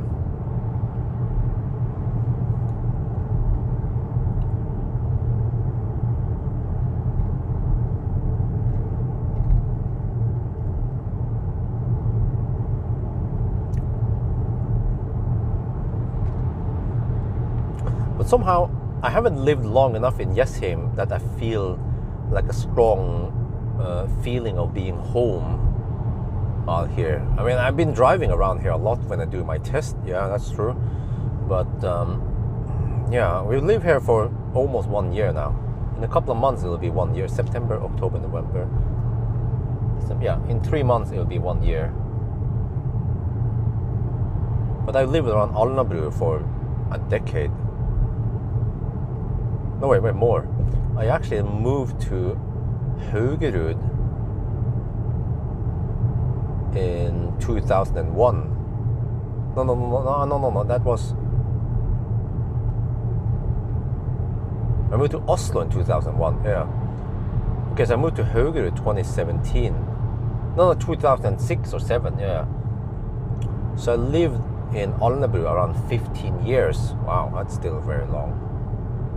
Okay. Right, status update. 590 kilometers, 140 watt-hour per kilometer, and 5% left. And GOM is down to 28 kilometers now.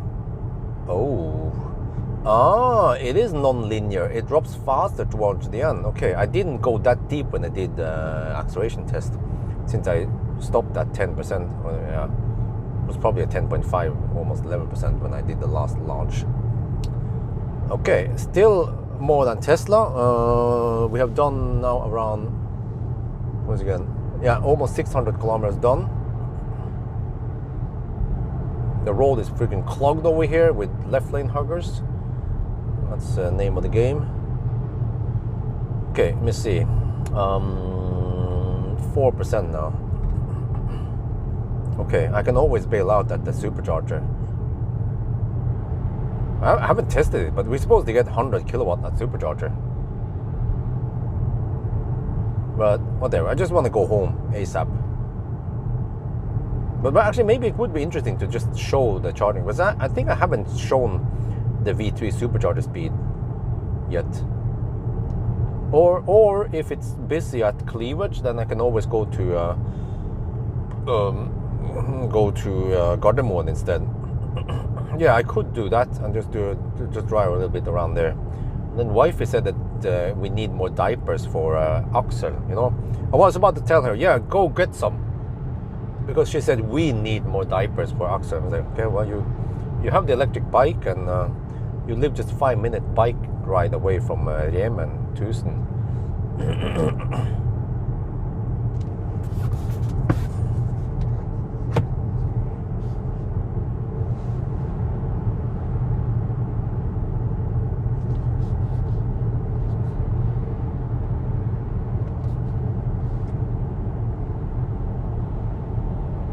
I'm going to be nice to the mother trucker and let him pass quickly.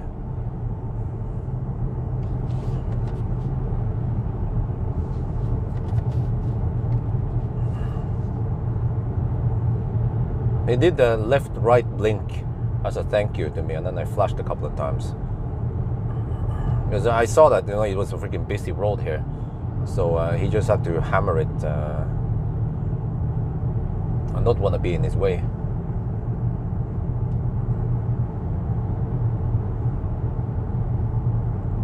He either saw my brake light come on, or he noticed that he passed a lot faster than he was supposed to.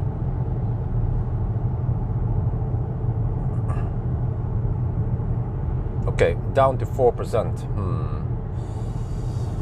Let me see. If I go back now, that would be, yeah, I'm not sure. GOM claims 25 kilometers. Can we trust it? The dynamic GOM thingy. Well, if 1% is, no, it's 10. If 1% is around 5 kilometers, then we have at least 20 kilometers left. Yeah, okay. And we have 9.6 plus 12. Okay, somehow I feel more comfortable going to Gardermoen than to Cleavage. The Cleavage supercharger is semi-cramped, and also it tends to be busier than Gardermoen. So I probably want to head back now to Gardermoen, and then try to run low-ish there, and then we show a little bit of charging there before we finish. I could actually go straight home and be home by 7-ish, but I'm going to spend another half an hour just showing the charging speed on V3 supercharger. I could even plug it in the V4, but it's not gonna make any difference now.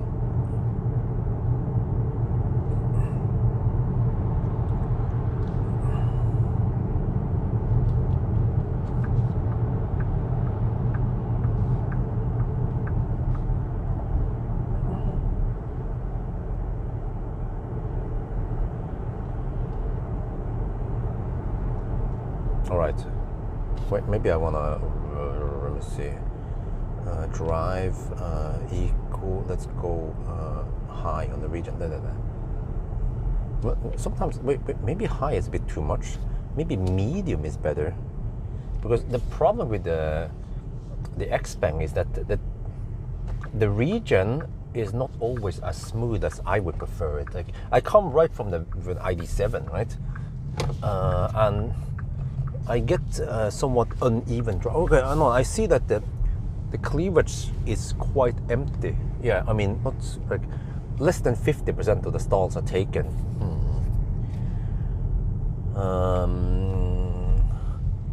Yeah, but I'll probably go to. No, wait. What I'm doing? Okay. No. Let's. Okay. Let's go over here. Okay, let's just do this loop. Man, it's freaking. It's claustrophobic over here, man, with all the traffic. Ah, shit.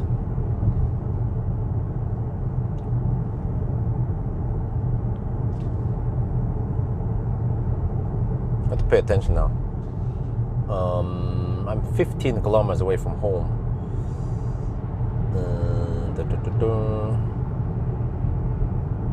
What do? Do I drive back and forth over here, or do I get over there and then to get over to Gardermoen? Oh, it's slightly longer loop now if you exit and then get over there and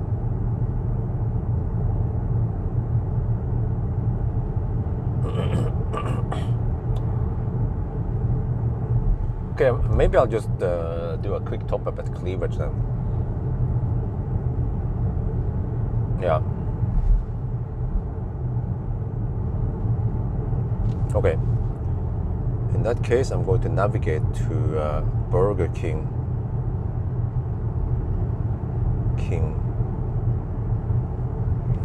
Yeah, this is the Windows XP area. Oh yeah, shit. Burger King there. I found lots of Burger Kings. Start.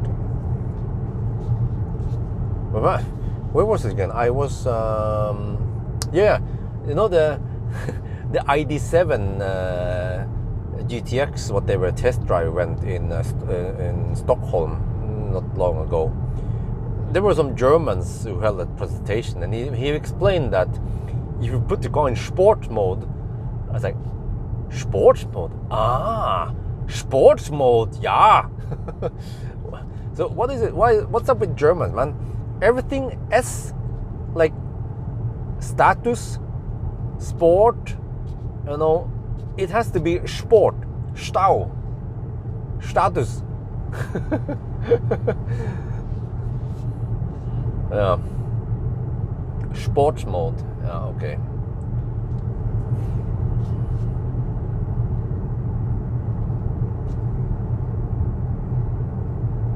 Okay, I didn't bring protection now. I have to be careful. 5 kilometers left.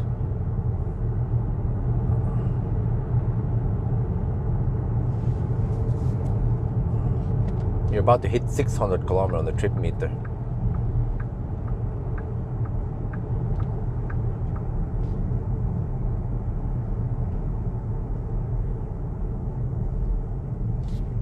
And now it gets kind of cold in a way. Is it outdoor? Oh, I had the recirculation on. What? I had the recirculation on since who knows when. Some cars will actually turn off recirculation after a while. Dude, should that boy be driving his scooter on that side?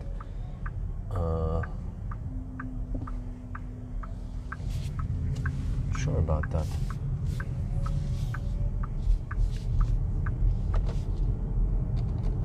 Okay, let's just drive a little bit back and forth here before I go over there. I could even go on the wait, I could have done a full loop. Yeah, I think on hindsight I should have done a full loop instead. Not sure what the heck was I thinking.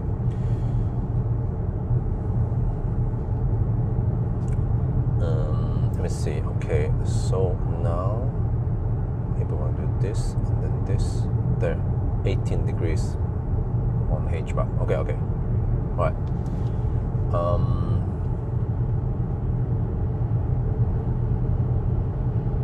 Yeah, man, I should have taken a full loop instead. Why the heck is the car? Huh? Dude, what the fuck, man? I set it to only fans 3 and then suddenly it increased it to 5 for no reason. And it was not on auto, it was on manual. Okay. Yeah, okay, so I just have to drive this loop a couple of times. Man, why didn't I go for the full loop instead? I should have paid attention. No, wait, but the full loop is 20 kilometers. Might not have enough.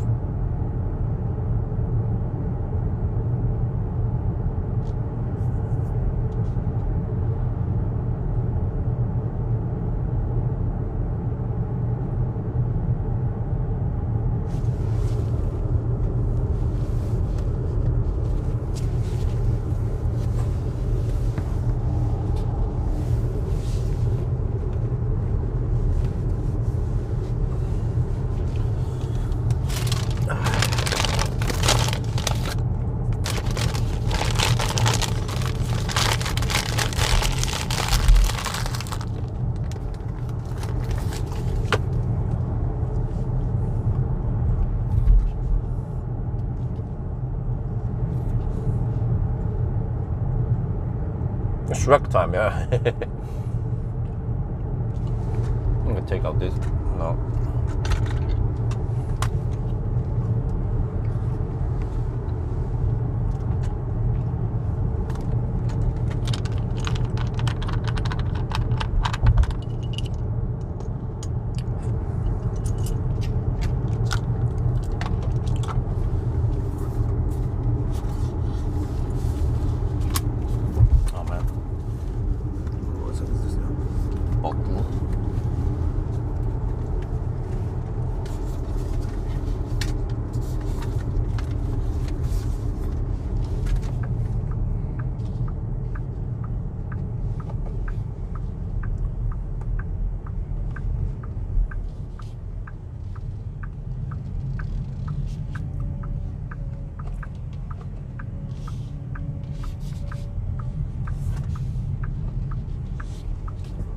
Okay, here we go, another loop. Travel it back and forth here, but you get the more accurate numbers. The deeper you go, the more accurate it becomes. The estimated thing. Well, we're down to 2% now. 14 kilometers, which is likely to be 2.5%.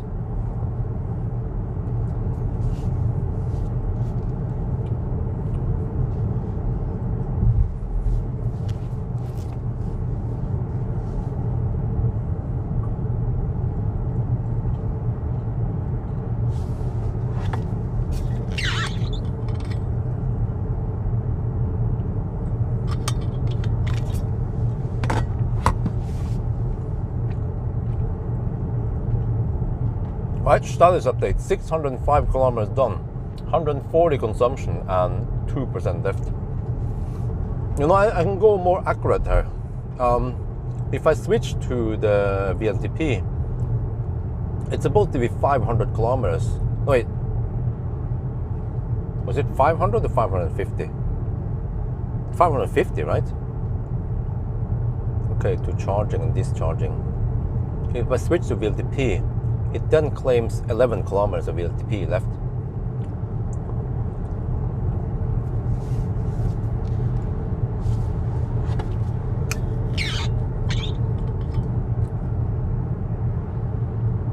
Hmm.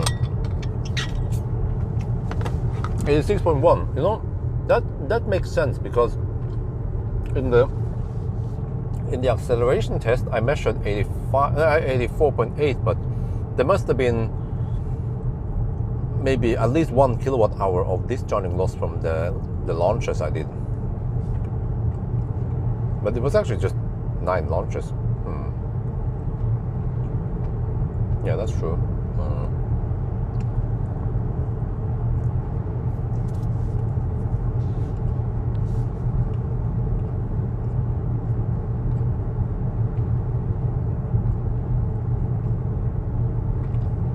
But I don't remember what I said this morning when the car was in the garage, how many kilometers it had.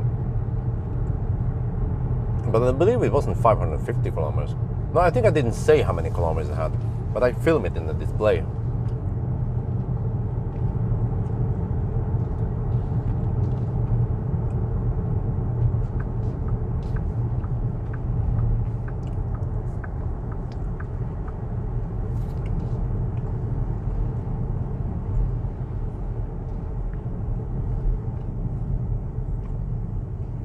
And 9 kilometers left, 2%, okay. So I think by using the VLTP you can get some decimals on the state of charge. 1 kilometer is supposed to be roughly 0.2%.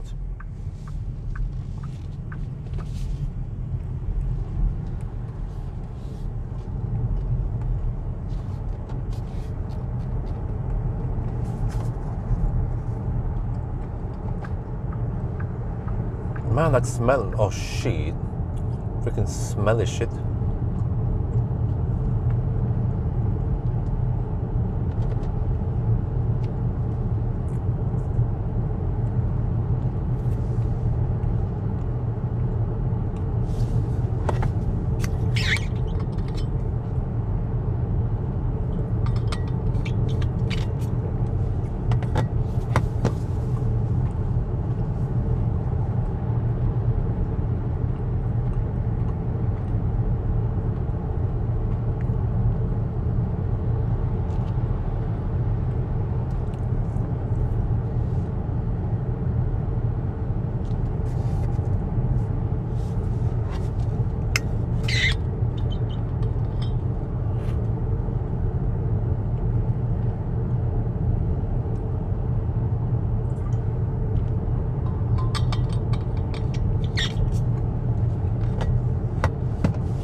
% left, but 7 kilometers left.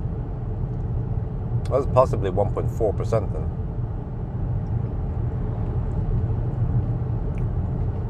Yeah, yo, what's up?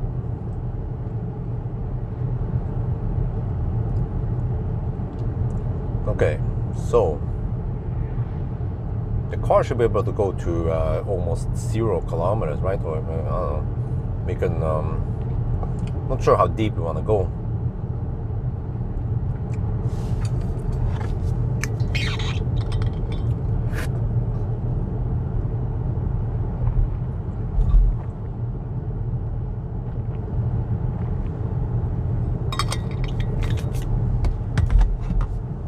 It seems as the battery drops a bit fast towards the end now.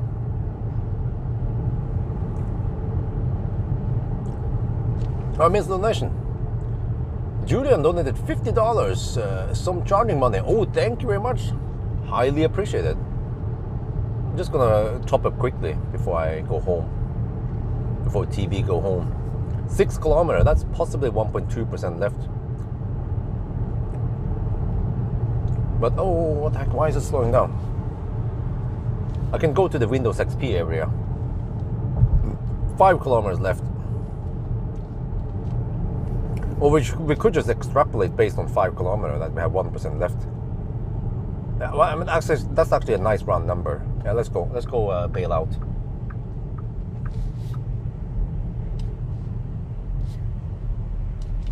Oh, wait, I'm supposed to go to the supercharger. I forgot. I was heading for Pawel.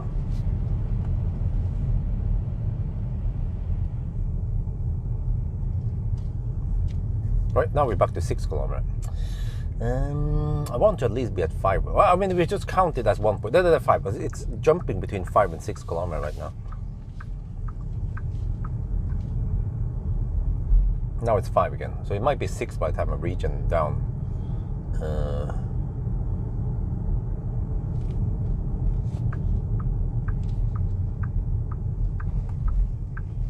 Well, actually, it seems like medium region. The second lowest region is the one that gives the most comfortable region. Yeah. Man, I remember when I ran out the juice with a freaking soul. It was like, it was in neutral here. And I was like, come on, get up the hill. And it started rolling up the hill here. But then it lost momentum. And then I stopped right here or some shit. Okay, we had 5 kilometers. 5 kilometers, 1%. That should be, oh yeah, see, it's not busy at all over here. Oh yeah, oh yeah, oh yeah. Wait. The charge port is on the left side with the right. No, the charge port is on the right side with the wrong side. Should have been left side with the right side. Let me at least go over here.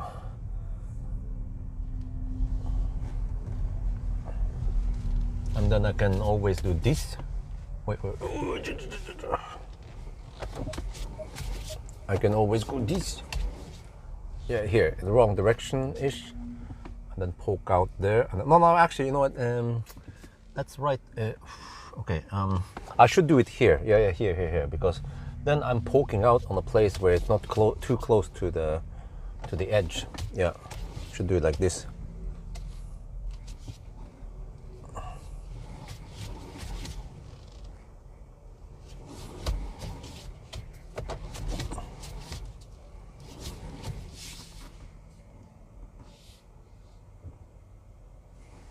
Okay, Enstadt, 612.2 kilometers. Let me stop HVAC here for now. No.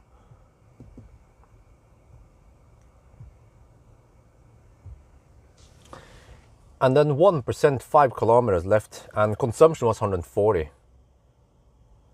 Wow. Can we write it down? Well, you had to go to the Yemen also, huh? To buy some diapers, okay.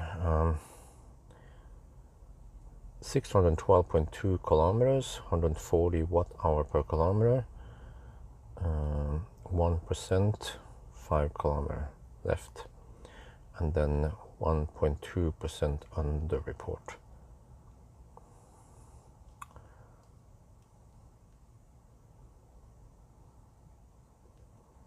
That is 86.6 kilowatt-hour net capacity.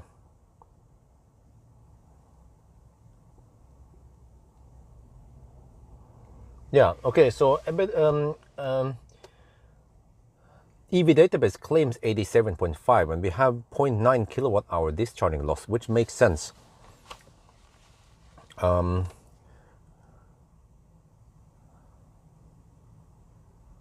Enstadt. So you calculated 626 kilometers. Let me see if I get the same number. 612.2. How would I do this?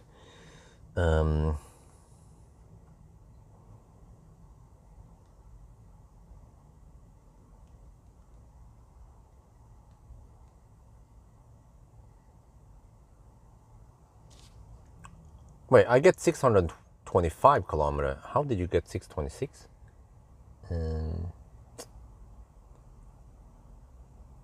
Oh, okay. If you consumption, if it's 140.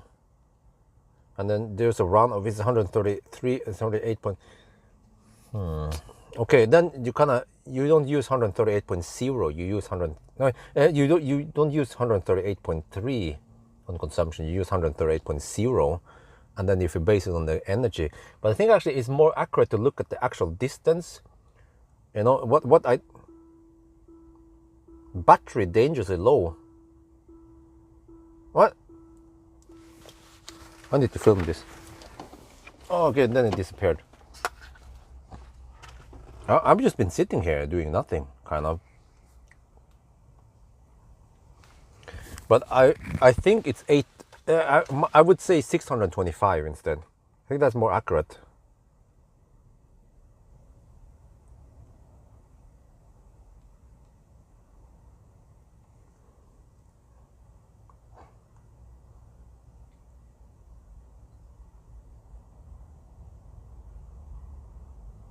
Okay, but if you take 86.4 kilowatt hour.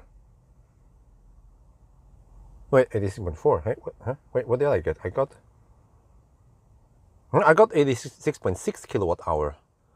Huh? I'm not sure how you got 86.4.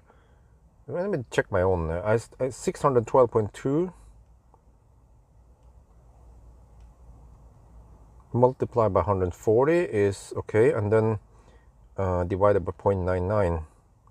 Yeah, I get 86.6, not 86.4 kilowatt hour.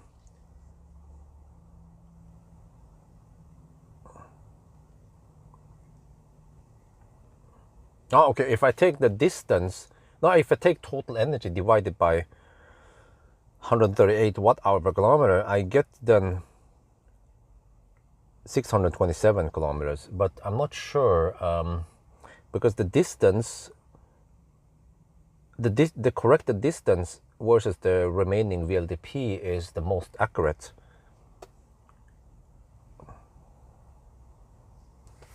So anyway, let me shoot the video and then we plug it in.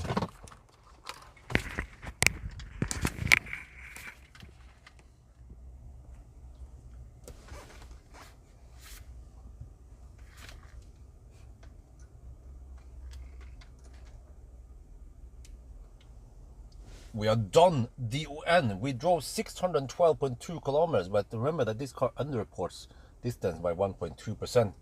And we now have 1% and 5 kilometers. And I switched to the VLTP because then I get higher precision, because it means that we should be at 1%, not 1.2 or 1.5%. So based on all this, I calculated we can go 625 kilometers. Wow, awesome. But now I'm at the V3 supercharger. I'm gonna test some charging here on 400 volts. How slow will it be?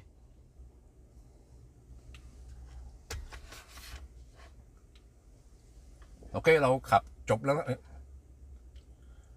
โอเคตอนนี้เทสจบแล้วครับเราวิ่งได้ 612.2 กิโลเมตรแต่ว่าอย่าลืมนะว่าเราต้องบวกอีก 1.2% นะครับแล้วก็เราเหลือ 1% หรือว่า 5 กิโลเมตรตอนนี้เราสวิตช์ไปให้ VLTP นะครับก็แปลว่าถ้ามัน report 5 กิโลเมตรก็น่าจะเป็น 1% เป๊ะแล้วนะถ้าบางทีมันจะเมื่อกี้นี่ใช่มันจะบอกว่า 1% แต่ว่า 6 หรือว่า 7 กิโลเมตรมันก็จะเป็น 1.2 ถึง 1.4% นะครับก็แปลว่าตอนนี้นะครับเราคำนวณได้นะว่ารถคันนี้มันวิ่งได้ 625 กิโลเมตรว้าวตอนนี้เราจะเทสดูที่ V3 Supercharger นะครับนี่เป็น400 โวลต์มันจะชาร์จช้าแค่ไหนนะOkay, let's plug it in.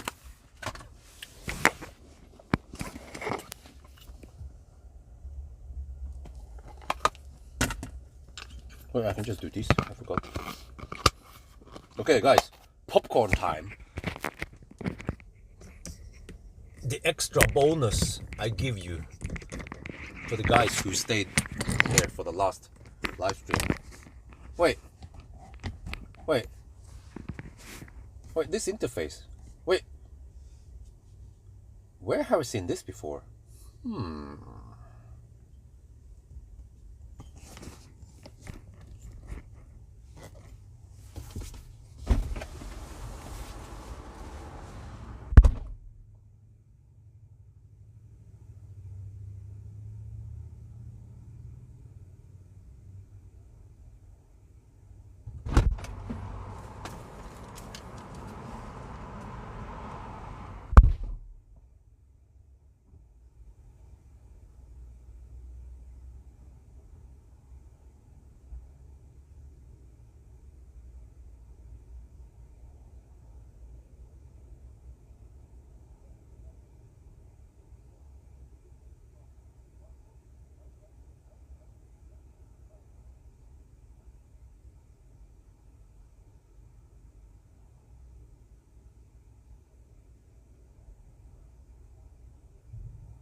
waiting for the charging pile to respond.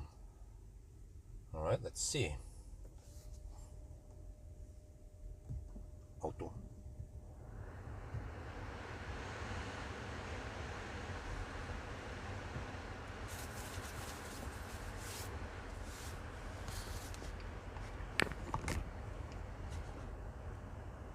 Can you see anything here? Oh, I think it's better to just look here like this.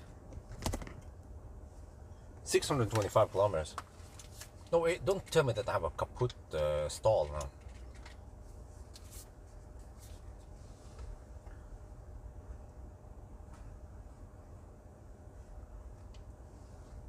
Oh yeah, now we're getting 29.3 kilowatt.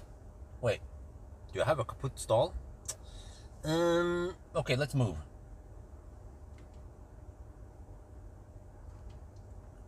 Oh yeah, ตอนนี้เราได้ 29.5 กิโลวัตต์เฮ้ยอันนี้มันลุกอ่ะเดี๋ยวเราน่าจะย้ายไปหน่อย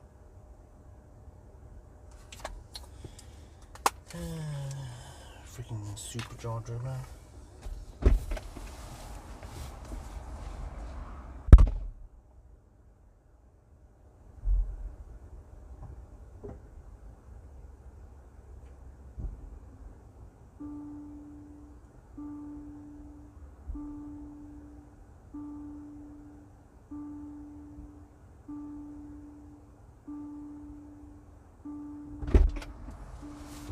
Oh wait, I have another theory. No, don't blame Tesla yet. I forgot it's a freaking Chinese car. I wonder if G9 also did this. Many Chinese cars, they don't like to go deep.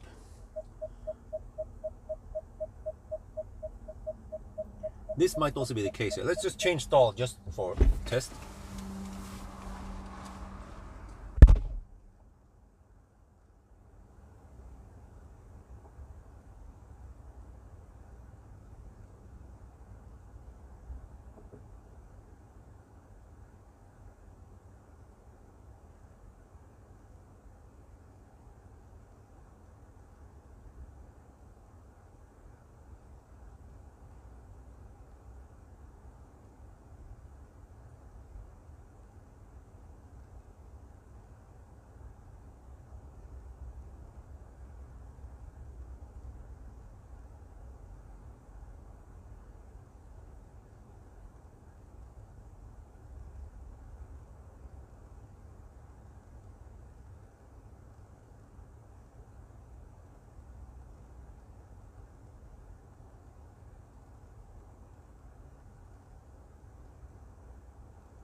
Okay, so I believe that there might not be something wrong with the stall, but that it's a Chinese car and it's charging slow in the beginning. Let's see, we move stall now. Are we gonna get the same problem?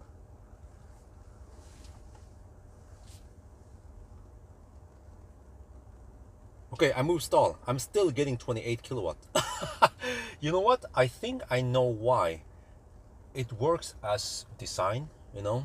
It is within specification because it's a Chinese car, and as long as you go deep with a Chinese car with 2%, it will slow poke now and charge slow until, I don't know, we'll see. But this happened before with another or several other Chinese cars. I wonder it was BYD, was it not also Xpeng?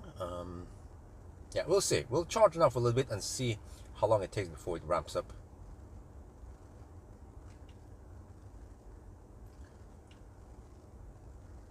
Okay, เราย้ายนะครับแล้วมันก็ยังช้าอยู่นะครับแต่ว่าผมสงสัยว่าอันนี้มันปกตินะครับคือถ้าเราgo deep นะครับถึง 1% หรือว่า 2% นะ มันจะชาร์จช้าอย่างนี้นะสักพักหนึ่งอาจจะเป็น 2-3 นาทีเนาะก่อนมันจะชาร์จเร็วขึ้นนะผมเคยเจออันนี้กับรถจีนหลายครั้งนะครับจำไม่ได้มันเป็น BYD หรือว่าเป็น Xpeng หรือว่าอย่างอื่นนะครับแต่ว่าเดี๋ยวลองรอชาร์จอีกนิดหน่อยนะดูว่ามันจะขึ้นไหม It's most likely not Colgate at least but yeah possibly just slowness so I'll just clean up here while we're waiting. Wait, is there? Oh yeah, there's a trash bin there. Okay, good. That's good. Throw away some garbage.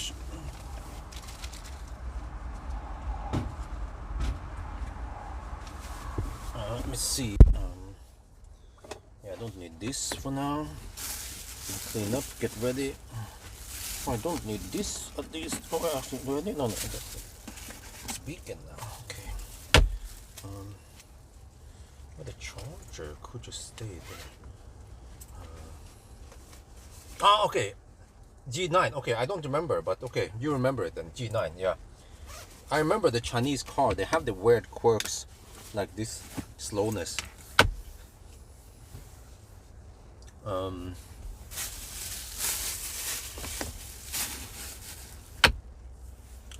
Where can I put my camera tomorrow? Well, I could put it here, right? But is it big enough to put the camera here? Or would I put it there? Oh, that's a bit clumsy to reach. Okay, what if I put the... Let's see. Is it big enough to hold the camera? Yeah, it is. It is big enough. Okay, okay. I'll put the camera there. And I can put my equipment back under here. There, okay. Holy macaroni. This is actually a weakness.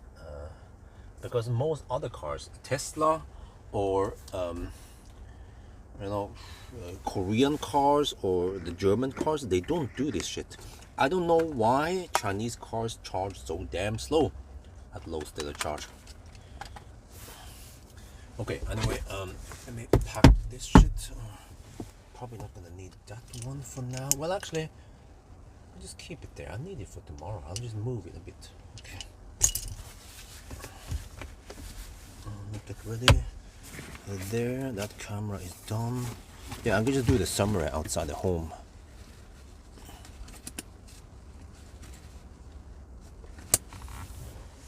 There. Finally. We can check on the app how long it takes, but it's supposed to take around 100 kilowatt. Let's see, how long did it take? 4 minutes roughly.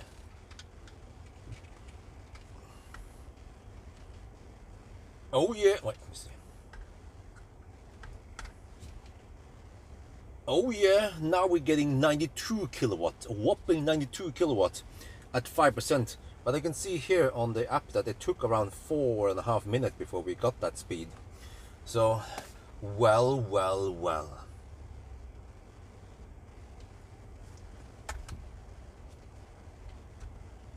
And then, I don't know what's up with this, but over here we don't see how many percent state of charge we have. It's not consistent because the state of charge was here when we were driving, but we have a completely different screen now, and they don't try to keep stuff consistent.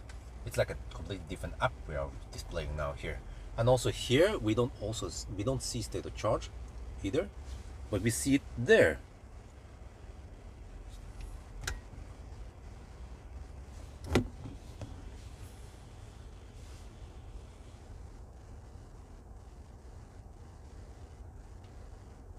And in the app, we also don't see state of charge. We see this bar only that grows eventually. We click here, we just, you want to stop charging? No.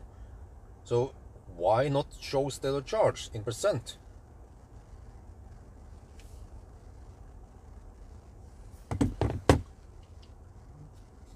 Okay, ตอนนี้เรารับ92 กิโลวัตต์นะครับคงจะเป็นลิมิตของ400 โวลต์นะถ้าคุณจะใช้ V3 Supercharger ที่เมืองไทยคุณก็จะได้ประมาณ90 กิโลวัตต์นะครับแต่ว่าอันนี้มันใช้เวลาสัก4 นาทีนะเมื่อกี้มันเป็นสัก4 นาทีครึ่งกว่ามันจะได้ full speed นะครับก็ถ้าคุณอยากจะชาร์จเร็วนะครับคุณจะต้องพยายามอย่า ให้แบตเตอรี่มันต่ำไปอาจจะต้องชาร์จตอนมีมากกว่า 10% นะที่ผมจำได้นะจาก 1,000 กิโลเมตรชาร์จกับคันอื่นนะครับแล้วก็อย่างนี้มันแปลกๆนะครับกับคันนี้นะครับคือนี่นะคือเรากำลังชาร์จแต่ว่าเราไม่รู้ว่าเรามีแบตเตอรี่กี่เปอร์เซ็นต์นะครับที่นี่ก็ไม่โชว์ว่าเรามีกี่เปอร์เซ็นต์นะครับมันอยู่ที่มุมนี้นะโอเคแล้วก็ถ้าเราดูในแอปนะครับเราก็กำลังชาร์จนะในแอปแต่ว่ามันก็ไม่โชว์ในแอปว่าเรามีกี่เปอร์เซ็นต์เราจะเห็นบอร์อันนี้มันจะพยายามขึ้นนะครับถ้ากดอันนี้มันก็ไม่ได้นะอันนี้มันมาถามว่าเราจะหยุดชาร์จไหม ก็ไม่รู้ทำไมเราทำไม Xpeng มันไม่อยากจะโชว์แบตเตอรี่เปอร์เซ็นต์นะครับเพราะว่าตอนนี้เรากำลังขับรถนะครับแบตเตอรี่เปอร์เซ็นต์มันจะอยู่ข้างล่างนี่นะแต่ว่าตอนเราชาร์จมันเป็นคนละแอปแล้วมันก็ไม่โชว์เหมือนกันนะครับ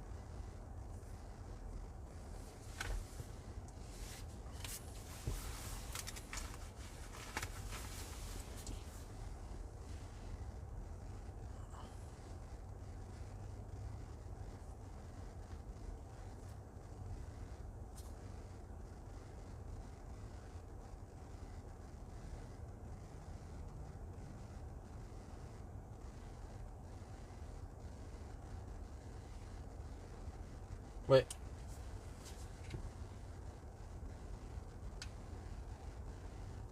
Enter range value. Range under.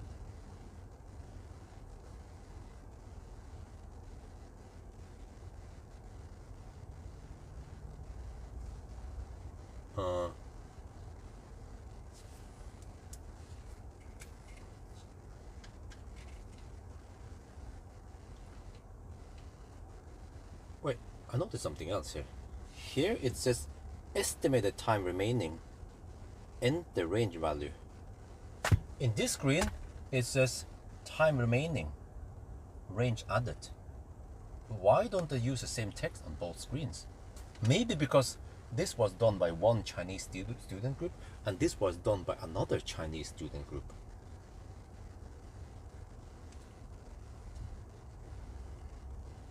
แต่ว่าผมสังเกตอีกอย่างนะครับอันนี้นะครับมันบอกว่า estimated time remaining แล้วก็ enter range value แต่ว่าจอนี้นะครับมันจะเขียนอีกแบบนึงมันเขียนว่า time remaining กับ range added ทำไมมันไม่โชว์เหมือนกันทั้งสองจอนะครับผมคิดว่าที่นี่นะครับมันมีนักเรียนกลุ่มหนึ่งจากจีนที่ทำสกรีนนี้แล้วก็มีนักเรียนอีกกลุ่มหนึ่งที่ทำสกรีนนี้นะครับ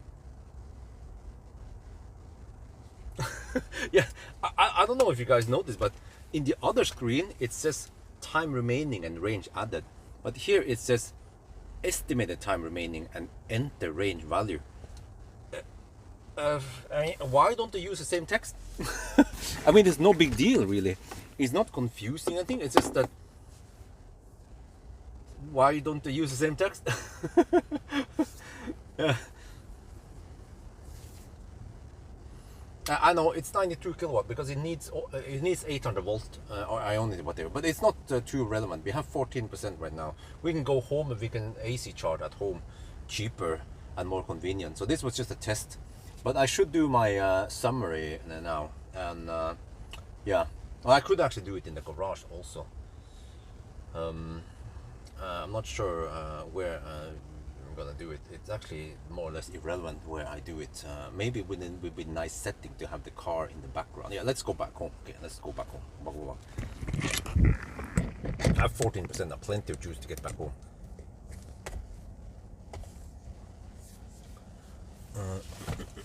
Okay. Oh yeah, I could use that shaft. Yeah. Okay, whatever. Let's stop charging.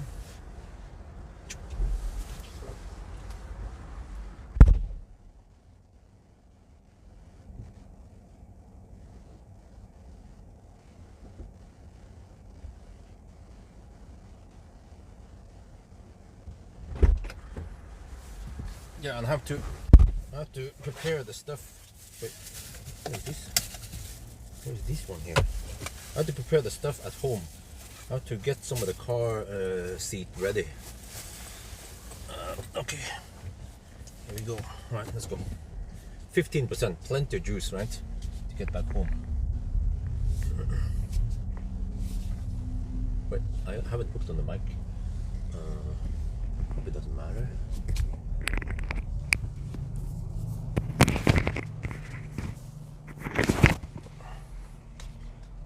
All right, let's go. Okay, so I told wifey I'd be home around 7:30. Maybe slightly later than that, but okay. Because I think now the evening routine starts. And yeah, let me just poke over these screens and see what they say. How many kilowatt is available here? 200 kilowatt. Does it say 200 and some? That's only 150. Wow, that Leaf is at 98%. Leaf probably needs 100%.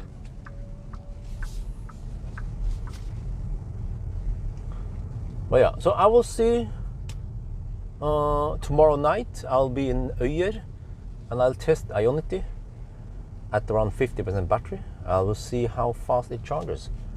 Hopefully it charges faster than 80 kilowatt like it got in the ID7.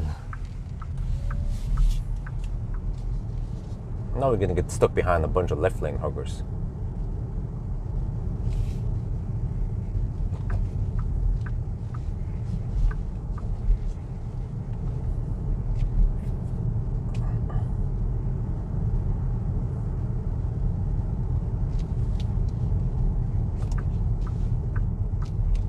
Yeah, so 625 kilometers. Did we beat Skoda Enyaq? The Enyaq has even a smaller battery, but Enyaq and Tesla was really efficient. Almost 20 watt-hour per kilometer less. No, 10, right? Was it 10 watt-hour per kilometer less? And it was ID7, but ID7 is a different car, right?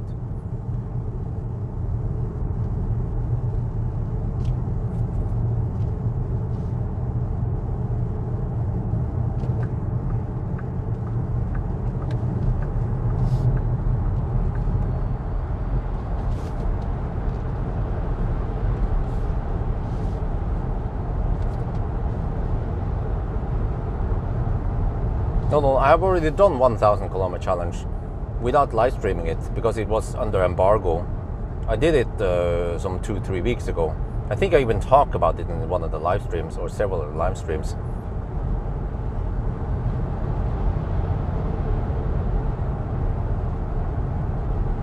So tomorrow and Sunday it's family time. Family time is very important.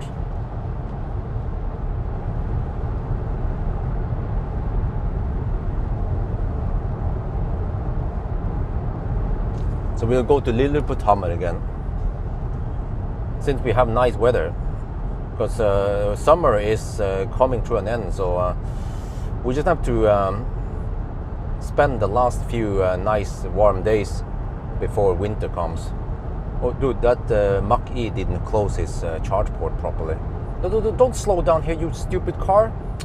Shit.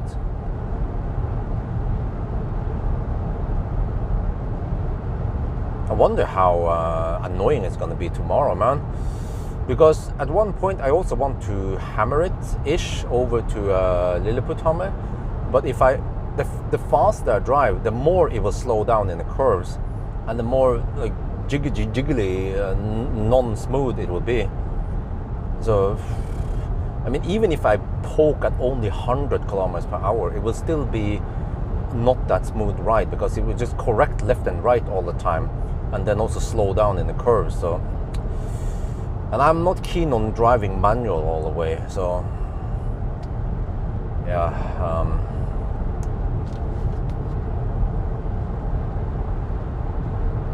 It's such a shame because the car is quiet and smooth in general, but the auto steer just fucks up everything.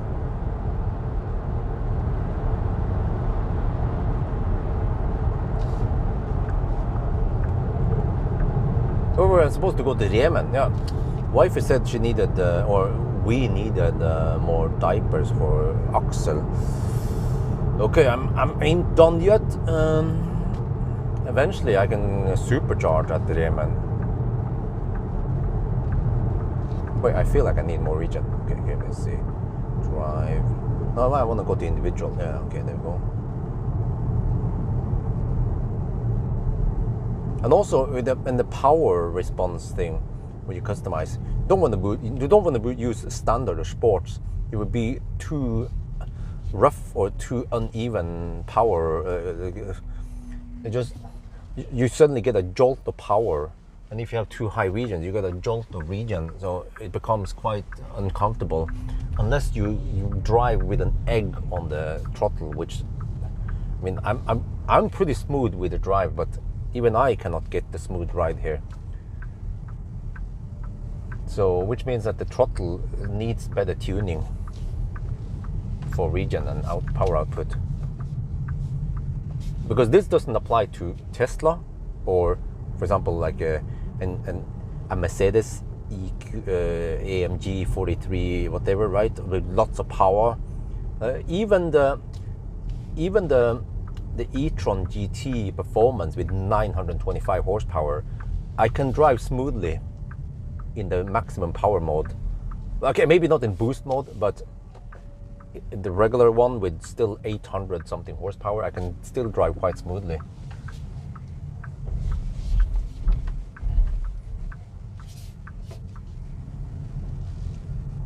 Right, let's see. I think I want to park over there. Right, there's a freaking motorcycle there.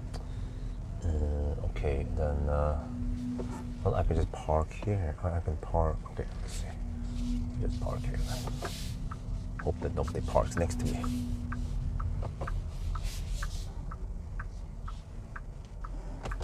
Okay, I need to grab something at the Yemen. Wait, it's auto parking.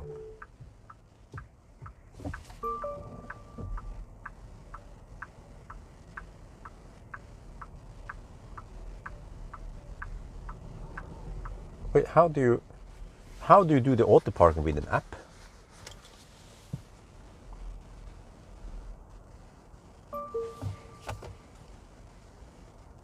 Park. Huh? What the heck is that? T park, huh? Is that what we're looking for? Okay, I'm not sure. I'll play around with this more. Okay, I'll be back. Well, now, okay, once I leave the car, it's going to reset the trip meter thing. I just need diapers, right? Let me grab a couple of things.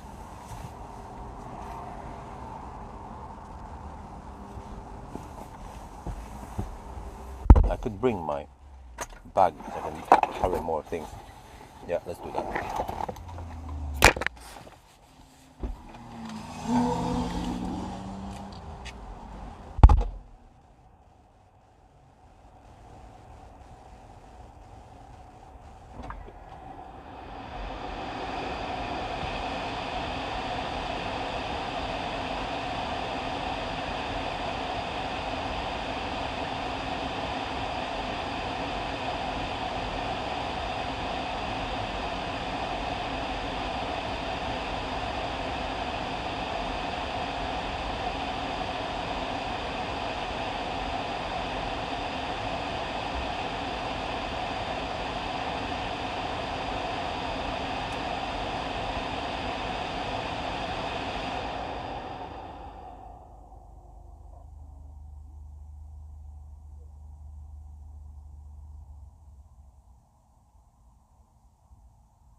realized I need to get one of these shopping nets.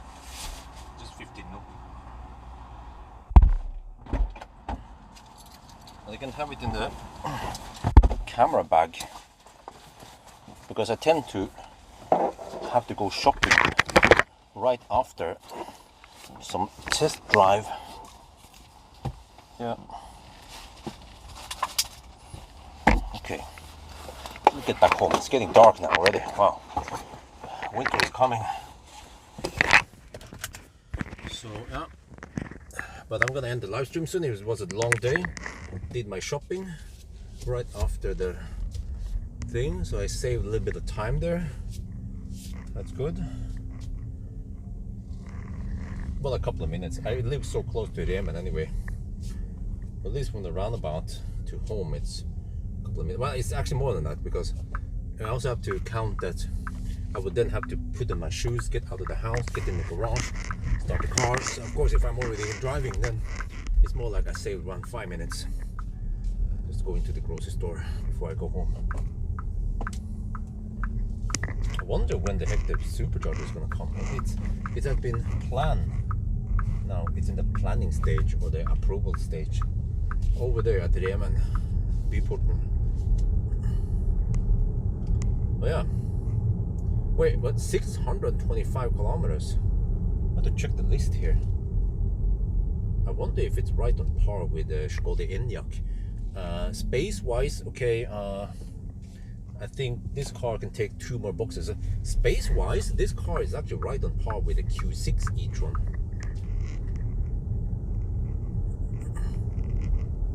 But I wonder if the space is more like in the height headroom, but trunk space, well, we already found out. Trunk is 9, you know. It's quite large space in the trunk also. Should be plenty for my shits I'm gonna bring. We should try to pack as much as possible today.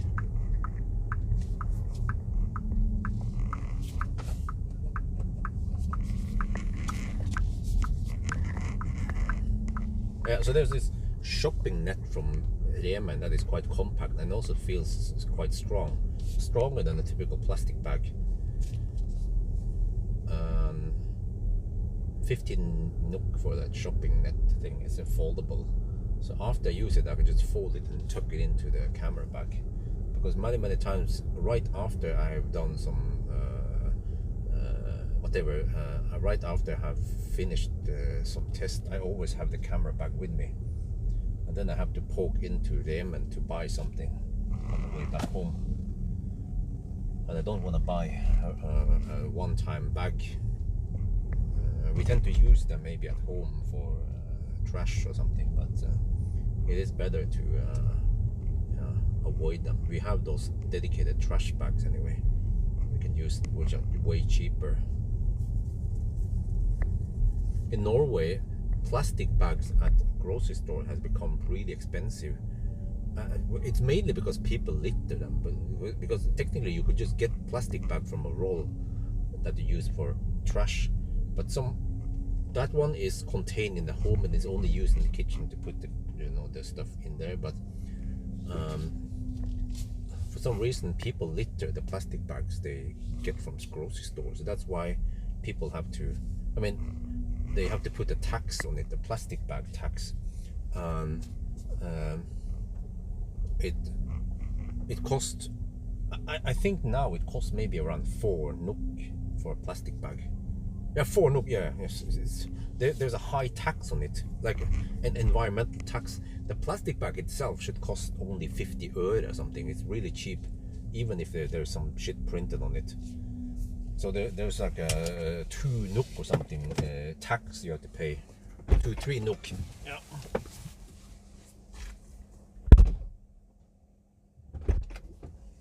But I mean, for the longest time, ever since I was living in Alnabru, I always brought extra bags.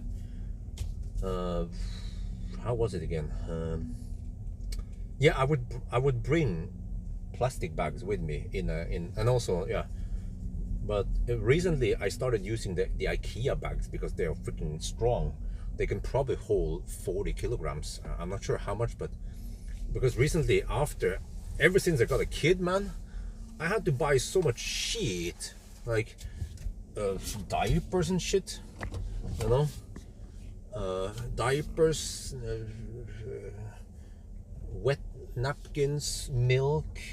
Isabel started drinking more and more milk. Eventually, Axel is gonna do the same. So, yeah.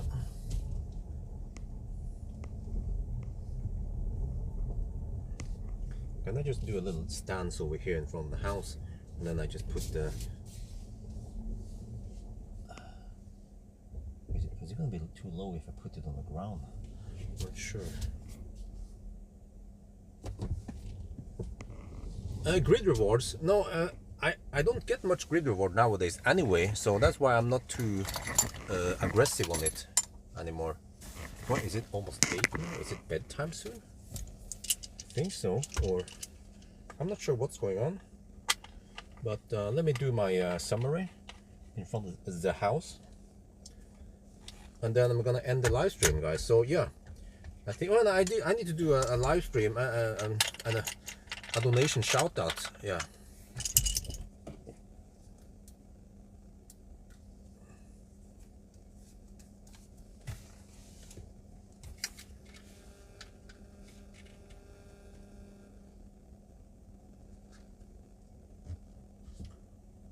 All right, back home. Let's. All right, we're back home. Let's do a. All right, we're back home. Let's do a donation shout out. Julian tipped $50, some charging money. Dankeschön. And then Tesla Jup donated 15 euros. Thanks for the good test. Have a good trip. The other stuff here is from another live stream. All right, so thank you very much. ตอนนี้เรามาถึงบ้านนะครับแล้วก็เราก็จะมี donation shout out นะครับใน live stream นะครับ Julian tip $50นะครับ some charging money ขอบคุณครับแล้วก็ Tesla จุ๊บ donated 15 euro นะครับ thanks for the good test have a good trip โอเคขอบคุณครับ well anyway that's gonna be it guys. No, the embargo is kind of lifted now. Yeah, it wasn't really a signed embargo or anything, but from now I can start pumping out the G6 videos. It's just that I need some time to edit everything. I might be able to do it tonight. I think I should prioritize getting it done tonight. But I also have to do a headlight test tonight. So, yeah. Anyway, guys, that's going to be it. I'm going to stop the live stream. I have evening routine going on.